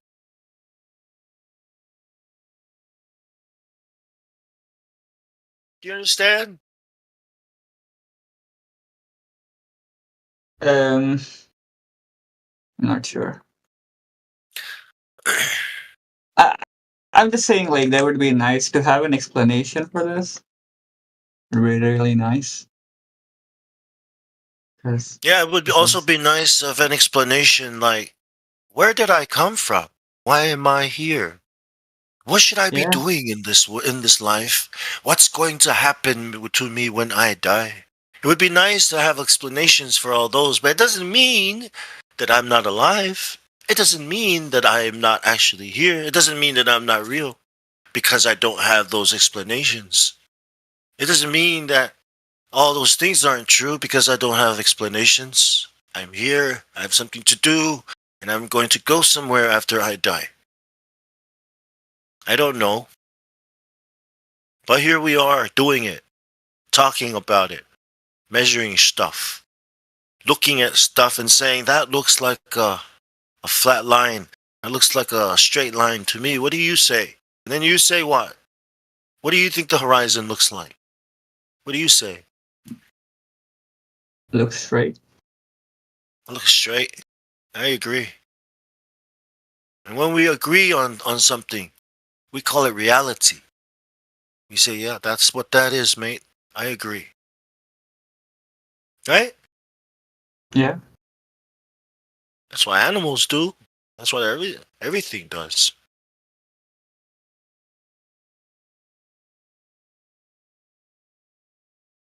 So if it looks straight, does it measure straight?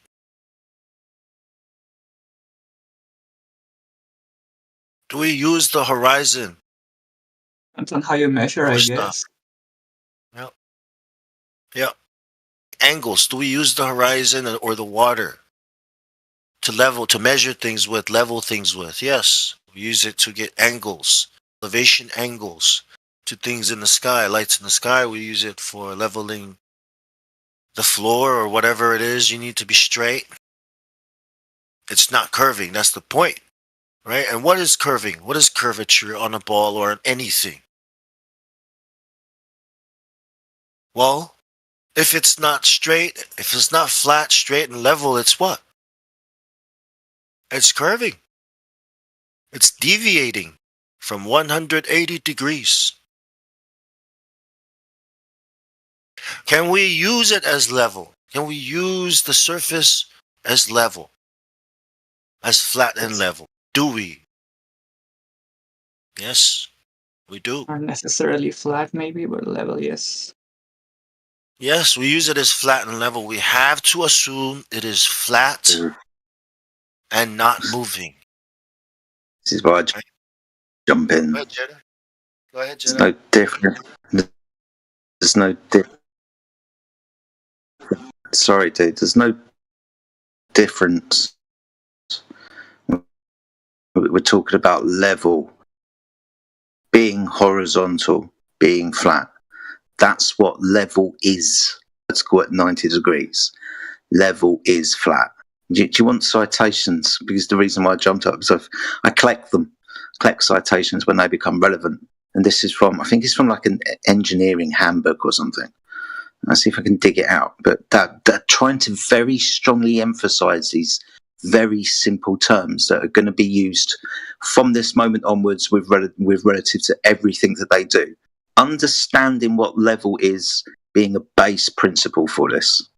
Yeah, I'm kind of stalling for time because I want to find the exact citation. I'll read it out to you as well when I find it. But are you finding the definition of the word? Yeah, level. Yeah. Oh my god, please So this don't do that. It really doesn't matter. doesn't it?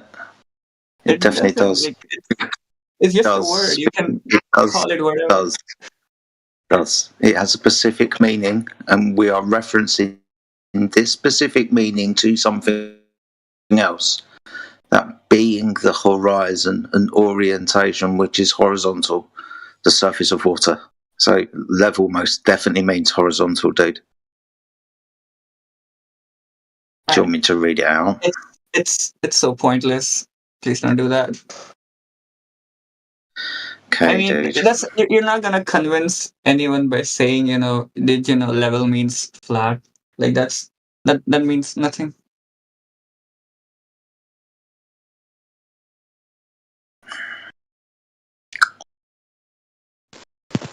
Does it mean anything to your house? Let's say your family has to live in a house, okay?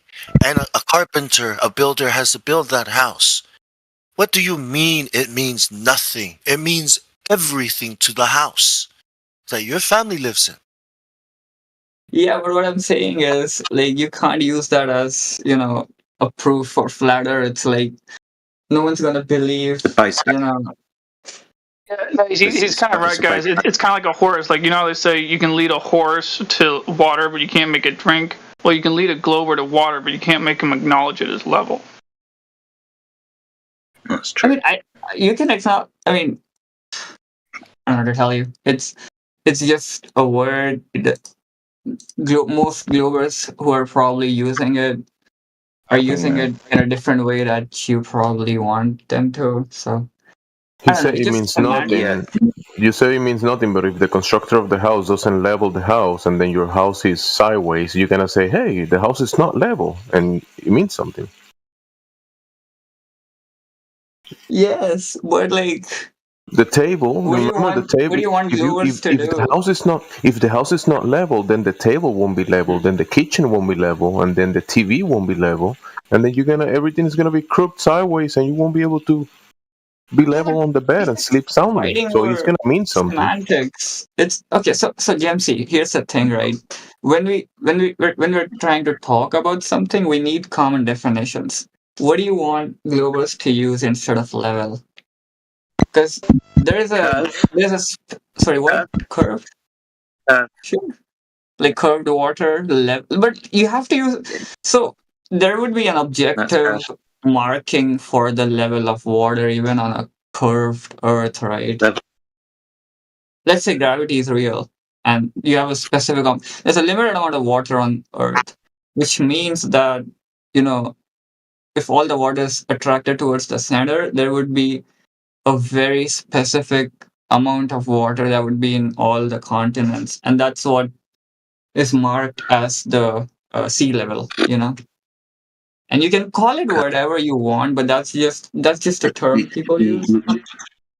Yeah, I know, and we know it's just a term that people use. But we're trying to elucidate the occulted mystery behind the term that's used. We're trying to bring it out into. Sure. Good. Stop interrupting us while we're doing it then. Yeah, that's fair. But like the way I grant you guys, yes, I understand the word level has an objective meaning on a flat Earth.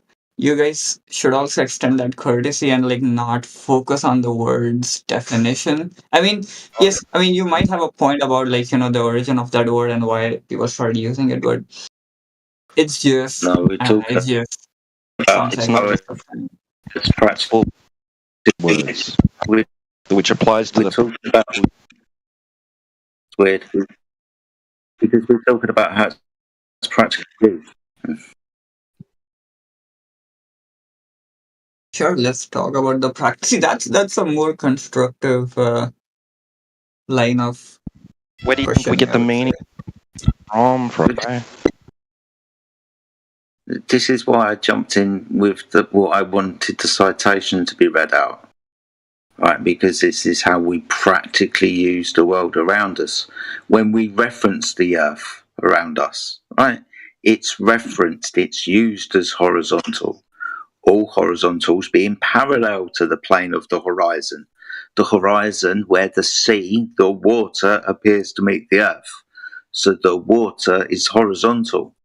Understands where levels definitely going to be involved when we're talking about parallels. Yes. Yeah, to be level with something, to be level with the world around you is to be parallel with the plane of the horizon. All 90 degrees are understand perpendicular to the. Yes. Yes. I understand how level would work on flat Earth and what meaning it would. How it works in reality, bro. Yes. Okay. I mean, You can't go yes and snigger.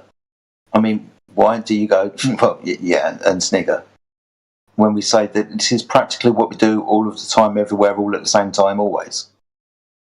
Doesn't matter the scale. okay. So, but the point is, okay. So, but the point would be like you would also do that on a globe. Like, let's say the Earth is a globe. Do you want people to measure the curvature over like 200 meters? No. What would be the point of that? You wouldn't have a horizon on if the Earth was a ball. You wouldn't have a horizon? No. Understanding that when we're defining what level means, horizontal being an orientation, so horizontal, zero change of slope. Right. Okay, so curve, that's a change in zero. Okay, So I mean, you can't have zero and non-zero at the same time, is what I'm saying. Right. I mean, the horizon would be curved, right? To the globe. Okay. Yeah. Again, I mean, so you want people to measure the curvature on the horizon? Like, you can probably calculate how much it would be. Yeah. Have you ever had like a material, right? And on this material, you have lines. And on those lines, you have numbers, right? Check this out. This is going to be crazy. You can have a floaty that arcs or goes straight. You can make it rigid like a PVC pipe, or you can make it like a floaty noodle like balloon material that wiggles and wobbles and wiggles. And you can make it float, and you can have a 100-mile one across the water, and you can watch the lines and the numbers and the rate of curve.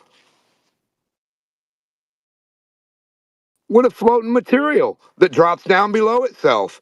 It drops down here, the 66 foot, and then over here it's up on the water. You're seeing the top of it, but the rest of it's down with that boat, you know? And then you're on the boat. Why don't you just look forward and read the numbers? How tall is that hump of water in front of you? 8 inches, 50 foot, 20 foot, 10 foot. Get a ruler, put it on the end of your boat, match it up with the hill of water, and that's pretty much what you should be doing, right? Just like a hill in your backyard, it doesn't run when you get close to it, does it?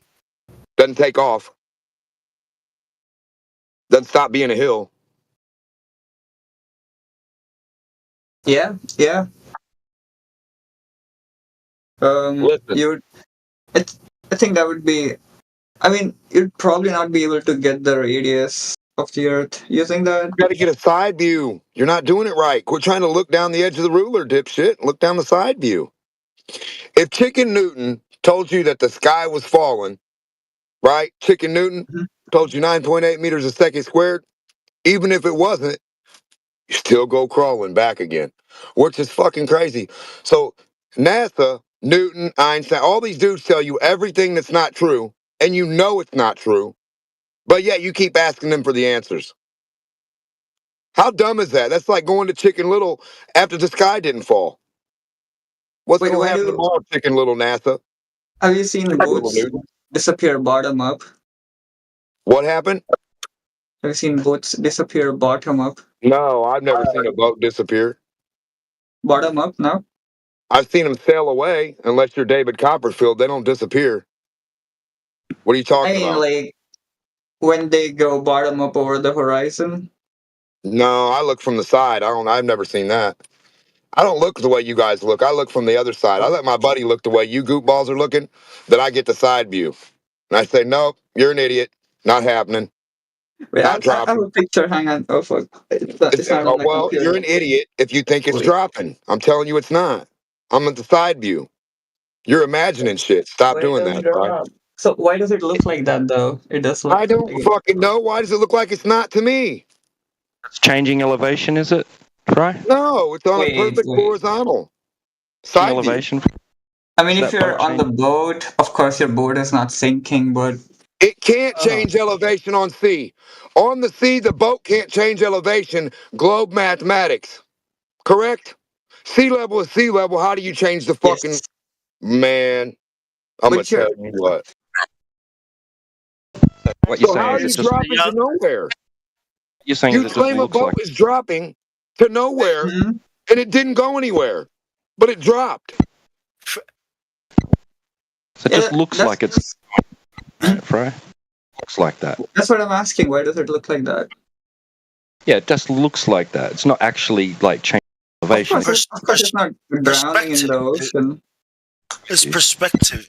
You're too close to the plane, right, beneath you, and that's what creates this really small, tiny, almost zero angle. This angle that you're looking at the boat. You know, what I mean, that you're looking at the horizon there, right? Look, and the ground beneath you.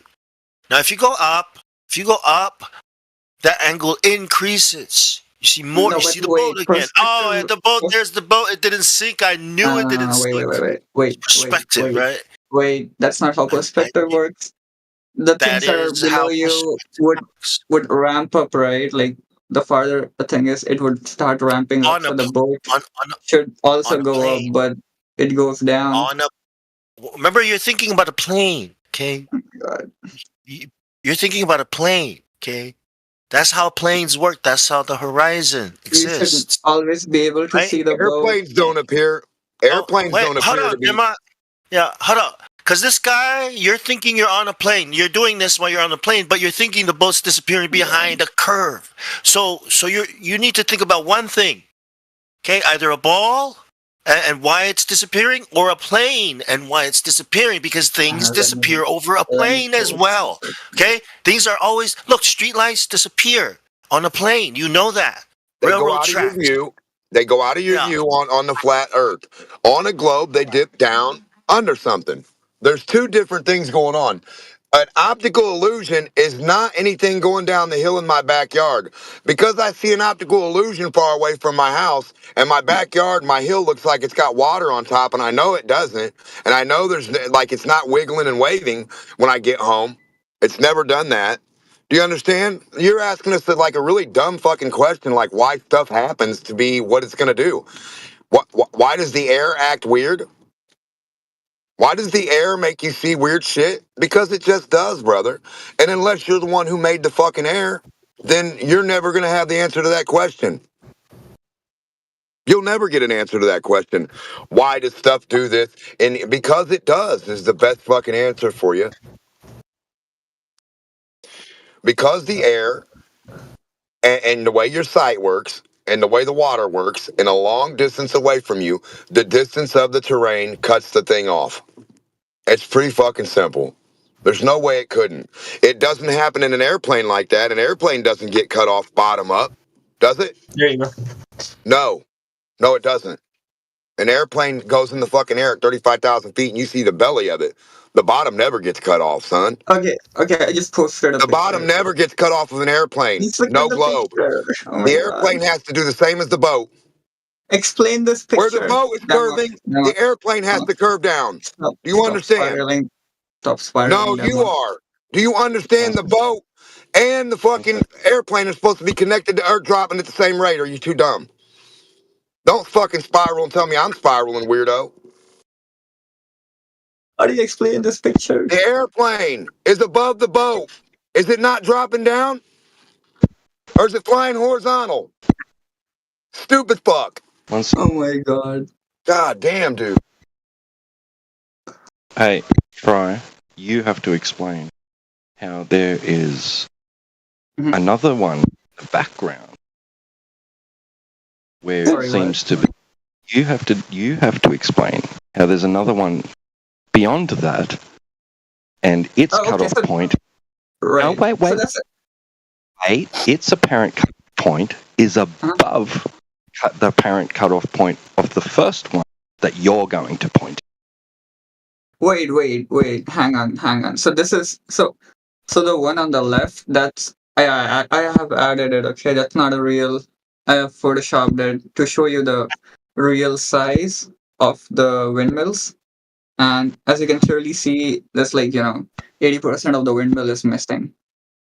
What's the one at the right? See, it's fake. That's the the right? real one. That's the actual windmill, and on the left is I've just put it for reference so that you know how much of the windmill is missing. Right. Yeah. Okay. So that's So what?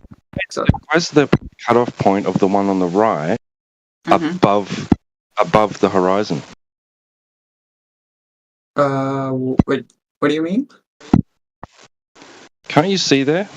You see where it's meeting something, but it's really hard to see it. But it looks like it's meeting something, right? It is some And sort then of being mirage and being happening there.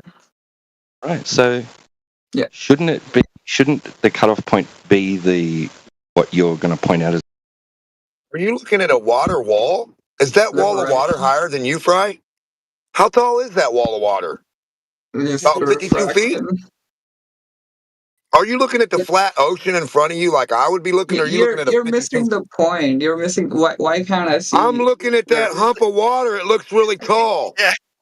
Am I He's missing the looking at a tall water mountain. point? It's a what? It's a wave. It's a big water mountain. It's like mountain 50 water. foot tall.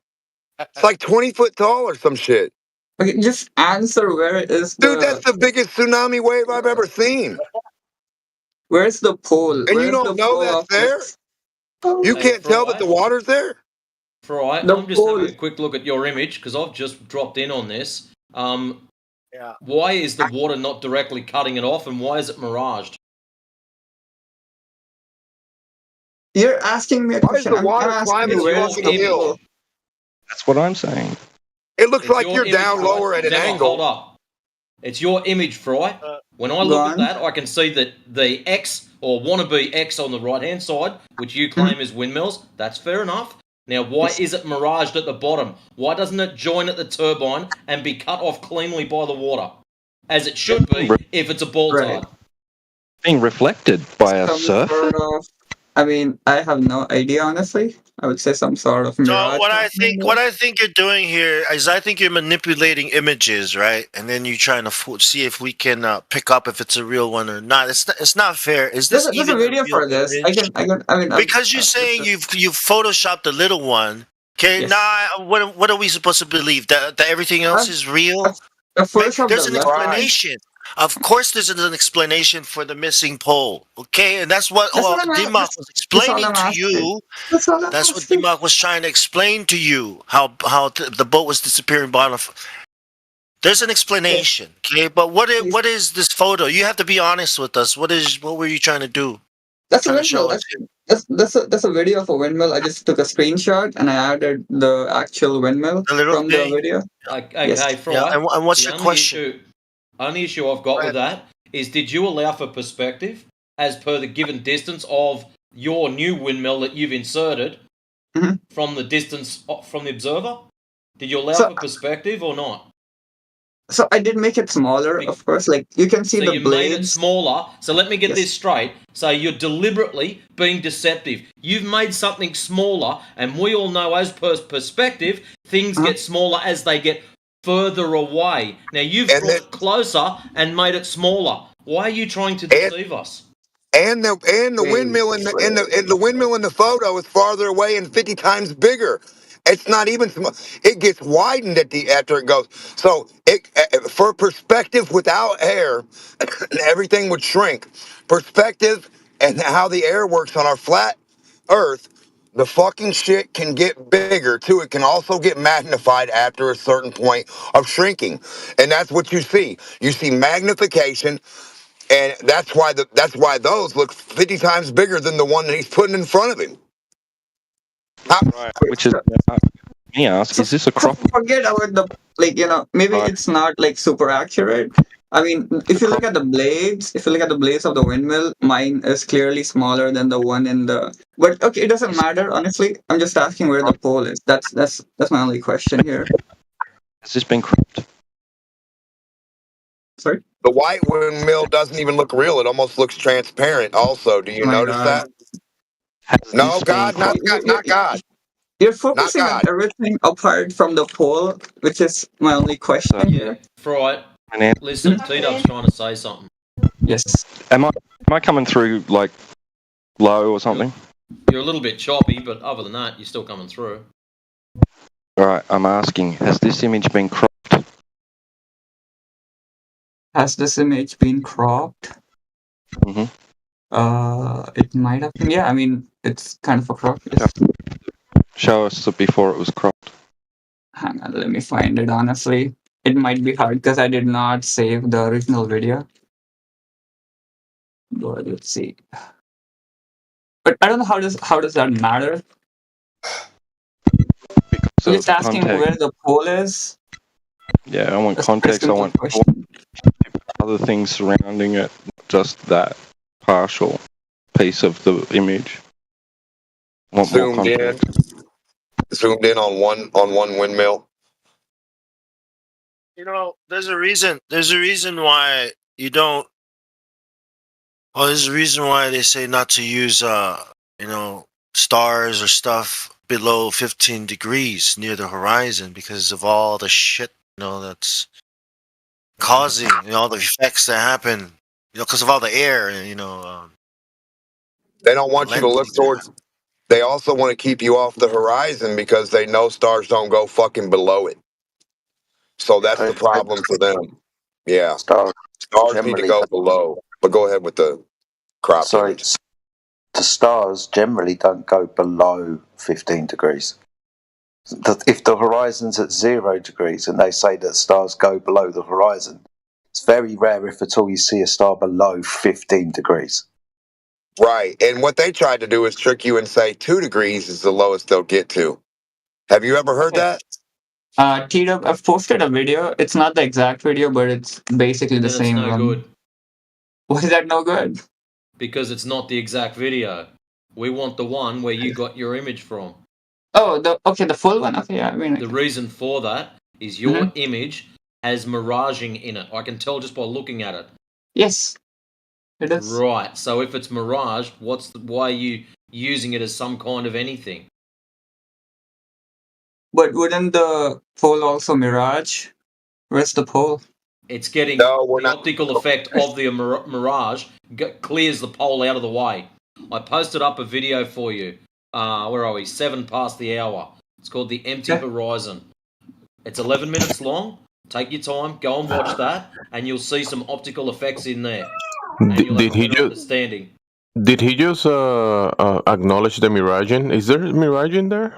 There's a miraging effect? In the windmill one, yeah, of course there is. Oh, so welcome. That cannot happen on a globe. Why can't that Welcome. happen on a globe? You need a flat surface. You need a flat surface of water for the angular reflection. The angle to be able to have a mirror effect, to be able to be a mirror, you need it to be flat. Flat. If it's curving, you're not gonna get the mirror effect. Honestly, like that. forget the globe. I'm just asking where the pole is. I don't even. I mean, it's really. So you're proving flat Earth, and you just want to know what else is happening in the flat Earth image. It's just a question. Huh? I know the question of what's happening on flat Earth. We know what you're asking. We got you, brother. We're with you. Thank you want to. Yeah. So let's not talk about the globe. But you do know it's flat Earth that you're looking at, right? I mean, I don't know what to tell you, man. You don't know what to tell me? Your angle to them poles are going to be very minor at that point. Be very small. So you're not going to see the bottom of the pole at that distance. Your angle's going to be too small to see it. There'll be a limit. It's almost like a sales representative that is late on his schedule, that hasn't made any sales at the end of the month or end of the year. his quota is late and he's just trying to throw sales to anyone. Yeah. Trying He to can't pitch it. sell anything. Yeah, he's He tried to pitching sell it. whatever. He tried to sell us a Mirage. He said it's a Mirage. And then he said, why don't you use Mirages? Well, I don't know. I didn't know we measured the fake water in the desert that wasn't existing and used that for some kind of tool or something. Is that what you do, Fry?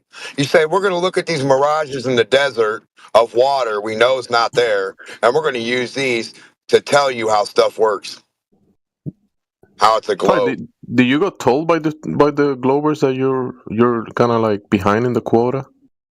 I And you're have no just idea now what trying you're to talking catch up? about.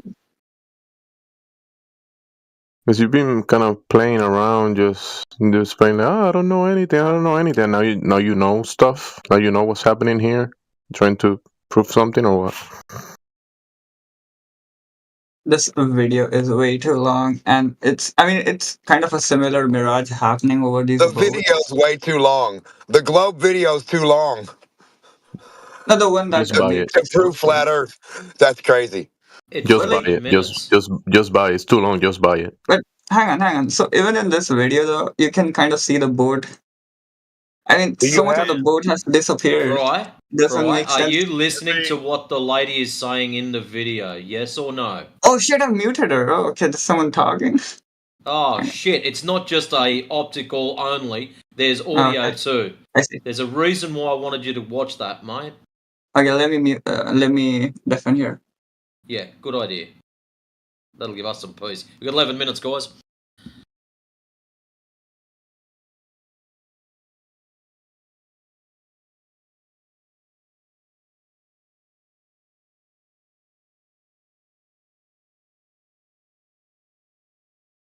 Yeah, I don't know what they do sometimes, but do they not understand that like if you move the lens a fucking hair, just a hair, if you're up so high, you move it a hair down, you move it a hair up, you're gonna like mess up the angle and it's gonna like and depending on where you take it, like yeah, I don't know. I don't even think they even understand that, like what they're doing when they do weird shit. They have to have it horizontally flat at the thing they're trying to figure out what's there. They're not supposed to aim down at the fucking water from an up elevated position. They're not supposed to get down and aim weird or get at a weird angle to the right and look down and over. And yeah, they just do weird shit, man. Like soundly and fucking, yeah, it's just, I don't know, there's something wrong with them.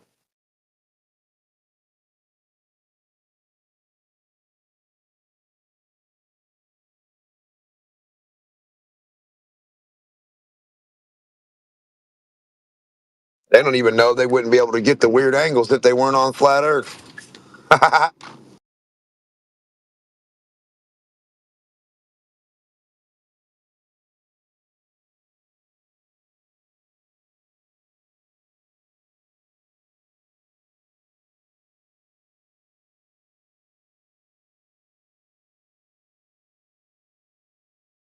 Well, it's like, if you want to make a movie or a video game or, anything like that, you always use the real world as like a reference, hey? So it's like, yeah, it's kind of like why everything in the globe is like, Yeah, GTA 5. It's the flattest globe I've ever played on, just like Earth. have you noticed? They can't even build a globe like a world without you noticing that it's a globe, right? It's like, hey, Correct. exactly. The only way they can render a ball is by the ball being rendered. You know you're on a ball, and you can tell in the video game. That's why they don't want to program a globe video game because you would know from playing it you're on a fucking ball. You would know. There ain't no fucking I'm as small as an ant and I wouldn't be able to tell. No, no, no, no, no. If that was the case, every game would only be able to be programmed with what? If we had ball vision and ball optics and ball physics, how the fuck would we not be able to program the game to only represent the ball that we live on?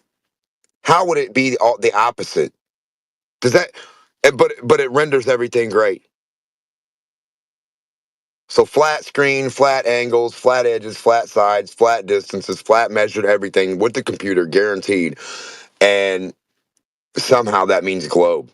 It blows my mind. Imagine trying to build a house on a globe, like in the game. A big house, or like a building.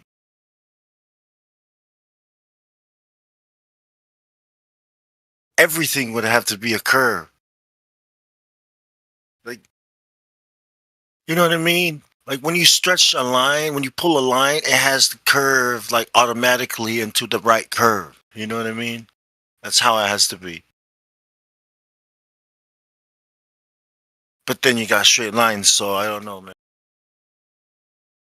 Yeah, you can't. It's just not gonna work. You can't. Yeah, Mario Galaxy. What was it?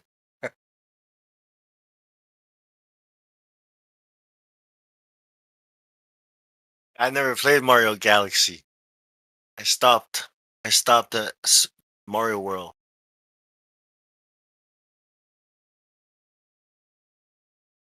Yeah, same as Mario.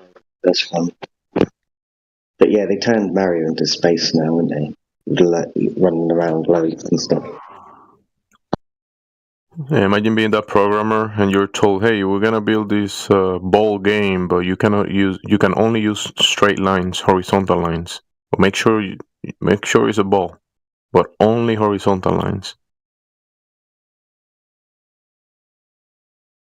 But it has to look curved by using straight lines." Well, you can. What do they use? They use triangles to build a bunch of things, right? A bunch of the polygons that they use is straight lines. Straight lines on top of straight lines. The polygons. But still, it's kind of built in a base horizontal frame of reference. Even Mario Galaxy, when you fall from the map, you're falling down. You kind of fall into a vacuum that is pulling you. Because you're falling down towards the floor, but it's pulling you towards that hole in the floor. Kind of like It's weird, man. Like digital is all straight lines. It's not really ever curved. It seems like only in the natural world are there real curves, waves, analog. You know what I mean? Because when it converts to digital, it's like how calculus, all these little blocks make up a line. A curve, and the finer the resolution, the smoother the curve, the rendering. It's like, yeah, in the digital world, or I guess, yeah, it's only in the real world where you'll find any.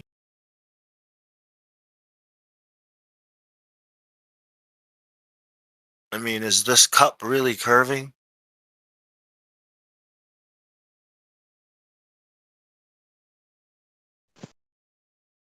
That's a good point, though, Jamesy. How exactly are they gravity in video games where Oh my god. they've used a planar world?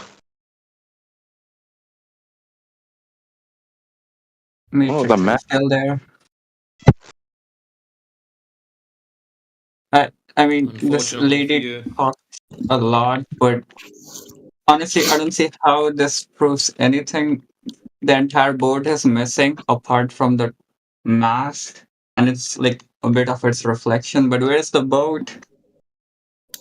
Excellent. Now that you've seen that, I want Yes. you to watch another one that Sunny on the plane has put up. I think it only goes for Oh like my a god, minute. just explain to me where the boat is. 12 minutes past the hour, Sunny on the plane, RC boat. Shows the optical phenomena. Wait. Do you see how small that mast is compared to the rest of the Don't boat? care. There's a reason I want you to watch this other video. So you've seen the first one. You believe you Yes. live on a ball. Excellent. Now watch the second one. It only goes from, I'm pretty sure it's only a minute. Okay.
I'm not sure what I'm looking at, honestly. It's a pretty bad video. Excellent. And the last one is an image that I've just posted up of two cans. You've probably seen this before. Okay. What I'm showing you there, young fry, is that these effects happen on a flat surface.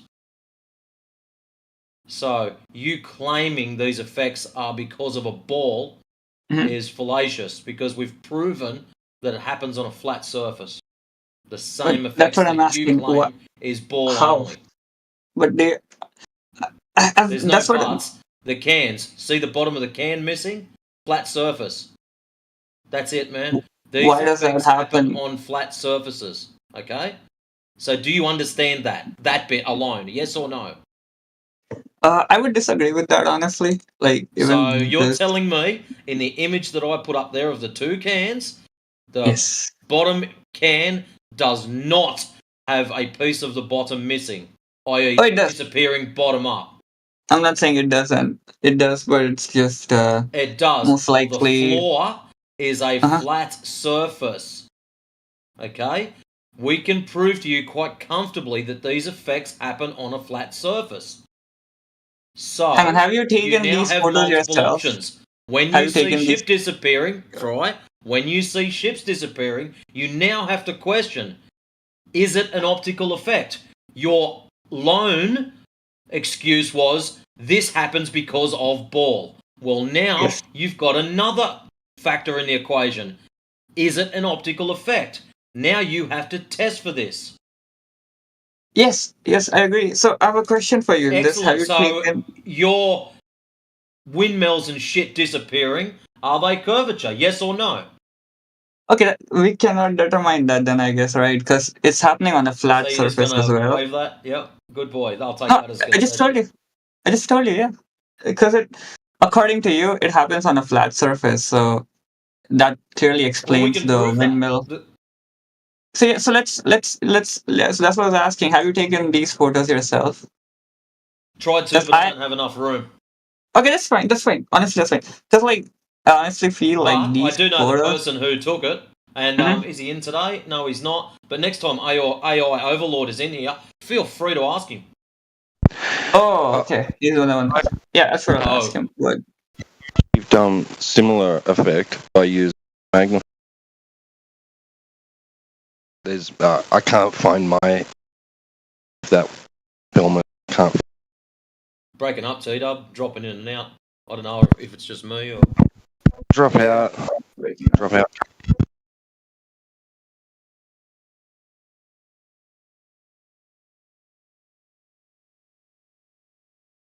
I would argue that the surface is probably not flat.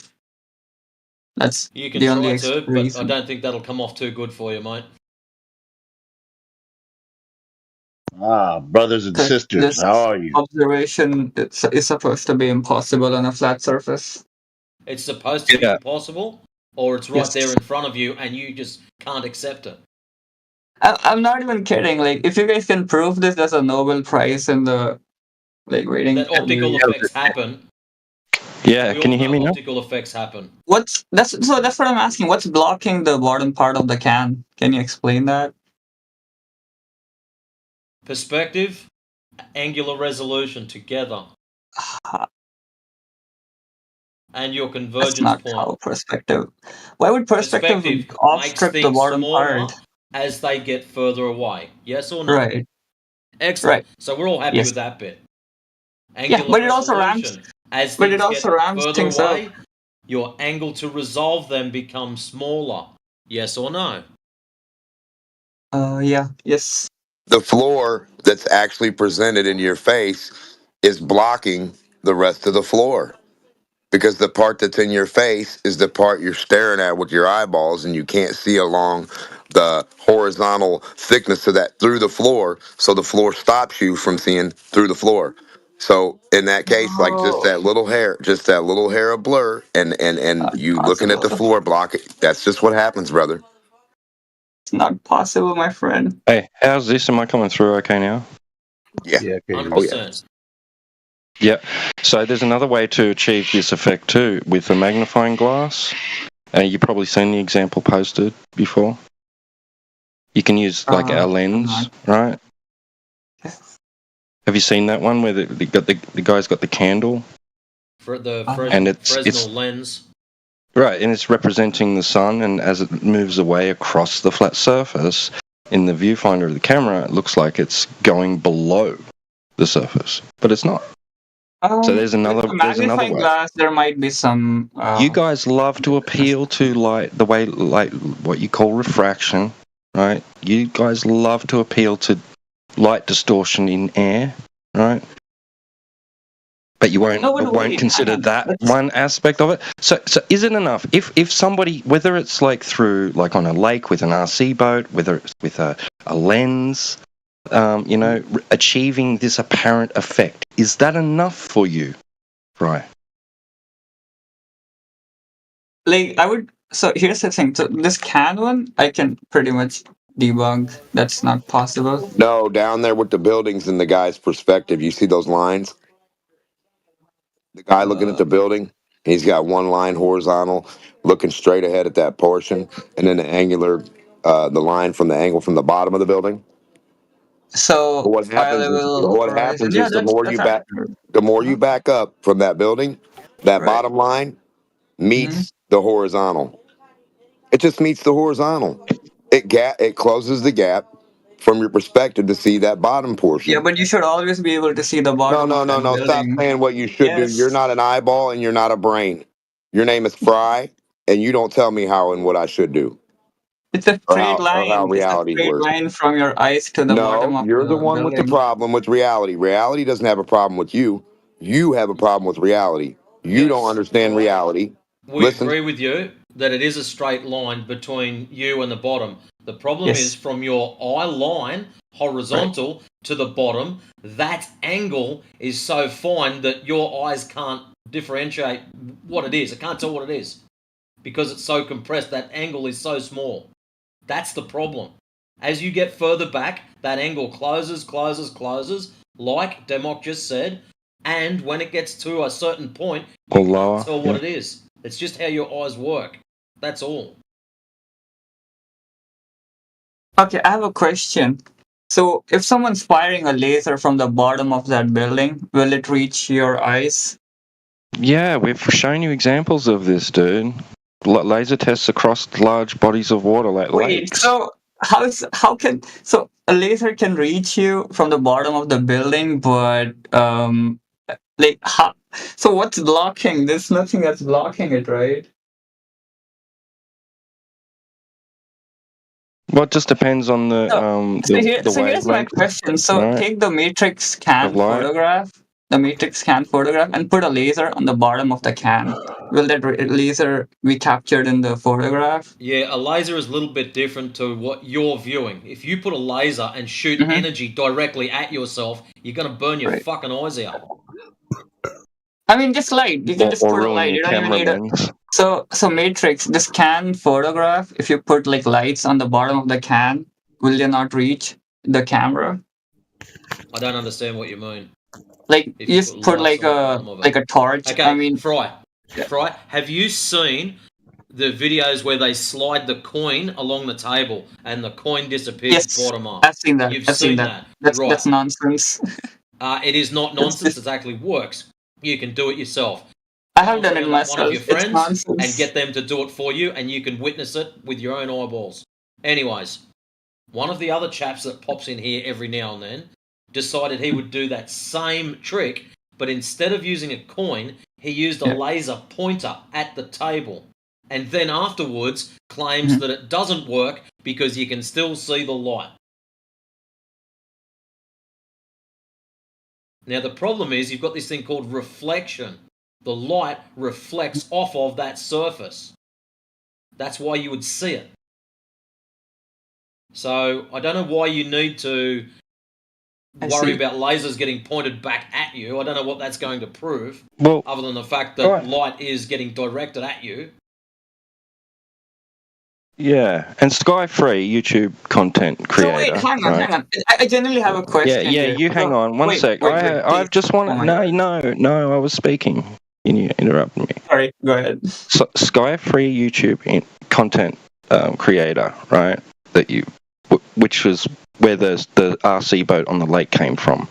And other people on YouTube have examples where they've set up like lights and lasers across flat surfaces. You can see it in the camera, right? The camera can see it, and then they'll manipulate the surrounding air and stuff, the temperatures, and you'll see it seemingly disappear. Yeah, those examples have been done, shown. Wait, so Matrix, you said like if you put a laser at the bottom of this can, the laser will be picked up by No, the you said camera? if you put a laser at the bottom of the can, not me. Yeah. So would that be picked up by the camera? Because of its intensity, yes, it would reflect. I would say it won't be. I don't think it But would maybe, be picked maybe up by not. the camera. Maybe it not. won't be. Yes, because it's being blocked by the fucking floor. It's not being blocked by the floor. Do it. I'm telling you. Being I'm blocked genuine. by your Honest, angle of Matrix. resolution. Matrix. I'm telling you, blocked by floor. if you or AI do this So you're experiment, making a claim that the floor is a bubble and the can is hiding behind said bubble. That's what you're claiming. Yes. Then you are incorrect, because that floor, I reckon, would probably have about half a fucking millimeter of outside of dead flat. Either that or the camera is lower than the... Because there's no way... The camera's lower than the what? The floor? The flat floor that the same can is sitting on? Hang on, let me think about this. Yeah, I'm not joking, Matrix. Honestly, if you guys prove this is enough proof for me to become a flat earther. I'm not even joking. Like, if you can capture the laser from the bottom of the can, if you're AR, and that's just not. Fry, why the necessity for a laser? This is what I'm trying to establish. You seem to have this belief that if I point a laser pointer at the bottom of the can, from where? From to the left, to the right, above me, below me? From the bottom of the can. So I'm going to get someone to stand in next to the can, and whilst the can is on the floor, point a laser back at the camera. No, keep the laser on the ground next to the can and keep it turned on, so it's the same height as the Fry, bottom of the can. before I flip my shit and just mute you, there's two ends to a laser. The end that it's coming from, where the laser pointer is, you're holding onto it, and where it's going. Where are these two components? Wait, can you repeat the question? Okay, when you press the button on the laser pointer, you see a fucking straight line. Yes, right. Yep. One end is the end that you're holding, the other end is going somewhere. I want you to explain to everyone where each end of said laser and pointer are. It's just easy. You just put the laser next to the can, at the bottom of the can, and you turn the laser on, and the laser is pointed at the camera. So it's pointing straight back along the floor, or it's pointing up at the camera? I mean, it would have to be like horizontal to the plane, to the floor, and pointing towards the camera. And what will this prove? If it's pointing along the floor, and that laser light, and you're going to start talking. If the laser is pointing along the floor, and it is parallel to the floor, what, other than the fact that it's parallel to the floor, will this prove? So I'm saying it won't reach the camera. You're saying it would reach the camera, right? Why would it not reach the camera? Because the floor is not fucking parallel. Incorrect. The floor is level. We know this. The person who put the thing up there checked it. And I'm pretty not sure even joking, he is more than competent in doing so. If the light reaches the camera, Fry, what are you trying to say, dude? You're only trying to use the laser as an excuse to justify whether the floor is curved or not. That floor is dead fucking flat.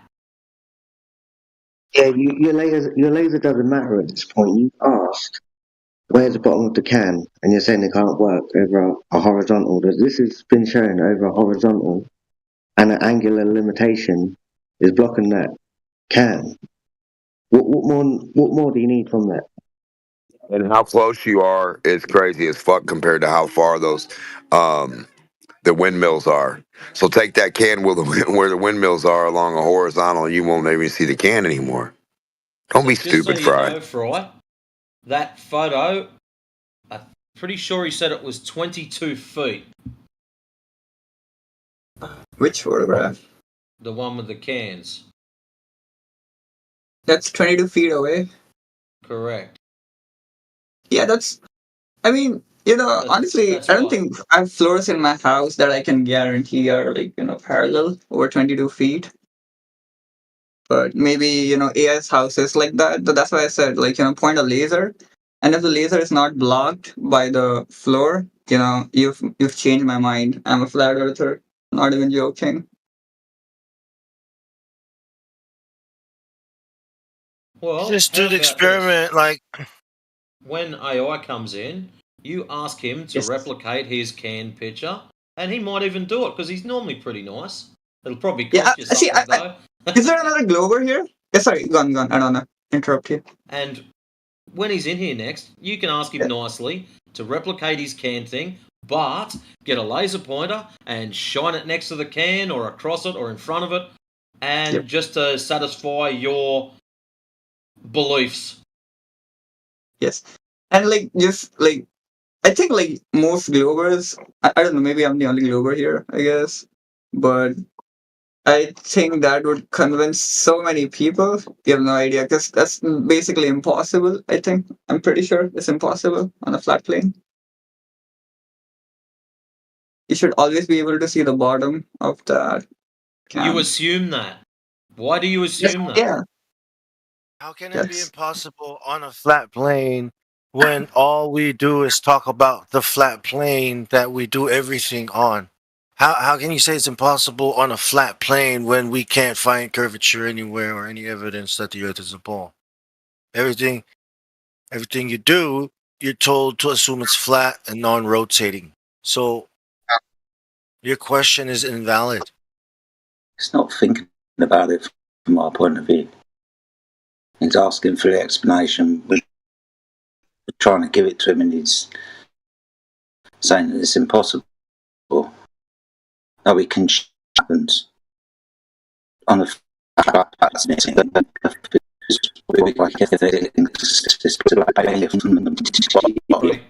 Robot and Jedi. Breaking up. Now, since you guys love to ask for explanations, I'm gonna have a look at that video. It's only 3. Yeah, hang on, let me look at this. This looks Can you kind of what I was explain that, asking. right? I want you to explain. Yes, hang on. 90 degrees is pretty too. Every item you see is 90 degrees. I mean, it's perfectly vertical. 90, it's like straight up and down. How else do I say this? What's happening, D-Mark? Be like, What up? like straight up. Yeah, straight up. Everything in the background they ever view is perfectly straight up and down. That's impossible on a ball. At any point away from you. At any point, there should be an inkling of what, especially if the ball's so big. That means so much more, not so much less. You guys are thinking backwards, Glovers. Yeah, it's all bullshit, really.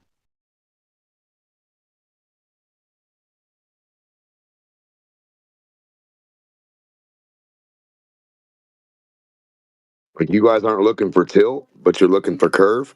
How dumb are you? You're looking for curve on a horizontal plane where the object shows you it's horizontal and vertical up from a horizontal plane in your distance. How dumb can you be, man? How dumb? I don't get it.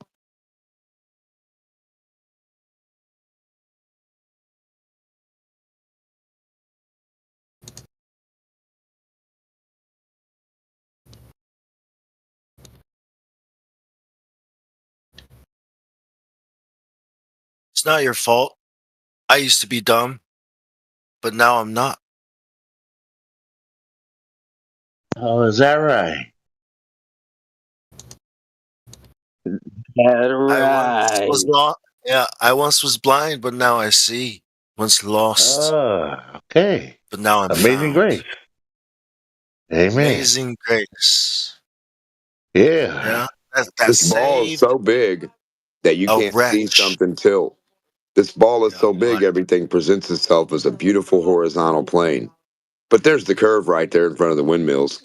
But you don't notice the curve because the ball's so big.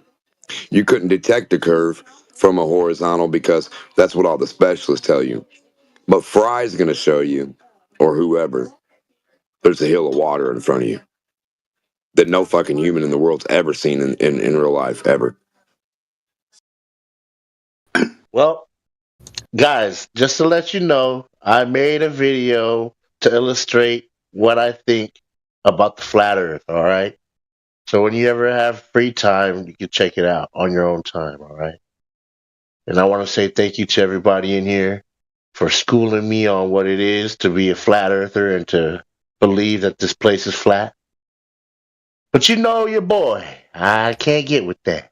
I can't go for that. Because you're a It's weirdo. like It's calling up. okay. You just stay in Computerville You and you'll be mean okay. What 1D? You, 1D? he featured in Call of Duty, right? Who? It's this legendary status. You? Yeah. Yeah. We call I him was talking to them. one-dimensional glober. We call him straight up Okay. vertical baller. Ballin'. All right. Fry, I hear you. do you have a response to that video? No, Do you have a I'm response looking to that at it. I'm trying. Yeah, I'm trying to understand what it's saying. Hang on, give me a minute. I have It's a question. Fry. Fry. What's up, Fry? How you doing? Good Hey, man. Before hey, you ask hey, your question. hey! Don't talk to Hey, Fry. yeah, well, Fry, come Fry is on. learning. One Fry sec. is All right, learning. fine. You need I want you chill, to man. tell me. Chill. One sec, Fry. I want you to tell me why the laser disappears from view. Yeah, that's what I'm. Yeah, this is basically what I was asking Matrix for. So thank you for providing this video. Honestly, I yeah, this is pretty. I did not expect this. Honestly, I have a question here. Like, why is the laser like you can't see it at the start and then suddenly it starts? Like, No, they said like that they placed after the initial test, then they placed the laser at 178 inches away from the camera, pretty in line with the last object. right. No, like you can see the light, but the laser is not visible, and then slowly starts being visible. Right after the 220 mark, maybe a little bit before 220. Yeah, 220. So they're achieving apparent obstruction of view over a plane surface. Can So what I'm asking anybody is can anybody share the image that Fry's been talking about? Is it across water? no, we're analyzing a video. It's the one that Kido posted. No, but the one that you were talking about, was it a can across? What was it? The one that I Anyways, posted at the way. 21 past the hour. The cans. because first you were arguing something across water, right? But this is different one. Yeah, that's the one Matrix posted. The can one. Okay, thanks. TW. Yeah, so 220. Wait, I'll just post a screenshot. Honestly, if you can. Right.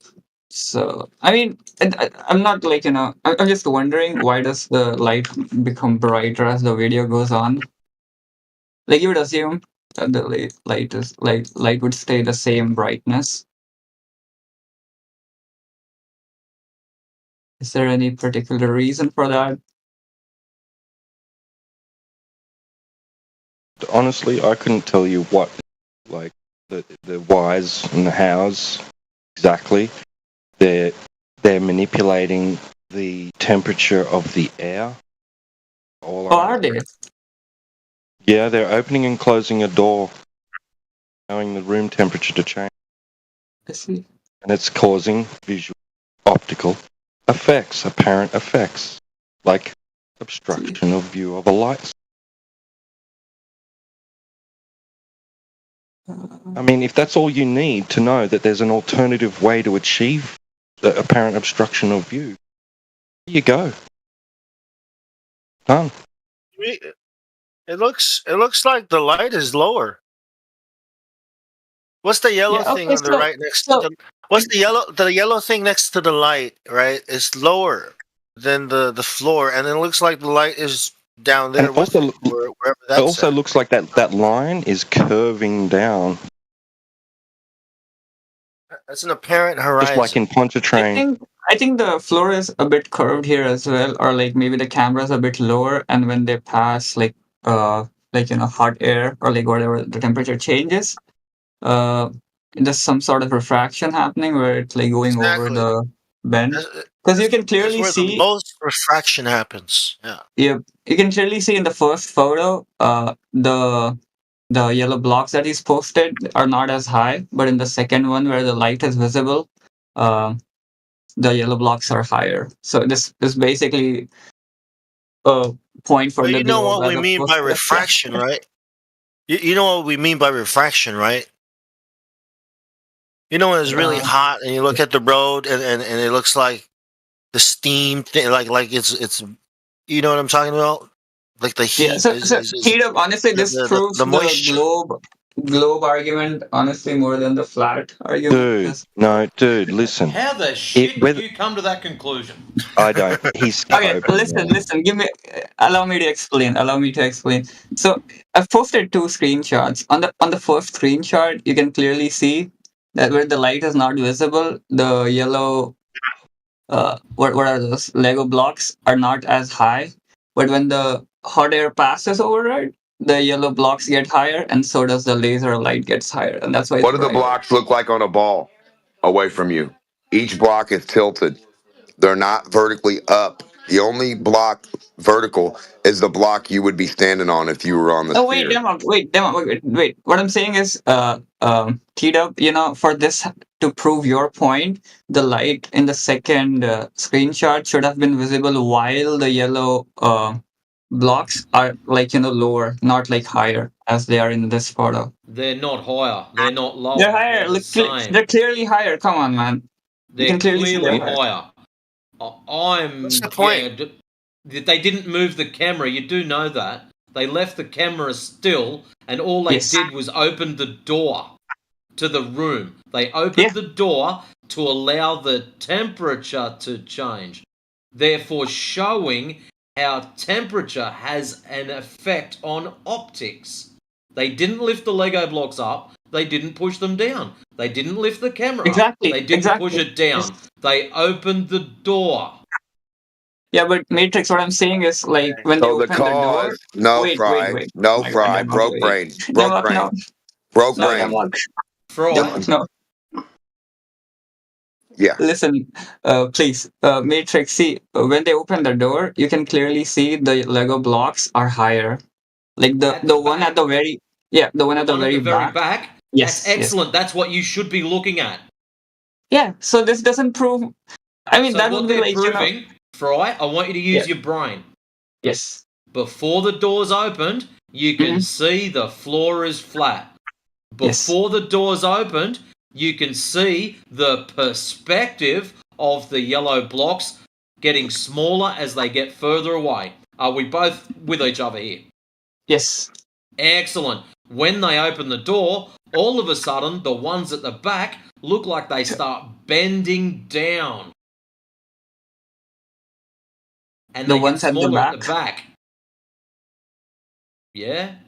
Yeah, the They one's look like they're furthest away. bending down. Furthest away. I would So say what this proves, as we were talking about earlier, we can show these optical effects on flat surfaces. See, you believe that it's a ball that causes these effects. We're showing you these effects can happen on flat surfaces. And the thing that's affecting it is the temperature. So the cause of this thing is one of the causes is temperature. The next would no. be You're perspective. mixing 2 points. No, you're mixing Okay, non-reality. hold on, Demok. What's your point, Fry? He's saying that originally. He's saying originally that the light, that there was no clear line. There is no clear line of sight to that laser. No, there's still no. Wait. Hang on. That's not. So wait. The picture at the bottom, that's the higher temperature, right? Or lower? Yeah. That's a The higher higher one. temperature Yes. is so the one where we can see the light is the higher temperature. All right, and then the top one. So is that the higher temperature? That is that the one with there's moisture? Or okay, go ahead.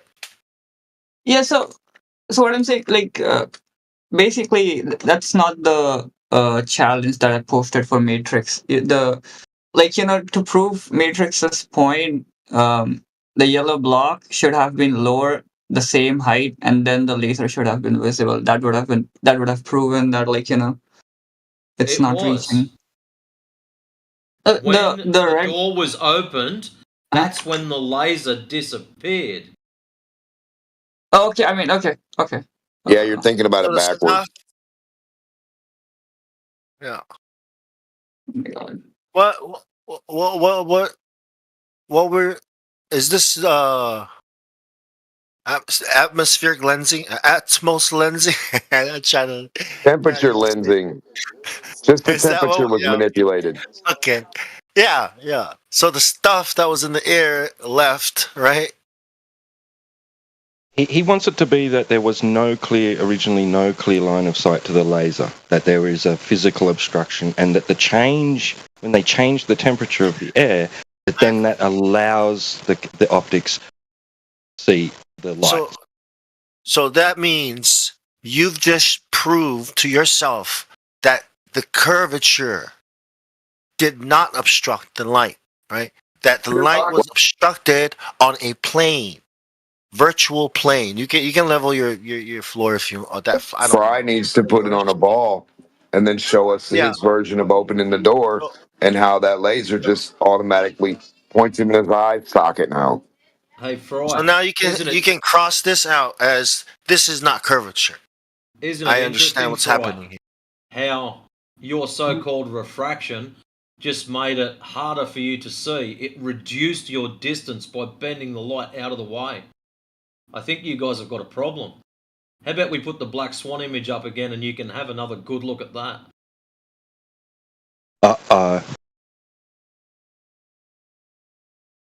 Okay, I guess we can continue this discussion later. My brain is fried.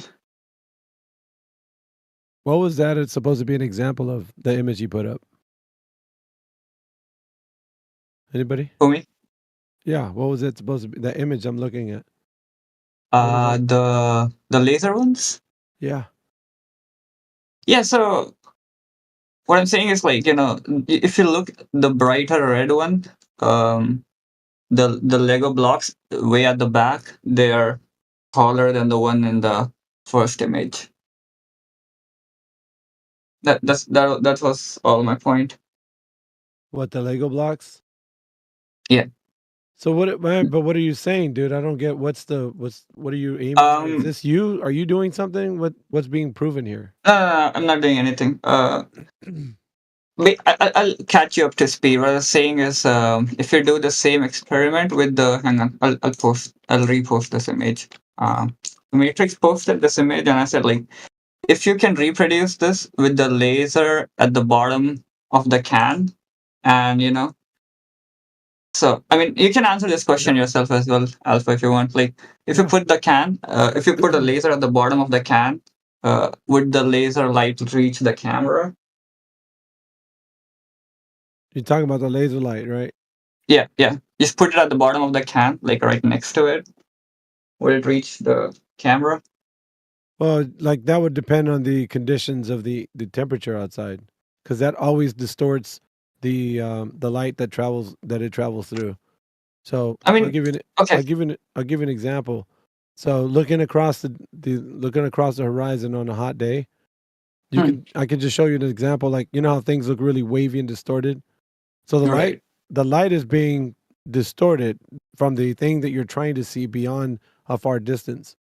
So you're never gonna see where there's a lot of temperature distortion, right? With the hot and the cold air mixing very rapidly, you're gonna see changes that will allow for this anomaly. So you will not be able to, on a normal day, see to the far distance because of it being really hot. So there's conditions that are met that will always change the perspective of how you see things in the far distance. But what I'm saying is, it is impossible for the light to reach you as long as the laser is placed at the bottom. Like you can have any sort of, you know, temperature or like humidity, Well, yeah, the whatever variance. conditions you want. Yeah, I know what you're saying. The variance of temperature has to be enough to where, like, let's say, but if you want to prove that the line of sight is, if you were to put that laser up Yeah. just a little bit, like where the temperature from the floor is Right. causing a distortion. So like, you know, like think about this on a really cold day. Where is the cold settling? On the bottom or the top of your house? The cold air that would be at the bottom, I think. Right. So the warmer air is on the top, right? Yeah. And what you have in between is a mixture. There's a mixture of air. So the layer at which things are mixing, like there's a big fluctuation of temperature, and that fluctuation causes the distortion in horizontally in the distance, and with more distance, more distortion. Do you get it? Yeah, that's So I agree with that. in order for there to be a test done where you minimize this, you're going to have to utilize a time period where the temperature is not too variance from the floor to the the distance above the ground. Honestly, that's what I'm saying. I'll give you that. You can So have as much advantage you want. I'm saying yeah. the laser would never reach your eyes. It doesn't matter what you do. What do you mean the laser will never reach your eyes? I don't get it. If the laser is at the bottom of the can, where the bottom of the can is not visible, like Yeah. the laser cannot reach you. Yeah, and what are you saying that proves that? What are you showing that you did something? I mean, what that would prove is that this floor is curved. No, I'm talking about what has been done to prove this. What are you saying? Something's done to prove this, or what? What do you have on hand? So this can photo that I just posted, Mhm. the reason you so why can't you see the so I would say the reason you cannot see the bottom of the can is probably due to the curved floor, No. or the camera's lower than the floor. I don't know like there's no straight line of sight basically from the bottom of the can to the camera. Okay, what do you, Something's obstructing it. how high do you think the camera is? Is it so it's lower than the bottom of the can for sure, or either How do you that or know? like the How do floor you is know? not curved, What or the floor is not curved, or the floor is curved. Yeah, it doesn't That's the matter only what you two. say. It doesn't matter what you say. What's the verification that the floor is curved or that what elevation? Because you cannot see the bottom of the Yeah. can. So what is the elevation of the camera off the floor? Yeah, I have no idea. Okay, so you're making a baseless assertion as to why you think something is true. Is that true? Yeah, but so there's only two Answer the possibilities, question, right? There's only two possibilities. Fry. Are you making Yes. a baseless assertion why you think something's true? No, what I'm saying is there's only two Yes. possibilities. No, There dude, cannot listen be. to me, Fry. When you Right. pose something as a claim or something happening, you're going to have to post a demonstration. This forum is run by people doing demonstrations. So what have you done to verify what you're saying is true? Yeah, I might be wrong. That's what I said. If I'm wrong, and Are if you you prove I'm answering the wrong, question? What have you I am a done? flat earther. What have you done to verify the claim that you're saying is true? Actually, I've done this. I mean, I can post a similar observation that I did by myself. I'm asking And for you to provide evidence of the thing that you're making the claim to. What have you done? what have I done to figure out where the camera is? Yes. I just use my logic. There you go. Do you see where your problem lies? Yeah. Your logic is I flawed. mean, yes. We're not talking about what you think. We're talking about what can be demonstrated. Now, in a demonstration, you're going to walk us through a method by which you took something that you've said, this is happening. Okay, that's great. You think it's happening the way you say it is. Now prove it. Demonstrate how it's happening. Demonstration trumps explanation. Always. Why do you think that's the case, Fry? Hello? Yeah, I agree. That's what I said. I agree. I agree with No, but you. why do you think that's true? Demonstration trumps explanation. Why do you think that's true? Because you can have a wrong explanation. I mean, honestly, you can also have a wrong demonstration. You could have messed up the experiment. No, because a method can be trialed and tested by other people. So a third party can investigate what you said as a method, and then another person can do it, and another person, and we're going to find out whether or not you've been doing something correct or whether the test you're doing is bunk. So whatever we find out, because everybody can test it now, the method has been shown. Now we can all test and verify. So demonstration trumps explanation always. And you haven't done that, and you're making this baseless assertion that you think something is the case because of logic. Yeah, but I strongly believe that my logic is true. Yeah, but what, Fry? You don't have a yeah, but anymore. All you have is, okay, let me go and back to I think you have a great opportunity here. You can convert me into a flat earther if you just, honestly, I don't most need people, to, bro. most Like, people, honestly, this is- sit as a globe vegan, and I'm fine with it all day long.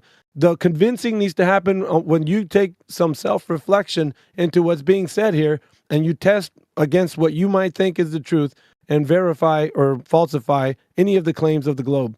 That comes from you doing some self-reflection, not from me shellacking you day in and day out. That doesn't happen like that. You have to realize that the points you're bringing up are not being able to be validated and or falsified. So you yourself have to face yourself. I'm not gonna, dude, I can't twist your arm, man. That's not my business. Not here to It's all good, man. It's all good. Yeah. I mean, I was just catching you up to speed. What I was. I know you're a good talking with dude. these On the fine other hand, gentlemen. listen, you're a good dude. On the other hand, but I'm just saying, when it comes down to it, you can explain logically why you think something is the case, but when you provide the evidence and the method, everybody can test your method and say, "Wait a minute, you forgot to do such and such," or "No, this doesn't sound right. We need to move the camera this way," or something. But since you can't provide anything that can be done to test your claim, then all you have is a story about why you think it happens logically and nothing of what you can demonstrate. Hang on, man. I'll post something for you that I did by myself. Give me a minute. Let me find it. Okay. But I don't know if it has anything to do with your claim, but that's fine.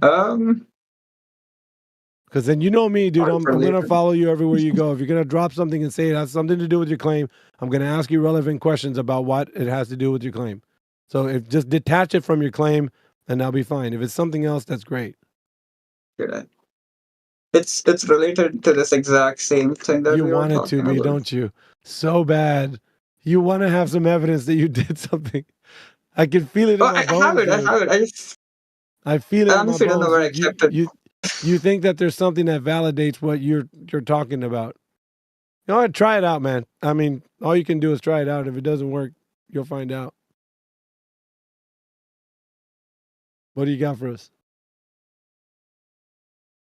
I'm trying to remember where I saved it. Oh my god. Have a good think, man, and come back around. How about that? Yes. You know we're here 24/7. It's not like you need to hurry up and go get it. Like, just take Yeah, your you guys time. are easy to find. We ain't going What the anywhere. fuck did I post that? The council is always in session. Don't you worry about that. 24 hours a day, 7 days a week. We are always sitting. It'll be a different counselor, but it'll be nonetheless the couch is open. It's free.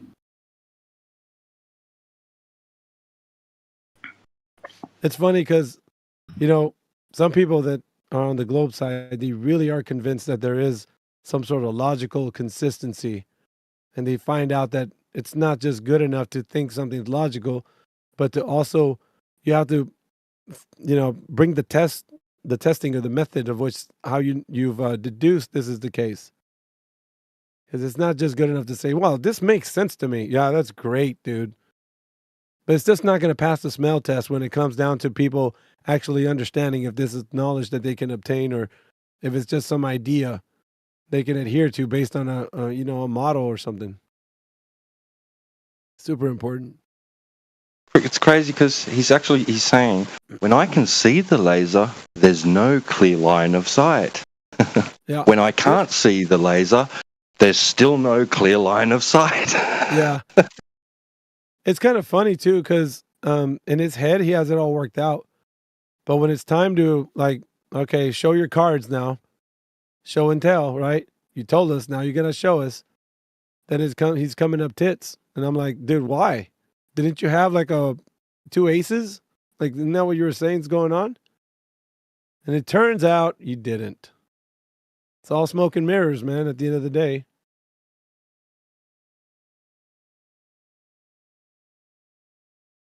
I don't know. What do you want to do about it? Do a test.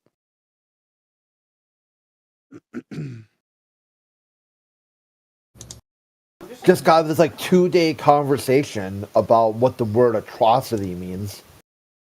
And I'm like, holy shit! Is it any globalist who can just figure out the fuck words mean? Yeah. I'm just curious about that. Like, can you find a word, define it, then use it in a sentence? That's it. A very low bar. That's all I'm looking for. Someone with a functional understanding of the English language, where a word can mean the same thing, at least for the full sentence. If you have a second definition for the second sentence to make a different point, I'll work with it. Try to maintain at least the same definition through one sentence. I was talking to Castle King. I had a conversation about negotiation over the curvature. He's like, man, what are you talking about? What do you mean negotiate? Are we going to negotiate with the curvature?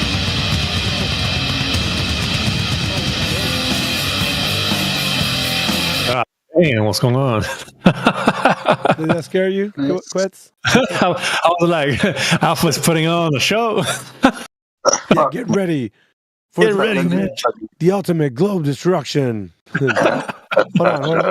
Hold on. This is the ultimate globe destruction. Back again with Alpha Veritas. And Jedi. And also Crit, as in Critspiracy. He's been with us for a while. And introducing... Oh, he's gone. The hell? Yeah. That's That was so out of left field, man. Fucking hell. Destroyed my damn eardrums. Type like BA, not BAN. So I tried to get in there like with a bar. I missed it. I know I was too slow. Nah, dude, I was going through and telling you about Castle King, man. That's just, like I was going off of the back of what you said, Crit. Because Castle King was in here, and he was like, man, what are you talking about? Negotiation. Are we going to negotiate with the curve somehow? Are we going to make it the way I'm using the inflection of his voice, the way he does it? Are we going to negotiate with the curvature? What are you talking about, man? I'm like, Castle King, you can't be for real, dude. That's quite the impression, the resemblance there. The way you spoke. Come on, man. He's I'm just from Samoa. he's one sentence away from telling us he's got 5 kids to feed. Yeah, dude, it's gonna happen. Wait a minute, I thought he had 4 kids. To feed. Yeah, he's not even Total Recall. Wait a minute, I thought he had 4 kids to feed. Oh, Well, you got me. He's such a character. He reminds me of a lot of characters, a lot of people that you've seen in films and comics and stuff. He reminds me of about 3 or 4 at the moment. Dude, I had him pegged, Jedi. I had him pegged for I Feeling, the guy who played Bugs Bunny's voice. Okay, so he did. He was trying to mock Jemsy, but he got him on the wrong culture. He got him. He said he called him Habibi. Hey, Habibi. But he was sounding like I Feeling when I Feeling played in the cartoon, because he plays a couple of voices. He played like this this French guy. Oh, what's the matter for you? Like yeah, if you look at some of the old Bugs Bunny cartoons, his voice sounded exactly like that. I was like, dude sounds like I Feeling, man, like the old Bugs Bunny voice. That's crazy. It's funny though. Anyway. Yeah, dude, but yeah, he was saying that, just like Crit was mentioning. That, sorry, Crit. Yeah, but he was just saying, taking the word negotiation to mean like you're actually negotiating with the curvature of the earth. I'm like, my God, dude. It's hard because you don't want to, like, dude, you're such a doofus, man. How do you not know the word, what in the contextual meaning what we're using it for? And you're taking it to be like we're actually negotiating with the curve. Like, All right, man, check it out. We're gonna give you $1,000 if you let her go, man. Like this is not... That's what It's we're funny. fighting. The negotiation time. Man, I'm from Samoa. Here's Bong. It triggers the shit out of Bong, dude. He's like, dude, fuck this guy. Oh shit.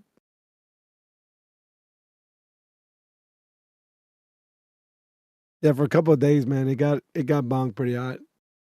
I mean, nobody cares, man. You're from there. We're talking about like truth over here.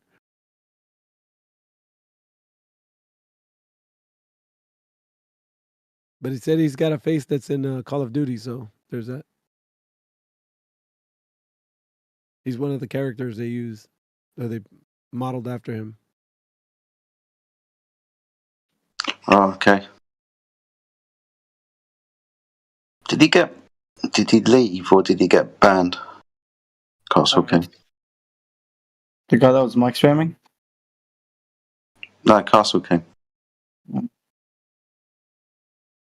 No, Yeah, I don't know. I'd have to look. He's from Samoa. He gets banned every now and then.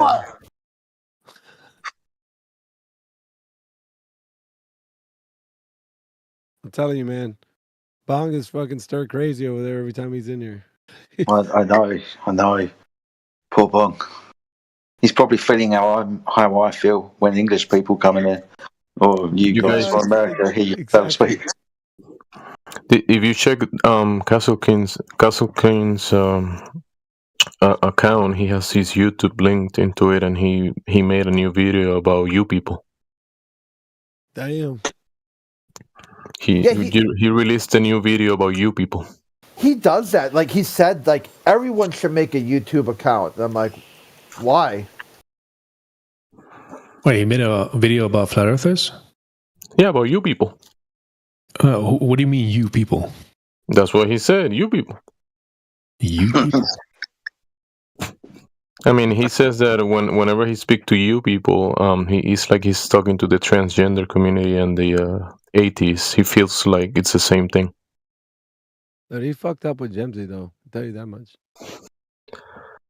He fucked up because I mean he's kind of cool, but he's making a mockery of the conversation and people in here. And when Bong joined that day, that Bong came out of retirement to speak to Castle Clean, and Castle Clean was just making a mockery about the whole conversation, and I was like, nah, this guy's messing with my peeps. I feel the same way, dude. Dude, Gemsy, yeah, dude, I'm the same. I'm like, fuck this guy. He's just coming in here, busting his chops. To be fair, dude, it's like, yeah, go ahead. No, it's fine. And Eli came in today after listening to the conversation we were having with Castle King, and he was about to remove him, ban him from the channel, and say he can never return. He was fed up with his fun and games. To be fair, we've all been fed up with his games at this stage, right? He doesn't pay attention. He deflects off. He makes a mockery of what people are saying. Yeah, it becomes. Yeah, ban him. If you guys want to ban him, He's a troll. Sorry, just busy. Yeah, no, I get it, dude. Excuse me? But I Come think on, it's man. I'm from Samoa, man. I think it's call for reasonable conversation, right, between us. What do we do about this character, right? It's just gonna be triggering the fuck out of Bong every time he's in here. Mhm. You shut up, man. Fucking our people don't say that. Like he's fucking he's all over that shit, dude. Man, conversely, I'd feel the same way. There was a Hispanic dude, just representing shit and be like, nah, man, it's not like that. I'm like, dude, shut up, dude. Now you know how I feel when Mez speaks, or any of these English people on the anti-flag. But Mez was dropped as a child many times. No, I'm just kidding. I don't fucking know. Dropped. But He's thrown down as a child. He's thrown down. They just no, man. Because how is it possible that you say that you don't understand what reality is? Because that's his main argument. He doesn't know what reality is. He believes it. He believes he knows what reality is, though, right? He's confident that he knows what it is, but he doesn't know in the sense of like he's not sure Yeah. For sure. It's like, Yeah. que la chingada. Like he's talking about it being 99.99999%. I'm like, man, you don't know anything, man. So that guy is strictly in here for nothing but trolling. For sure, 100%. Like Mez has no interest in anything that we have in here, except for like pointing out shit and mocking. That's it.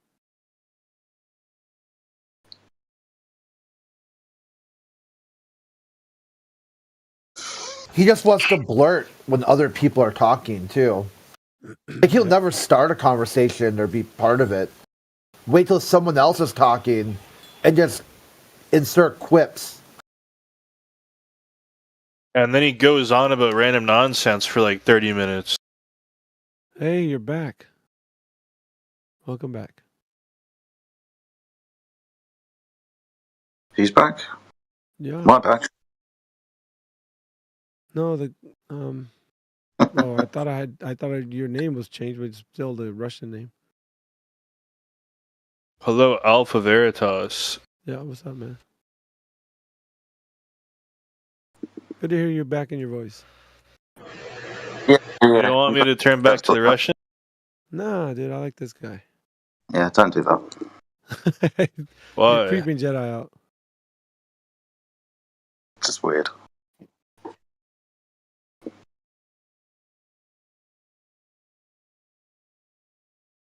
Yeah, but we don't have any more people that are in here right now that want to discuss about their belief system of the Earth as a globe. Where did Fry go? Did he just dip? He left, didn't he? Yeah, it looks like it. I'm scrolling up and down the channel to see who's around, but yeah, he's not one of them. He's like, I'm looking for that information. And I was thinking in my head, you're not gonna find it, dude. Come on. You're not gonna find it. So now he's somewhere in the mist. Like apparently we forgot all about him looking for his information. Don't worry. If I see him again, I'll remind him. Hey, remember that time you left chat and you said you were going to come back with that information? Where's it at, man, by the way? Are you talking about Donald C? Mm, Not in because this that instance. guy says he actually measured the curve, but he said that somebody broke in his home and stole his measurements. yeah. And every time I remind him of that, he says, I never said that. I never said. He gets, He gets really mad, that guy. Something's weird about him. Like he's something. I don't even know what it is, but he's like all turned up about it. Never said that. Stop saying I said that. Never said that. I'm like, Jesus, dude. You did say that, by the way. Somebody broke in, and he's like, yeah, I know somebody broke in my home and he took all of my stuff. I never said they took that one thing. I said they took everything. I'm like, well, if they took everything, wouldn't that thing be included in the things he took? It's so stupid, dude. They made sure to steal his globe measurements, that's for sure. It was a part of the shit they took. Funny shit.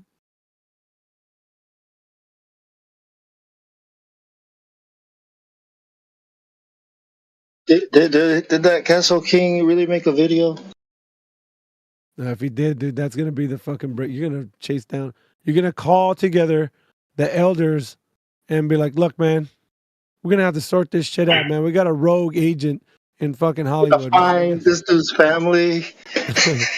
We're gonna handle this Samoan style, man. I know, What the fuck? Make the fucking square already." Like,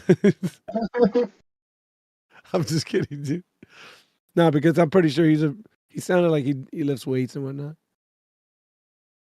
He's a bouncer, eh? Nah, you know how it's a small world? Well, Samoa is an even smaller world. You know, you can easily dox yourself Yeah. if you're not careful. He'd be like, dude, I know your uncle, man. What the fuck? You better park your shit. The fuck? Dude, I'm your uncle. You better listen to me. I tell you, Probably fuck him up, dude. Now you call me Uncle Oos, man. That's what's going on right now.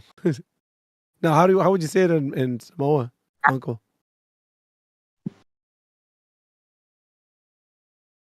We don't have a word for uncle. Eh? It's like by the chief name or first name or actual your name actual name. So we don't have a word for uncle. How does one become a chief, Bong? Oh yeah, you get chosen, elected Oh shit. Okay. to represent the family. Yeah. So if it's needed, or when you serve under another chief, you're gonna replace him, or you're gonna receive your chief name, and you're gonna be a certain kind of chief, like of your family, and then you might receive his chief name when he passes. Then you take on that chief name, and you pass yours on to your son or someone. It's like that. Chiefs are created as needed, and but it's usually passed down. There's certain names that are all the big names, the big family, the lineage. Because you know how family trees branch out, right? So you got chiefs that are created, but then there's the main lineage, the chief names. Yeah. Interesting. Do you guys have a rich tradition in like oral, like storytelling, like the way things were? Like chiefs have to pass down information to up and coming chiefs, like so they can verbatim kind of remember the stories. Yep. Yeah. Everything is orally passed down, and it's dead. It's been so now. I mean, me growing up, I've been hearing you hear it. The Samoa has run away because people don't speak the language anymore because people speak English. And yeah, pretty much if you don't speak the language, you lose the culture and everything. Um, it's disappearing and people are changing it. It's not what it used to be. And I just, if you know Jesus, you know that that's the real family, the real because that's what Fasamo is about too. Is about the demigods, the ancestor worship, and that's all these things. But Jesus is the real. I guess what I was saying though is with that oral traditional like passing down of the stories, do you guys have like where they're talking about the travels and how they're navigating, like nothing to do with the ball? Like I guess that's what I'm getting at. Like they would have to, huh? They're only that art sailing was lost a long time ago. Like when boats okay, white people first got here, and the next generation stopped sailing, stopped using that knowledge, and there's that it was intentional because they took out 80% of the leader. Basically, our culture was transformed in one generation when they came in, and Western Samoa was trying to fight against the powers from New Zealand because they saw what that did to their culture, and it was basically by getting rid of the culture, you get rid of the history, you get rid of all the know-hows, And right now, the only real arts that are left is like building houses, building a canoe, but the only real people that do, I think, sailing using the stars is like Palau, somewhere around there where it started. Um, South Pacific, but it's like I think Micronesians or something like that. But yeah, what I'm saying is throughout the ancient traditions, they're never talking about traveling over the surface of a ball. It's never that, right? No, our houses. The roof of the house is designed after the sky. That's what so the demigods that started Samoa, right? That's what they decided on. They had a meeting, all the demigods. Yeah. The navigation, the skill of celestial navigation, how it came to Polynesians was through, like Maui, a shapeshifter, basically a demigod. Yeah, it was like traded, for certain things like. Sorry, Bong, to interrupt. Before I forget the question, dude. In your culture's history, you talk about navigating the stars as if the stars were a sea. Is that correct? So the stars move over time like the waters move over time. And if you understand where the waters are, then you can navigate the sea. Does that ring any bells?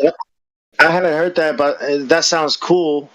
But they had there's their own constellations. They have their own way of laying out the constellations and east, west, north, south, Matus, Society Sifo, right?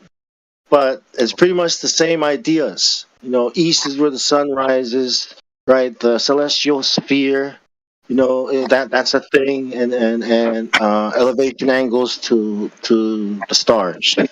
But it's memorizing. It's usually memorizing the constellations and the cycle, from what I can remember. The only reason why I bring it up is I remember having a conversation with somebody a long time ago regards to Polynesian and that type of Pacific area's culture with regards to navigating using the stars. I just remember that they treated the stars like a sea, so obviously because the stars are moving. The thing that I often had trouble with when he explained it, though, was he explained the meeting of the North Sea and the South Sea in the east. And I wondered whether that would ring any bells to you. It's just something, an ancient piece of wisdom that I might have picked up a long time ago, and I'm trying to figure out whether it's relevant or not to whether how the stars move in the sky. But it's probably irrelevant, mate, so I apologise for wasting your time. I remember learning about the Samoans or the Islanders taking a long, because it didn't, like, trying to sail the deep blue sea was a thing. So we were told stories of us being able to sail the seas, and then that's how Maoris, where the Maoris come from. That's where the Tongans come from. They all came from Samoa. They kind of like spread out from here when the knowledge to sail the deep blue sea, it's like, was acquired. So I used to think it was, it just needed time for them to figure it out. But I was like, yeah, but a demon taught it, so what's there to figure out? But forgive my ignorance. Samoa, I'm presuming that's somewhere within the tropical belt around the equator, right? Yeah, below the equator is like is it between southwest of the equator, right? And okay. Look at New Zealand, right? If you look in New Zealand, you'll see this trench. If you follow it all the way up north, you'll hit Tonga. Okay. There's a triangle, Tonga, and then northeast of Tonga is Samoa, and I think west of Tonga is Fiji. That's the triangle, right? Gotcha. That's the main trading routes. Yeah, those are three cultures. It started in Fiji, came to Samoa. This is the rule of the South Pacific. The reign, of the kings was Fiji, and then Samoa, and then Tonga, and then modern, and then the U.S. Navy, and then the white people showed up with the sky piercers. That's what they call them, sky piercers. Boom. Really should look at a map, otherwise I'm just going to ask you questions, dude. I'll look at a map and figure it out myself, mate. Don't want to waste your time, dude. So I've got something going in my head with regards to the part of the world that you're in, right? It's kind of the mouth of the Pacific. That all you've got kind of to the east of you is like lots and lots of water. I'm trying to think of the rotation in the sky. So I'm trying to figure it out, mate. I'll get back to you. Because it's also memorizing the seasons, the trade winds, the changing of the winds, because there's the westerly winds and the easterly. It changes, so you can only sail north south at a certain time without running into hurricanes and really bad weather. There's all these other things that I think. Yeah, but it's usually memorizing the system that they had. I think you can still find a video on YouTube. Then there's the Asians. I think the Filipinos also, the Philippines and those Asian islands also still do that celestial navigation. And they still sail using.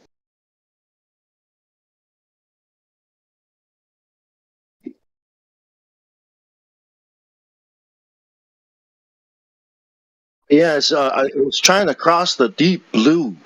And then there was the big, deep sea voyaging. And I think it was after they got the knowledge that they were able to spread out.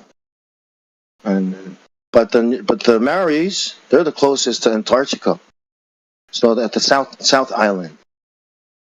So they definitely would have had stories. I don't know anything about it, but that might be an interesting place to visit or investigate.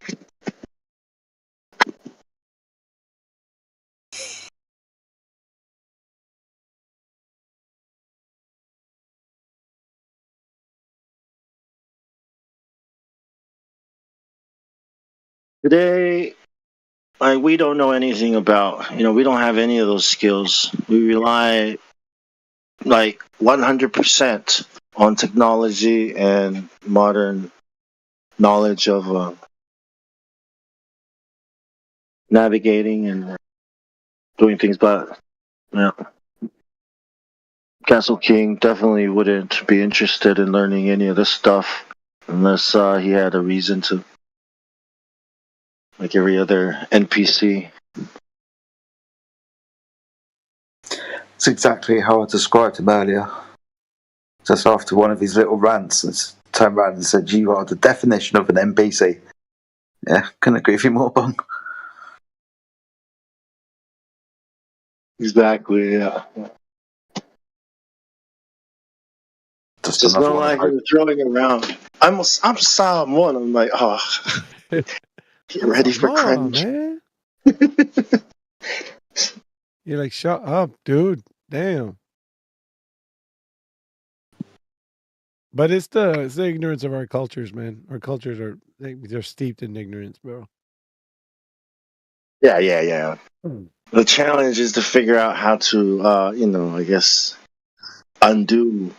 And it's hard for you to be like, man, you see, that's why people stereotype your dumbass, because of the way you're acting. You can that's why they look at you like that. Like I hear you talking to them like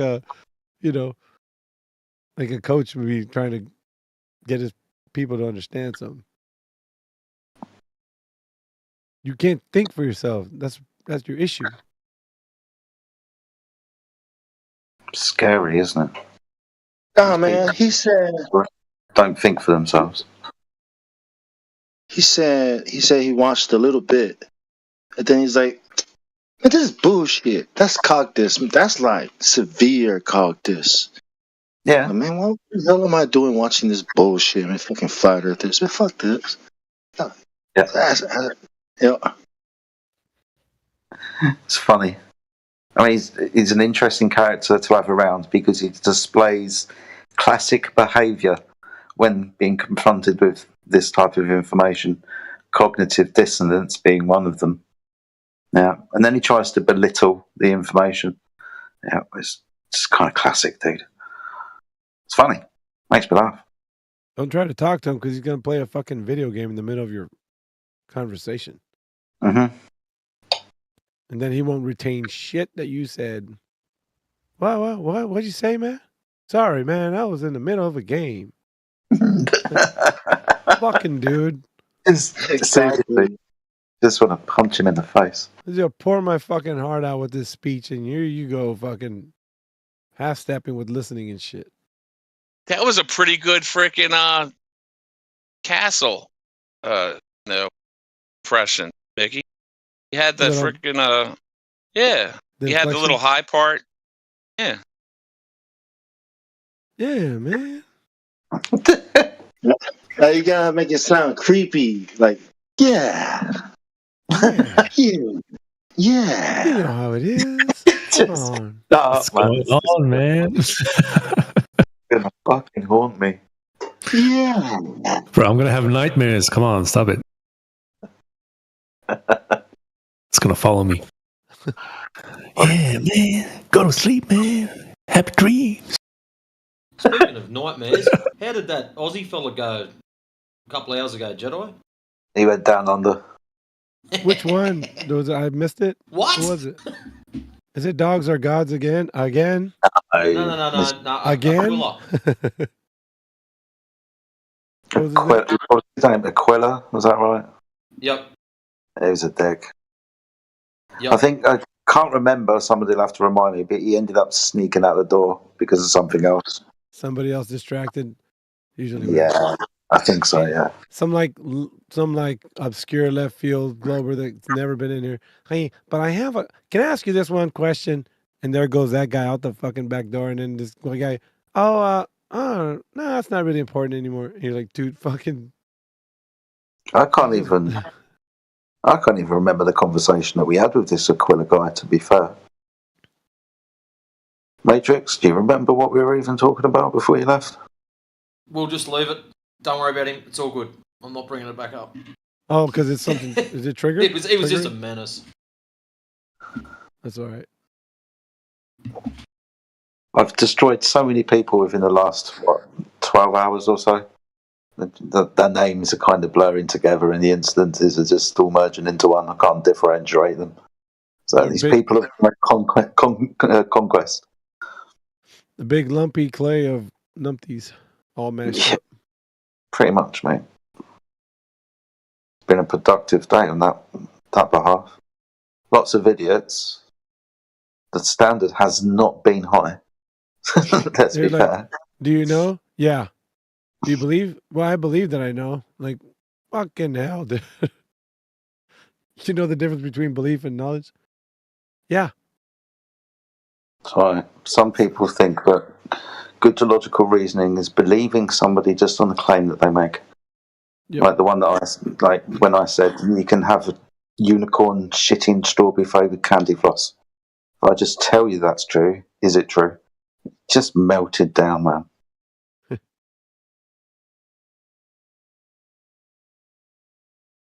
These poor people.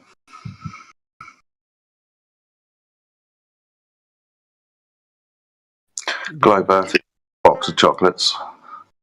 You never know which one you're going to get next. Yeah, we usually get the one with worms in it. Yeah, there's lots of chocolates that aren't good. The parasites are in those. The flukes. Oh. Right, Dempsey?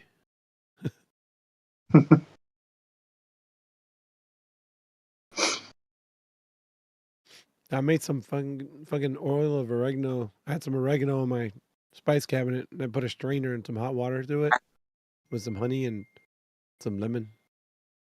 Because it's cold, man. I don't know what this... It's like the Arnold Schwarzenegger of colds or something. This thing that I got on me. Like, bro, I ain't never been this kind of sick. This is weird. Yeah, definitely makes you speak with a more calm manner. I can imagine if you started shouting at someone, you'd lose your voice instantly. Yeah, probably.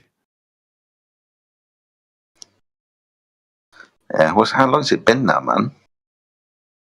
What, altogether? 4? Yeah. 4 or 5 days, something like that.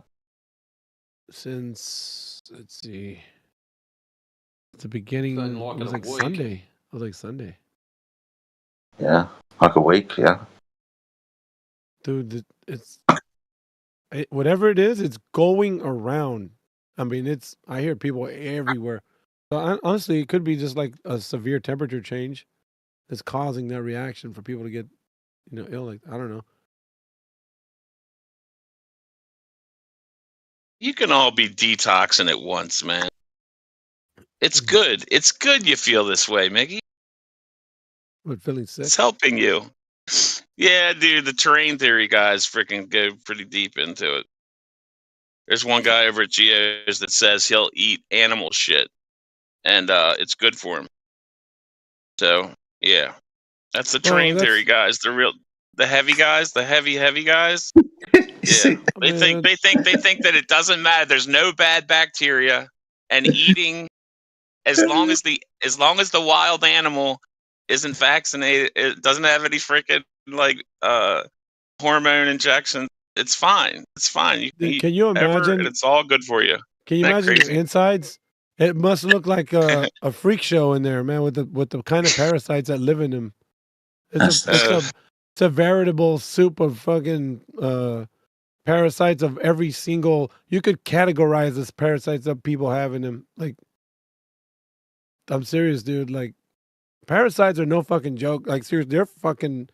They're a menace. Like, I know one time me and Jesse Actually, we've been talking yeah, go about ahead. this in a more greater detail. I know we don't want to get off into that now, but these parasites that you got your natural ones and mitochondria and all this kind of stuff. Like, body works with microorganisms, right? Like, that's how it operates. But there's these invaders that are coming from like a different things that are in your environment or whatever. And sometimes you consume these.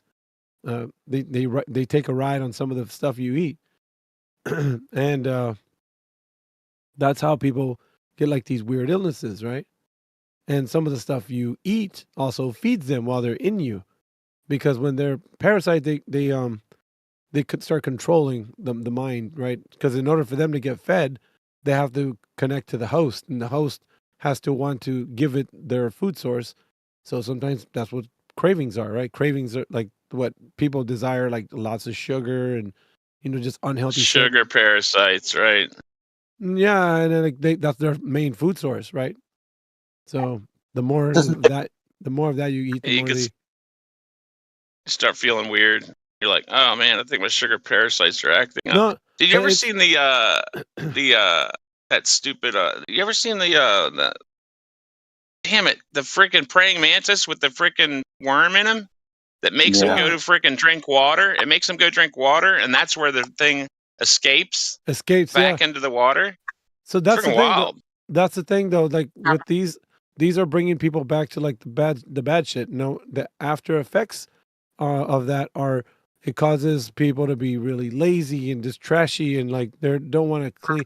So it lives in that type of environment because it knows it's going to keep getting the host to get its food source. Because the laziness will cause a person not to want to, just convenience. The convenient things are really quick and sugary and the carbohydrates. So it'll just keep the host snacking on shit. And so it keeps getting fed. And meanwhile, it keeps the host, kind of, shackled to its will. So that's why, like, when people are trying to diet and they can't get it right, they're actually needing a cleanse of a parasite cleanse. It's weird, dude. I'm just saying it's weird. Like, we often we don't look to parasites, I guess, for like curing nut shit. But they're like, There's some such- other good shit they do though. They've been doing stuff with other countries where the kids they give them parasites and like all their like crazy like food allergies and shit go away and like all kinds of weird shit. yeah, it just Like there are depends. good man. ones. It depends on which ones you're talking about. Well, they're not considered parasites. A parasite has a very different connotation. So it's not a parasite if it's something that's like it's considered a microorganism but of a different class. The parasite is a very different thing. It's like It's just something that a term given to something that feeds off its host. it's feeding off the host. Parasitic behavior. Yeah, so lots of It's not organisms. beneficial to the host. Yeah, 100%. And in that category, those parasites are like fucking nasty, man. And they do control the host, by the way. Oh yeah. It's weird, man, because I mean, you don't want to blame the parasites for every fucking thing, but it's a big part of why people, like with a bad diet, bad water, bad food, bad mindset, all of that shit ties itself. It's like there's a lot of shit that just ties itself together.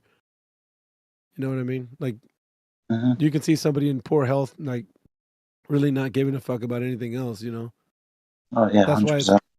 why, yeah, that's why they're in the mental status that there is. But yet you see when somebody who's speaking like the way we do are more able to recognize when they're not in a good habit, of eating and shit like that. So they want to change their things and, get more alkaline, get their body more alkaline so that it's not susceptible to, being hit up with like what I'm going through and shit.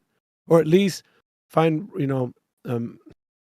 herbal ways of getting rid of it. Like I was saying, or oil of oregano. That pretty awesome shit. I don't know what you guys think, but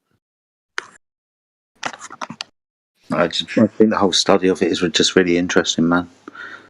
I know Gemsy speaks about it quite a bit, or has spoken about it before in the past. Yeah, But yeah. we talk about it, man, because I like talking. I do like talking about it, and I don't know. I was doing carnivore for a while, but I kind of changed up a little bit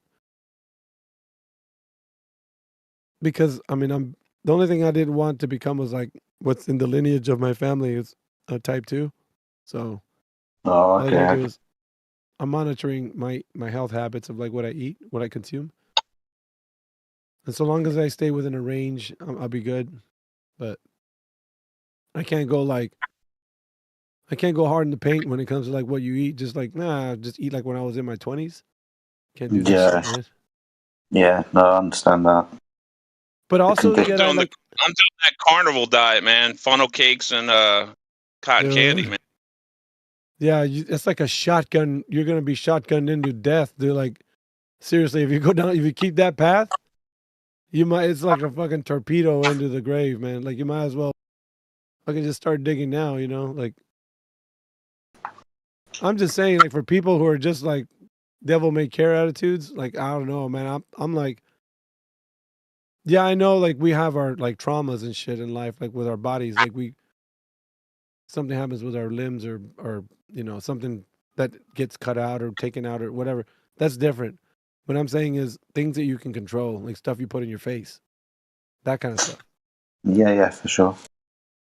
You ain't gotta be shoving shit that ain't good for you in there, man. Like you got a choice. You really do have a choice.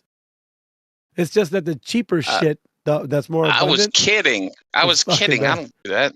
I'm a Fucking I'm a dude. fat F, but it's not because I eat a bunch of carnival shit. Well, I do. It'd be funny if I did that. I'm not gonna judge on what you eat. I'm just saying, like that kind of shit. If you actually, carnival cakes and all that shit, fucking. I mean, we'll see you in 5 years. See how you are, dude. Fuck. You're Dude, gonna it's be so funny though that it sounds fucking just like miserable. carnivore. I heard that joke. I thought it's pretty damn funny. Somebody, eating all the nasty shit at a carnival. It's freaking hard. Yeah. I have to watch the crap that I eat, but I just find it more annoying than anything else. I have to watch the shit, the amount of cholesterol that I intake. I've got like severe coronary artery disease, right, as you probably know by now. Yeah. I have to really watch, my sugar intake, my fat intake, my cholesterol intake, and shit. Not an issue. I just find the food that I have to eat pretty boring now. Yeah, whatever works for you, man. I think I've always been an advocate of that. Like doing what we do with Flat Earth, it brings you closer to what truth is for everything, dude. Everything. When we talk about religion or we talk about like any other subject that we veer off to, it's always the truth of that subject. Like what is the thing that we can know about, any particular area? This is why, like, when it comes to health and really, if we understood the connection we can have to the earth, because we're living here, right? So apparently the earth can energize us, right? Does anybody think that's woo woo? I don't know if I talk about the earth in a way that like it takes it to another level. Like I think just pointing out something like going outside and feeling the benefits of the sun, or just how the energy in the light of the sun affects us as humans or animals or whatever. Of course, the earth or this environment has an impact upon us. Of course, it's healthy for us. Without this environment, we wouldn't survive. That's kind of one of the beauties about the fucking environment, right? You could just go off about explaining that. I won't bother. No, I mean, just being connected is what I mean. Because, let your feet touch that smooth grass outside. Grounding. Like yeah. Does something to the body, the soul. Just invigorates you. Then it changes the mood and. But we're just because as a glober, you're so disconnected from everything. You're just so into like yourself, into superficial bullshit. Like I was telling Castle King earlier. Like you want to be in here talking about how to talk to girls and shit. Like, okay, to some extent, you might be a smooth talker or whatever.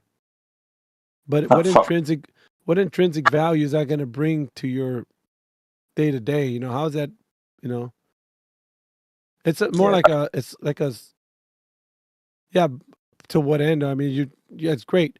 You know how to talk to girls, but eventually, are you going to find one, or are you just going to keep talking to many? Like, is that the heart of your aim? Is just keep talking to girls, or is it going to be to find the one girl that you know? I don't know, man. It's like not judgmental or anything. It's just fucking. It's going to continue to be superficial, or is it beneficial? Like, what is it going to? What's that going to be? I don't know. Yeah. That's why this chat is always brought back to like whether or not people can understand what truth is. Yeah. And we can't twist somebody's arm into like, okay, you're gonna believe truth today because I'm gonna lay it out for you. Like, dude, it's not gonna fucking happen, man. How many times did they tell us, you gotta convince me? You gotta convince everybody. Like, no, it's not my job, man. I'm not gonna. Yeah, it's not up to us to convince you. It's not up to us to do anything. No. But we are here and we are saying something. It's up to you what you do with the information. It's not to us. It's not up to us what you do with it. It's up to you what you do with the information. How you receive the information, again, that's their choice. It's not ours. Yep. It's a crazy world, man. Yeah. I mean, they come to us, right? All right, okay, we've moved from our server where they came to us to a server where there are lots of people. They don't have to come into this channel, but they do. So they come to us.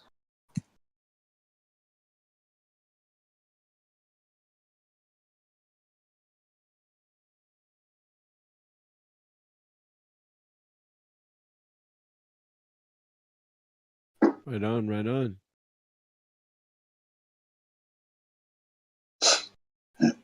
We got these low hanging fruit globe earthers that come in here these days. You guys were talking about parasites, but what about parasites of parasites? Or parasites of bacteria? Those are scary ones. We talking about the ones that actually attack the parasites? Like, It's some.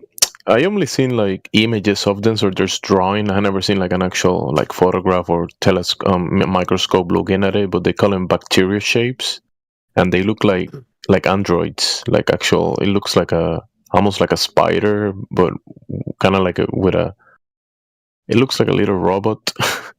And supposedly they feed off bacteria and other organisms, and supposedly they're the biggest organism killer in the world, and they're like this tiny bacteria eating thing that looks like a spider. dude, so much things about health, Chimsy. We don't even. I think that's the scary part. I think because we're so illiterate to like things of the truth that when we get presented something, we're like, "What the fuck? What is this?" Like, I don't even know what this is. So, I mean, that's probably the reason why we're in the state that we are in right now. Just like, I mean, because the information's out there, right? You would say the information's out there. You can just all you got to do is look it up. Look how they claim they look. Look at this. Look at this thing. Where have I seen that before? I think we touched on this before a long time ago. Ain't that no? I'm saying in the movie, isn't that the thing that was drilling down in the Matrix part? Oh yeah, something like the Matrix, similar to that, maybe. Yeah. It was, isn't it? And the other organisms were trying to protect it because it was doing a job, and like, Yeah. dude, that's weird, man. That it's so similar to that shit. It almost looked like it was built by an engineer or something. Yeah, and dude, what is its function?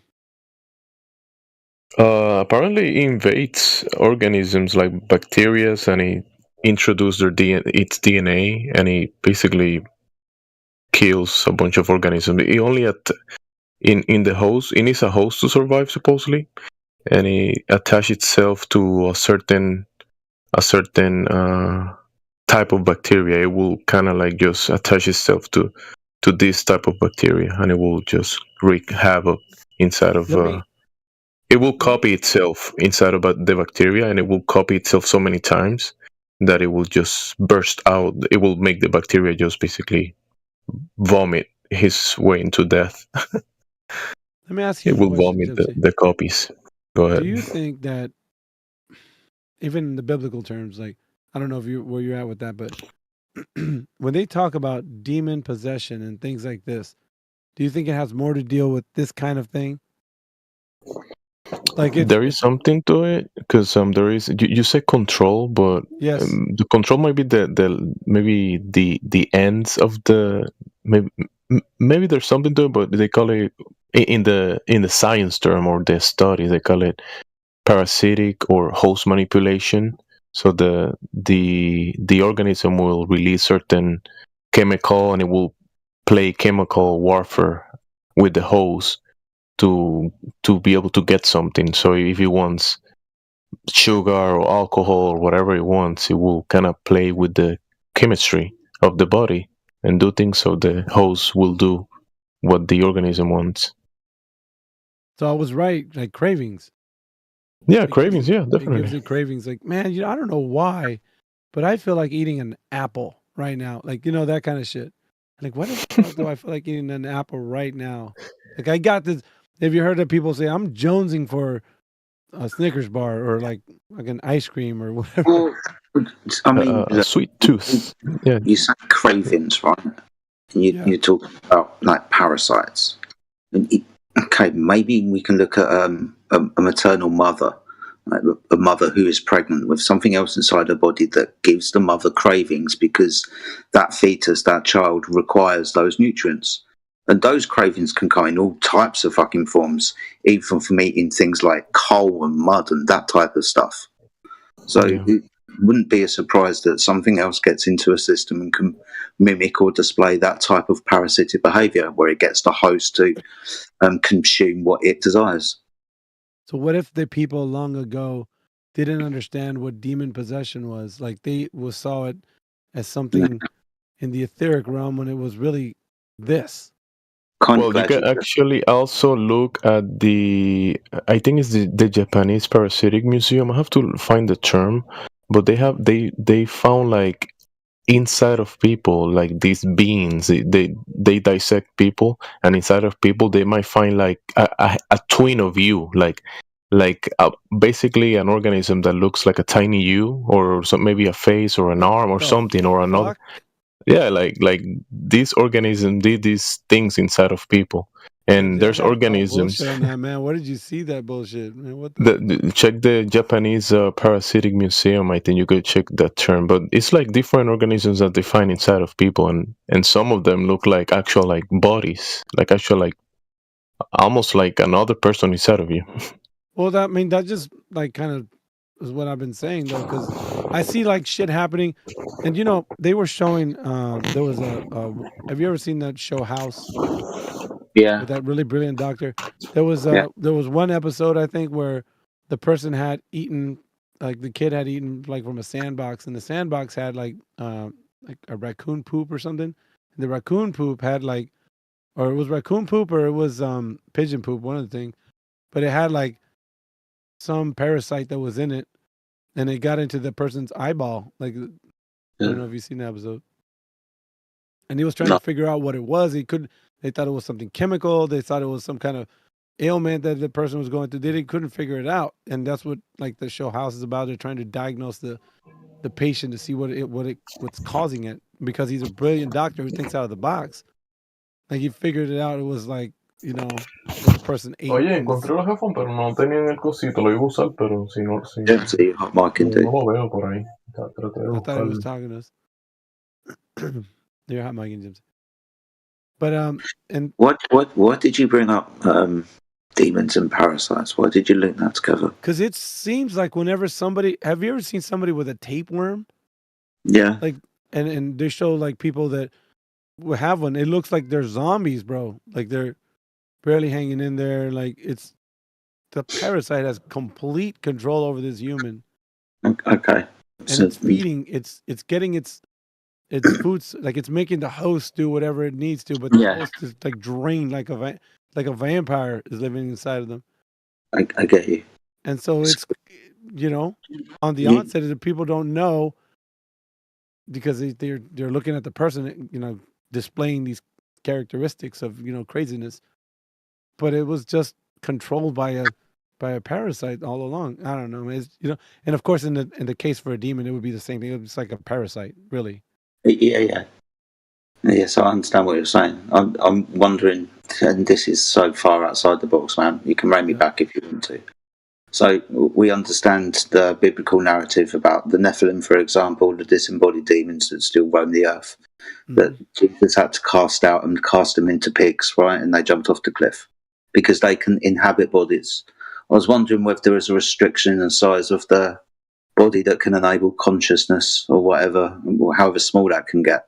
Because I guess theoretically, if you can put souls inside of pigs and people, like Jesus did, could you then maybe put them in a smaller organism like a bacteria or parasite?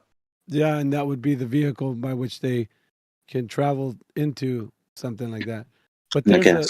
there's an interesting point I guess I want to make with that, because in the narrative, because I'm actually going to go off the back of what you said, in the narrative of like the biblical matters, they show people how to be a more cleaner people, right? Yeah. There's a cup washing ceremony, there's a feet washing ceremony, and I'm like, why is all this super important? I get the aspect of obedience, right? Like I know what that means, but there's a physical kind of thing that happens there.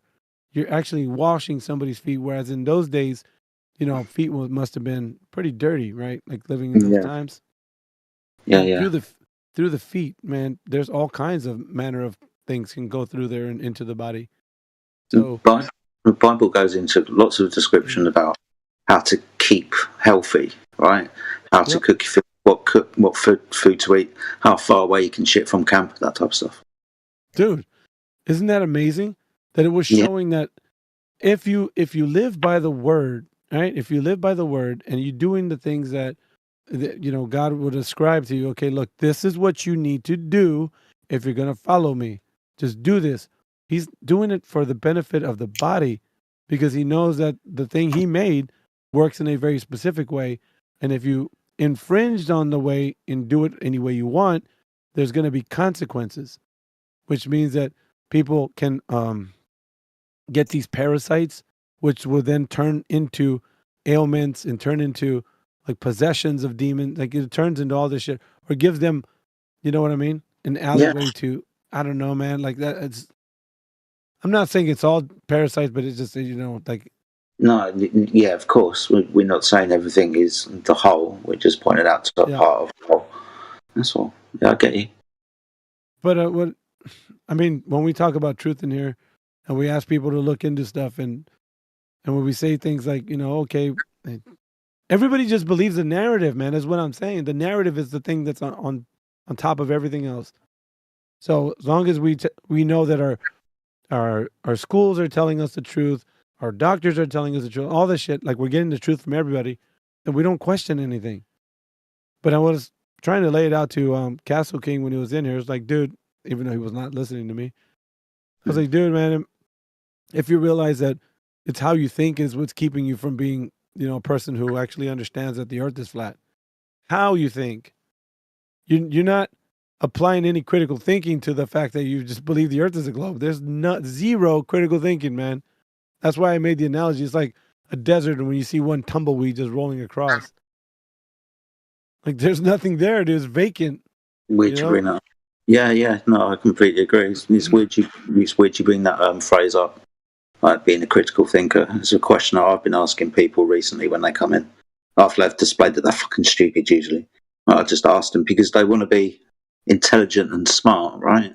They want to come across this way, some of these arrogant people. So I asked them if they're a critical thinker. Sometimes it's a good question to ask, just right at the beginning, because if you're not talking to a critical thinker, then you might as well just not be talking at all. Like with Castle King, it's come to that stage where you just might as well just not talk to him. He's not listening. He's not taking it in. He's not critically thinking about the information. He's a dickhead. I don't know. It's just crazy. Meh.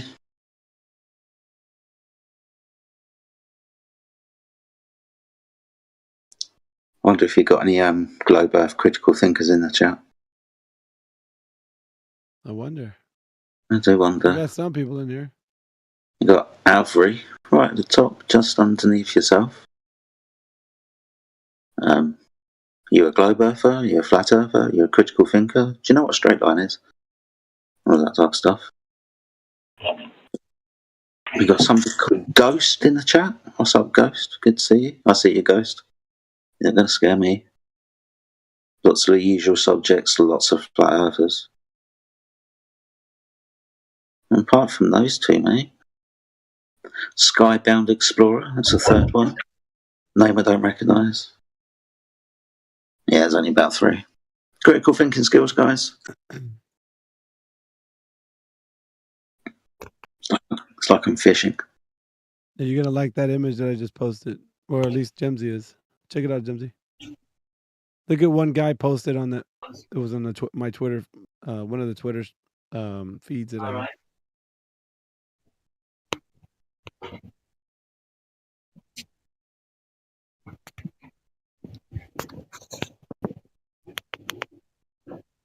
Ugh.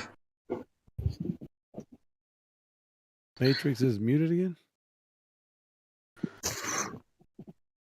Come on, man. How about the possession stuff? I don't know. I mean, man has been messing around with, I don't know, people's bodies. And in the parasite side of things, they introduced these zoonotic organisms by multiple means.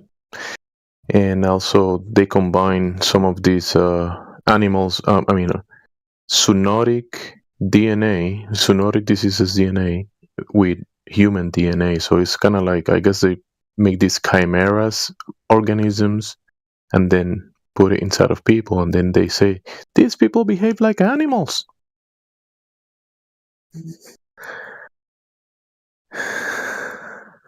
It's crazy, bro. That's all I'm saying. I'm just saying that. It's just crazy. It is some crazy stuff.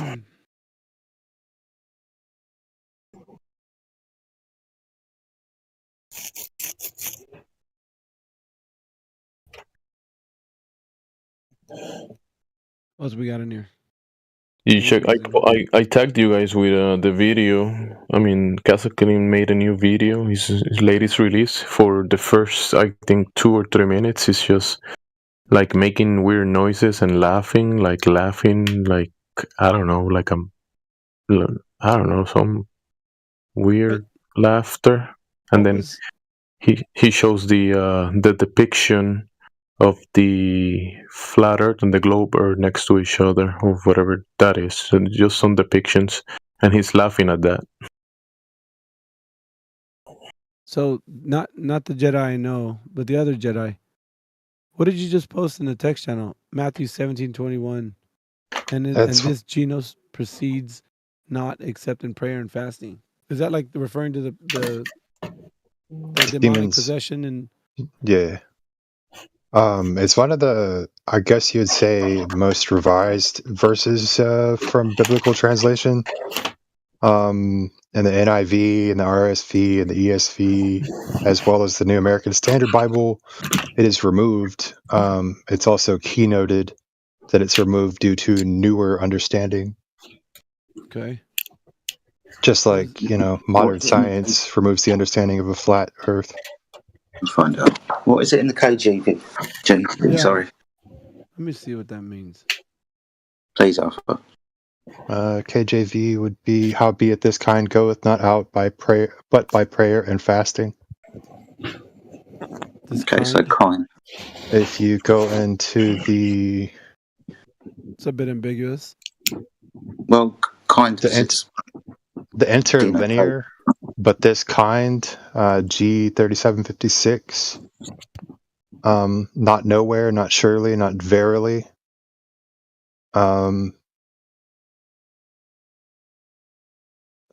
Particle. So this kind being a particle. Interesting. I believe it has to do with the eternal worm. It's like, Dude, yeah. Wait a minute now. Isn't there yeah, been, now that you said worm, isn't that passage used in multiple contexts? absolutely. The worm that never dies. Let's see, I've heard of that. That's what I'm saying. The one that carries you to the abyss. The one that carries you to the abyss. What is it? There's more references, but it's along those lines. If you look into, I'm just making a case more for what I thought already. yeah, So I'm just saying, I'm just building on.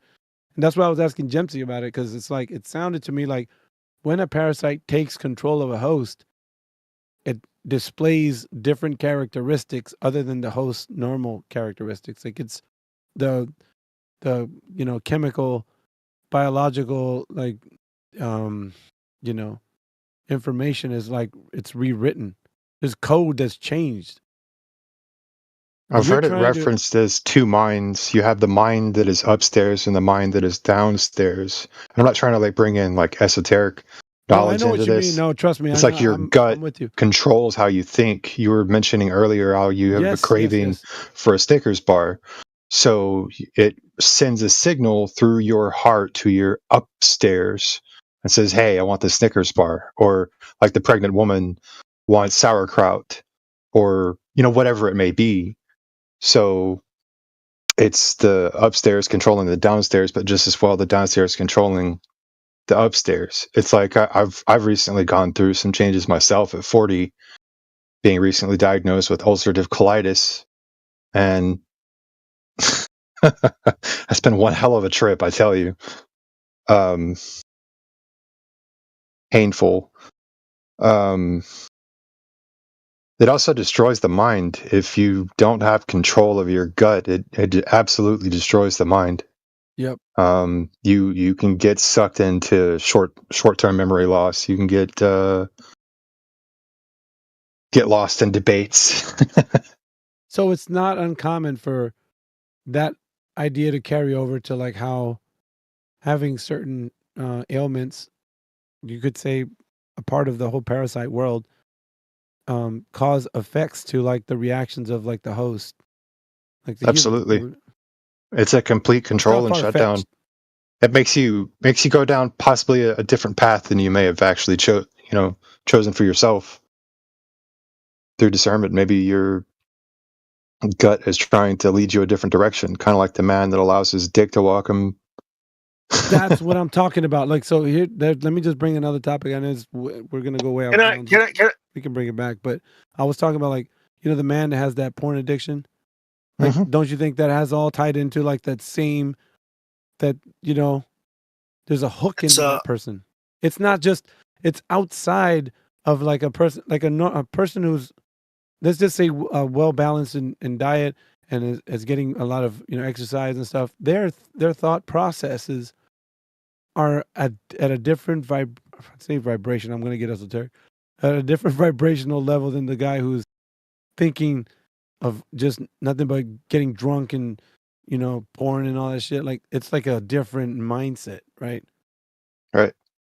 I mean, for me, porn turns a warrior of Christ into a statue or concrete. I mean, you lose your mind with it.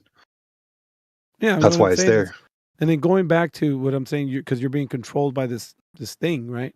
And a lot of people will say, well, that person just made some bad choices. Yeah, I know, but there's an underlying problem.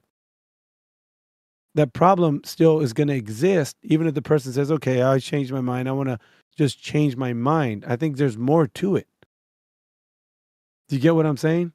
So yes. Repentance is a changing of the ways of a person. Repentance, right? You have to turn from your ways. What ways? What ways can you turn from? There needs to be some sort of like a change, not just a state of mind change. Because I mean, you could say, okay, well, just think differently, man. That's easier said than done. The chemical processes that are taking place in a human are being done. I don't know. Do you get where I'm going with this? Like, sorry, man. You have to let the old self die. Weeds. You have to let the old self die. You have to let that old man die.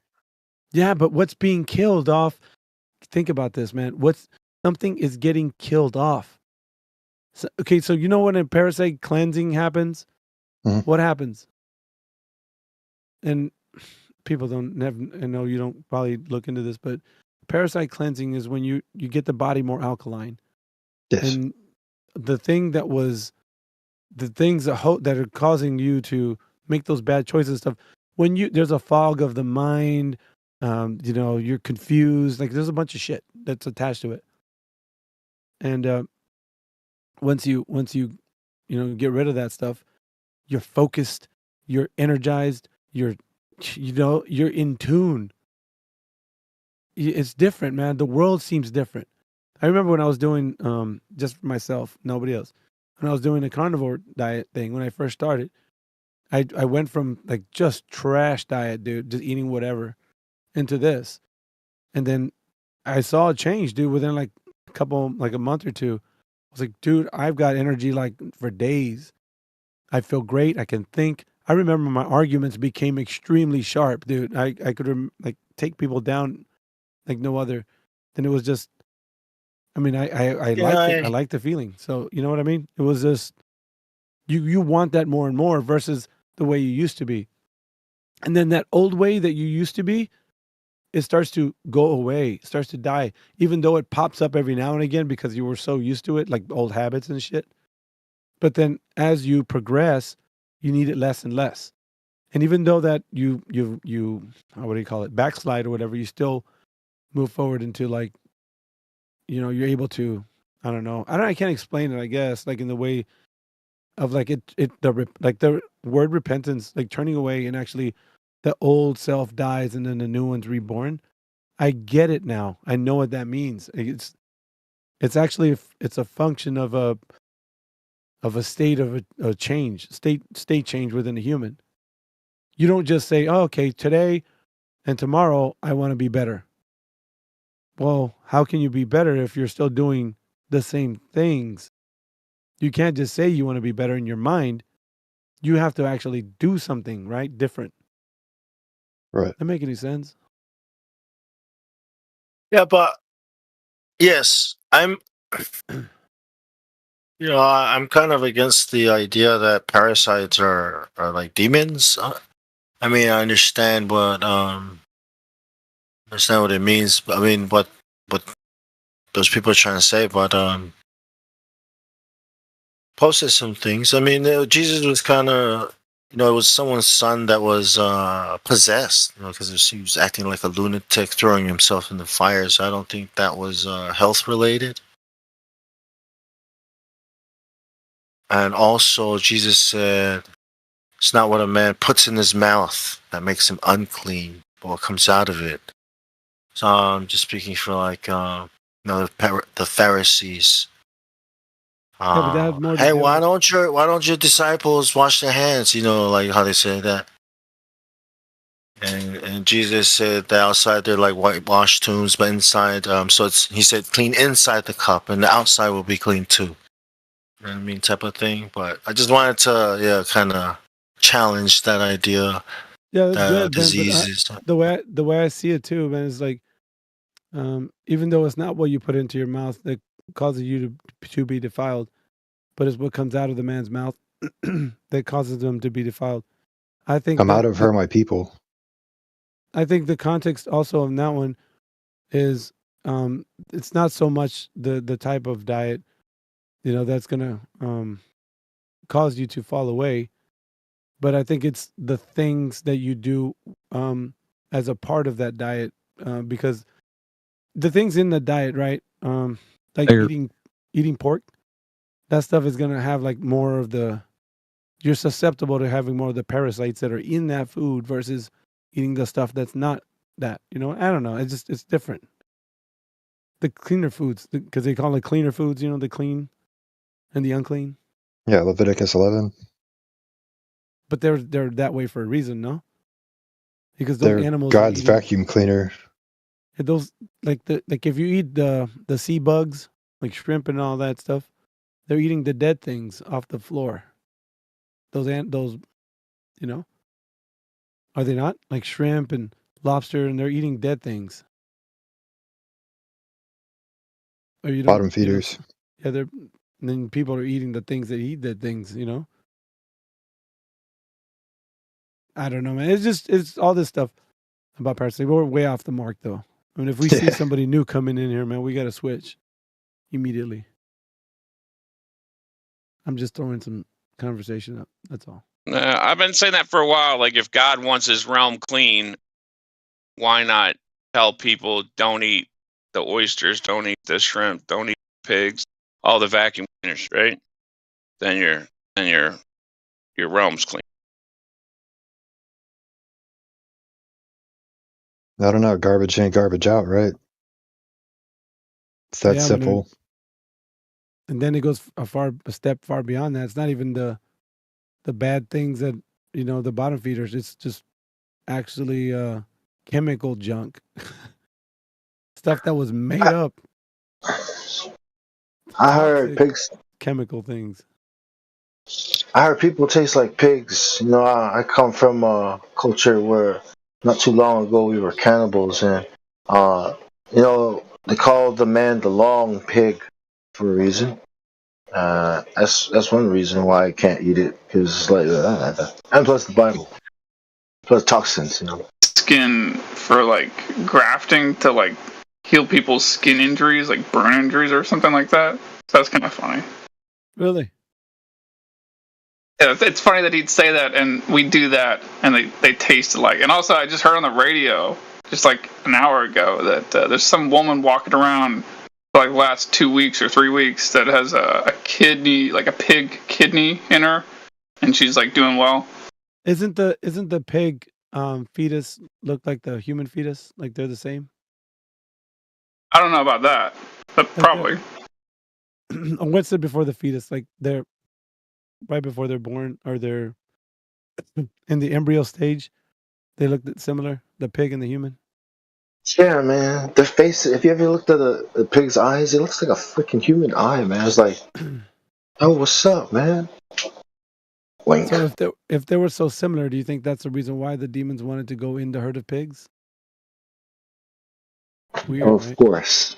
But And isn't You know the they human say heart? pigs are 75% DNA similar to us. Didn't they say the pig heart is mimicked almost closely to the human heart? yes, and pig organs are used as are compatible. Is what they say, and it's just because ethics why they aren't doing. I don't know. I think it's an abomination, but whatever. Well, that's kind of like what was. I don't know. It's already going to be Sunday anyway. We're so far into the freaking speculation and shit. We're speculating right now, man. I'm just saying. Funny. I mean, there's a diet that God prescribed too. You know what I mean? I think there's a reason why God was specific. With the diet. He's very specific with everything, because those are the same animals that they can be used for sacrifice, for the sins. It's for Don't eat your brother. forgiveness, bloodshed. Yeah, blood sacrifice for the forgiveness of sin. Go ahead. No, go ahead, Bangsa. My bad, bro. I thought you were done. Hey, Jamesy. Yeah, I'm done, Jamesy. Have you seen Yellow Mold? Yellow mold? Yep. I will say I've seen many color molds, but yellow mold, I'm gonna have to go back in memory. The yellow mold is like alive, and it has like doesn't have a central nervous system or a functioning brain that we can tell, but like it looks like it's making choices, bro. Like it's learning patterns. Like I don't know how to tell you. It looks like a complete. It grows in the forest and across the soil. Yeah, or trees. It moves. It like moves across the. It's the biggest organism, actually. That's right. Yeah. That's right. And it navigates itself through the different places. Like it. So much shit we don't know, man. Like talking about organisms, there is actually good bacteria. One of the in the milk, like there is this bacteria that grows like like fermented milk or cheese, but we're talking raw stuff, not like chemically processed or anything. But there is this people say bacteria, whatever organism that grow in it, and it's good. It's good for you. It's not a bad thing. It's kind of like it works in the body like in symbiosis for you with you, and it digests foods and it produces enzymes that your body uses for functions. So I think the key issue is when there is the natural thing that is supposed to be in the body, and this natural stuff that we should be getting from the God-made foods and the design of the creator, and then when man puts his finger in the equation and start messing with the actual things, and grabs a baby when he's born, and he gave you a bunch of chemicals that changes the bio in the body and resets, and then introduces other stuff in. I don't know. It's like that's when everything gets messy and convoluted, and it's like messing with the actual design. It's like biohacking the body into. You might be able to biohack it with good things, or biohack it with things that might damage it and be bad for it.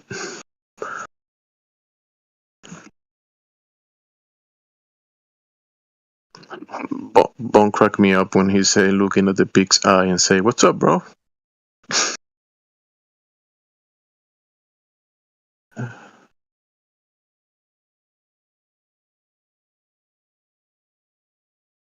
Yeah, I wasn't saying that the parasites are all demons. I'd say they're like demons. I would say they have the attributes of being like demons. So I'm not saying that they're all only demons. No, definitely not. I'm not saying that. Well, if a man is not in his mind and spirit, it might open the doors for that kind of thing to happen. Maybe if there's such a things of demons, and a man opens his door by not being spiritually, I don't know, aware, or within the word, and if a man is behaving like an animal and behaving like the other guy mentioned sexually, because there is this term promiscuous, right? And that's actually can be the for my comprehension, it could be bad also. There is actually organisms that will cause the host to be promiscuous and in excess for women and men. And that's actually organisms that are in the body, like in like actually trying to go into a different body, like it is causing the host to be promiscuous, so it can go to another host. Because when the body is when the person is promiscuous, it's trying to attach itself to another body, either man or another woman. I mean, either same sex or different sex. So the organism is trying to jump from body to body. I'd say that there's a lot in that microorganism world that people are not even looking at, so you're kind of ignorant to it, Gemsy. It's like those parasites do control the chemical imbalances of people for sure. That much I do know. So and some others actually help the body to produce what it needs to be thriving. Yeah. And that's where the key is either used correctly or broken, because that's where if it's not being used correctly, it's gonna open a can of worms, right? When you see these whatever pharmaceuticals and whatever they're doing with this stuff and trying to mess with the actual design of the body, it's opening a doorway for them. That's what you're. Yeah. Or if you go actually the natural way, like you eating the natural foods and getting sunlight, doing exercise, just doing almost like the basics that is supposed to be available out there.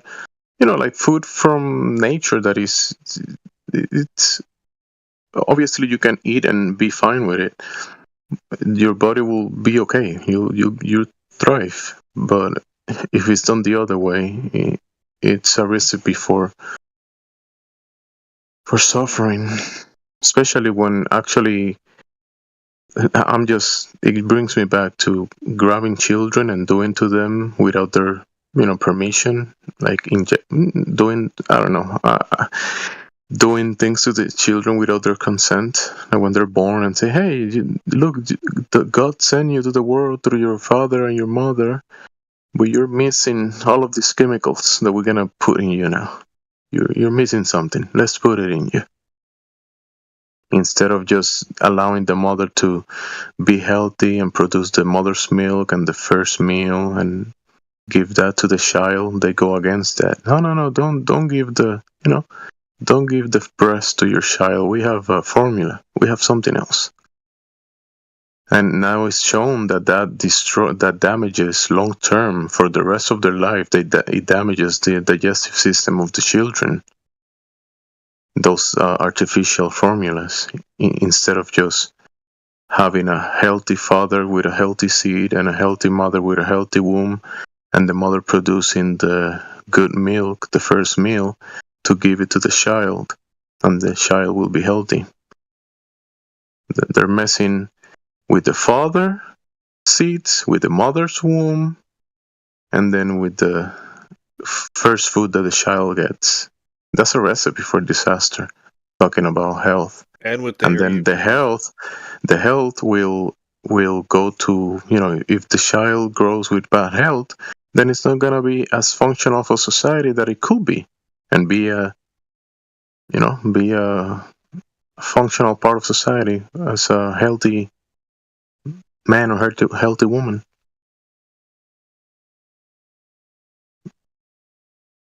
But it has to be worried about health problems or whatever. And then parents worry about that as well. But yeah, new people, where are they? Bring them up. Go ahead. I don't know what we have in here. Let's see. Skybound Explorer. We got that person. You know what I'm saying? Oh, Skybound. I've got some for Speculation Sunday if he doesn't say anything. Oh yeah. I mean, we're already well into it. I guess you can bring up a topic. I'll mute up. So I've been wondering lately, like a long time ago, I was hearing QE talk to someone else in some other server about the age of the Earth and just some discussion of it. And there was people saying that certain scriptures were saying it's 6,000 years old, 7,000 years, something like that. And then the Globers saying the Earth is 4.56 billion years old. That fucking ridiculous thing. And then I was saying to QE, as far as beliefs go, there is a third option. And the third option is just simply say, I don't know how old the Earth is. I was yeah, good point, right? And that's kind of where I am. But I'm wondering to myself, how did not, because we can make charcoal with regular trees that we cut down. We cook the tree. We put out the fire. We got charcoal, which can be used to create hotter temperatures and fuel for later. It's easy to store. It's easy to move around. Charcoal. But then, when you dig down into the earth, you find a material that's very similar to charcoal, but we just call it regular coal. And the mainstream science, the mainstream scientific community has their own story with how this came about. And lately, I've just been wondering if maybe they're right about this story, but then also hilariously enough wrong about the Earth being a ball, because it's obviously not a ball and it's not spinning and not in the vacuum of space and all that. But I'm just wondering if their story is true, or if it's not true, and then how did that coal in the ground, that band of coal, come about? And their story, it goes basically like this. They say that something 150 or 170 million years ago or something like that, trees came about and they started producing lignin. And lignin was a material that makes them be able to grow tall and strong, and basically is the primary building block of wood. And that they say that for 1 million years there was no organism, or 2 million years or something like that, or some span of time, there was no organism that could consume lignin and biodegrade it. There was no fungus that could do that. And so then the trees were just building up all over the forest and, just littering the earth. and then eventually a fungus came about that could digest lignin, and from that point forward, trees were not littering the earth. But then, as time went by, soil got stacked on top of that, and then pressure or whatever happened with it in time, and those dead trees that weren't biodegraded turned into coal. That's basically the gist of their story.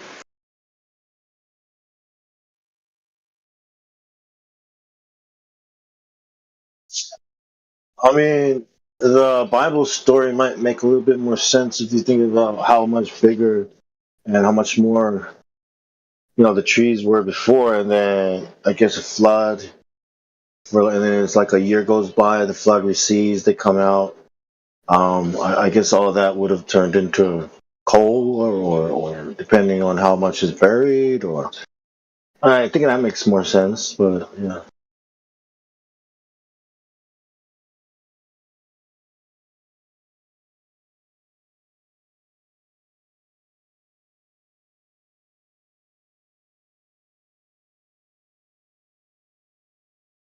Also, kind of a funny thought to think that if their story, if that guessing the story, whatever, how coal was formed, if they're right about that, then it's also kind of funny to think that, it can never form again, at least not, anytime soon.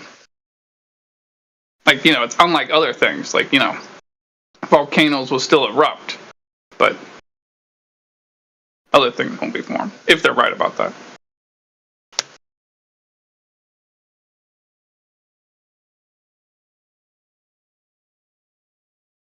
I mean, unless you have another flood, I guess. Oh, if it had anything to do with any flood.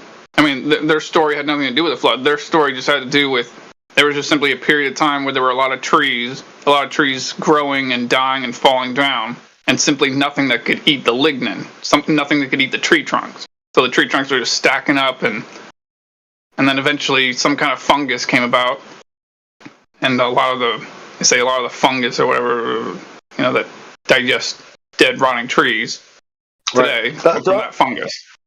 I think there's another interesting passage in Enoch that talks about the angels laboring at the trees. I always wondered what that meant. If angels are cutting trees down, it must have been a big layer of trees or something. I don't know. Like, must have been huge trees. The thing that makes me consider it being possibly true, is just seeing the layers of human civilization above those layers and seeing how it's worked out with us. Like you can, go to certain areas in the Middle East or certain areas in Africa and start digging 10 feet down, find one set of ruins, dig another 10 feet down, find another set of ruins, another 10 feet down, another set of ruins, especially in Jerusalem. And it's like, it's kind of easy to lose track of who built what when, on top of what.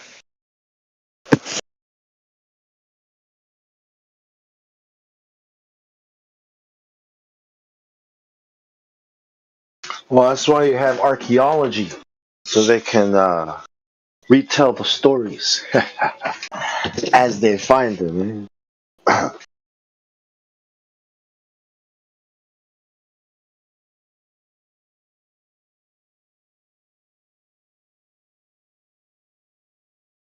Yep, and do away with all the evidence of the flood, all the evidence of the Nephilim, the giants in the land that was America. Erase half of the world's history, the Americas.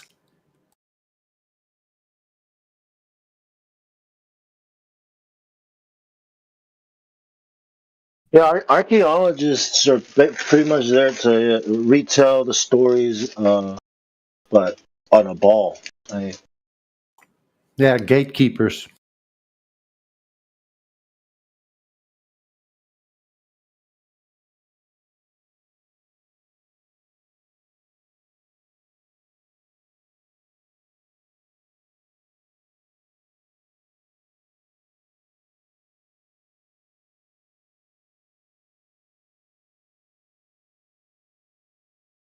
Well, something that I guess kind of makes me feel like maybe it's not true, is that there's another kind of vein of of mineable resource you can find. That's so similar to coal as far as its appearance, but it's different. That's graphite. Have you guys ever seen a graphite vein?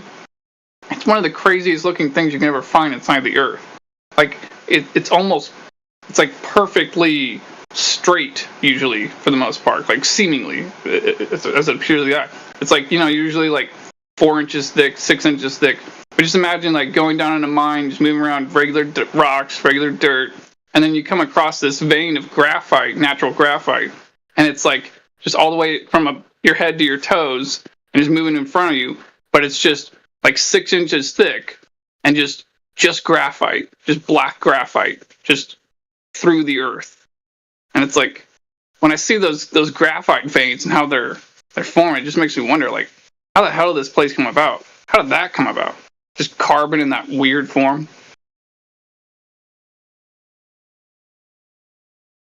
Yeah.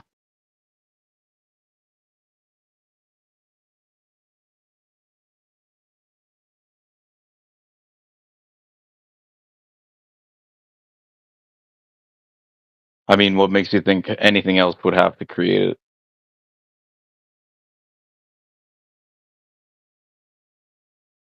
Well, no, I was making the graphite thing because the graphite thing is vertical, and the coal veins are horizontal. So them being horizontal kind of goes with the whole story of how the coal veins were formed.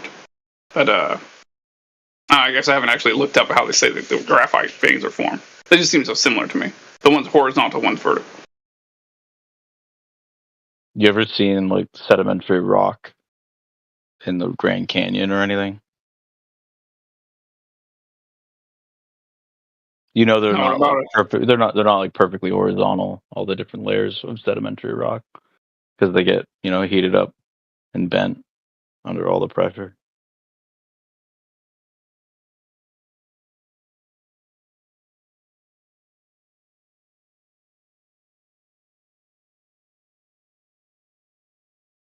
So things being vertical or things being horizontal, okay, not saying much.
Well, I don't know exactly how natural graphite is formed, but I'm pretty sure it involves carbon and a lot of heat and pressure, one way or another.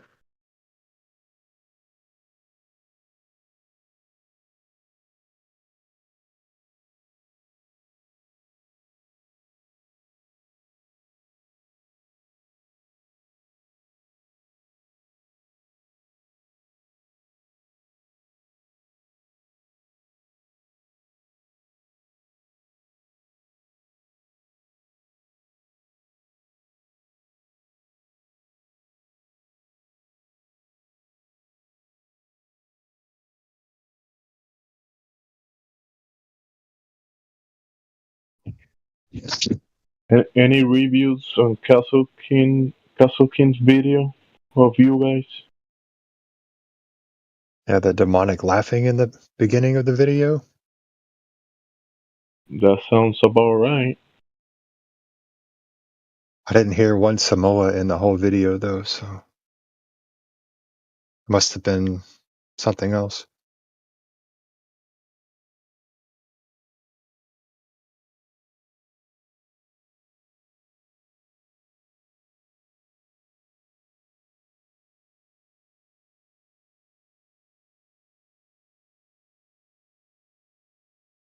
Maybe playing a role.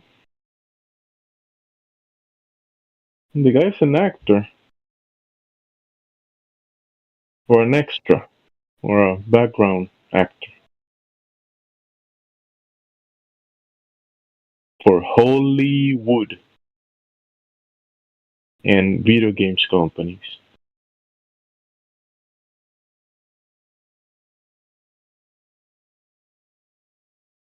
And he said that they only hired him because he's handsome, nothing else. Because of his looks.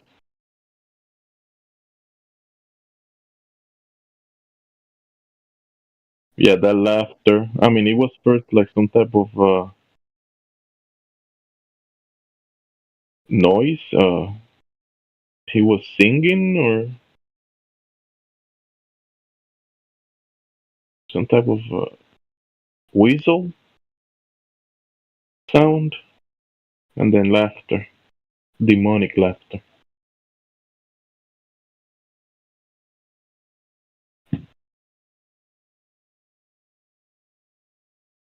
Bongsal, did you check the video that Castle King made about you guys?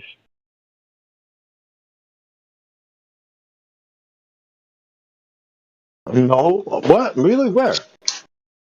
In his YouTube channel. I don't know Is you it have a good? YouTube channel. He refers to a serpent, to a huge serpent that is under the ground, under the flat earth. Oh, Yeah, that's look at it. probably. I posted a model where it showed, it showed that, but that Oh, maybe he serpent's took it supposed to from you. be. Well, it's supposed. It represents the devil, the god in the lake of fire. Yeah, that guy's lost. Just, yeah. I mean, you think there's any hope for him? I mean, he sounds like I'm never gonna listen. Mm.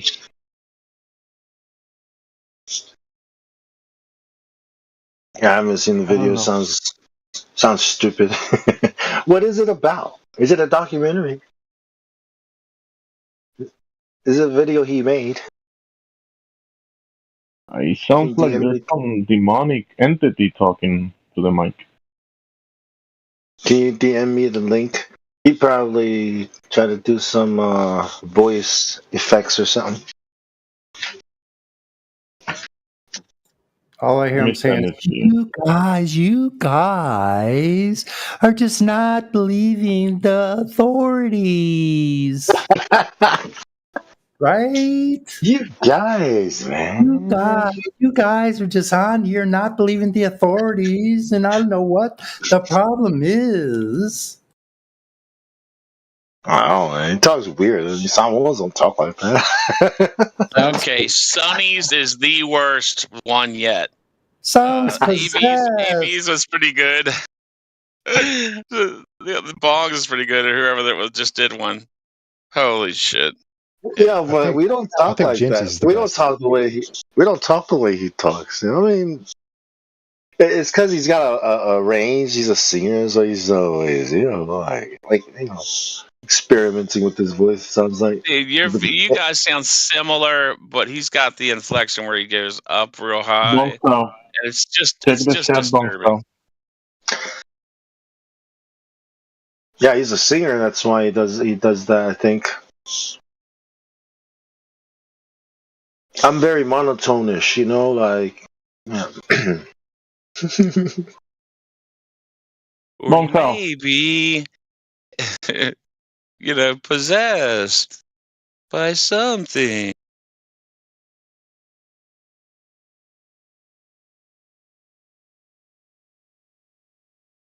I tagged you, Bongsal. Can you hear me, Bongsal?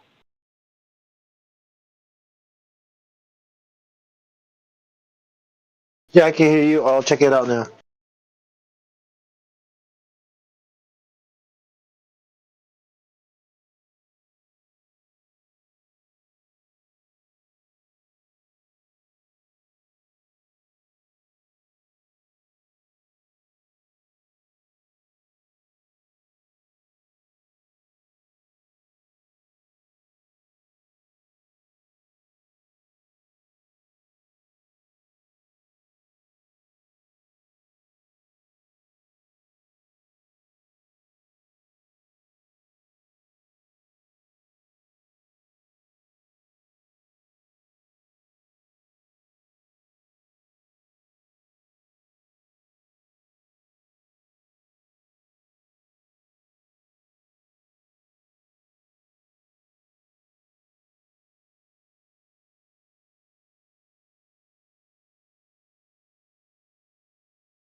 Yeah, I'm watching it. Oh man, this guy's a fucking idiot. That's what I'm- I mean, he's just talking about what he learned from you guys. So this might be a reflection of the way you guys teach to the people in here. So just take it as a student learning his from his sensei, and now you looking at the student. I I find think my interesting student. there, Jamesy. He's been coming in here for the last week and a bit, and the only thing he's taken out of everything that's been said to him was one image that was shown to him yesterday afternoon.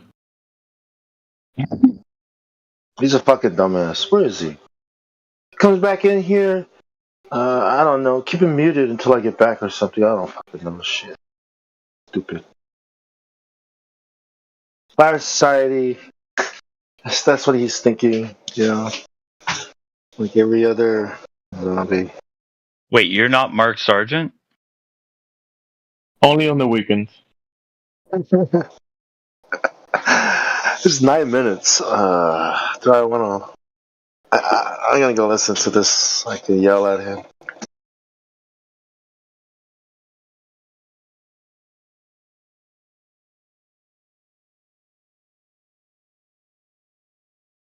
He's looking at a cartoon as if this is what he's been taught. He's been talking about in here. This is it, guys.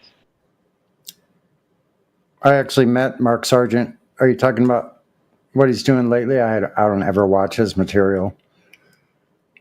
Yeah, I met him before with Flat Earth Dude up in Orange County.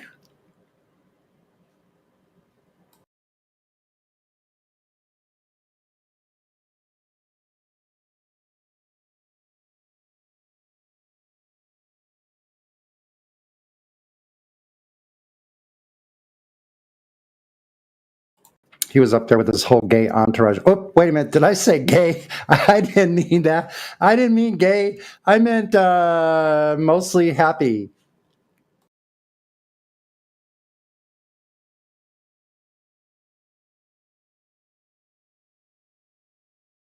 Creepy. That's supposed to be funny.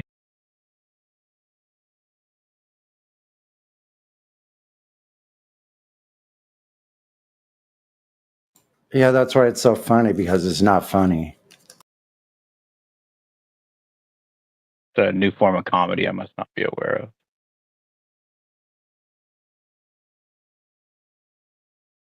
Is that how Mark Sargent rolls? Rolls with an entourage?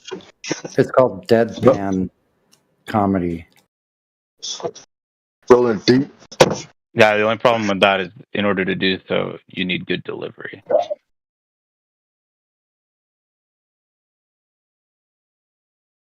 You know, I just watched that Castle Kingside video. It's actually the best anti-Flat Earth video I've ever seen. Wow. I second that. Yeah, it's actually at least a little. It's childish and humorous. So it's it's the best one I've ever seen. At least he's not all angry and shit. About 2 minutes.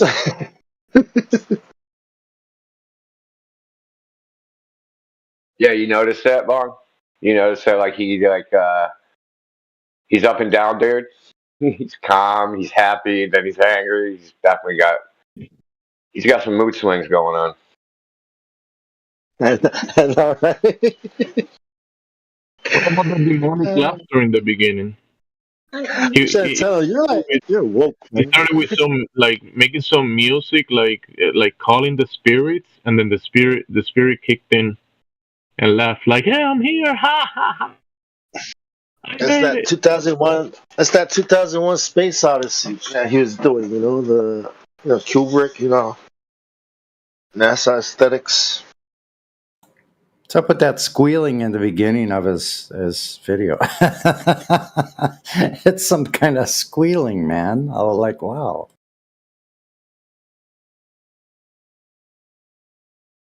Wasn't that when you were trying to talk?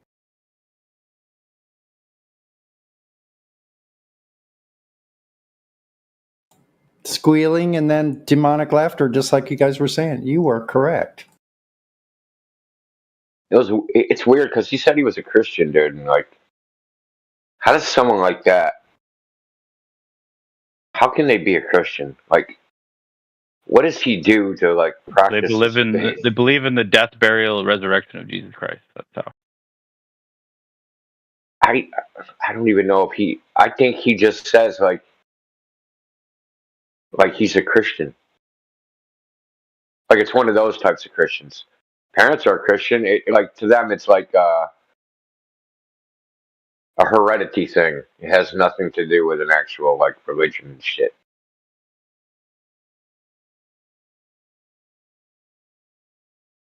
Right? Like when you fill out the census, they ask you what's your religion, and you're like you just turned 18 and you never been to church, and like you're like, fuck, what are my parents? Oh, I'm a Christian. Check Christian. Hey, Indio, watch that clip.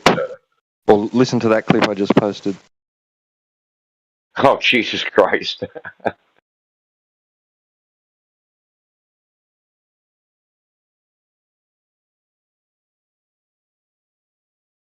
Take it easy on Jesus, Indio. Holy crap. I always give you shit for that. My mom used to give me shit for it. And my grandmother. So I give everybody else shit for it.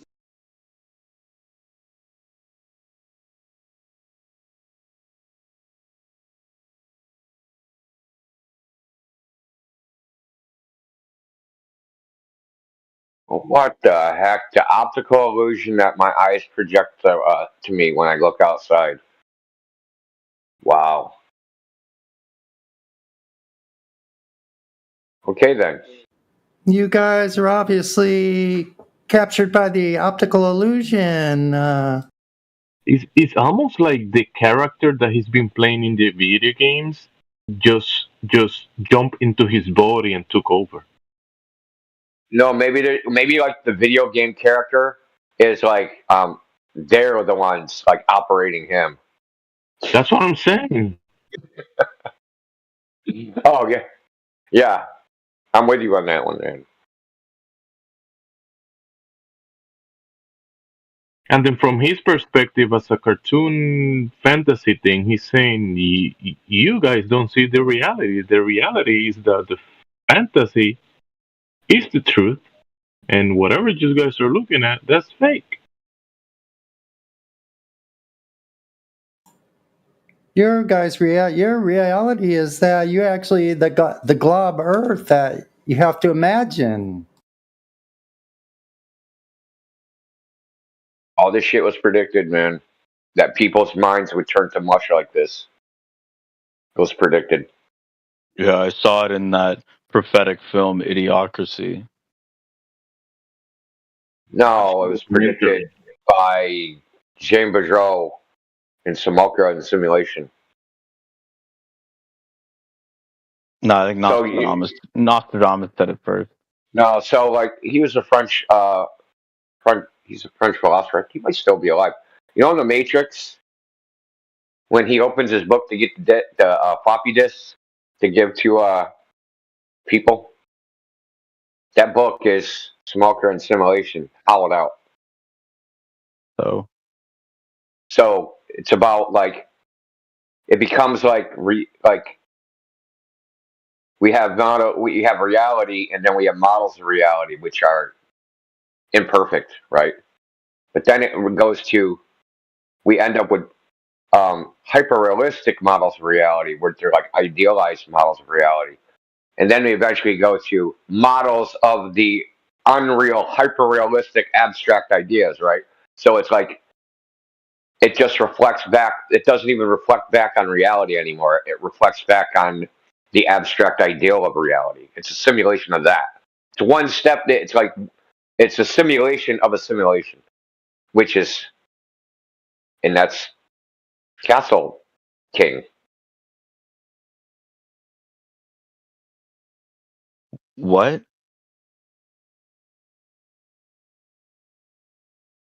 Okay, like say you took all the photographs and all the pictures of every woman, you scanned every woman that's ever lived in all the world, and you made an amalgamation of all of them and made an idealized perfect woman. right? That would be like I don't have to. simulating. I have a girlfriend of 5 years. It's all good. Oh, dude. Ooh la la, someone's gonna get laid in college.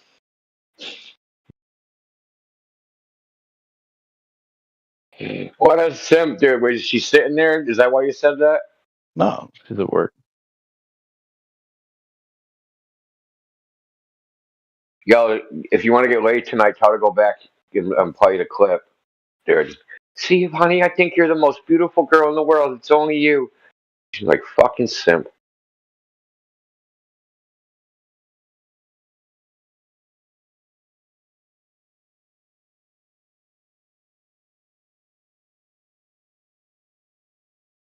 Whatever you think, buddy.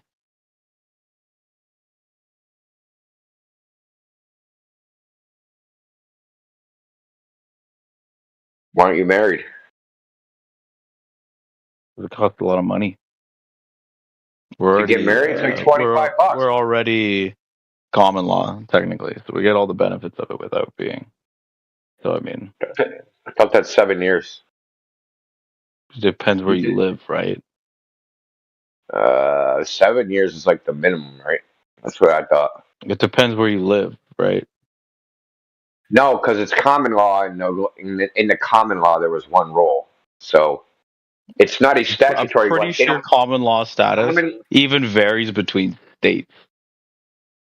okay, so there's a statute. Common law marriage has 3 constituent parts, right? A, Depends where you're from. cohabitate. Okay, no. Common law marriage does not depend on where you're from. What depends on you're from is when the state will recognize a common law marriage. It's a different thing. It's not the same thing. And maybe I'm not even from the state. Recognition versus whether you're it's a common law marriage are 2 different things. And maybe I'm not from the States. Doesn't Hey, wait, matter. I got a quick question. How many common laws of England are there? Oh, dude, didn't they rule over like a third of the world at one point? When people say the common law, it means the common law of England. The Anglo-Saxon my law point that still went back to the stands. fucking Normans and shit. Okay, so it's cohabitation, putting yourself out in public as if you're married, and consummation. Those 3 things would constitute a common law marriage. Then we're definitely common law, huh? She's not holding out. She's not waiting until marriage. What a weird question. By that definition, I think there may be some couples, some pairs of men around where I live that are common law married, married to each other. Wouldn't doubt it. Right in a server I got. You wish But I loved you. But when a state recognizes whether that exists, whether they're going to enforce or they're going to say, hey, we're going to give you the benefits of the state in your common law marriage just as if it was a statutory marriage. When they decide they want to do that, it could be 3 years, 5 years, 7 years. It's up to the Almost like state. that was my entire point. No, but typically, I don't know if it's pretty uniform that it's 7 years. And there's even a reason for that rule, why it is 7 years. They just don't pull these things out of their ass, dude. What's 7 years? The tribulation? No. How long it takes for you to finish a freaking coloring book without coloring outside the lines? Good one.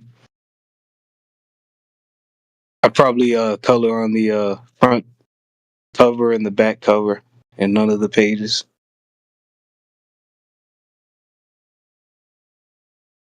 While your child does your taxes for you. Exactly. No, my cat will do my taxes.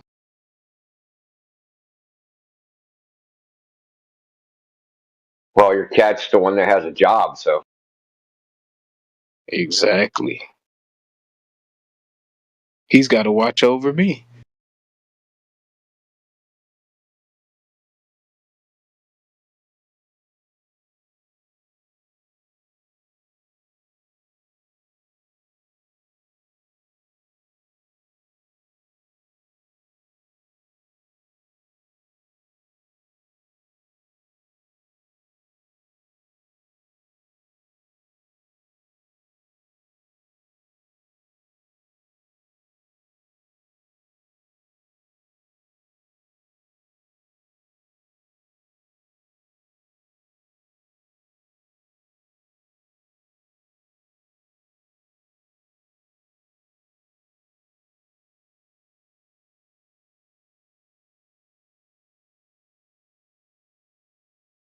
Castle There's a King doesn't know what he's commonly held talking belief about. that a couple who lives together for 7 years is automatically a common law couple with legal marriage.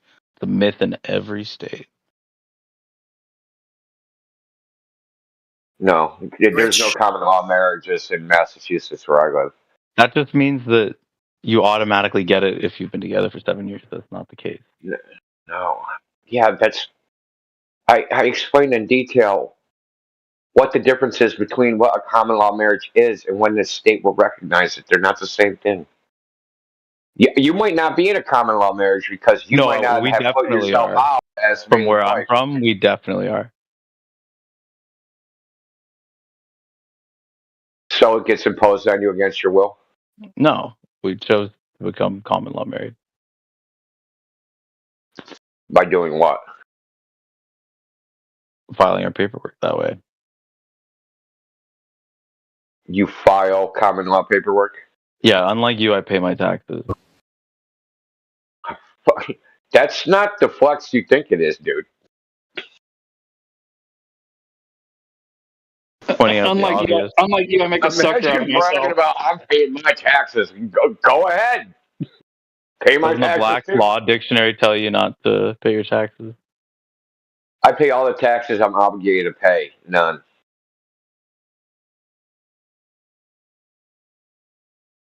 I pay all the taxes that I don't think I can get away with not paying.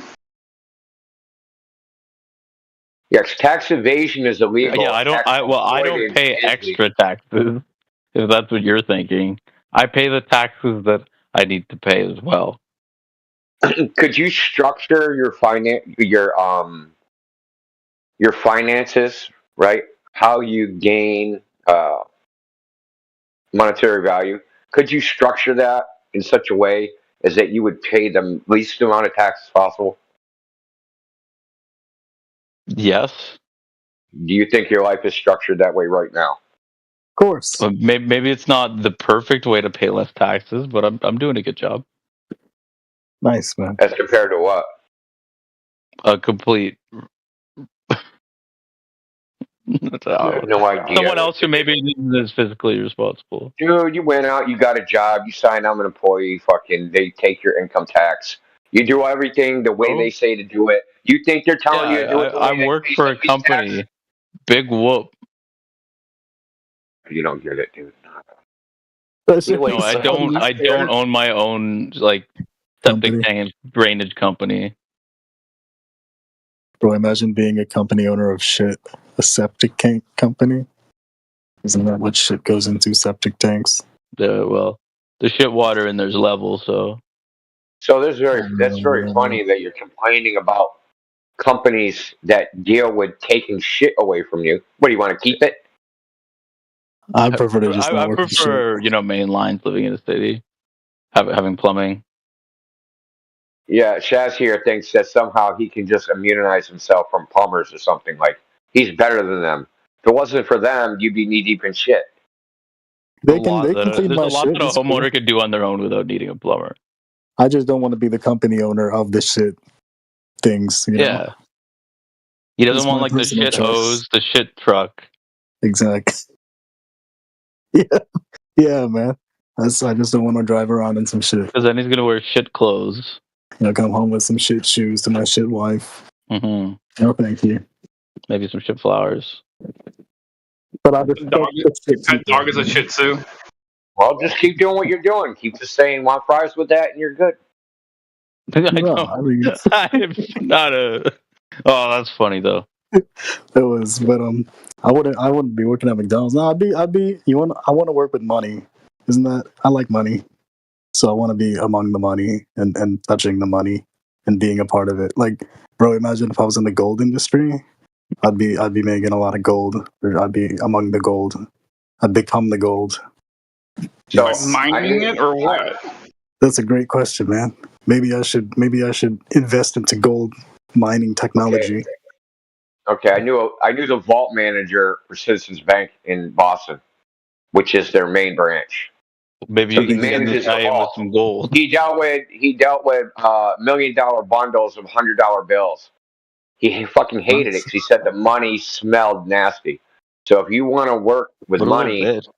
That's ironic coming He from said the it was. shit. He said the shit was like super gross, dude. Oh, But you're we're- right. Like, You're right. You don't have, when you don't have shit to like before, like- bring it up to your nose and go. No, he said there's just so much money, like you can't avoid the smell. Like, dude, you don't have to stick your nose up to it. You're in a vault. The only thing in the vault is fucking money. Yeah, that's how And it's not rich exactly. people It's stay not, rich. it's not Rich exactly people air stay rich by conditioned, going. right? You don't want all this money. It smells bad. Yeah, they're not taking it in cash, bro. And they don't have exactly great ventilation in a vault. He's right though. Like even brand new cash, even brand new $100 bills. Like if you have good sense of smell, you can smell them even when they're not really close to your face. They smell like shit.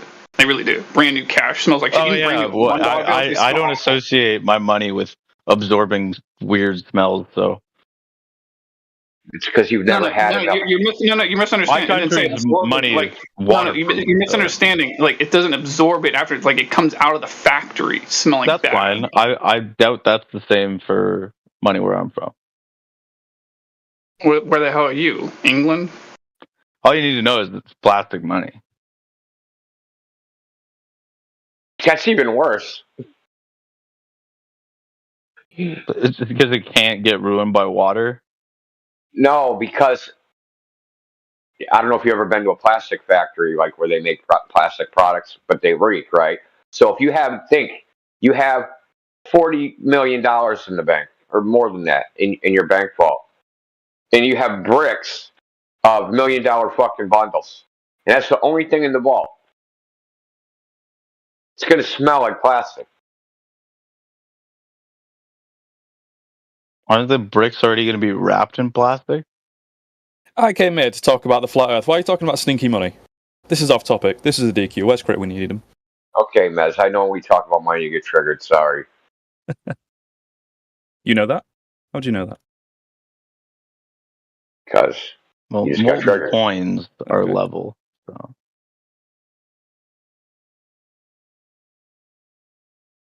If we Brought it like had around. a giant, if we had like a giant forge, a giant mint, and we want to mint it, a giant frickin' coin. How big would that like? At what size do we have to compensate for curvature on that coin? Because we don't want to make a Pringle. Trying to make a coin here. It would probably have to be pretty large.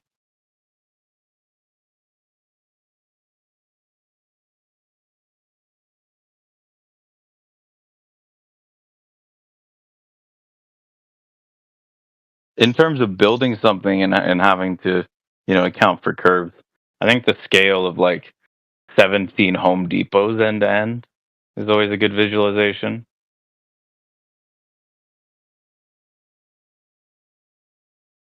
Our Home Depot's all the singles. I think like all a single size. They vary in size. It's hard to. They're all pretty much the same.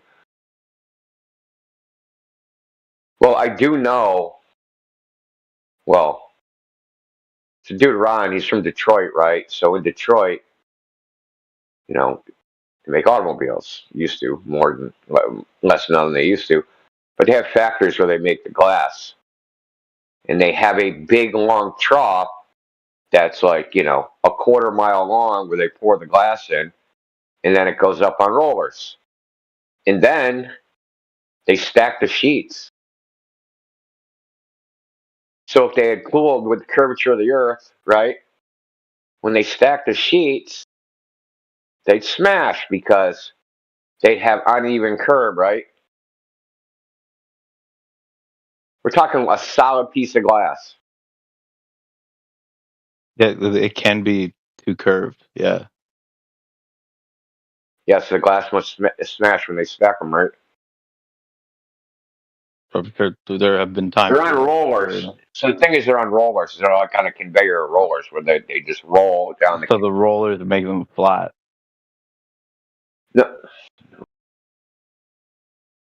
No, the rollers don't make them flat. Well, yeah, that would. Do But they when float it to cool it? They float it to cool it to get it level first? that what you're? That's where they. Well, that's what I'm saying. Exactly. Because they're making They pour it when in they're there in this freaking, like, giant red trough. hot. It's in a red hot giant trough of molten glass that should be solidifying curved, according to you guys. Somebody's gonna say you're not gonna. It's not gonna be enough to affect. That's what they'll say. Yeah, and They got an answer like for everything. he's been told it'll be that some horse so shit. many times. Like You don't understand. it's crazy how many times you can still be making like some bad analogy or argument and be the corrected funny the thing same is, way Rich, so many times. you guys just will do it again. Yeah, Rich. So that's cool, but you guys will say with the scale, and then when we go, okay, quantify it. Y'all can't do that. What do you mean? So your we scale can't quantify it. We have Earth curve calculators. Yeah, okay. So quantify. What's the sagita of our quarter-mile long piece of glass? Where is this quarter long piece of glass you made? It's made in Detroit. What have you not been listening? Let's see it. Oh, like I'm trying to follow what you're saying. I don't quite understand. Never mind. Well, a quarter mile piece of glass. Yeah, in Detroit they have giant fucking factories because they made cars, dude. They have giant factories. Should you have for a Right, quarter but mile? the thing in order to make glass is not a tray a quarter a mile across, right? Yeah, they make one long piece of glass and they cut it into pieces. Interesting. Now, if they cut it into pieces, right? Like if you have a segmented portion of a curved line, and you They actually do zoom the in same on it. thing with metal. Like they do the same thing with steel. Like they'll take it out of the furnace. It'll be on a conveyor belt, and like it'll be like 100 yards long, and on the 100th yard it'll be chop in that section.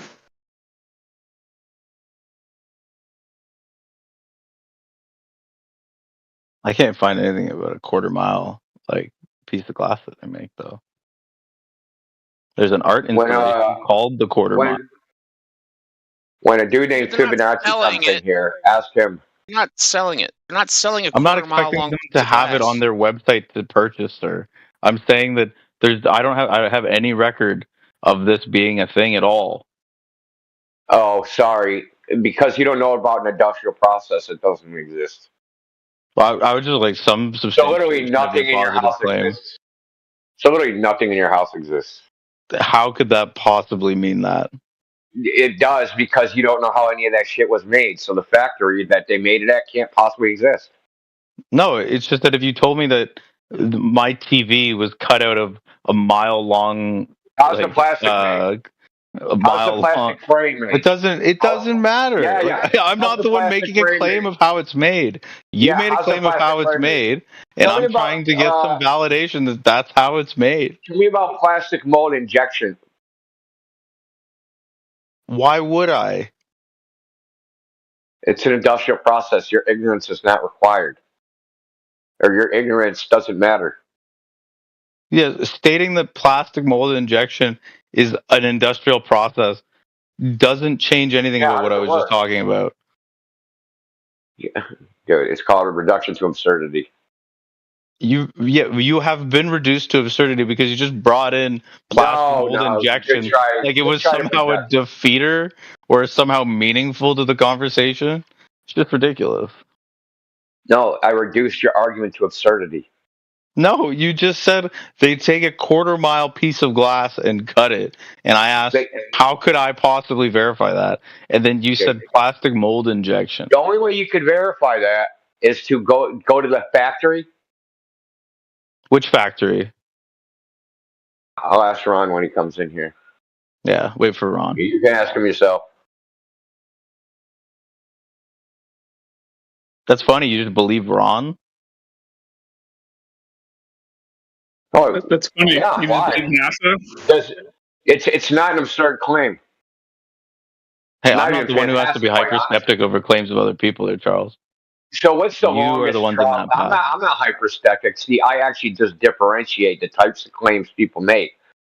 Is this claim within the realm of normal human experience? Why are you talking over me? So, is this claim within the realm of normal human experience, or is this some fantastic thing, right?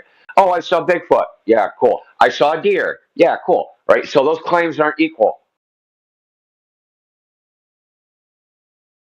Are those claims? Is someone claiming they saw a deer and claiming they saw Bigfoot equal claims? Why is it the case that seeing Bigfoot is so Yeah, unlikely? don't answer the question, dude. Of course not. I'm asking you why. Why is it the case that you can't accept them both so readily? Because one's fantastic. Seeing Bigfoot is outside the realm of normal human experience. Seeing a Yeah, deer but isn't, why is it the considering case that it's outside normal that is the experience? most dangerous animal in North America. And most people, when they die from being killed by an animal, die because of a deer. So seeing a deer is obvious, right?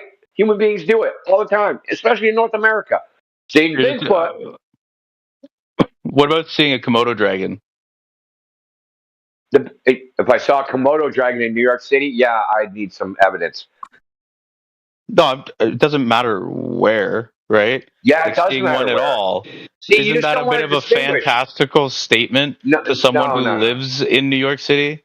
If someone from New York City doesn't have the exposure to the parts of the world where Komodo dragons exist, would it not become a fantastical claim to them? No. See, Why not? this is like childish. I just explained to you.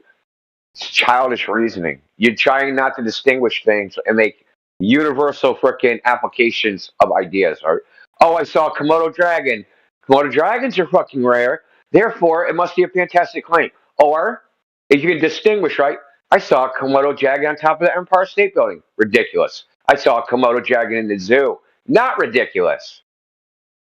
Right, but to someone, the existence of the Komodo dragon could be a fantastical claim because they hadn't ever heard of anything like it before. So it's entirely based on the subjective position and the subjective perceptions of that individual. There's an area, like there are parts of the world where they are plentiful, right? They exist in nature. So someone seeing one wouldn't necessarily be a super rare occurrence. Okay, so you tell us. Hold on, let me ask you one question. So if someone makes a claim, how do you determine whether that claim needs substantiation? I'm asking you. Whether or not it's menial or not, whether or not my experience aligns with that of said claim. Okay, I took a picture from fucking halfway to the moon. How'd you get there? Okay, so what does that matter? Well, I mean, your reluctance to explain is lower. So now you want to distinguish it, right? So Neil Armstrong. Well, usually if someone says that they did something, they should have a basic ability to explain how they did it. If they don't, it's point towards them lying. Okay, in 1972, there's 3 people that said they went to the moon and said they took a picture of the Earth from 110,000 miles away from Earth. How did you evaluate that claim? Yeah, how did they get there? Okay, what was the answer? The Saturn V, right? Yeah. A craft upon which we have a lot of evidence of its manufacturing and existence. So what? There are plans and numerous blueprints to show how it worked. That's evidence. So how do you know it wasn't made out of? We have a lot of eyewitness. How do you know it wasn't made out of kindling or firewood or something? How do you know it wasn't wood? It was just a mock-up, like a studio mock-up. That just seems like an ad hoc question against reality. No, I'm asking, how do you know that? I'm asking what you did to evaluate whether the claim, how you evaluated whether the claim was true. You did nothing. No, I was just giving evidence as to why I think the claim that someone was able to do something like travel to the moon has evidence towards it. You just saying that I didn't tap on the Saturn V rocket to make sure it wasn't made of wood is kind of a dumb point. So, Rich, it's not a dumb point because it's the same people making the same claim. This is just a stack of claims, right? Well, it doesn't matter who makes the claim, right? It matters what evidence is presented. Yeah, so what they did was they said, we took a picture from the moon. How'd you get there? Oh, we built a rocket. How'd you build the rocket? Oh, we got a bunch of money. Where'd you get the money? We got it from McDonald's. We spent a lot of time and had like Who's some, they? like prototypes. But it's the same people. The information is all the same source. It's all self-serving bullshit from the same source. I could do the same thing with Bigfoot. About how I took this photograph of Bigfoot, and I could Where were concoct you? a whole bunch of stories of my own. Well, I mean, I was right next to Bigfoot. Trust me, bro. Yeah, I get next to Bigfoot. I had a Bigfoot. I know. I understand that to take a picture of Bigfoot, you need to be near Bigfoot. But I was wondering where you and Bigfoot were. Oh, I had a Bigfoot detector. That's not an answer to my question. No. I had a Bigfoot. I had a Bigfoot detector, Rich. Oh, how did I make a Bigfoot detector? Someone gave me some money, and I told you I have a Bigfoot detector. Okay, can I see the Bigfoot detector? Bigfoot Mountain. Sure, but the inner workings are classified. Oh. Yeah, why just like the Saturn, because we don't want the Soviets to get it. And we destroyed the We don't want blueprint, the so we Soviets can't to make get a another Bigfoot one. detector. And I can't tell you, and I can't show you the data from how I detected the Bigfoot because I Why lost not? it. I lost it. That's a No, big I lost difference it, in your dude. analogy, eh? No, I know I We lost have it. Like, we have on my all path the to the Bigfoot. photos from. No. We have We the want the telemetry, photos. right? We want to know how they got to the place to take the picture, right? They lost that. So how I got to the Bigfoot with my Bigfoot detector, I lost that. Well, good and thing also, we have he video did of this them in 55 the years ago. He spacecraft did on this. the way there, right? But you just saw video of the spacecraft. But that's the thing we're trying to figure out is how we all. Yeah, so if that's the thing you're trying to figure out, So you're having trying to video prove evidence that of them doing the with thing another. is a good evidence. So Rich, so you tried to prove the photograph with other photographs from the same fucking source, making the same claim. Yeah. You're a If you were retard, like, dude. I have a photo of this building.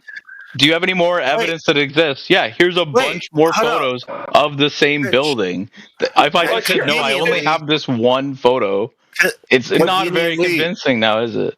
Conveniently,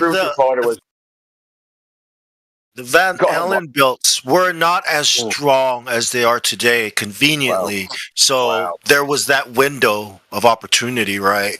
I mean, yeah, it was just good timing. Conveniently, yeah. Now, who makes the claim that the Van Allen belt wasn't as strong at the time? We're trying to establish the difference between types of claim, whether extraordinary or ordinary. Yeah, which is entirely a subjective pursuit. Well, see, everything that everyone's bringing up in you and Indio taking place here on the Earth, Komodo dragons and Bigfoots, they're not extraordinary claims because they take place in well-defined nature and physics. Creatures exist in landscapes and environments, blah, blah, blah, blah, blah. When we compare these stories to the vacuum of space, we understand that laws of nature have still got to apply, but in this scenario, laws of nature are ignored. For example, entropy. Sorry. Incorrect. And it appears to me that you've just outed yourself as showing that your claim of super, or what was the word you used? Like above the natural, it just means off Earth. All that. That's all that means. We didn't even know about the Van Allen Apparently, belt. anything that can happen on Earth is more likely to Jedi. Hold on, I want to get Rich to admit something because he said, no, the laws of physics are the same. So when you go to outer space, these laws of physics that are quote unquote the same, how will they express themselves in your experience of being in outer space? I'm not even going to dignify that with a response. Of course not. Right? Exactly. So I'm going to go, Fucking retarded. What's gravity? Drop something. Oh, so you do this test. Nothing happens. Yeah, oh, shit. There's nothing but you're going to say that the large laws enough of to physics are import the a same. gravitational field that would But the laws cause of it to physics are the fall. same. But the laws of physics are the same. The laws of physics do hold.